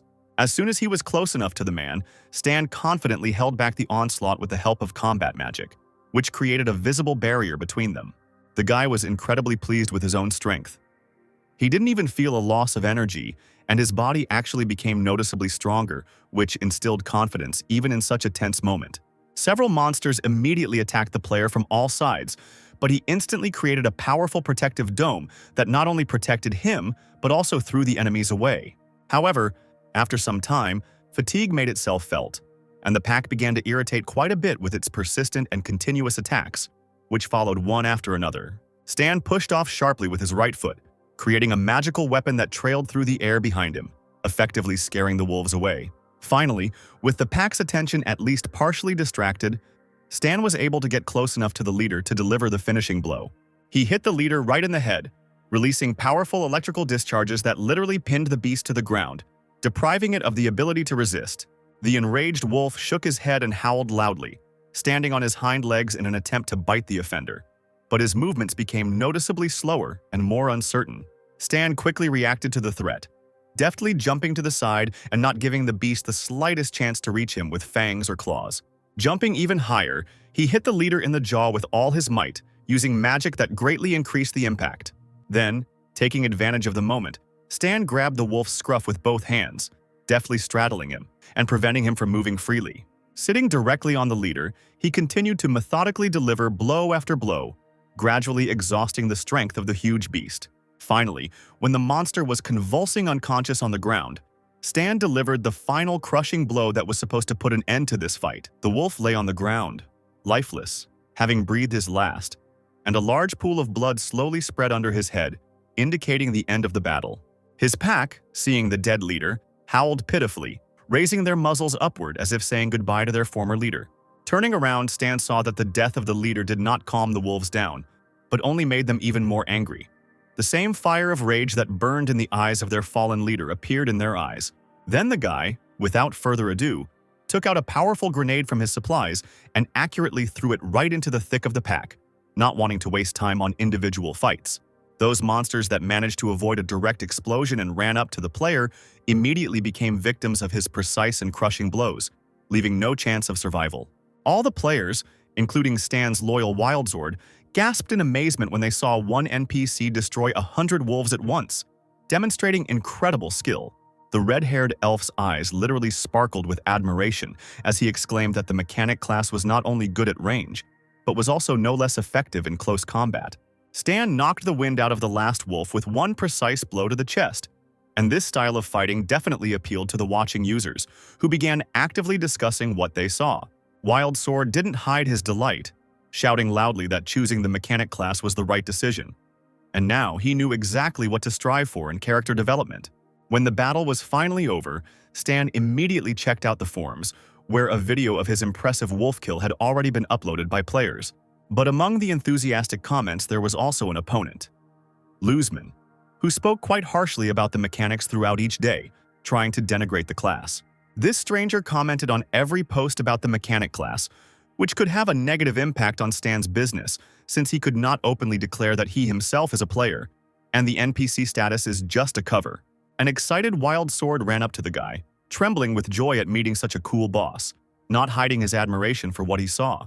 But Stan was clearly upset by the situation and abruptly pushed the elf away, ordering him to pick some sage instead of empty enthusiasm. The despondent player reluctantly wandered into the forest, clearly not liking gathering, because even dancing seemed to him a more fun and interesting activity compared to this. The player with the nickname Laughing Blade recognized the Wild Sword, reminding everyone that he was in the top 3 in the game, Knight, and won the championship twice, although now almost no one plays this game. The elf also immediately recognized his former partner, who had started playing Star Sea because Knight had become completely boring to him and no longer brought him any pleasure.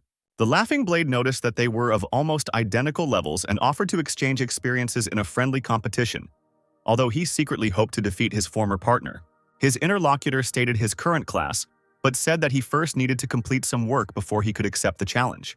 The Laughing Blade took this as a challenge and shamed the sword, saying that he did not respect him and deliberately refused a duel, although he had always been ready for fights before.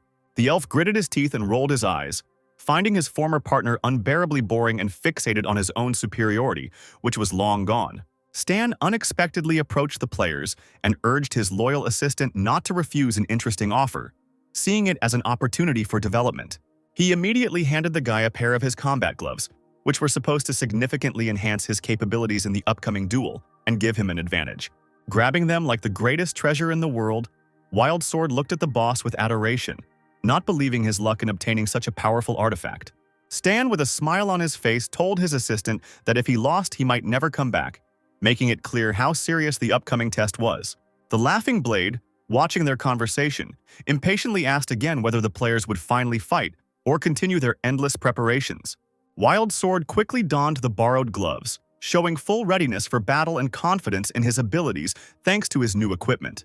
Other users, noticing the start of the competition between professional players, also wanted to see the spectacle, recalling how the Galaxy Times called these guys the best in their field. The first to speak was Wild Sword, who quickly pulled out a pistol and fired several bullets at his former partner, demonstrating increased reaction speed. Laughing Blade's left hand instantly turned to stone, but he knew that his pistol only had 5 bullets, and his rock would easily reflect the remaining shots, giving him an advantage. The man was clearly surprised by such a swift attack, not expecting at all that the Wild Sword would show off its updated skills so quickly and effectively. He really moved with incredible agility and speed, almost never staying in one place and constantly moving through the air, which made it difficult to counterattack. Stan's gloves had a hidden ability. Red electrical discharges multiplied by the power of the Wild Sword and struck the Laughing Blade straight in the chest, causing numbness. Wild Sword, sweating from the effort, was delighted to hear that he had defeated a level 20 player and would receive 632 experience points for this victory. The other players immediately ran to the defeated enemy, amazed at the one-hit kill, and now it became clear to them why the elf ended up in the Galaxy Times. Users were particularly interested in the gloves, high-end equipment that clearly demonstrated that mechanics are capable of incredible things with the right approach.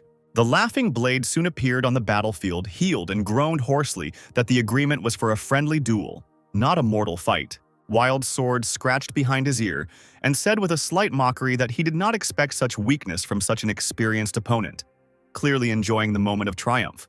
The man was taken aback, realizing that he had lost not only valuable experience, but also the respect of the surrounding players, and began to justify himself with poor internet, promising to deal with the offender next time. At the end of the battle, Wild Sword timidly approached Stan, experiencing mixed feelings from the victory and fearing the boss's reaction to his behavior during the fight. Clutching the gloves in his hands, he put on the most innocent face and timidly asked if they were selling the same ones or if it was an exclusive piece of equipment that was not available to ordinary players. Stan nodded in response, explaining that the designs for the gloves were already ready, and he wouldn't mind making money on them if a buyer was found. The elf howled loudly in resentment upon hearing the exorbitant price of 80,000, which clearly exceeded his current capabilities. Tears suddenly started pouring from the guy's eyes. He pressed his hand to his heart, muttering that now he would have to save up for a long time, but he would definitely collect the required amount. As Stan was about to leave, he was called out by Laughing Blade, who had heard about the character's feud with the embryo and expressed a desire to join the team. In response, Stan coldly noted that fighting the organization requires not only strength, but also intelligence, so the player should first work on his skills. The wild sword began to actively wave his arms, driving away his former partner and shouting that the boss actually said no, because there could be no other chosen one. Stan checked the forums and saw that the video of the fight had already been uploaded, and the outrage among users had quickly died down thanks to the sensible comments of other players. Suddenly, the silence was broken by the noise of engines. SUVs with Alamer identification marks were approaching the village, which the guy did not expect at all. The village leaders greeted the man who emerged from the car with marked respect, although their eyes showed wariness.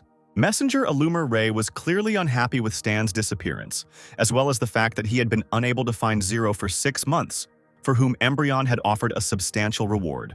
Balsas bowed deeply, inviting Ray to make himself at home in Green Valley and to seek help if needed.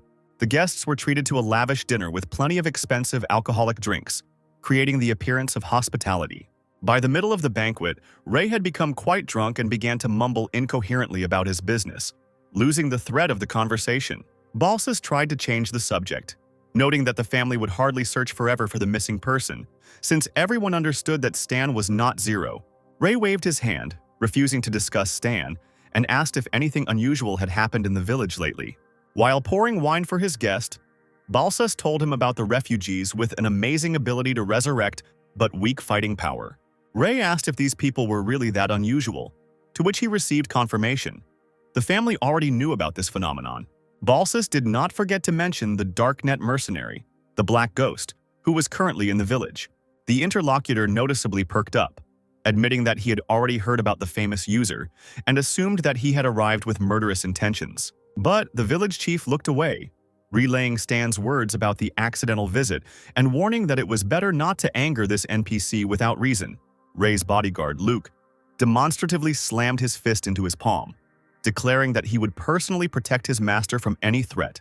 Meanwhile, Stan sat not far from the fortress, knowing full well that the Alumera family was just a small military oligarchy from a secondary plotline. He had already decided to head to the next newcomer village as soon as the locals finished harvesting and cleared the roads. At this time, soldiers in tents on the outskirts were preparing for battle, calling on everyone to be on guard because of the approaching Black Pine army. Players on the spot immediately received various tasks from the system related to the impending conflict. To Stan's surprise, the system gave him a task as well, offering rewards for participating in the events, which he did not expect at all. It was necessary to choose a side, the Illumer or Chester families, and the boy was glad of the opportunity to participate in the entertainment, planning to receive the task through the son of Old Man Lou. Balsas slammed his fist on the table with all his might, cursing the scoundrels from the Black Pine, even spilling wine from his glass in his rage. Ray was amused by this, and he calmed the owner down, reminding him that they had cannon fodder in the form of those very refugees. These words really calmed Balsas, who immediately imagined how the refugees would compensate for Chester's military advantage. He ordered the guard to inform the refugees that they must delay Chester's army and that they would receive a good reward for success. Taking a sip of wine, Ray added with a grin that there was no point in promising too much, because the lives of these people were worth nothing. While the high-ranking officials were calmly discussing the fate of the people over dinner, combat vehicles with enemy soldiers were already approaching the village. Southern Continent Commander-in-Chief Chester muttered to himself that this time, Green Valley needed to be completely destroyed. The man shuddered when he saw a huge crowd of armed refugees at the entrance to the fortification, and immediately understood the village head's plan. Chester leaned out of the window and shouted into a megaphone, calling out to Balsas and shaming him for using civilians as human shields. The person in charge appeared at the wall of the fortification with a guard, who only shrugged his shoulders and said that Chester could shoot if he dared. The man growled in anger, but the war machines did not stop, although he warned the people that they could still be saved if they left. The players looked at each other, surprised by the strange behavior of this NPC, and did not know how to complete the task with experience as a reward if they had to retreat. The commander-in-chief watched in bewilderment in the car as the refugees stood in place. Were they really not afraid of death at all? He gritted his teeth, realizing that this conflict had nothing to do with these people, and he could not open fire on the innocent. Balsus laughed loudly at Chester's hesitation and ordered the men to prepare to fire, confident of his impunity. At the fortified positions of the Green Valley Tower, soldiers with weapons appeared, having received orders to open fire, without worrying about the fate of the refugees. The situation was suddenly changed by the appearance of Stan, who stood between the cars and the refugees, politely asking to listen to his request. The guy calmly looked into the distance and suggested postponing the battle until tomorrow, as if he were discussing postponing a business meeting. Hearing this, Balsus cried out in confusion as to why this character was even interfering in the battle. Chester also did not expect to see the Black Ghost here and immediately ordered his troops to lay down their arms. The soldiers at the vehicles immediately lowered their rifles, not daring to disobey the commander's order. The players among the refugees stood frozen in amazement, amazed at Stan's influence on the situation. It became obvious that one NPC had just stopped an entire army, confirming his incredible reputation. Banghit Dog did not stop filming, understanding the importance of this material for his channel. Chester's army set up a temporary camp in the woods near the village, awaiting developments. A soldier was on duty at one of the buildings, and with trembling hands he pointed his machine gun at Stan, hesitantly ordering him to stop. The guy told him to calm down, explaining that he was looking for his boss to talk to, when suddenly a voice came from behind the curtain, allowing entry. Chester greeted his guest with caution, asking why such a famous character had intervened in someone else's conflict. Stan shrugged, saying he just wanted to help the man out of his difficult situation. He raised an eyebrow in disbelief, certain that they were seeing each other for the first time, and not understanding the motives for such kindness. Stan scratched his ear in disappointment, expecting that Chester would be smarter than Balsus, but apparently he was wrong. Chester pursed his lips, agreeing that Balsus was a vile man using the refugees as a shield, but the players themselves seemed strange to him in their fearlessness. Stan spread his hands, offering to help defeat the enemies since it was not difficult for him. As the boy turned to leave, Chester asked what he wanted in return, but Stan just waved his hand, not deigning to answer. Chester wondered about the stranger's ulterior motives, fearing that he might find himself indebted to such a mysterious character. But he had no choice, and the commander-in-chief had to agree to the proposal, albeit with apprehension. Stan found Wild Sword and, touching him on the shoulder, informed him that an important task had been found for him. The system has instructed them to spread the word about Stan joining Chester's camp, using reputation as a form of reward. The guy smiled, looking at his assistant. Now his reputation would work for him. Wild Sword ran from house to house and players came out into the street, asking again about Stan joining Chester. They didn't know what to do. If they stayed with the Green Valley, they could become enemies of the Black Ghost. As he passed, Bunhidog noticed one player scolding himself for choosing the losing side. The guy was glad that he had not made a hasty choice and decided to meet with Stan as soon as possible to gain support and information. Out of breath, he ran up to Stan and immediately blurted out his desire to join his camp. Stan stood with his back to him, spreading his arms, sensing the potential in this player. The next words struck the young reporter. He was offered to become a temporary assistant. Swallowing hard, the boy thought about the hidden plotline and shouted loudly that he agreed. Other players witnessed the scene, assuming he had activated a unique branch. One of the refugees exclaimed that the solution was obvious. They had to go over to Stan's side. But the guy cooled his ardor, declaring that he didn't need any more assistance.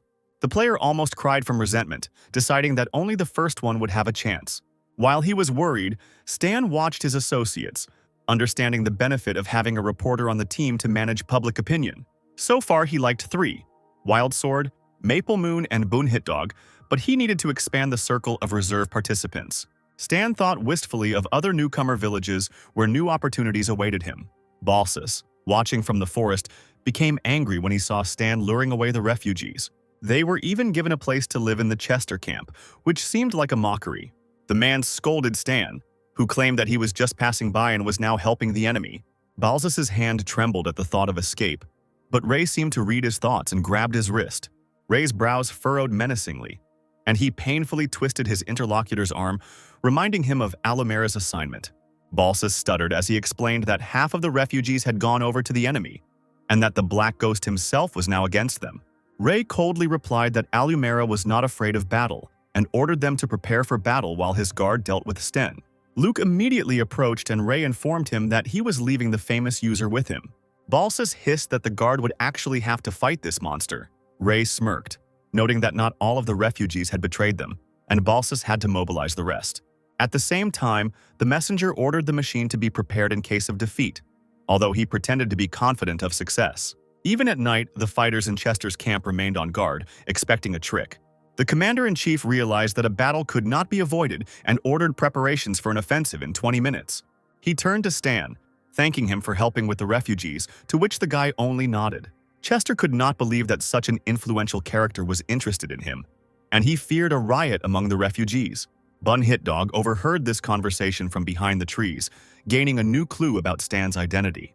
The guy smiled and put his hand on the commander-in-chief's shoulder, calming him down. When the fighting between the camps began, Stan watched it through binoculars, staying on the sidelines. Seeing Chester's expected victory, he yawned and decided to go and rest, considering the matter finished. Suddenly, a rough voice rang out over the heads of the stunned soldiers, drawing everyone's attention to the unexpected disturber of the peace. A powerfully built man, Ray's bodyguard Luke, was approaching Stan at incredible speed, clearly intending to fight the famous player. Stan rolled his eyes in irritation as he pulled a gun out of his inside jacket pocket, thinking that he was once again not being allowed to do his own thing in peace. Pointing his gun at the intruder, he fired several accurate shots, expecting the killer to at least slow down his run. However, the man continued to confidently cross the clearing with wide strides, only grinning more brazenly after each failed attempt to stop him. Stan gritted his teeth, realizing that he was dealing with a serious opponent, one that could absorb kinetic energy, making regular bullets useless. This rare ability allowed one to absorb any physical impacts, transforming them into one's own power if they did not exceed a certain limit. If the attack power cannot break through the ability limit, it will be absorbed and converted into gravity power. Luke loudly stated that Stan should not have interfered in matters that were not his business if he was not prepared for the consequences of such behavior. The guy just smirked in response, advising the annoying guard to leave him alone and not to meddle where he shouldn't. He spat, calling the honored killer of the Darknet a weakling, whom those around him feared in vain, although he himself was definitely not one of them. Bunit Dog continued filming, happy to finally learn more about the mysterious Black Ghost, including his connections to the Darknet. Stan reloaded the pistol with special Heim bullets, realizing that regular ammunition would not cope with such unusual protection. Leaping high into the air, he took aim and fired point blank, trying to hit the most vulnerable spots. The bullets left behind a neon green trail, creating a strange sight in the night air. Luke suddenly felt himself losing consciousness, and a strange fog appeared before his eyes. It seemed that the bullets contained poisonous gas. However, he quickly gathered his strength and broke free from the toxic cloud, demonstrating impressive endurance. Stan saw the fist of the approaching enemy begin to glow with an unusual light, signaling that a powerful attack was about to occur. It was as if a small flame appeared on his hand, and Luke hit Stan in the chest with all his might, leaving no chance to dodge. The blow was incredibly strong. The guy was thrown back several meters. He broke through a small tree and only then stopped. At the final point, Stan hit his back painfully against the trunk of an old oak tree, barely managing to soften the blow. He rose to one knee and wiped the blood from his lips with his sleeve, analyzing the situation. The enemy was absorbing kinetic energy and moving quickly, rendering the bullets useless. Then Stan put on the same gloves that he had previously given to the wild sword and rushed into the attack, deciding to change tactics. Lightning bolts lit up the night, scaring the birds, and the boy finally realized that Luke could absorb thermal energy too. He managed to knock his opponent to the ground and cover his face with his gloved hand, firing bolts straight into his head. The guard's face was left with a clear mark from the glove, and his skin was burning intensely, causing unbearable pain. Luke pretended to be more shocked than he actually was, and the next moment he rallied, kicking Stan in the stomach. While the guy was coming to his senses, the guard deftly turned around and started running, changing his strategy. Stan straightened up, raising an eyebrow in surprise. It was strange that the enemy retreated after the first successful blow. Luke ran straight towards the enemy camp, where the Black Pine soldiers were in full combat readiness. Seeing a man approaching, they assumed it was an attack by Green Valley and were ordered to open fire. Stan shouted a warning, but it was too late. He realized that Luke was deliberately exposing himself to the shots in order to absorb the energy. And indeed, the guard spread his arms wide, standing directly in front of the shooting soldiers, and the bullets seemed to dissolve into his body. The bullets, hitting the man's body, seemed to dissolve, and he himself stood motionless and smiled insolently. The soldiers retreated in horror, seeing that their attacks were completely ineffective against this man. Stan ran out into the clearing, shouting for them to stop shooting as it only strengthened the enemy. Luke turned sharply, full of energy from the absorbed shots, and rushed towards Stan, ready for the finishing blow. A deadly energy dome of gathered energy formed around his figure, making the attack truly dangerous. He literally flew at Stan, trying to grab him in a deadly embrace, and the guy coughed up blood, falling under the influence. The silence of the night was shattered by a powerful explosion, and blue and red lights flashed in the air from the released energy. When the smoke cleared, Stan was lying in the crater, arms outstretched, his armor showing a 132-point reduction in durability. Luke stood above him, unharmed, clearly pleased with the result of his attack. Stan quickly stood up, assessing the situation. On the battlefield, the enemy had an unlimited source of energy due to the soldiers' shots. Then he decided to trick Luke into going to the valley camp, where the soldiers wouldn't shoot at their own. Approaching the enemy camp, Stan decided to provoke the guards by taking out his pistol. Having deftly grouped himself in the air, he began to shoot at the guards, aiming at their most vulnerable spots. He killed several on the spot, and the rest only managed to shout about the Black Ghost's attack before disappearing. When the soldiers had rifles in their hands, they began shooting at Stan, who was still followed by Luke. The soldiers began to talk among themselves, demanding that they stop firing so as not to hit the master. But it was too late. Luke stopped hearing the gunshots and realized that his energy was running out, but he still tried to catch up with Stan. Luke tried to strike again. The guy began to dodge the attacks while simultaneously shooting sliding shots at the floor, creating a smokescreen. Several times this trick worked, and Luke's fist missed as he spent the last of his energy reserves. Stan began to run away again, hoping to tire out his opponent. He ran towards the tower where Ray and Balsus were, feeling that the enemy was almost exhausted. Luke missed again, wasting precious energy, and began to slow down noticeably. Jumping from the ruined tower, Stan noticed that the dust raised was preventing the enemy from seeing. Luke found himself in a thick cloud of dust, coughing heavily and losing his last chances of victory. Stan had the perfect moment to attack. He used Burning Will, overloading the system. The glove released lightning again, and his hand fell on the exhausted Luke's face. The guard collapsed onto the hard floor, with a bloody mark on his face and a trickle of blood from his nose. The cough choked him, but he realized the strength of the enemy and that the fall of Green Valley was only a matter of time. With difficulty, Luke rose to all fours, spat out blood, and ran to warn the master, grabbing the radio. On the go, he reported that he had failed and asked Ray to run while he distracted Stan. Breathlessly, Luke added that they should take care of his family if he didn't return. Luke was beginning to realize how hopeless his situation was becoming. Under cover of night, a convoy of SUVs with their headlights off moved along the road from the valley. In one of the cars sat Ray and Balsus, who couldn't stop wondering how Stan turned out to be the real monster he had warned about. Ray asked for silence in an irritated tone, focusing on escaping the danger zone. A frightened Balsus looked out the window, wondering if Stan would catch up with them, to which Ray replied that Chester was busy storming the village, which meant Stan would be there too.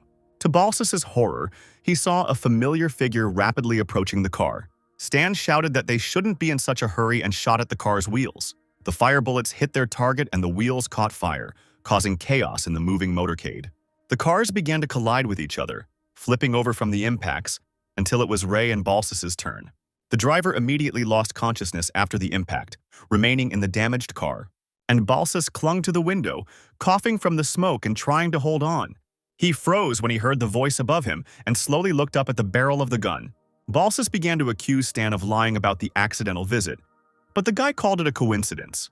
Realizing he would not survive, Balsus asked to be killed, showing unexpected courage in his final moments. Stan shrugged and pulled the trigger, leaving the lifeless body, and then heard a rustling sound. Ray, having gotten out of the car, tried to hide in the forest, but Stan turned the gun on him, forcing him to raise his hands and scream for mercy. The guy lazily asked for a reason to keep Ray alive.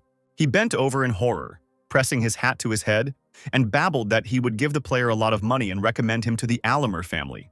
At that moment, Stan noticed a piece of paper sticking out of his pocket and demanded that he give it to him. Ray held out the crumpled leaflet with trembling hands. It was a wanted poster for the embryo, with a reward for information on its location. Stan asked him angrily why he was carrying it around with him, to which Ray, swallowing tears, explained that the wanted Zero was Alumera's second son. He said that Zero had died long ago, but they were still looking for him, and now Ray was forced to take part in this pointless mission. Stan paused, processing the information, and then abruptly pointed the gun at Ray's forehead. The player suppressed his excitement when he realized that he had a father and siblings. Then, looking at Ray's tear-stained face, he assumed that this guy was his family too. With his status, the ghost could receive assistance from the commander-in-chief of Alumera of the northern continent. He swore that he was telling the truth, but it didn't save him. The shot rang out, leaving a hole in his forehead. Stan chuckled, realizing that he had a family in this world, but decided that in his position there was no point in counting on it. Meanwhile, Chester came out to his soldiers with a speech, trying to calm the people down after the battle. The people looked at the man tensely, and he called on them to calm down, because the fight was already over. He guaranteed the safety of lives and property in the future. Players were devastated by the failed missions and regretted their choice of side. Bunhitdog ran up to Wild Sword, introducing himself as the creator of the game's cutscenes, and asked him to tell him about Stan's past. The elf glanced at the boss smoking nearby and called his name, noticing that he didn't mind talking about himself. Wild Sword scratched his chin, remembering that Stan had served under the Star Dragon and was acquainted with someone from the Strategic Defense Department. Banhitdog was delighted with the valuable information, confirming the correctness of his choice of interlocutor. When the Black Pine warriors were sure that there was no one left on the enemy side, Chester approached the Black Ghost. The commander-in-chief thanked Stan for his help, admitting that he would not have been able to cope with the Green Gulch without him. He also said he didn't know what to do with the refugees who were acting strangely and weren't afraid of death until he realized they could be resurrected. Stan blew out smoke from his cigarette and offered to use them as mercenaries for a good fee. Chester considered the proposal, acknowledging its reasonableness. He invited Stan to Black Pine for rest and reward. The boy agreed and pointed to Wild Sword and Bunhitdog, which he planned to take with him. After spending the night in Green Valley, the group set off in SUVs to the Black Pine settlement. Chester showed Stan from the balcony the building of the military factory where rifles and ammunition were produced. Wild Sword exclaimed that there was no place for newcomers there, and Bunhitdog continued filming, delighted with his new discoveries. The elf's attention was drawn to the fenced area, and he asked the commander-in-chief with interest what was there. Chester explained sadly that this was an isolation ward for those infected with acute grouper disease to prevent an epidemic. Stan asked if this was a highly contagious genetic mutation, to which he received an affirmative answer. Through the fine mesh, one could see what had once been a man, a gray body with flayed skin. People in protective suits essentially fired rifles. The zombie, tearing through the other side of the net, wheezed, and the remains of blood spurted from his stomach. The infected man next to him glanced wearily at the lying body. He knew that the same fate awaited him.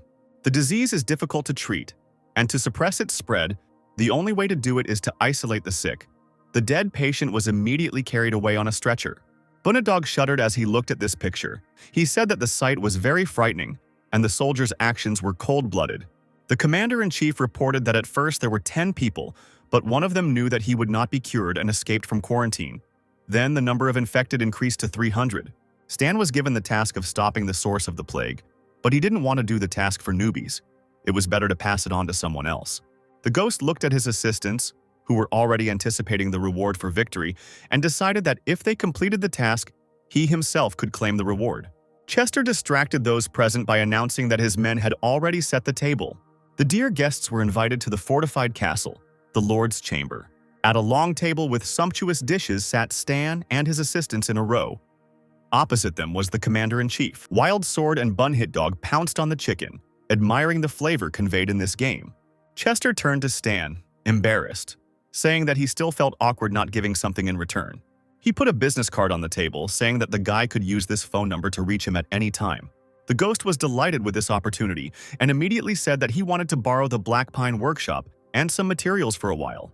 The man breathed a sigh of relief, replying that he would have no problem ordering everything to be prepared.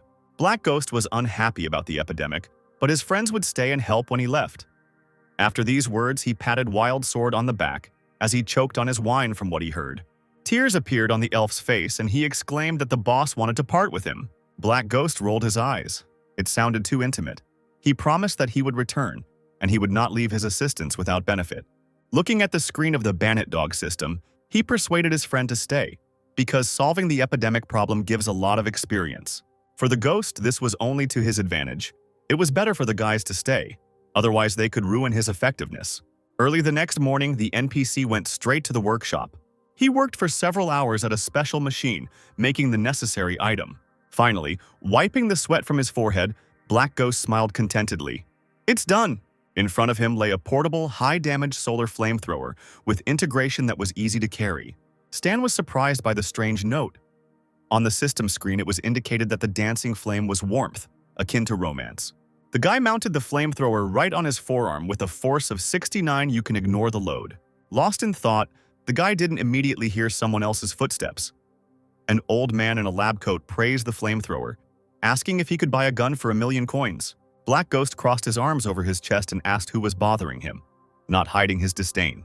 The man introduced himself with a smile as a chief technical advisor named Lane, who had been invited by Chester. The ghost remembered the master mechanic from the time of Old Man Lou. Chester then abandoned his daughter and became the commander-in-chief, and the old man sent his old friend to help his son. Lane said outright that he liked the electromagnetic rifle and asked for a price. Stan, who had a personal warehouse of expensive materials behind him, said mockingly that he had no need for money. The old man shrugged, saying that then he could teach the boy the skills because he would definitely need such a master to become better. Stan noticed the resemblance to Old Man Lou. Both were just as annoying. However, this man was a key figure in Old Man Lou's 4 missions. It was necessary to establish a relationship with him. He had advanced knowledge. Players could not just learn from him. The scientist asked why the ghost was silent, and he immediately said that he would give up the rifle, but in return, he would ask for advanced information. Now Lane himself has thought about it. The device of electromagnetic kinetic weapons is interesting to him, but it is not valuable enough to share advanced knowledge. The old man waved his hands, grimaced, and said that he would not teach the boy, but would be able to build mechanisms based on his knowledge, which he would give away. The ghost shook his head, realizing that advanced knowledge was not so easy to obtain, and so he promised the old man to make a new weapon. The scientist leaned forward and asked in shock if the guy had made the rifle himself. He scratched his nose and shrugged, saying it was true. A security guard approached Lane. The man wiped the sweat from his forehead, realizing that the man's conversational skills were quite high. The guard leaned over and whispered that he was not only a mechanic, but also a famous darknet assassin, the Black Ghost. The scientist immediately lost all his arrogance and bowed low, asking for forgiveness. Stan smiled, thinking that if a person is good at something, then they immediately begin to take him seriously. Black Pine housed a residential advanced research area that was off-limits to outsiders and was guarded by armed guards. Lane led Stan into his territory and into the wine storage area. There, the man pressed a button under a special bottle, and a passage to a secret storage room appeared in the wall. The man showed the Phantom a room where 4 items created using advanced knowledge were kept. The guy could choose one of them for himself. The flask contained a nurse of the first type, a living organism in granules. When introduced into the body, it quickly removes negative effects, cleanses from poisons, and quickly coagulates the blood. Fermi-condensate is used to cool the mechanisms from the inside, thereby reducing their recharge time. The colloidal bulletproof membrane, after receiving an impact, becomes elastic for a short time to absorb the kinetic energy, and then hardens to grip the object. PO nanosynthetic fiber is similar to biological tendons of a living organism. The guy noted that all 4 things are good, but 2 of them are consumables, and his titanium alloy is also quite durable. The guy decided to choose the PO nanosynthetic fiber.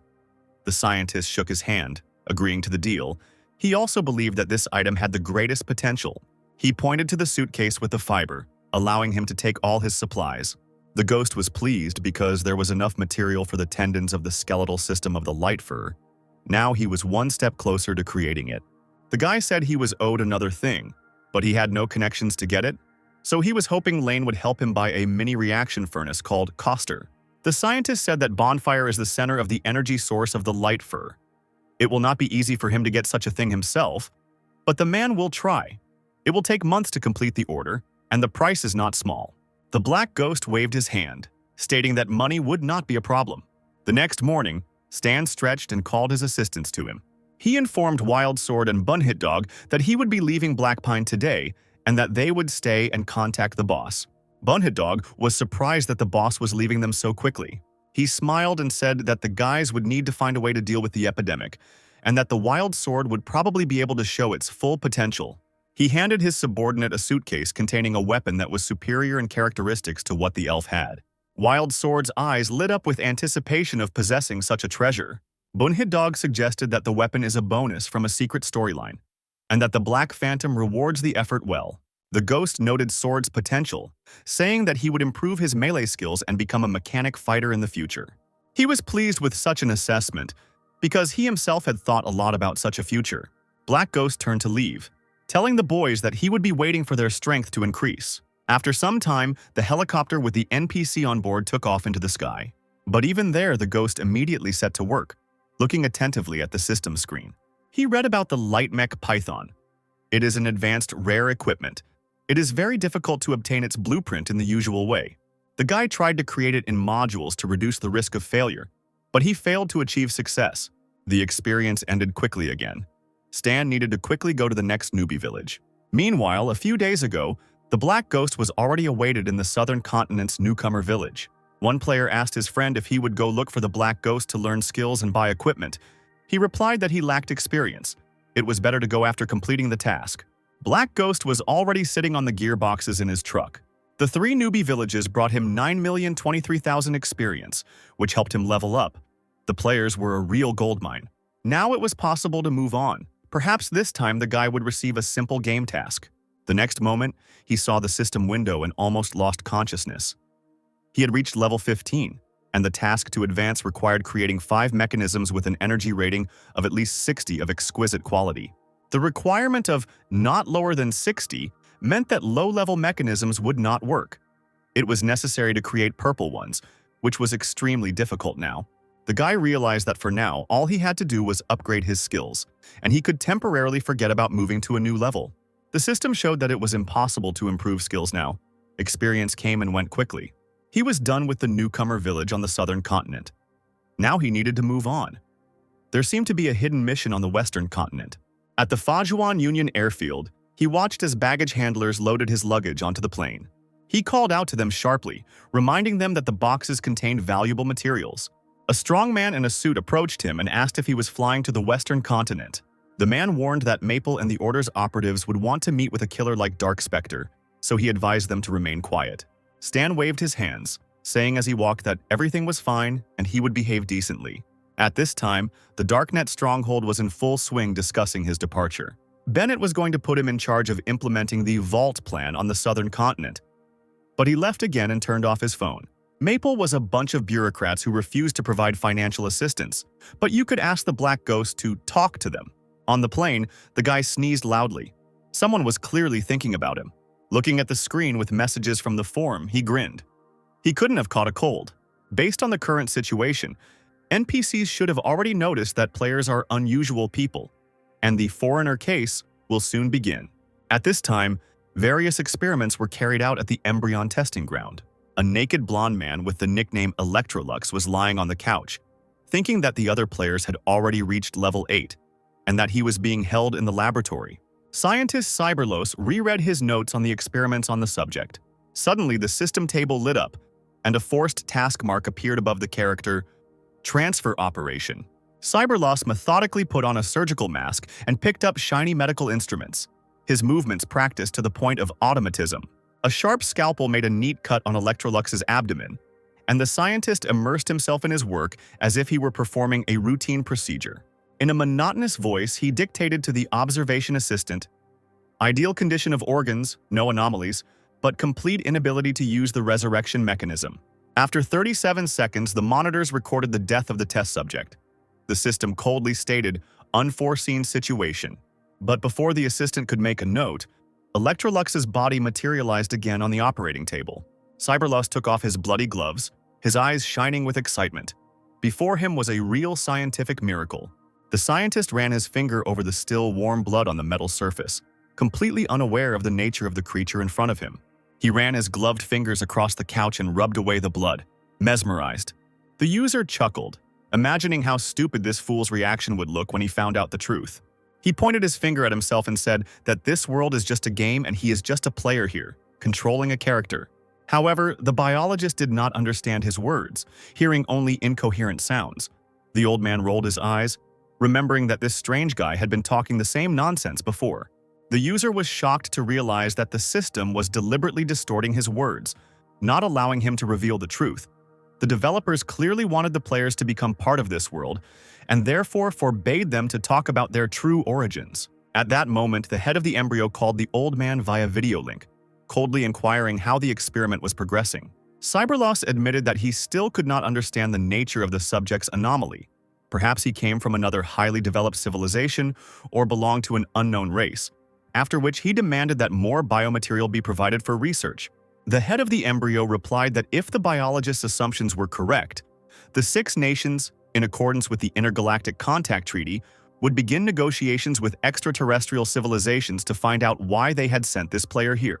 He then added that he would send operatives to capture new samples, while Stan was already flying to another newcomer village. The guy sat by the porthole, lazily watching the landscapes floating below, a smile playing on his lips. He was looking forward to fooling the new players. Looking down, Ghost noticed a new message from the darknet and immediately dialed Bennett to find out the details of the mission. He explained that there were corrupt officials in Maple who controlled the financial flows, and they refused to allocate funds to the darknet, fearing that it would jeopardize their illegal income. Stan wondered, had they really refused to finance the very project he had guessed about? As it turned out, the darknet was preparing a large-scale operation codenamed Shelter. It was originally planned to be launched in a year, but due to the sudden war, it was necessary to urgently seek support from all countries, and only Maple refused. The Ghost realized that his guess was correct. This project was a key event. He asked Bennett if they needed help. He replied that thanks to the guy at the battle at the Tedramir River, the Star Dragon was the first to agree to support the darknet, so they consider themselves obligated. Black Ghost agreed to help, but demanded something in return. Bennett only laughed and promised to discuss the terms upon his return. The guy hung up and grinned. Since they didn't promise any special reward, it meant the task was simple, and he would complete it quickly. In the newcomer village on the southern continent, the sun slowly sank below the horizon, painting the sky crimson. Jupiter and Poseidon from the Gods Guild were sitting bored under the spreading trees in the nearby forest. Jupiter lazily asked what his interlocutor was thinking about. Poseidon yawned and muttered that the A-rank task of finding Zero was given to more experienced professionals, and he had to do the dirty work. Jupiter rolled his eyes and called him a braggart, since he had spent almost all of his guild bonuses, buying a bunch of equipment and skills from the Black Phantom, and was now far superior to the rest of the players. Poseidon only smirked in response. After all, while the Ghost remained on the southern continent, the guilds on other lands were tearing their hair out in frustration. At this time, Jupiter was browsing the forum and suddenly froze, seeing a fresh post. The Black Ghost was heading to the western continent. They looked at each other. If this guy got around all the newcomer villages, their advantage might disappear like smoke. Jupiter sighed heavily. After all, they were the first to learn rare skills and complete difficult quests. Then he noticed a new thread. It turns out that you can now increase your energy level, but they didn't teach that in the south. It turned out that the later the Ghost visited the village, the more valuable knowledge he gave. Both realized that they were in a mess. Now other players would definitely get ahead of them. The Black Ghost finally arrived at the rookie village on the western continent. There was already a huge line at his truck, but by this time he was so tired that he simply waved his hand and told everyone to leave. The crowd began to make an indignant noise. People were eager to quickly master the skill of energy management. Closing the door behind him, the Ghost grinned contentedly. After the first progress, they would get this skill anyway. They just didn't know about it yet. After undressing, he plopped down on the bed, thinking about the future. Level 10 players would receive skills that were only available at level 20, so technically he wasn't deceiving them. Suddenly, he noticed that Bunnet Dog had uploaded a new video, Star Sea Research Diary, Black Ghost, and the video already had thousands of views. As it turned out, his assistant accidentally revealed the boss's real name, but the Ghost didn't care. The exchange of information between players and NPCs was limited. Each side knew only their part of the truth. The embryo knew him as Zero and Stan. The Star Dragon knew him as Stan and Zero, but neither of them realized that he was also the Black Ghost. The players knew him under the nickname Stan, and as a former member of the Star Dragon, but they did not suspect that he was Zero, and they are unlikely to find out anytime soon. For the Darknet, he remained simply the Black Ghost. Bunhidog detailed his observations of how Ghost was helping newcomers, and the guy's popularity skyrocketed.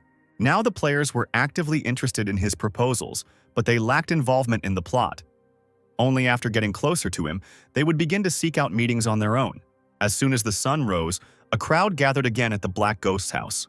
People pounded furiously on the door, demanding the promised skill. At that moment, Stan received a notification that the stove fire was ready. He immediately called the seller, and he said that the coordinates would be in 3 days. After transferring the money, Stan received the exact location of the transfer, Severus, a border town of Ordina. There was still enough time, so he decided to deal with the annoying crowd at the door. Severus was a typical Ordine border town. Gloomy stone buildings, perpetually overcast skies, and a cold wind. A group of soldiers instructed a sniper to take up a position, monitor the target, and wait for the order to eliminate him. The leadership suspected that the target was connected to an underground financial organization, but they needed proof. Meg, an elite Ordine agent, has been given orders to shoot on sight. Vigilant border guards were on duty at the entrance to the city. Having stopped another truck, they demanded documents from the driver. He held out his passport, inside which lay several large bills. The guard deftly hid the money in his pocket and waved his hand. "Go ahead." Players in wet raincoats, which did not protect them from the incessant rain, scurried through the streets. The Black Ghost changed his avatar for disguise, lit a cigarette, and thought he should quickly find a hotel and take a hot bath. Soon it was time to head to the coffee shop where the transfer of the stove was to take place. The guy slowly sipped his coffee, carefully looking at the visitors. He was alarmed by the unnatural tension in the air. For example, at the next table, some guy was staring at the newspaper, but the whole time he didn't turn the page. Suddenly, the system issued a warning. The mission was D rank. The merchant turned out to be a dangerous criminal, and now the ghost was caught up in someone else's showdown. The best solution would be to leave immediately. However, he couldn't just abandon the stove. It was a key device for his mechanics. He would have to improvise. A man in a dark raincoat approached his table, his face hidden by a scarf and a wide-brimmed hat, and he was holding a metal suitcase in his hands. Stan opened the case and examined the contents. The quality is up to par. The battery should last a long time. He confirmed the transfer of money and added with a hint, "I advise you to run away quickly." At that moment, all the cafe patrons stood up and began to slowly approach them. The ghost suddenly grabbed the suitcase, shouted, "We've been betrayed!" and rushed towards the exit. The merchant looked around in bewilderment, but the only escape route was the window. He crouched down, jumped, broke the glass, and rolled out onto the street. Gritting his teeth, the man started running, trying to escape his pursuers. The soldiers cursed when they saw that the targets were separated and opened fire. The rest of the players ducked in panic, not understanding why NPCs were shooting in the middle of the city. The Black Ghost ran a few meters, turned around, and started shooting back. The bullets found their targets. The soldiers fell one after another, cursing this impudent upstart. Suddenly, an icy grip gripped his leg. He immediately recognized Esper. For some reason, the organization sent him, although it was just a deal to purchase equipment. The ghost fired into a puddle at his feet, shouting, "Get lost!" A man emerged from the water, writhing in pain. The hit was accurate. The chase didn't end with Esper alone. An irritated Stan threw lightning bolts at his pursuers, which exploded on contact. He seemed to have managed to escape the police officers on foot, but at that very moment, 3 black SUVs with flashing lights suddenly came around the corner, their shrill sirens tearing through the air, mixing with the roar of their engines. The Black Ghost climbed higher up the building's facade, continuing to spray the street with electrical discharges as an entire Special Forces unit with body armor and assault rifles fired at him non-stop, bullets leaving holes in the brickwork. At the Ordina headquarters, the operator, with shaking hands, was forced to report the escape of the seller, after which the commander-in-chief angrily ordered all patrols within a 20-kilometer radius to block the roads and under no circumstances let the buyer escape. Meg heard a new order through his earpiece, to eliminate the buyer at any cost, to which he calmly responded with confirmation, not even paying attention to the streams of rain. The Black Ghost raced as fast as he could through the narrow alleys, periodically discharging lightning at his pursuers and pushing off the walls of houses with special magnetic gloves that left dents on the surface. He urgently needed to cover his tracks and find a secluded place to activate the appearance-changing module that he had acquired just a week ago from one of the darknet traders. Clutching the precious suitcase with the stove fire tightly, he was distracted for a second by the system message and did not notice how the shadow of a sniper emerged from the fog of the rain. 2 powerful shots with explosive bullets almost sent him into oblivion. But thanks to his reflexes, they only knocked him off his feet, throwing him into a store window. Waking up among broken glass and feeling warm blood running down his chin from a cut lip, Stan mentally acknowledged that the shots had been fired by a true master of his craft. As the scanning system showed, standing in front of him was not just a sniper, but an elite-level 56 artilleryman with a unique set of skills. And now, the man clearly intended to take him alive. Without giving him time to come to his senses, the stranger began methodically firing from a modified rifle, while Stan, clinging to the protruding reinforcement with one hand, hung over an abyss several stories high. Desperately pushing off the wall, he tried to hide in the labyrinth of alleys, realizing that he needed to urgently get out of the range of this sniper, whose bullets pierced even reinforced armor. Mag just laughed hoarsely as he watched his victim try to escape using his speed boots. The naive guy clearly overestimated his chances against the Ordina's best marksman. With his left hand, he took out an experimental weapon that fired several shots at once at great speed. By aiming the first charge right at the fugitive's legs, Mag intended to completely deprive him of the ability to move, so that he could then slowly finish him off from a safe distance.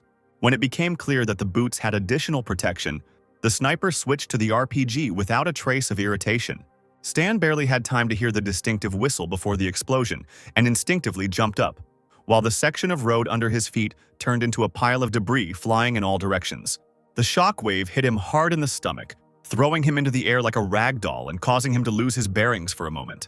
Landing on the roof, he coughed violently, feeling his ribs hurt, but quickly assessed the situation. The damage was not critical, and he could still continue the fight.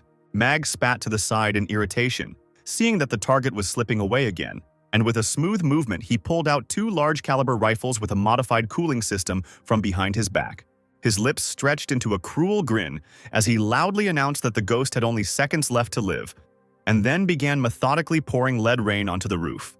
Tracer lines from the gunshots flashed brightly in the night air, creating a bizarre pattern of red marks, all converging at one point, where the wounded Stan stood. Suddenly, the sniper grimaced, remembering his last order.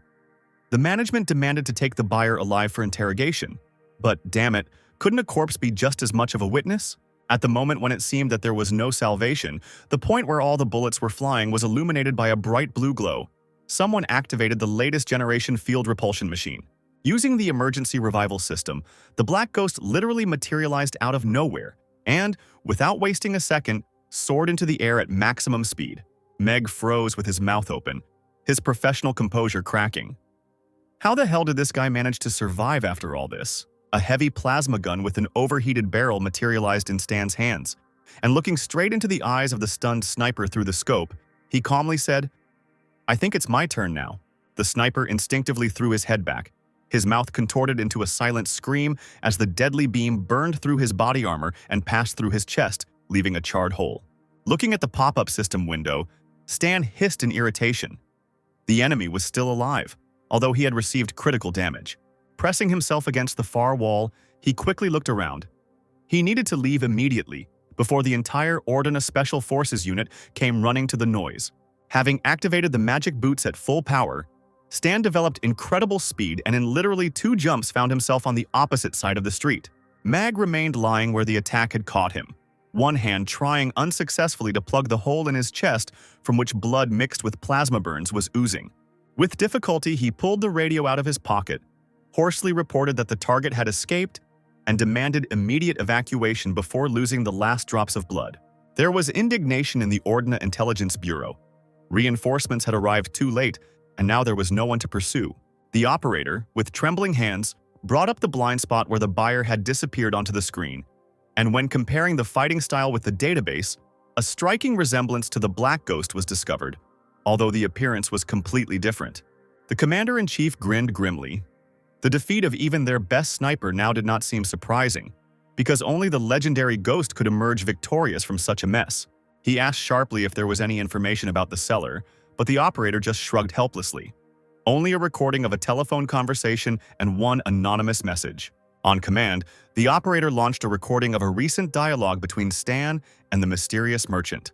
After listening, the commander-in-chief said thoughtfully, "If the buyer really was the Ghost, then the Darknet is behind this."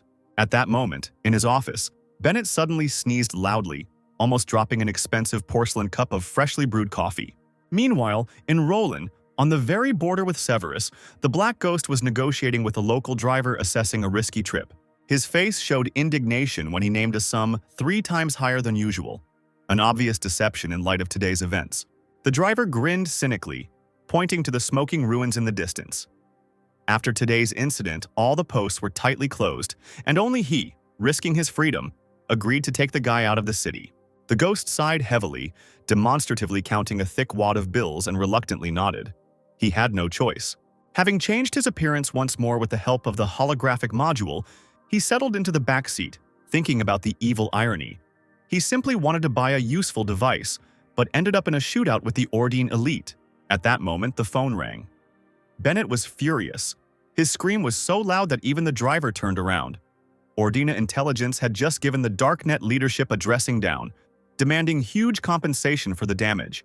The ghost scratched his chin, glad that his boss couldn't see his satisfied grin, and innocently muttered that he didn't understand what they were talking about. But Bennett literally howled. It is useless to deny because his voice is clearly audible on the recording, and the manner in which he shoots lightning leaves little doubt. Wiping sweat from his forehead, Stan admitted groggily that he hadn't planned on revealing himself, but the situation had gotten out of hand. A long tirade followed, during which Bennett tried to calm down, and the ghost masterfully changed the subject, pretending that the connection was constantly interrupted. Finally, Bennett couldn't take it anymore and screamed and threw the phone at the wall, smashing the expensive device into pieces. Stan quickly ended the conversation under the pretext of urgent business and hung up, leaving the enraged boss alone with his anger. Rubbing his tense forehead, he admitted to himself that he had miscalculated. He had not expected that Ordina would figure him out so quickly and start putting pressure on the Darknet. At that moment, the system notified about the completion of the task with a reward of 65,000 experience points. At least some positive side of this failure. But the biggest surprise was a rare summon card, a mysterious NPC named Dion, a merchant whose underwater shop was a legend among experienced players. This unexpected success noticeably lifted his spirits. Perhaps the day had not been wasted. As if on cue, the phone rang. Dion himself was calling to thank him for his involuntary rescue. It turns out that his phone was tapped, and if it weren't for Stan's help, the deal would have ended in his arrest. The merchant admitted that he usually does not work with newcomers, but as a token of gratitude, he is ready to make an exception and even provide a 20% discount on the next order. The ghost scratched his nose slyly, trying to negotiate an even bigger discount, citing all the hardships he had to endure. Dion rolled his eyes. Only the legendary Black Ghost could bargain so brazenly after everything that had happened. In the end, Stan had to agree to the initial terms, but he immediately sent a list of the required parts, asking to contact at the earliest opportunity. He was especially interested in advanced modules for the mech, which were impossible to obtain in the usual way. And Dion just had the right connections. As a test task, the merchant offered to obtain a rare crystal from a level 30 dungeon located in online secret laboratory. Having carefully studied the description, the ghost shook his head. Too risky. Better to postpone this matter until better times. But he discovered an interesting ability, presence reduction, which did not make him invisible, but allowed him to blend into the environment by changing the parameters of his body. The helicopter with the Black Ghost on board landed in the mountainous area right on the border with Ordina, an ideal secluded place to work. Having regained his usual appearance, Stan stated with satisfaction that he now had all the necessary modules, and he could finally begin assembling the mech. Several hours of intense work passed before he stretched tiredly and yawned. The project was completed. The system completed the scan and created a blueprint for an entirely new type of suit, the Viper Light Mechanical Suit, which he immediately activated. A complex modification process began. The system changed the structure of the bones, weaving nanotechnological amplifiers into them. The muscles became denser, covered with a layer of artificial fibers, and armor made of a special titanium alloy formed on top of them. Next, a Kevlar lining was added, optical camouflage on the outer layer, and even the eye module was upgraded. The palms were covered with thermoelectric gloves, and compact flamethrowers appeared on the wrists. A field repulsion machine was attached to the left wrist, and the legs were dressed in electromagnetic boots with a shock-absorbing function. When the process was complete, Black Ghost opened his eyes. They were now covered by a stylish mask with blue backlighting. His body was completely transformed, hidden under a high-tech suit that perfectly emphasized his muscles. Now he had everything he needed to fight at any distance. a sniper rifle for long-range attacks, and an improved mech for close combat, which significantly increased his combat effectiveness. Meanwhile, in the La Porter area, a desert area with rare patches of vegetation, another mission was unfolding. Plato and Poseidon, armed with the latest model binoculars, observed the strange behavior of animals that were clearly infected with a deadly virus. The situation was becoming critical. If an antidote was not found soon, the epidemic would become irreversible, and the research team sent to these lands had not been in contact for 2 days. The two players looked at each other. There was no time to think. They had to act immediately. At that moment, the black ghost landed somewhere nearby, its new sensors immediately detecting toxic impurities in the local air. Without thinking, he activated the suit's protective systems. Now there was no need to fear poisoning. The Viper not only neutralized poisons but also increased movement speed, which was extremely useful in such conditions. Built-in analyzers made it possible to immediately determine the degree of infection of the animals, and the thermoregulation and air filtration worked flawlessly. Landing near the herd, Stan deliberately made noise to test their reaction. The animals turned their heads sharply in his direction. Their cloudy eyes immediately revealed a strong infection. By activating his stealth mode, he became virtually invisible to normal creatures, although it worked less well against high-level opponents. Over the next half hour, the Black Ghost dealt with several level 40 mutated creatures without much difficulty. Even in their normal state, they did not pose a serious threat to him. While he was checking the suit's systems, the ground suddenly began to shake, as if something huge was approaching. It would have been better to prepare in advance. Stan activated combat mode and prepared to meet the unknown threat. The further he went, the more dangerous creatures he encountered along the way, a clear sign that he was getting closer to the source of the infection. Suddenly, a roar was heard in the distance, which made even the air shake, and all the local deer raised their heads in horror. The next moment, the entire herd rushed away, trampling bushes and small trees in their path. Stan immediately released reconnaissance bugs, which immediately latched onto the fur of the running animals. Now he could see everything through their eyes in real time, an extremely useful feature.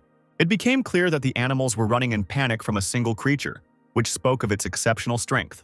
And then, on the top of the nearest cliff, illuminated by the moonlight, the real king of these lands appeared. Poseidon, who was nearby, immediately accused Plato of having attracted the monster through his careless actions. He, fighting off a pack of infected wolves, rudely replied that if it weren't for the carelessness of Poseidon himself, they would have passed this section long ago without problems. The Black Ghost heard their squabble, which genuinely surprised him. Who else could have ended up in this god-forsaken area? The gods, as they called themselves, were clearly unable to cope with the onslaught of the creatures and tried to retreat to the nearest shelter. Meanwhile, the King of Beasts, a huge mutated lion with a glowing mane and burning eyes, was almost catching up with the fugitives. Plato, gathering his last strength, tried to hold back the monster with a magical barrier, shouting to Poseidon to jump into the nearest crevice. But the monster only growled contemptuously and tore apart the protective spell with one paw, knocking Plato off his feet with a blow to the chest. Poseidon barely managed to grab his comrade by the hand and drag him into the crack, where they both fell helplessly down. The enraged lion furiously scratched his claws along the edge of the crevice, trying to reach the hidden prey. Each blow of his paws brought down chunks of rock, but the gods continued to slip away, which angered the monster even more. Plato, losing his strength, whispered to Poseidon to run alone, but at that moment a shot rang out. A well-aimed bullet hit the lion right in the eye, causing it to roar in pain and turn away from its prey. The monster shook its head furiously, trying to make out its offender in the darkness. But Stan was already beckoning him with a gesture, preparing for a real fight. The system immediately gave out the information. Mutated White Lion King, level 56, former boss for group raids. Black blood flowed from the lion's wounded eye, and his roar shook the surrounding rocks as he slashed at the ground in rage. Stan understood that he had to act carefully against such an opponent alone. First, he had to reduce his health. Taking precise aim, he fired a burst of special armor-piercing bullets. The bullets penetrated the mane into the monster's head and neck. Even wounded, the lion remained incredibly strong. He suddenly jumped up, trying to reach the man who was bothering him. Stan barely managed to jump to the side, continuing to fire, now aiming at the unprotected stomach. Each shot reached its target, and from such treatment the beast began to slow down. His paws wobbled and his breathing became hoarse and ragged. Below, Poseidon supported the weakened Plato and offered to take advantage of the moment to escape while the stranger distracted the monster. But what happened next surprised them both. Instead of retreating, the mysterious fighter himself went on the offensive. Poseidon could not resist shouting a warning. Fighting in close combat with such an opponent was pure madness.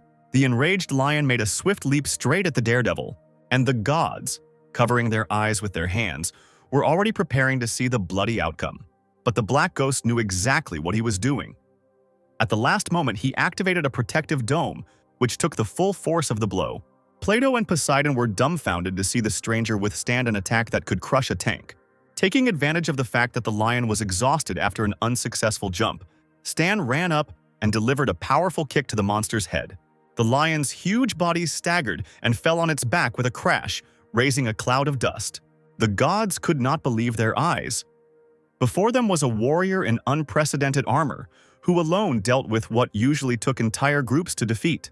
Without wasting any time, the ghost approached the defeated but still living lion, preparing to deliver the final blow. The monster weakly tried to fight back with its paw, but Stan deftly dodged, choosing the moment to attack. Finally, he activated his thermal gloves and accelerated even more. He struck the lion straight in the face, releasing a 1,000-volt discharge. The white mane instantly burst into flames, and a terrible roar filled the surrounding area as the monster thrashed about on the ground in agony. Despite this, the lion was able to get ahead of his opponent, ending up behind him. In a last effort, the lion managed to touch his opponent with his paw, sending him tumbling across the ground. Stan fell to the ground with great force. The lion finally went into a rage and began to roar throughout the area, expressing a desire to kill the annoying fly. Stan stood up with difficulty, realizing that he had little chance in close combat. He needed to change tactics. He was propelled into the air by his boosters and prepared for the final attack. The lion, driven by blind rage, tried to follow him, waving its clawed paws wildly. At that moment, Stan took out his rifle and fired. A special bullet with a flaming charge pierced the monster's skull, causing it to jerk convulsively and fall to the ground. The gods who were watching the fight tensely decided that this was the end of it.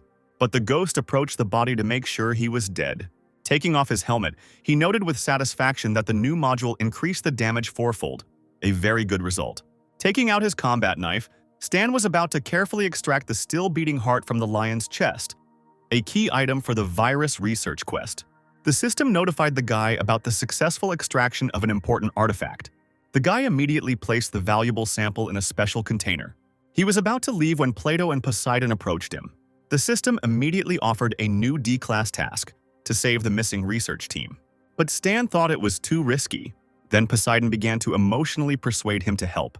The ghost merely threw over his shoulder, "I'm not here, it's none of my business," and disappeared into the desert. The boys saw Stan off, still not understanding how he could have dealt with the lion alone. At the research center, Louis Stan appeared in a new guise. Now he looked like an ordinary student with a harmless smile.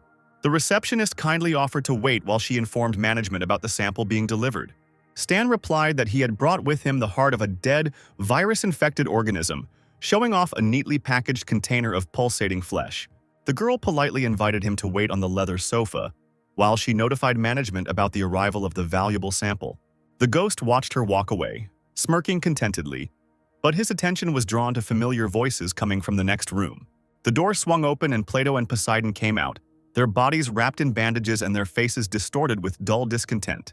A well-groomed man in an expensive suit came out to them, greeting their return with an artificial smile and pretending not to notice their condition. Poseidon shook his head grimly, his voice shaking as he apologized for failing to complete the task. The man made an exaggeratedly shocked face, asking if the entire research team sent into the desert had really died. Plato literally pulled his head into his shoulders, his fingers tightening on the handle of his suitcase as he admitted that people had become infected with the virus and could not be helped. He held out a battered leather suitcase, inside which were the remains of the squad and a sample of the source of the infection. His tears fell onto the smooth surface of the suitcase, leaving wet marks on the old leather. The scientist took off his glasses and wiped them with a handkerchief, whispering a promise that, when the laboratory created an antidote, it would be named after the fallen heroes. Poseidon burst into tears, lamenting that these people were true heroes and he would regret for the rest of his life that he could not save them. The man falsely consoled him, placing his hand on his shoulder and saying that without their help, the will of the squad would not have been carried out, and that they would receive help at the medical center. The gods simply waved their hands, refusing the offered help, and silently left the office, leaving the suitcase on the table. As soon as the door closed, the tears instantly dried on the scientist's face, and he grinned cynically, watching the people leave. He then approached the black ghost, matter-of-factly asking if he had indeed brought the heart of the infected creature, to which the boy silently nodded. The scientist bowed ceremoniously and gestured for them to follow him down a long corridor leading into the depths of the laboratory. Along the way, he talked about his research into the deadly virus, complaining about the constant shortage of quality biological samples for work. He explained that with the help of this heart, an antidote could be created, and when the work was completed, the ghost would receive a part of the drug and a decent reward. The ghost shook his head, clearly stating that he only needed the antidote, and everything else was of no interest. His gaze fell on the suitcase left by the gods, and he asked what was in it since the scientist complained about the lack of samples. The interlocutor laughed, waving his hand and saying that these samples were intended for a completely different study. At the laboratory door, he stopped abruptly, declaring that entry to outsiders was strictly prohibited for security reasons. The ghost silently sat down on the sofa near the office, casually crossing his legs, pretending to obey the rules. Through the thick glass, he could clearly see what was going on inside, and his enhanced hearing easily penetrated the soundproofing. A scientist in the laboratory confirmed to his colleague that the squad had indeed perished, and the gods had not saved anyone, as he had assumed. His interlocutor shrugged indifferently, noting that the main thing was that they had received the necessary samples to continue their work. The man told with a grin how the gods were tormented by pangs of conscience and even refused the reward, considering themselves unworthy. He called them fools who were easily deceived by beautiful words about heroism, and suggested that next time they be used again for dangerous missions. Hearing this, Stan grinned slightly, finally realizing what kind of hypocrites he was dealing with. Leaving the laboratory, the man announced that it would take a day to create an antidote, and suggested that the ghost rest in the guest room. Left alone, Stan immediately hacked into the lab's database to check if they were really developing an antidote there. As he had expected, there was no antidote. Scientists were creating a virus booster that would temporarily increase the virus's characteristics, but with the risk of death. The next day, the man solemnly handed him an ampule of cloudy liquid, announcing that it was the long-awaited antidote. The system's pop-up window immediately revealed the truth. A low-concentration virus booster passed off as a cure. The ghost pretended to believe him, thanking him for his work and carefully putting the ampule away in his inside pocket. The scientist extended his hand for a handshake, with a false smile expressing hope for further cooperation. The ghost, with a predatory grin, asked if they had any more of this antidote because he would like to purchase a large batch. His interlocutor was visibly embarrassed. He scratched his nose and muttered that the organization only represented long-term wholesale supplies to other large organizations. Stan raised an eyebrow and adjusted his glasses, announcing that he wanted to introduce himself formally, identifying himself as the embryo's executive director, Heisenberg. The man's mouth dropped open in surprise. He was sure that the embryo had long since left the Western continent. He reached out somewhere to the side and walked away from the guy, asking for forgiveness for his frankness and calling him very suspicious. Stan pressed the watch to demonstrate to his interlocutor the secret of its organization. This would certainly convince him of the truth of the guest's words. The system changed the user's uniform in a few seconds. Even the laboratories of 6 countries do not have such technologies. Now standing before the man in full armor, Stan decided to show the mechanism, trusting in the good name of the organization. The lab worker mumbled that he needed to consult with management. This is what those present in the room did. The man called the higher-ups of the laboratory via video link. They looked with suspicion at the mechanism, which did not prove involvement with the embryo. Stan said that his organization conducts business secretly. Don't expect any shouts from him from the embryo. The men nodded, and their employee who had dealt with Stan exclaimed that it was dangerous to cooperate with the embryo. The player threw up his hands, saying that he would keep the cooperation a secret, and that embryo would even provide some financial support for the creation of new divisions in Andrea. Both bosses whispered to each other, saying that it was full of mutated animals. Embryo was too generous, the offer was very profitable. The younger man straightened up and, with a fake smile, ordered that the guest be taken to the room with the research samples. The subordinate obeyed and led him to the password-protected door, and authentication was soon completed. He was casual with the guy, gesturing to a row of shelves along the wall of the exhibition hall with medicines, asking what the guest needed. Stan walked up to the shelf, his hands in his pockets, the surveillance cameras installed everywhere, not hiding from him. The player said he wanted to take a little bit of everything. Money was not an issue, and he would also like to see the ingredients stored in the warehouse. The bosses watched them, exclaiming that a big order was brewing right before their eyes. One of them told his subordinate into the microphone to complete the deal as quickly as possible. Smiling at Stan, the man told him about a sufficient amount of supplies. After the payment was made, all these things would become the property of the guest. But he was adamant. The money would be in Andrea's account only after the product was demonstrated. Approaching the shelf hidden under the password, the employee shook his head and entered the password. He asked not to worry, because he vouches for the quality of the organization's products. He handed Stan a flask with red glass, asking him to check what he had, since they wouldn't let him into the warehouse anyway. The player immediately read on the system window that it was an amplifier that gave 3 points of strength and duration. The man smiled ingratiatingly, admitting that the client was satisfied. In response to this, Stan immediately changed into a mechanism and pointed a gun at the man, declaring that this was his payment. He was stunned that the guy was pretending. The man stepped back and bumped into the shelf. He closed his eyes for a few moments as the bullets hit him directly behind his back, cracking the glass. The man was shaking all over, looking at the destruction centimeters from his face. He was ordered to open the supply cabinet if he wanted to stay alive. Looking at the surveillance screen, the boss shouted to his subordinate that he should immediately sound the alarm. The man accepted the order and quickly pressed the emergency alarm button. Bright red lights came on in the ceiling and started to blink, and a siren sounded in the corridor. A mechanical voice came from the speakers on the wall, saying that the criminal would not escape. The officer chuckled, thinking that the situation was now under control, and ordered Stan to lay down his arms and state his name and position. Otherwise, the guy was in danger of turning into a sieve. At that moment, a multitude of barrels of various weapons appeared from the ceiling. Looking straight at the criminal, the man exclaimed irritably that it would not be difficult for the organization to capture him.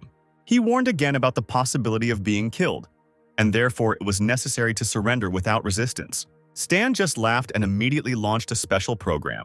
Andrea's team of technicians were at a loss as they had lost control of the security system. Taking advantage of the general confusion, Stan began to grab jars and flasks from the shelves, throwing them into a large bag. The boss ran up to one of the employees, ordering him to quickly regain control of the controls. But he exclaimed that the virus was spreading too quickly. It was impossible to fix everything. Most likely the guy had uploaded it into the system yesterday. Meanwhile, the man who tried to intimidate the unexpected guest slid to the floor in fear, begging not to kill him. Stan approached the employee sitting on the floor and demanded that he not interfere if he wanted to live. He added that he was not a psychopath who killed for no reason. He was ready to cooperate with Andrea, but this time the organization behaved incorrectly. The guy tied the bag tightly, filled to the brim, saying that those two heroes, although stupid, were worthy and brave people. There are fewer and fewer good people, and that is why society is rotting. Stan threw the bag over his shoulders, adding as he left that all this was revenge on the villains. The bosses at Andrea could only watch as their materials were carried out. The technicians could do nothing, and were asked to at least block the doors. Stan saw the steel gates slowly begin to close. They wanted to block his way. However, this was not a problem for the suit. Electrical discharges appeared on the hero's boots, and he successfully left the room through the ceiling, having made a huge hole in it with his own body.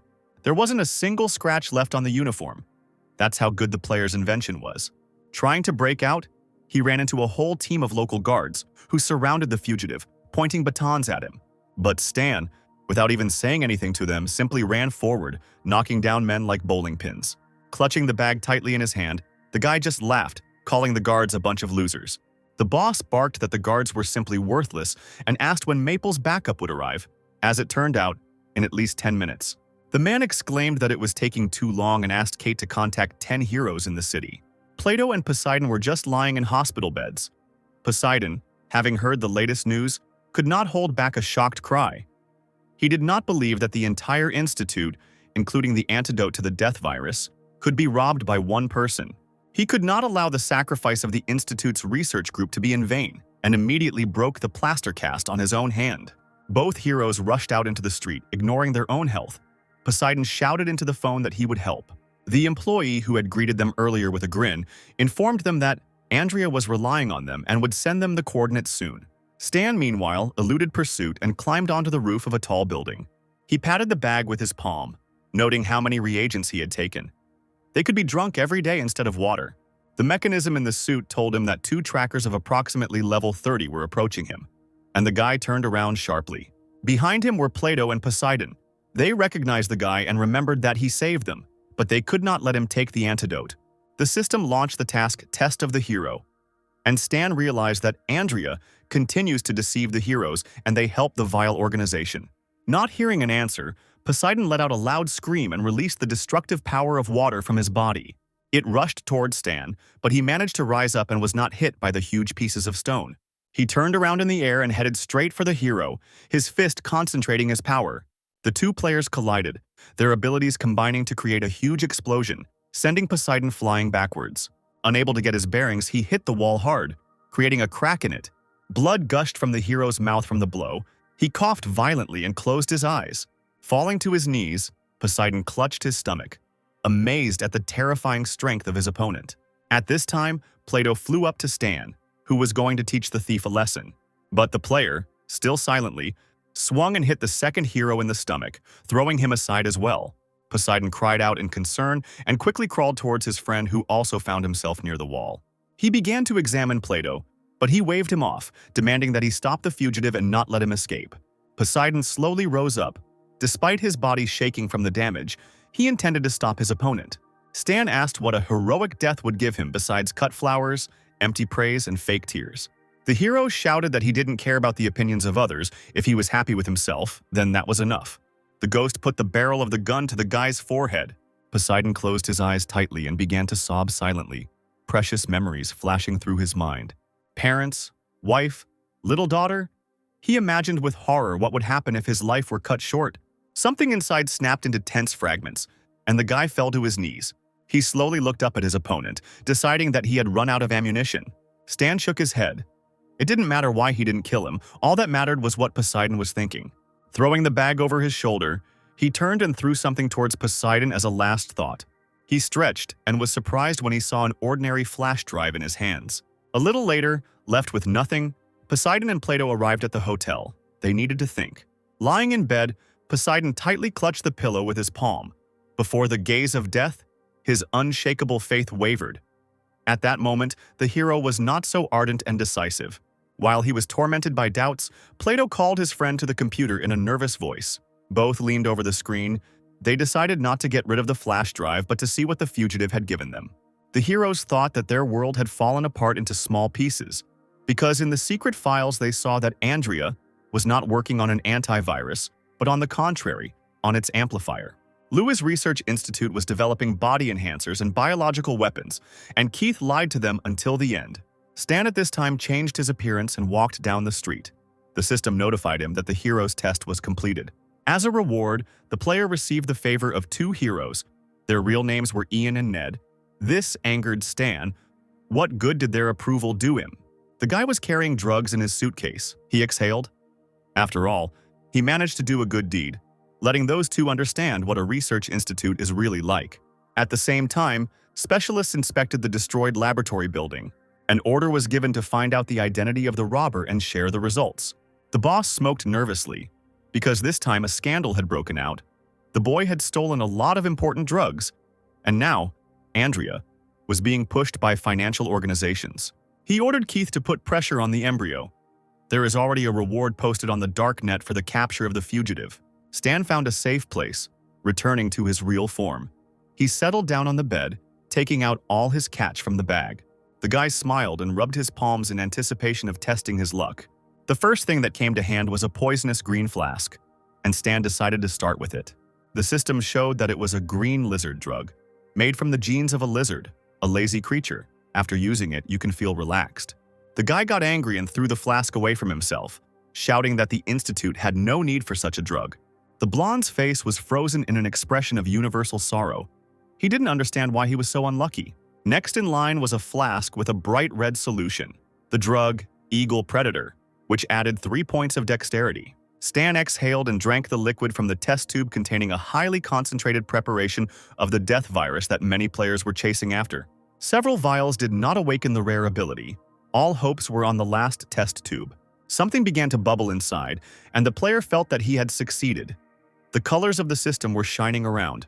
He received a unique body constitution and several different health points. It is unclear whether this was necessary for the mechanic class. At night in the mountains, the lights of the embryo base did not go out. Even at such a time, painstaking work was carried out. One of the soldiers informed the boss about a letter from the research institute. Louis, an employee of Embryo, Heisenberg, stole a lot of drugs from them. The masked man exclaimed that it was a lie. They didn't even have such a person. He carefully examined the video from the surveillance cameras and noted the power of the mechanical suit. If the Embryo can get hold of this thing, the fighting power of the local soldiers will increase rapidly. The man clenched his fist tightly on the armrest of the chair, wondering where the suit had been created. He called a soldier over to him, asking him to order the intelligence network to secretly monitor the user of this suit and report on all his actions. The soldier had to tell about the non-humans who evade capture and resist arrest. Embryo managed to catch only 2,000 non-humans. The boss asked if Cyberlos had learned anything new that could be reported. The Inhumans act purposefully, speak strangely, lack many basic knowledge, and have a special way of communicating with each other. They are like time travelers. The man was surprised and asked if they were from the past, and what was the position of the 6 states in relation to them. The soldier told about the intelligence data. His people tried to establish contact with the non-humans. They had different approaches, from friendly to violent. The boss thought about it, deciding that because of the non-humans they would not give up on preparing for the war against the Embryo. The soldiers needed to put more effort into finding the non-humans. There was a feeling that they would help win the war. In the capital of Maple Leaf City, there was a multi-level, multi-story villa with a door that opened from the inside. Outside the building, there are 2 Special Forces patrols and another one inside the house for a total of 18 Special Forces agents. The special agent was tracking a target who leaves his home every day at 8 o'clock in the morning, travels in an armored vehicle, with 2 squads following close by. An elderly man in tattered clothes continued to report into the microphone. The target returns at 6 or 7 in the evening. The same personnel guard the target on the way back. One of the security guards approached the man, rudely asked who he was, and demanded that he show his documents. He waved some paper and sat down with his feet on the bench, exclaiming that he was an ordinary tramp. The guard said that it was forbidden to be there, and the man nodded and mumbled that he would leave right now. Hannes left the house and swore loudly into his headphones, saying that he was crazy to be working even after retirement. In the office, Vernina rolled her eyes, asking Hannes not to complain, or to go to the dacha to weed the beds. Garion, a stern man, when asked why they did not find Bennett themselves, said that they did not get along with him, and asked Hannes to return to discuss the plan. The Darknet safe house Maple was located far from the city in the mountains. Scorpion-level assassin. Ben took a drag on his cigarette, asking why Stan had suddenly become the Darknet's trump card.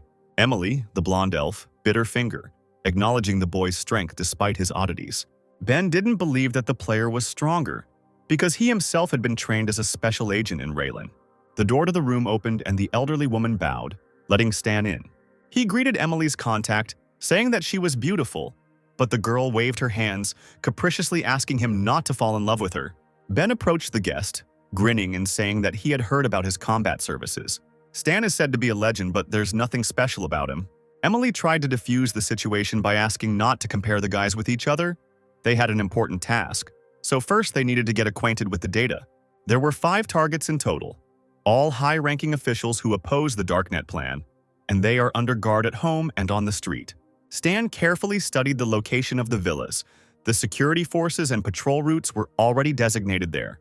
Ben yawned, stating that he had come up with a plan. He just needed to stick to it and everything would go smoothly. He leaned on the disgruntled Stan's shoulder, asking if he could see the special symbols, and if there was anything he didn't understand, he would kindly explain. The player decided to ignore his colleagues' attacks and seriously asked what the specific goal was. As it turned out, these documents had to be placed in a visible place in the house so that the targets could find them. They contained data that could cause harm. Stan nodded, saying he would do that, and then asked what the boys would do. Ben waved his hand, saying that he was only responsible for providing intelligence, and that it was up to the others to carry out the mission. Emily was embarrassed and looked down, quietly saying that she would help if necessary. Stan shook his head and rolled his eyes, exclaiming that the task was simple and he could handle it alone. Ben repeated in a businesslike tone that if he followed his plan, his colleague would definitely succeed. Stan threw the papers on the table, declaring that the plan was too complicated and he would figure it out as he went along. Ben was offended by this statement because he had been working for 10 years, and Stan knew nothing. He opened the door to leave and said over his shoulder that this task was a piece of cake for him. The blue-haired player clenched his fists, exclaiming that if Stan didn't follow the plan, everything would be ruined. Maple official Edward was under surveillance. The target left the building. Even a fool would have noticed that his guards were everywhere, armed men in uniform. Stan watched the man from around the corner. He needed to sneak into the escort squad and wait for a good opportunity. I noticed one of the security guards who was carelessly staring at his phone during working hours. Stan moved quickly closer and injected the man with a special liquid into his neck. When the guard's body went limp, the guy quickly pulled him aside. There he undressed the employee, taking someone else's clothes. The guard, under the influence of anesthetic, will recover for several hours. Meanwhile, Ronnie was called, and Stan changed his appearance within seconds to answer the call. The guy was right next to the target. He needed to get to Edward's house and drop off the documents. Something appeared in Stan's peripheral vision, and he watched in horror as several missiles were fired at them from the window of a nearby house. 3 shells hit the cars, deafening explosions were heard, and flames engulfed the vehicles. One of Edward's guards survived and crawled towards the manager's car, trying to protect him. The next moment, a female figure appeared above him and shot the guard straight in the head. Edward, clutching a pistol in his shaking hands, looked out the window at the woman in horror. Vernina pursed her lips and irritably demanded that Edward leave. Otherwise, she threatened to smash his face. The man glanced at the distant building and saw the vague silhouette of a sniper there. The enemies tried to grab him. He sighed heavily, adjusted his glasses, and slowly opened the door to obey Vernon. A wounded Stan, in a different guise, emerged from a nearby car with difficulty. He gritted his teeth, trying with some difficulty to crawl away, thinking about who else needed Edward. Vernina saw a commotion to the side and noticed a man who turned out to be still alive. She walked towards Stan with long strides through the thick smoke from the burning cars. He quickly checked the system. Vernina was level 60 and was a master of artillery. The guy did not expect to see a boss of Bennett's level here. A man with such power must have ulterior motives for attacking the official. So first he had to escape. Stan tried to escape with lightning bolts. Vernina raised an eyebrow in displeasure and immediately pointed her weapon at the man. She couldn't let him escape. Shells flew at Stan, and their explosions scattered asphalt and parts of cars under his feet. The player gritted his teeth, glancing at the fighting lady. It was cruel. He extended his hand, summoned the blade, and immediately headed towards Vernina because she was forcing him to enter the battle. The first sharp blow barely touched the woman. She deftly ducked to the ground. The next one already hit the target. Vernina's head snapped to the side as Stan punched her in the temple. The woman jumped back and slid along the ground, amazed at the strength of Edward's guard. She let out a predatory cry, glaring angrily at her new rival. Stan looked at the woman and smirked. Even though Vernina was strong, his level was still higher. The stranger's smile made the proud woman incredibly angry. She raised her hand and called upon a windstorm. She grabbed her in her arms and the woman headed straight for Stan, threatening to teach him a lesson. Wishing her opponent death, the woman directed a strong blow at his chest. Blood poured out of the player's mouth, but the armor was still able to withstand other people's blows. It was only necessary to maintain a distance to slowly lose health. The electromagnetic armor blocked the blow, but the user took 68 points of damage. Meanwhile, the fighting Vernina swung for a new, even more powerful blow. Flying up to the man, she kicked him in the face with her left foot right in the air. Stan shook his head and ran to the side, quickly getting to his feet, still clutching the blade in his hand. Edward exclaimed enthusiastically that an incredibly valuable asset was hidden among his guards. Could he really be so respected in the government? Vernina jumped onto the hood of the burnt car, and Stan accelerated with the help of lightning. He tried to attack the warrior from below, but she deftly jumped up, blocking the blow. However, she still couldn't help but notice the extraordinary strength of this agent, and turning to Hannes through the earpiece, she asked for help in killing the guard. The old man aimed his weapon at the enemy from his hiding place, but Vernina was standing very close and they were moving quickly. He could accidentally hit the woman. Lowering the sight, the man cursed when he saw a line of SUVs. Reinforcements from Maple had arrived. He immediately ordered his colleague to retreat immediately, realizing that she might not be able to cope with such a number of opponents. She nodded, saying that she understood everything, and flew up, looking for an escape route. Stan looked angrily at his opponent, wondering who Edward was to get 2 level 60 people interested in him. He decided that it was a secret plotline, and Vernina couldn't be allowed to escape. The guy picked up the sniper rifle lying on the ground and used the ability of Fiery Will. A fiery bullet shot through the shoulder of a woman who had already risen high above the ground. She pressed her palm to the wound and cursed foully, promising herself that she would remember the offender. The rest of the guards arrived, holding machine guns in their hands, and shouted that the enemy was running to the northeast. Stan, standing nearby, cursed, regretting that he had not shot the fugitive in the leg. Edward approached the guy and eagerly shook his hand, thanking him for saving him. Stan took advantage of the moment and slipped a flash drive into his pocket. The system announced that the task of transferring documents was completed. Stan smiled, answering the man that it was his job. Edward suddenly grabbed his palm with both hands, begging him to become his personal bodyguard and receive double pay, but the player had no plans to change jobs yet. He understood that Edward had some secret that forced 2 level 60 people to attack. The man asked Lieutenant Colonel Danny, who was nearby, if he had found out who the attacker was. The young employee told about Vernina, a former agent of Raylan. She had previously taken an active part in battles, one of the legends of that time, disappeared 10 years ago and only now appeared. Stan, having heard the girl's story, was surprised. He did not immediately understand who she was talking about. In the refugee camp that Bennett created in his past life, there was a large hill with 3 graves, and one of the gravestones had her name on it, possibly connected to a hidden storyline. Edward turned to Stan, asking him to go home and rest while Danny cleaned up the place. The man looked at the guard as he walked away. Something seemed suspicious about him. Why did the Secret Service hide such a person for so long? This cannot be left alone. Maple, Harry's estate, was heavily guarded after the incident. Stan watched the several armed guards carefully. He thought that all the officials were returning home, unlike Edward, who was always traveling somewhere. The main thing for the hero now was to finish the task and then go in search of Vernina. He made several jumps and found himself on the balcony of a building, under which stood one security guard. Before the man could make a sound, Stan plunged a needle with a special drug into his neck. A few minutes later, having changed into a security guard's uniform, the player changed his appearance. The player carefully made his way into the part of the house where the official's office was and opened the window. The flash drive with documents landed right on his desk. In the morning, the man would see what he had left behind. Having changed his appearance, Stan left this estate with a grin and headed to the next one. Now it's time to leave the flash drive at Sen and Miller's estate. Less than half an hour later, the device appeared on the official's desk. Stan left a strange house again. Everything he did was easy as pie. Next, it was necessary to penetrate the estate of the official Roger the Elder. Using the already familiar method, Stan immobilized the guard and changed his appearance. Having reached the right window, he climbed up the balcony, jumping inside into the room. Throwing the flash drive on the table, the guy smiled at his own thoughts. This was the last task. There was a rustling sound in the master's bedroom. He woke up for the second time that night, muttering that he could not accept his old age. The old man, going out into the corridor, turned his head, noticing something out of the corner of his eye. Someone's ominous silhouette was standing by the window. Roger was horrified and screamed in fear, but the next moment he felt strange. The old man's heart couldn't take the nightmare he had experienced in reality. He fell to the ground and soon became quiet.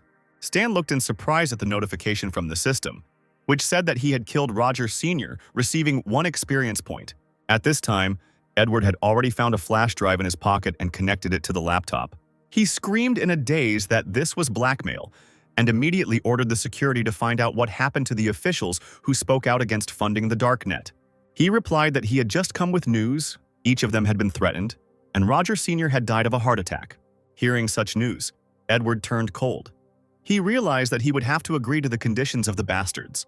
Returning to the office, the wounded Vernina asked for help. There was a bloody bullet on the medical tray. The woman lowered her head in shame. She had inadvertently failed such a simple task. The colleague treating her wound shook his head, saying that Garion's intelligence was incomplete and it was his fault. Hannes barked that this was nonsense. In the Maple archives, Johnny was presented as a completely ordinary person, and it was not he who fought them, but someone who had nothing to do with Maple. When asked who it was, the old man began searching for something on the internet. Finally, he said that a Darknet man was fighting them, and his target was Edward.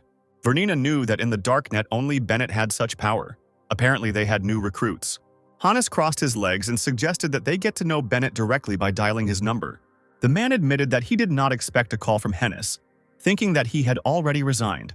He told him about Garion and the mission, and then asked if Bennett had sent anyone on a mission to Maple. Having made himself some tea, the head of the Darknet shrugged, saying that he didn't know who was luckier here.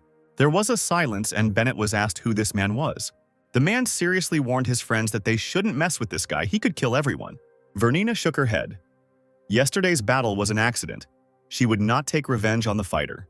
Bennett said that the warrior's name was Stan, and that no one should get in his way. One of those present asked for help, and Bennett promised that he would ask. On the Maple border, the Darknet safe house was still discussing the news. Emily was shocked that Stan completed the task assigned to him so quickly. Ben was no less amazed, because according to his calculations, it should have taken the player at least a week. Stan waved his hand, replying that he didn't need anyone's plan. It was more like child's play, weeks away from something that could be used in a real fight. Ben's long days of work were devalued in a second, and he stood there with his mouth slightly open. Stan called Bennett and told him about some of the difficulties he had encountered during the mission. He knew that his subordinate would cope, and told him that the enemy Stan had met was his friend. The man was happy about the player's victory because when they met, he was much weaker. The guy was pleased and asked to continue the praise if Bennett called only for this. Bennett said that Hannes asked him to convey a special request for help to Stan. He was surprised and asked again, realizing that the hidden task had come into his hands on its own. It was worth calming down so as to behave naturally and not show extreme joy. The player replied that he could help, but it was important to know the details, since they were friends. There was no need to attach importance to a small skirmish. Bennett breathed a sigh of relief, replying that it was a worthy answer and now he was in the guy's debt. Stan said there was no need to rush, just remember your duty, that's all. A few seconds later, the player's call was redirected and Hannes appeared on the line. Stan lit a cigarette, asking the man what help the team would need. He replied that it concerned an undisclosed secret buried deep in history. The guy dropped his cigarette on the floor when he saw that the A-class mission, the main storyline of the planet Aquamarine, had been activated. There were 3 main storylines in planet Aquamarine. 2 of them were the war between the 6 nations and the organization Embryo, the creation of a refugee camp. Stan thought that it would be possible to learn the history of the planet, but now, a task has appeared that no one has activated before. A difficult one that killed 2 of the strongest people of Aquamarine. But since someone failed, there was no reason to refuse, and the player accepted the task. A little later, Stan met Hannes in person, who was grateful for the guy's response. He waved his hand and urged them not to fuss and to tell him about the details of the task. As it turned out, it was connected with yesterday's attempt to capture Edward. He had once participated in a secret project. Before the war, Maple was known for its soft politics. It was an ordinary and weak nation. When the war began, the government introduced policies that put enormous pressure on people, but many expressed understanding and contributed voluntarily. After the end of the war, officials refused to return to the previous system and increased pressure on the people. People could not continue to live like this. The situation inside the country was heating up, and the once soft policy disappeared. After Chancellor Ulrich passed a new bill on cruel extortions, popular indignation reached its peak, and many people took up arms. The rebels went to Ulrich's residence, threatening to seize him. The extremely expensive residence was destroyed to the ground. Ulrich, his wife and children, all around 10 years old, were tortured to death, recorded on video, and posted on the internet, which shocked not only the entire country but the world. Stan swallowed the lump in his throat and nodded. He had heard about what happened. Half an hour after Ulrich's death, special forces received orders to kill everyone who took part in the attack. In 2 days, the Maple government passed 24 strict laws. There was a decision to divide civilians into classes, which led to the mass expulsion of useless residents from large cities. People were deprived of their rights, while the government arrested and executed those who could threaten the country. As it turned out, Edward was one of the developers of those 24 laws. Stan raised an eyebrow, asking how this related to the secret he had voiced earlier. Until today, those dark events were quickly drowning in the darkness of the past. But as an eyewitness to those days, Hannes believed that all the secrets needed to be revealed. The player still didn't understand what the point was and what benefit the team would get from this. The old man shook his head. He didn't need any profit. People just had to know their history. Stan thought, despite the people's intentions, the task was extremely rare. The player decided to agree. Hannes handed over a folder of documents containing all the collected information. Stan took the papers. The task was open-ended and included many goals. The endings were different. The reward for the first round was pretty good, 350,000. The mission was a series of chain missions. The number and completion status of the missions determined the requirements for the next round of missions. Stan scratched his chin, weighed the pros and cons, and agreed to the offer. The boss smiled. He was happy with this news and hoped that the guy would surprise him. Another newcomer village was founded on the western continent. Player Bob told his interlocutor that lately everyone on the forum has been discussing NPCs, and he nodded, replying that on the ancient planet, players are considered messengers of the gods. On the magical planet, people were examined by witches, and they discovered that they had a talent for witchcraft, after which they began to be accepted into various academies of magic. And in Winterfrost, players were not touched at all. Jamie responded that it was better than risking being captured and chopped up by an NPC every day, and he barely escaped the research facility. Bob told a secret he heard from an expert that Stan's appearance on the planet Aquamarine was a kind of compensation for this. Jamie stared at his friend in shock, not believing he was telling the truth. He almost burst into tears, remembering that the player had been missing for a long time and might not return. Both looked up as they heard the sound of a helicopter in the air. They screamed when they noticed the helicopter, having seen it on the news many times before. It was Stan. He didn't come here with the most sincere intentions. The story mission can be completed slowly, but for now, it's time to profit from the simpletons who missed the player. As soon as the hero stepped on the ground, a crowd ran towards him. Some were just bored, and some wanted to buy a method of tempering strength or change their class to a mechanic. Stan was taken aback by the warm reception, but he couldn't understand why the players had become more welcoming. Bob winked at Jamie, suggesting that they tease Stan, but his friend replied that it was a bad idea. As if Stan got angry, he would kill the user in a second. Bob shrugged. It was just death. He would be resurrected many more times. Stan turned around when he heard an unfamiliar voice calling him. Bob folded his arms across his chest and challenged the NPC, asking if he had previously served the Star Dragon and now the Darknet, confident that Stan would panic. Hearing such insolence, the other users covered their mouths with their hands, thinking that they would now be stained with someone else's blood. Stan calmly replied that it was true, thinking that he had deliberately revealed the information. Bob bit his cheek. He was upset that the words did not touch Stan and decided to resort to more serious methods. He pointed at himself and exclaimed that he wanted to join the embryo and asked if Stan knew how to do it. The guy raised an eyebrow, immediately realizing that the player intended to provoke him. Bob immediately saw on the system screen that he had lost 3 reputation points at once, and the users behind his back were laughing. Stan wondered if he could help players choose sides since he had influence in the gaming community. He cleared his throat loudly to attract everyone's attention. The guy said that a war is coming. The nations are gathering an expedition. Embryo will probably lose. If the players want to join the Darknet, he can write a letter of recommendation. In the forest, at another gathering place for players, someone noticed that there was news on the forum. Stan was selling a letter of recommendation for the Blood Pact. They told him that this was no longer fresh news. The letter would cost a whopping $250,000. Stan said that the 6 nations will fight the embryo, who will definitely lose, so it is worth joining the 6 nations. Another user knew about the Blood Pact Society. He had a task to join them. It is very difficult and confusing. This society is positioned as an organization of murders. Another player thought that spending $250,000 to skip the pre-missions was a waste of money. Finding himself in a cozy bed, Stan decided to check how many people had requested letters of recommendation. His jaw dropped at the sight of the 0 applications for the Blood Pact letter. For players, $250,000 was a lot. Stan thought that guilds would be interested in buying the letter. He noticed that the task assigned to John and Leo was completed. The guys did it quickly, and Stan himself was entitled to a reward for this. The guy remembered something and got dressed again to go outside for a smoke. The players noticed Stan and rushed towards him again. One of the users was eager to change class. He looked mysterious and said that he needed a few reliable people to help him. The players stopped to look at the system window, where a new task with a high reward was waiting for them. Everyone was shocked when they realized that this was a main story quest and could not be missed. But no one could accept it, because the system reported each time that the condition was not met. The assignment had a prerequisite, and that was purchasing a letter of recommendation. Players accused Stan of cheating. How can you spend money to complete tasks according to the story? Especially since no one has that amount.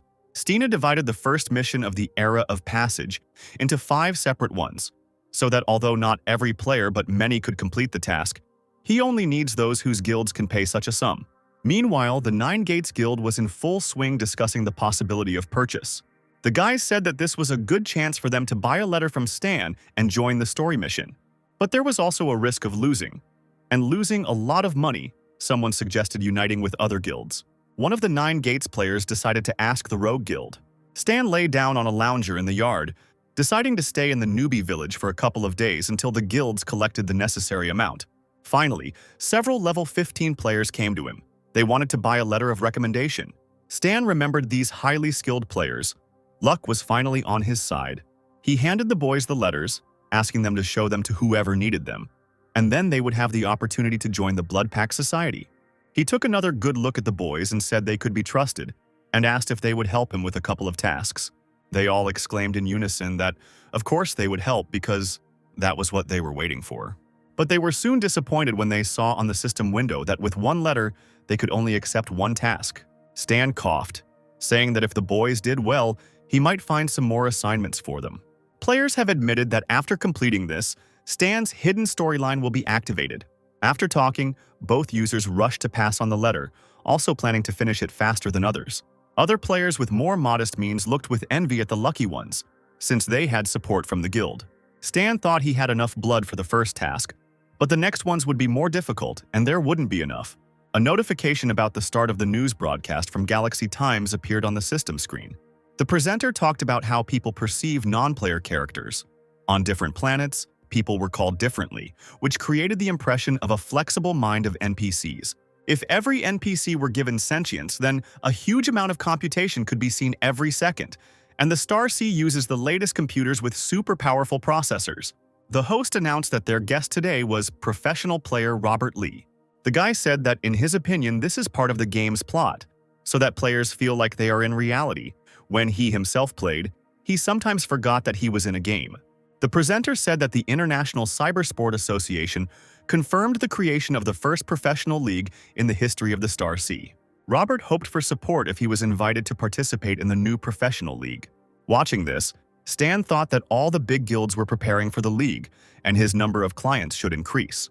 Moreover, the guy had an idea to select trusted people for himself. One of the Star Dragon employees was going up the elevator to the corridor of the 13th Division.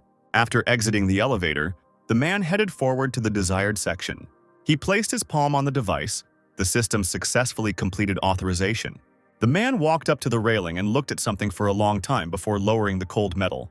He ordered the opening of the Goradarn communication window with Star Zone Number 9, Planet Aquamarine. Symbols appeared on the screen. The writing of another planet. The system translated the question. Why did the inhabitant of the planet Aquamarine contact him? A man wrote a request to a friend from Ghidorah to communicate. Due to an anomalous phenomenon on the planet, details are given below. Since the planet's technology was unable to solve the mystery, the inhabitants turned to Godor, hoping for help. The Star Dragon will always support Godor. The interlocutor said that he would send a researcher to another planet. The request was accepted. The man exhaled heavily. He would have to wait a year. The only thing left to do was to use the non-humans as mercenaries because they like it. The sound of women's heels clicked in the embryo base. Hell's tall figure walked quickly through the corridor. She was clearly worried about something. In front of the wide, heavily armored door stood two guards armed to the teeth. The doors slowly opened and a dark corridor appeared, along which Hell walked, with dark windows of cells visible on the sides. Suddenly, the woman pressed herself against one of the glasses. Tears flowed from her eyes and her hands slowly began to tremble. A smiling child's face appeared there. The blue-eyed child was happy to see his sister. The little girl continued to smile. She pressed her small palm to the glass, thus greeting Hell. The woman could hardly restrain herself from crying even more. She asked how the girl was doing. The one whose skin was covered in bandages replied that people in white coats were coming less and less often. Her last injection had been 13 days ago. Hell knew that this was a bad sign for Aurora, because every time they took blood and bone marrow from her, she needed more time to recover. The little girl sat on his knees on the hospital bed and asked to be told a story. The beeping of the equipment almost drowned out the girl's weak voice. Hell swallowed the heavy lump in her throat and asked to be reminded where they had left off. Aurora smiled and told how Uncle Zero escaped from the base, then asked what happened next. The head of the embryo cursed, because Zero, like a rat, hid somewhere deep. If someone had the ability to foresee, the boy must be destroyed before the war begins. Otherwise, the organization's strategy will be revealed. The boss walked further down the corridor and found himself in front of a large, round mechanical door. Approaching the device, he placed his palm on a special mechanism to unlock the door. With a hissing sound, the mechanical jaws of the gate opened, letting the man inside. The head of the embryo found himself in a laboratory, a room with gray tiles on the walls and floor. Before him was the child of destiny. An unclear silhouette appeared in a huge flask. There was a naked man in the greenish, turbid liquid, with hoses attached to his body that supplied oxygen. The boy with snow-white hair obediently opened his blue eyes when the man ordered him to wake up. He showed the creature a photograph of Zero, demanding that it use its ability to influence the future and make the boy appear. At first, nothing happened. The laboratory became quiet again. Only the squeak of mechanisms could be heard. Then everything went dark before the creature's eyes and he saw a blurry image of the wanted man. The subject said that Zero would soon fall into a trap and the organization needed to head there. The boss of the embryo left the lab and immediately contacted Cyberlos, ordering him to launch the super soldiers. In a large room in green smoke, there were large armored boxes. The operator said that the time had finally come for his revenge and pressed the button on the control panel. One of the boxes slowly opened, revealing the strong body of a warrior to those present. A high-level soldier, Valkyrie test subject number 2, didn't wait for the lid to lift and tore it apart with his bare hands, screaming loudly. He bared his teeth like a beast, shouting loudly that he would kill Zero with his own hands. Stan, who was just flying in a helicopter through the snowy mountains, sneezed loudly. The user rubbed his nose, wondering who was bringing him up again at such an inopportune moment. The system showed him the total amount of experience the player had accumulated for teaching the skill to players. Now it was time to decide on changing the class and increasing the rank. His fingers quickly ran across the screen. Stan planned to first pump up his existing skills to the fullest. He sat in front of the screen for a long time, wondering how to correctly construct the required blueprints for the purple class.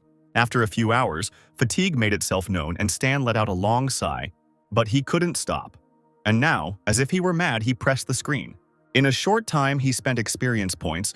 It turned out to be an incredibly tedious task. Images of 3 mechanisms appeared on the screens. They were better suited to the class change tasks than the others, and could also enhance the suit in battle and allow for combinations of attack types. The materials on the plane were not enough. It was necessary to go to the northern continent to replenish supplies. A certain newcomer village on the northern continent was characterized by cold weather and endless snow.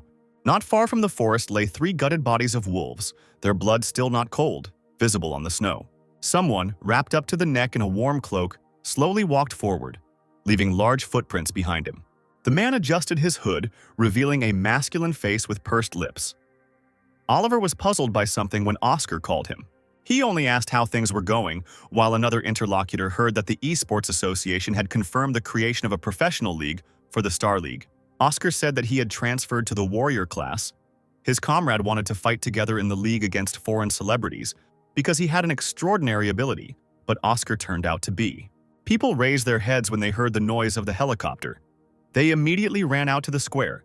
They had been waiting for Stan's arrival for a long time.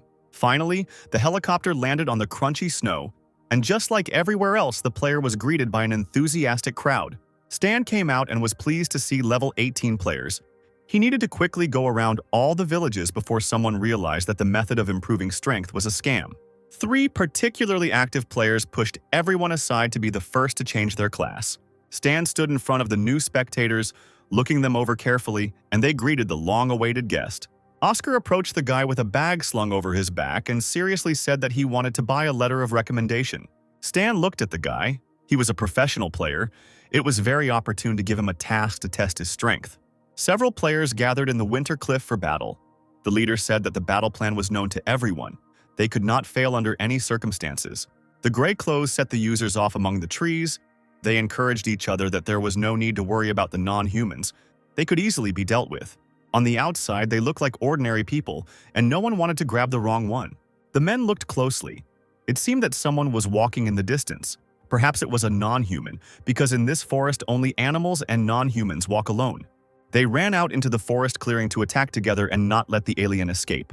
The leader of the group suddenly slowed down and barked at the others to stop immediately. The guys, clutching their weapons in their hands, drooped, not understanding what was going on. The man felt a drop of sweat running down his forehead from the tension. He saw a non-human. The famous Stan stood before them, dissatisfied with this reception. Streams of sparkling lightning immediately ran across his body. Special mechanisms in the form of small shurikens rushed towards the people. The guy asked what this group was doing here. The man was shocked by such a quick attack and thought that he was already dead. Then, the whole group fell to the ground, covering their heads with their hands. The leader croaked that they were from the Alamera family. They were sent to capture the non-humans. They did not wish Stan any harm. The player thought, scratching his chin, last time he helped Luke attack them. No wonder Stan was feared now. He nodded and ordered the men to return to the elder and tell him that he would be visited soon. In the northern continent, there stood a luxurious palace, the home of the Alumera family. The leader of Alamer, Daryl, a tall, stately man with braids, was indignant that Stan had killed his people and now dared to come here. This was complete disrespect. Third Commander Alumera Martin warned the leader that Stan was not to be trifled with, since he dared to come without an invitation. It meant that someone was behind him. Second Commander Alumera Zachary added that if the player wanted to attack, he would not have given a warning, but rather needed to see what he wanted first. The leader frowned, but still agreed to listen to Stan and how he would justify the murder of Ray. Stan stood a short distance away from the Alumer family's hideout. He knew that some of the strongest commanders on the northern continent were here. One day the boy treated them cruelly, but received no response, and the guards soon noticed his approach. The guy's slender figure aroused respect and fear among the locals, although he did not behave threateningly. The guards immediately pointed their machine guns at the player, exclaiming that entry was prohibited. But Stan just shrugged, saying that it would work anyway, and one of the guards muttered that it was making things difficult for them. Before the trouble began, Lucas came out to those present and ordered the guy to be let in. He said that he had heard about the upcoming visit, and this surprised the commanders because unpleasant events had occurred not long ago. A line of armed guards followed Stan all the way to the palace entrance. Luke hoped that the guest had friendly intentions, since he came himself. The guy just smirked. He knew from intelligence that this family participated in the faction fight every year. Instead of answering, he turned to Lucas, asking which faction he belonged to, the house or the others. The man cast a tense glance at the guest, briefly replying that he was simply an ordinary member of the Alumer family. This only amused Stan. Of course, he didn't believe other people's words. Meanwhile, the delegation was approaching the reception room of the leader of Alumer. 3 local players, going about their daily business, peered intently at the small crowd that was walking towards them. One user named Thomas was just waiting for an opportunity to quit boring tasks. He called on others to see if there would be an opportunity to run a couple of tasks. A group of players immediately hurried towards the delegation, almost blocking their way. Thomas and user Lawrence were dumbfounded when they saw Stan himself in front of them. Lawrence was surprised by the guy's appearance because a few days ago he was in the newcomer's village. Judging by the expressions on the faces of those around him, everyone here felt hostility towards him. Lawrence's friend clapped her hands together, saying how lucky they were to get a sudden storyline that would lead to hidden quests. The players saw that Stan had entered the reception area of the 3rd zone, which was closed to the rest of the players. The guest was greeted by all the heads of the family, along with several commanders. Stan had not stood in front of them for long when the chief finally ordered a chair to be brought to him. The guy quickly sat up and crossed his legs, asking why no one wanted to introduce themselves. Daryl slammed his fist on the armrest and cursed at Stan, accusing him of attacking his property in Green Valley Village and killing his people. The guards immediately turned to the calmly sitting guy, pointing their guns at him. He didn't even flinch, just smiled, saying that he had a reason and let Alumer announce his cooperation with Embryo. Daryl brushed off the accusation. Stan was talking nonsense. They were never in cahoots with the organization. Stan revealed that Zero, who had a huge bounty on him from Embryon, was a member of the Alumera family. Daryl cursed and accused Stan of being crazy, since the reward was for someone else entirely. Stan shook his head. He didn't believe it, after all. We were talking about the intelligence organizations of the 6 nations. The guy believed that the family was helping the Embryo find the wanted man, or even were looking for him themselves. The man leaned forward, gripping the arms of the chair, exclaiming that they had circumstances. Stan raised an eyebrow, saying he would very much like to hear about them. Daryl knew he had to make his hostility towards the Embryo clear. The war between the 6 nations and the Embryo was coming. There couldn't be any misunderstanding at such a key moment. The man glanced sideways at the man standing next to him, saying that he could tell him everything in detail. The second leader of Alumera, Zachary, stood silently with a serious look. He handed the floor over to his eldest son, Sebastian, to tell the truth. The young man said that more than a year ago he was guarding a convoy with supplies, and halfway through the group was suddenly attacked. The attackers moved towards Sebastian and he ordered Zero to change into his clothes to distract them and try to escape. But when they returned with reinforcements, the guy was no longer there. Looking at the guy, Stan smirked, asking if Sebastian's younger brother wanted to die for him. He grimaced and hissed, asking in response what Stan thought about this. The rest of those present did not miss the chance to report that the people from the Zero faction were indeed soulless. Daryl got fed up with this conversation and shouted, ordering everyone to shut up. He concluded that this was how it was, and it didn't matter if Stan didn't believe it. But the family wasn't cooperating with Embryo. Stan thought about it. He really thought what happened to Zero was terrible. However, Zachary wasn't going to let it go that easily, knowing that his son had died at Stan's hands. He turned his head and looked at the man and said that it was better to discuss personal matters in private. The man smiled unkindly, agreeing with this opinion. Looking at them, the head of Alamer Daryl muttered something discontentedly under his breath. Stan leaned back in his chair, casually asking if he could stay the night since it was getting late. The leader, without saying goodbye, stood up from his throne and left, asking Zachary to take care of the boy as he went. Stan saw another member of the Alumera family and smirked. The young man bowed and introduced himself as Simon, the adopted son of the leader Zachary, and he would take care of Stan during his stay here. The player followed the young man, realizing that Zachary's men were now on him.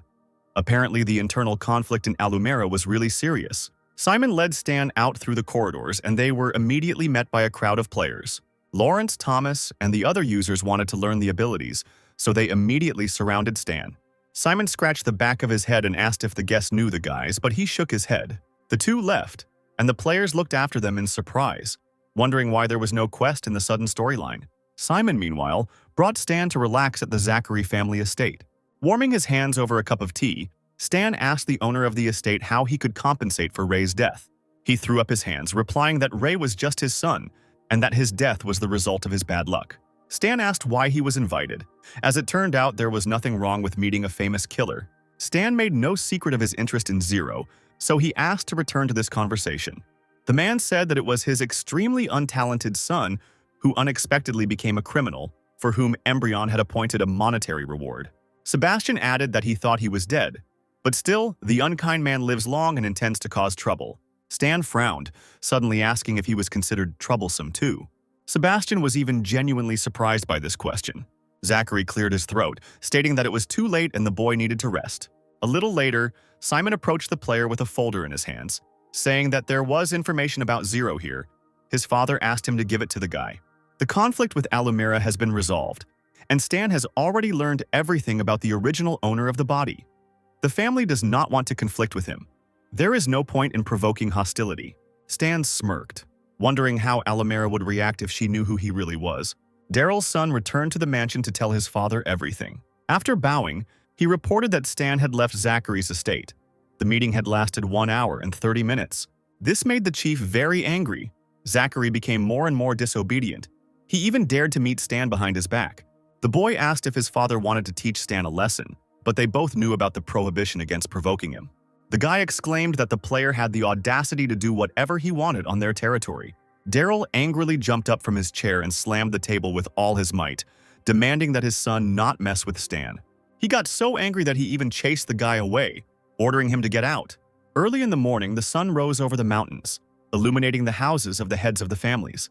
Stan was already awake and just now stretching sweetly, with difficulty suppressing a yawn. He noticed some movement off to the side and saw a lot of armed guards.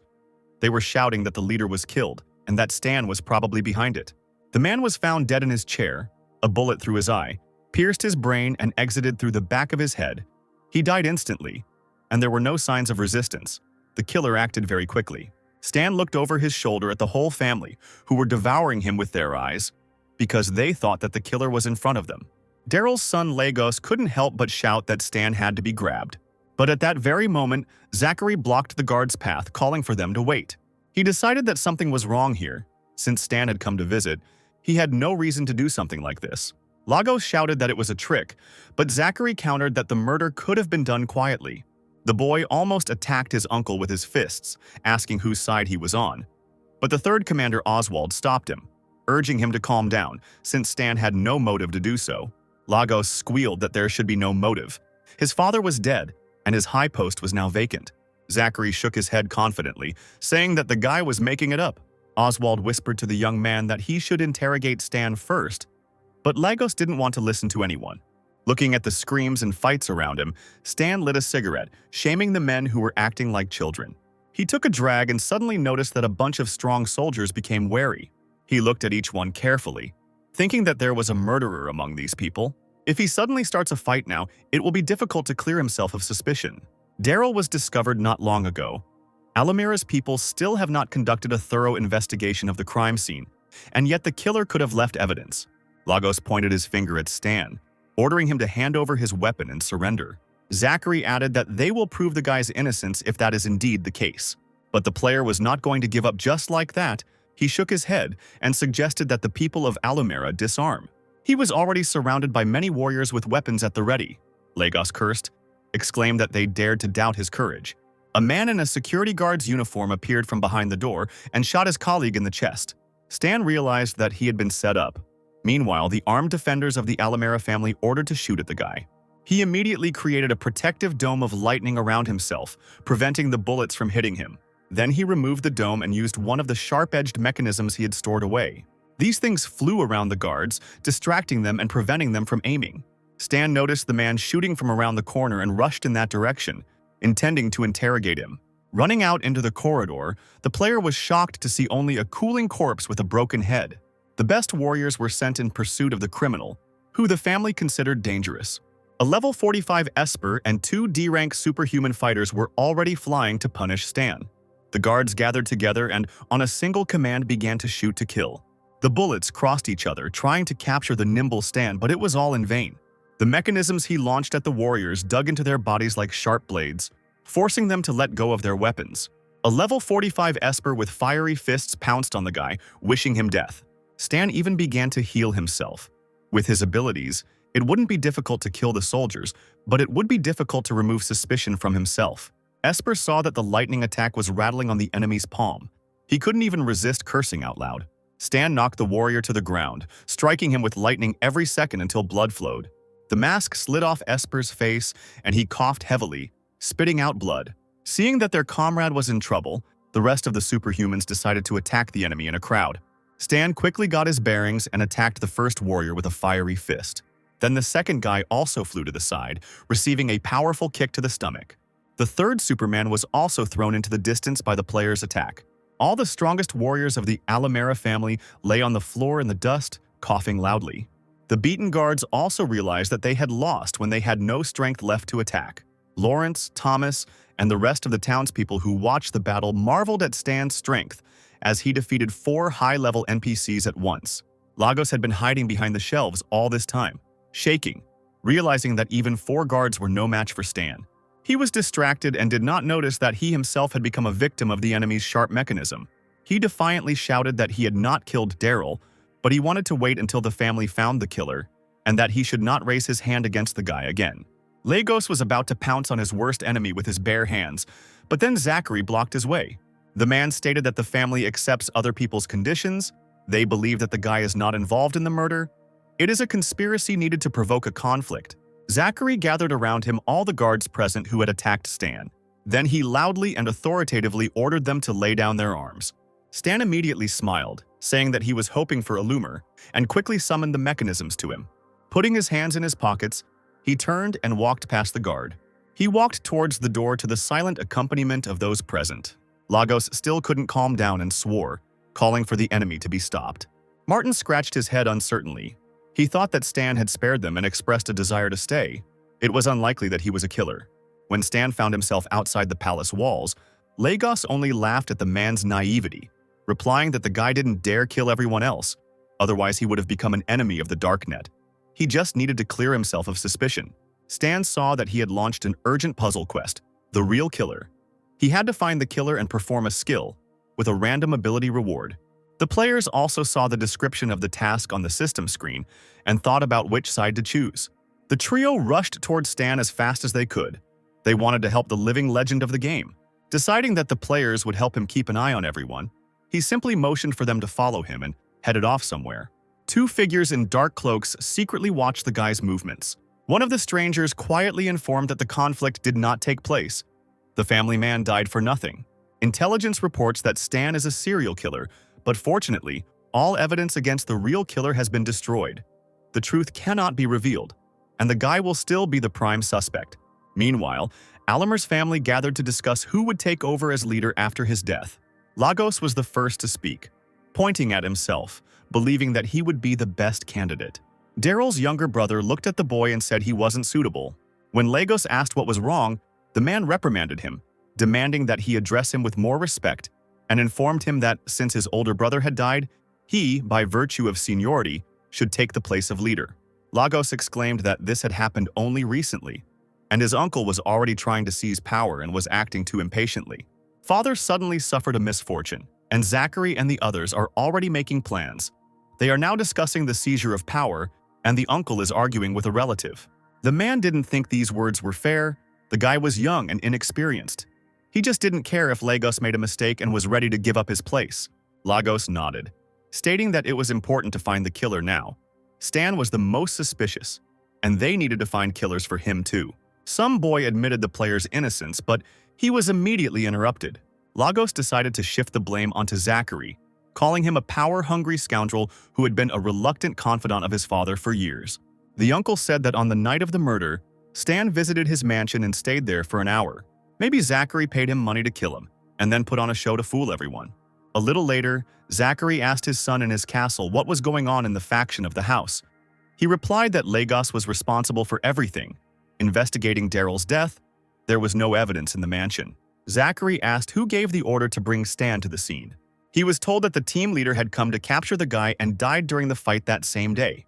When asked what Stan was doing now, his son replied that he was doing nothing. Zachary scratched his chin. After the truth about Daryl's murder came out, no faction would want to deal with him. The people who did would become a common target for the rest. In his office, Martin was thinking hard about what to do next. He called the Major General asking what to do. With Daryl dead, the leadership position vacant, and a new successor to be appointed, Martin wanted to put himself forward as a candidate. The general uses his network to help secure votes from high-ranking officials when Martin takes over Alamera. Let him remember how he got there. The man agreed and laughed quietly. Within a few hours, the atmosphere among the family leaders had become quite tense. The players ran to Stan, shouting that they had completed the task. After the funeral, the family remained in their house, and Martin called on the phone. Stan knew that the family suspected him and did not allow him to freely conduct his investigation. Fortunately, these players can find out everything. The goal of the real killer is to seize power. The guy's path was blocked by Lagos, who exclaimed that he suspected him of conspiring with Zachary and killing Daryl. The player simply rolled his eyes at these accusations, replying that the guy's life teaches him nothing. Behind the dead leader's son stood the legendary mercenaries Luan and Vanessa. Stan grinned when he saw them and said that Lagos had spent a lot of money. Even an invisible demon arrived at the scene and greeted Stan. Lagos screamed that the mercenaries would beat all the information out of Stan when they captured him. He just scratched his ear and laughed, admitting that he was tired of living. The players following Stan huddled together in fear, scared by the three high-level enemies. Lagos chuckled, admitting that Stan was scared and calling for him to lay down his arms. But he was not going to give up, and released his sharp mechanisms into the air. Stan frowned, looking for enemies nearby. He felt a sharp gust of wind, and it turned out that an invisible demon was attacking him. The guy tried to fight off the enemy by calling on lightning for help. The ghost howled, blood spurting as the sharp blades of the machines lashed out at him. The invisible demon had fled the city then. Stan didn't expect that he would again run into death. The second mercenary screamed, calling on Stan not to get cocky, and attacked the guy with his fists. He started hitting him on the head. The player covered his face with his hands, defending himself. Stan didn't even expect to receive so much damage from the mercenary, who jumped back after a few moments. The guy coughed up blood. He couldn't fight a level 60 warrior. Then the mercenary decided to teach the enemy a lesson and launched a huge fire dragon into the air. The warrior swung and aimed the monster straight at Stan, who came closer, snapping his teeth.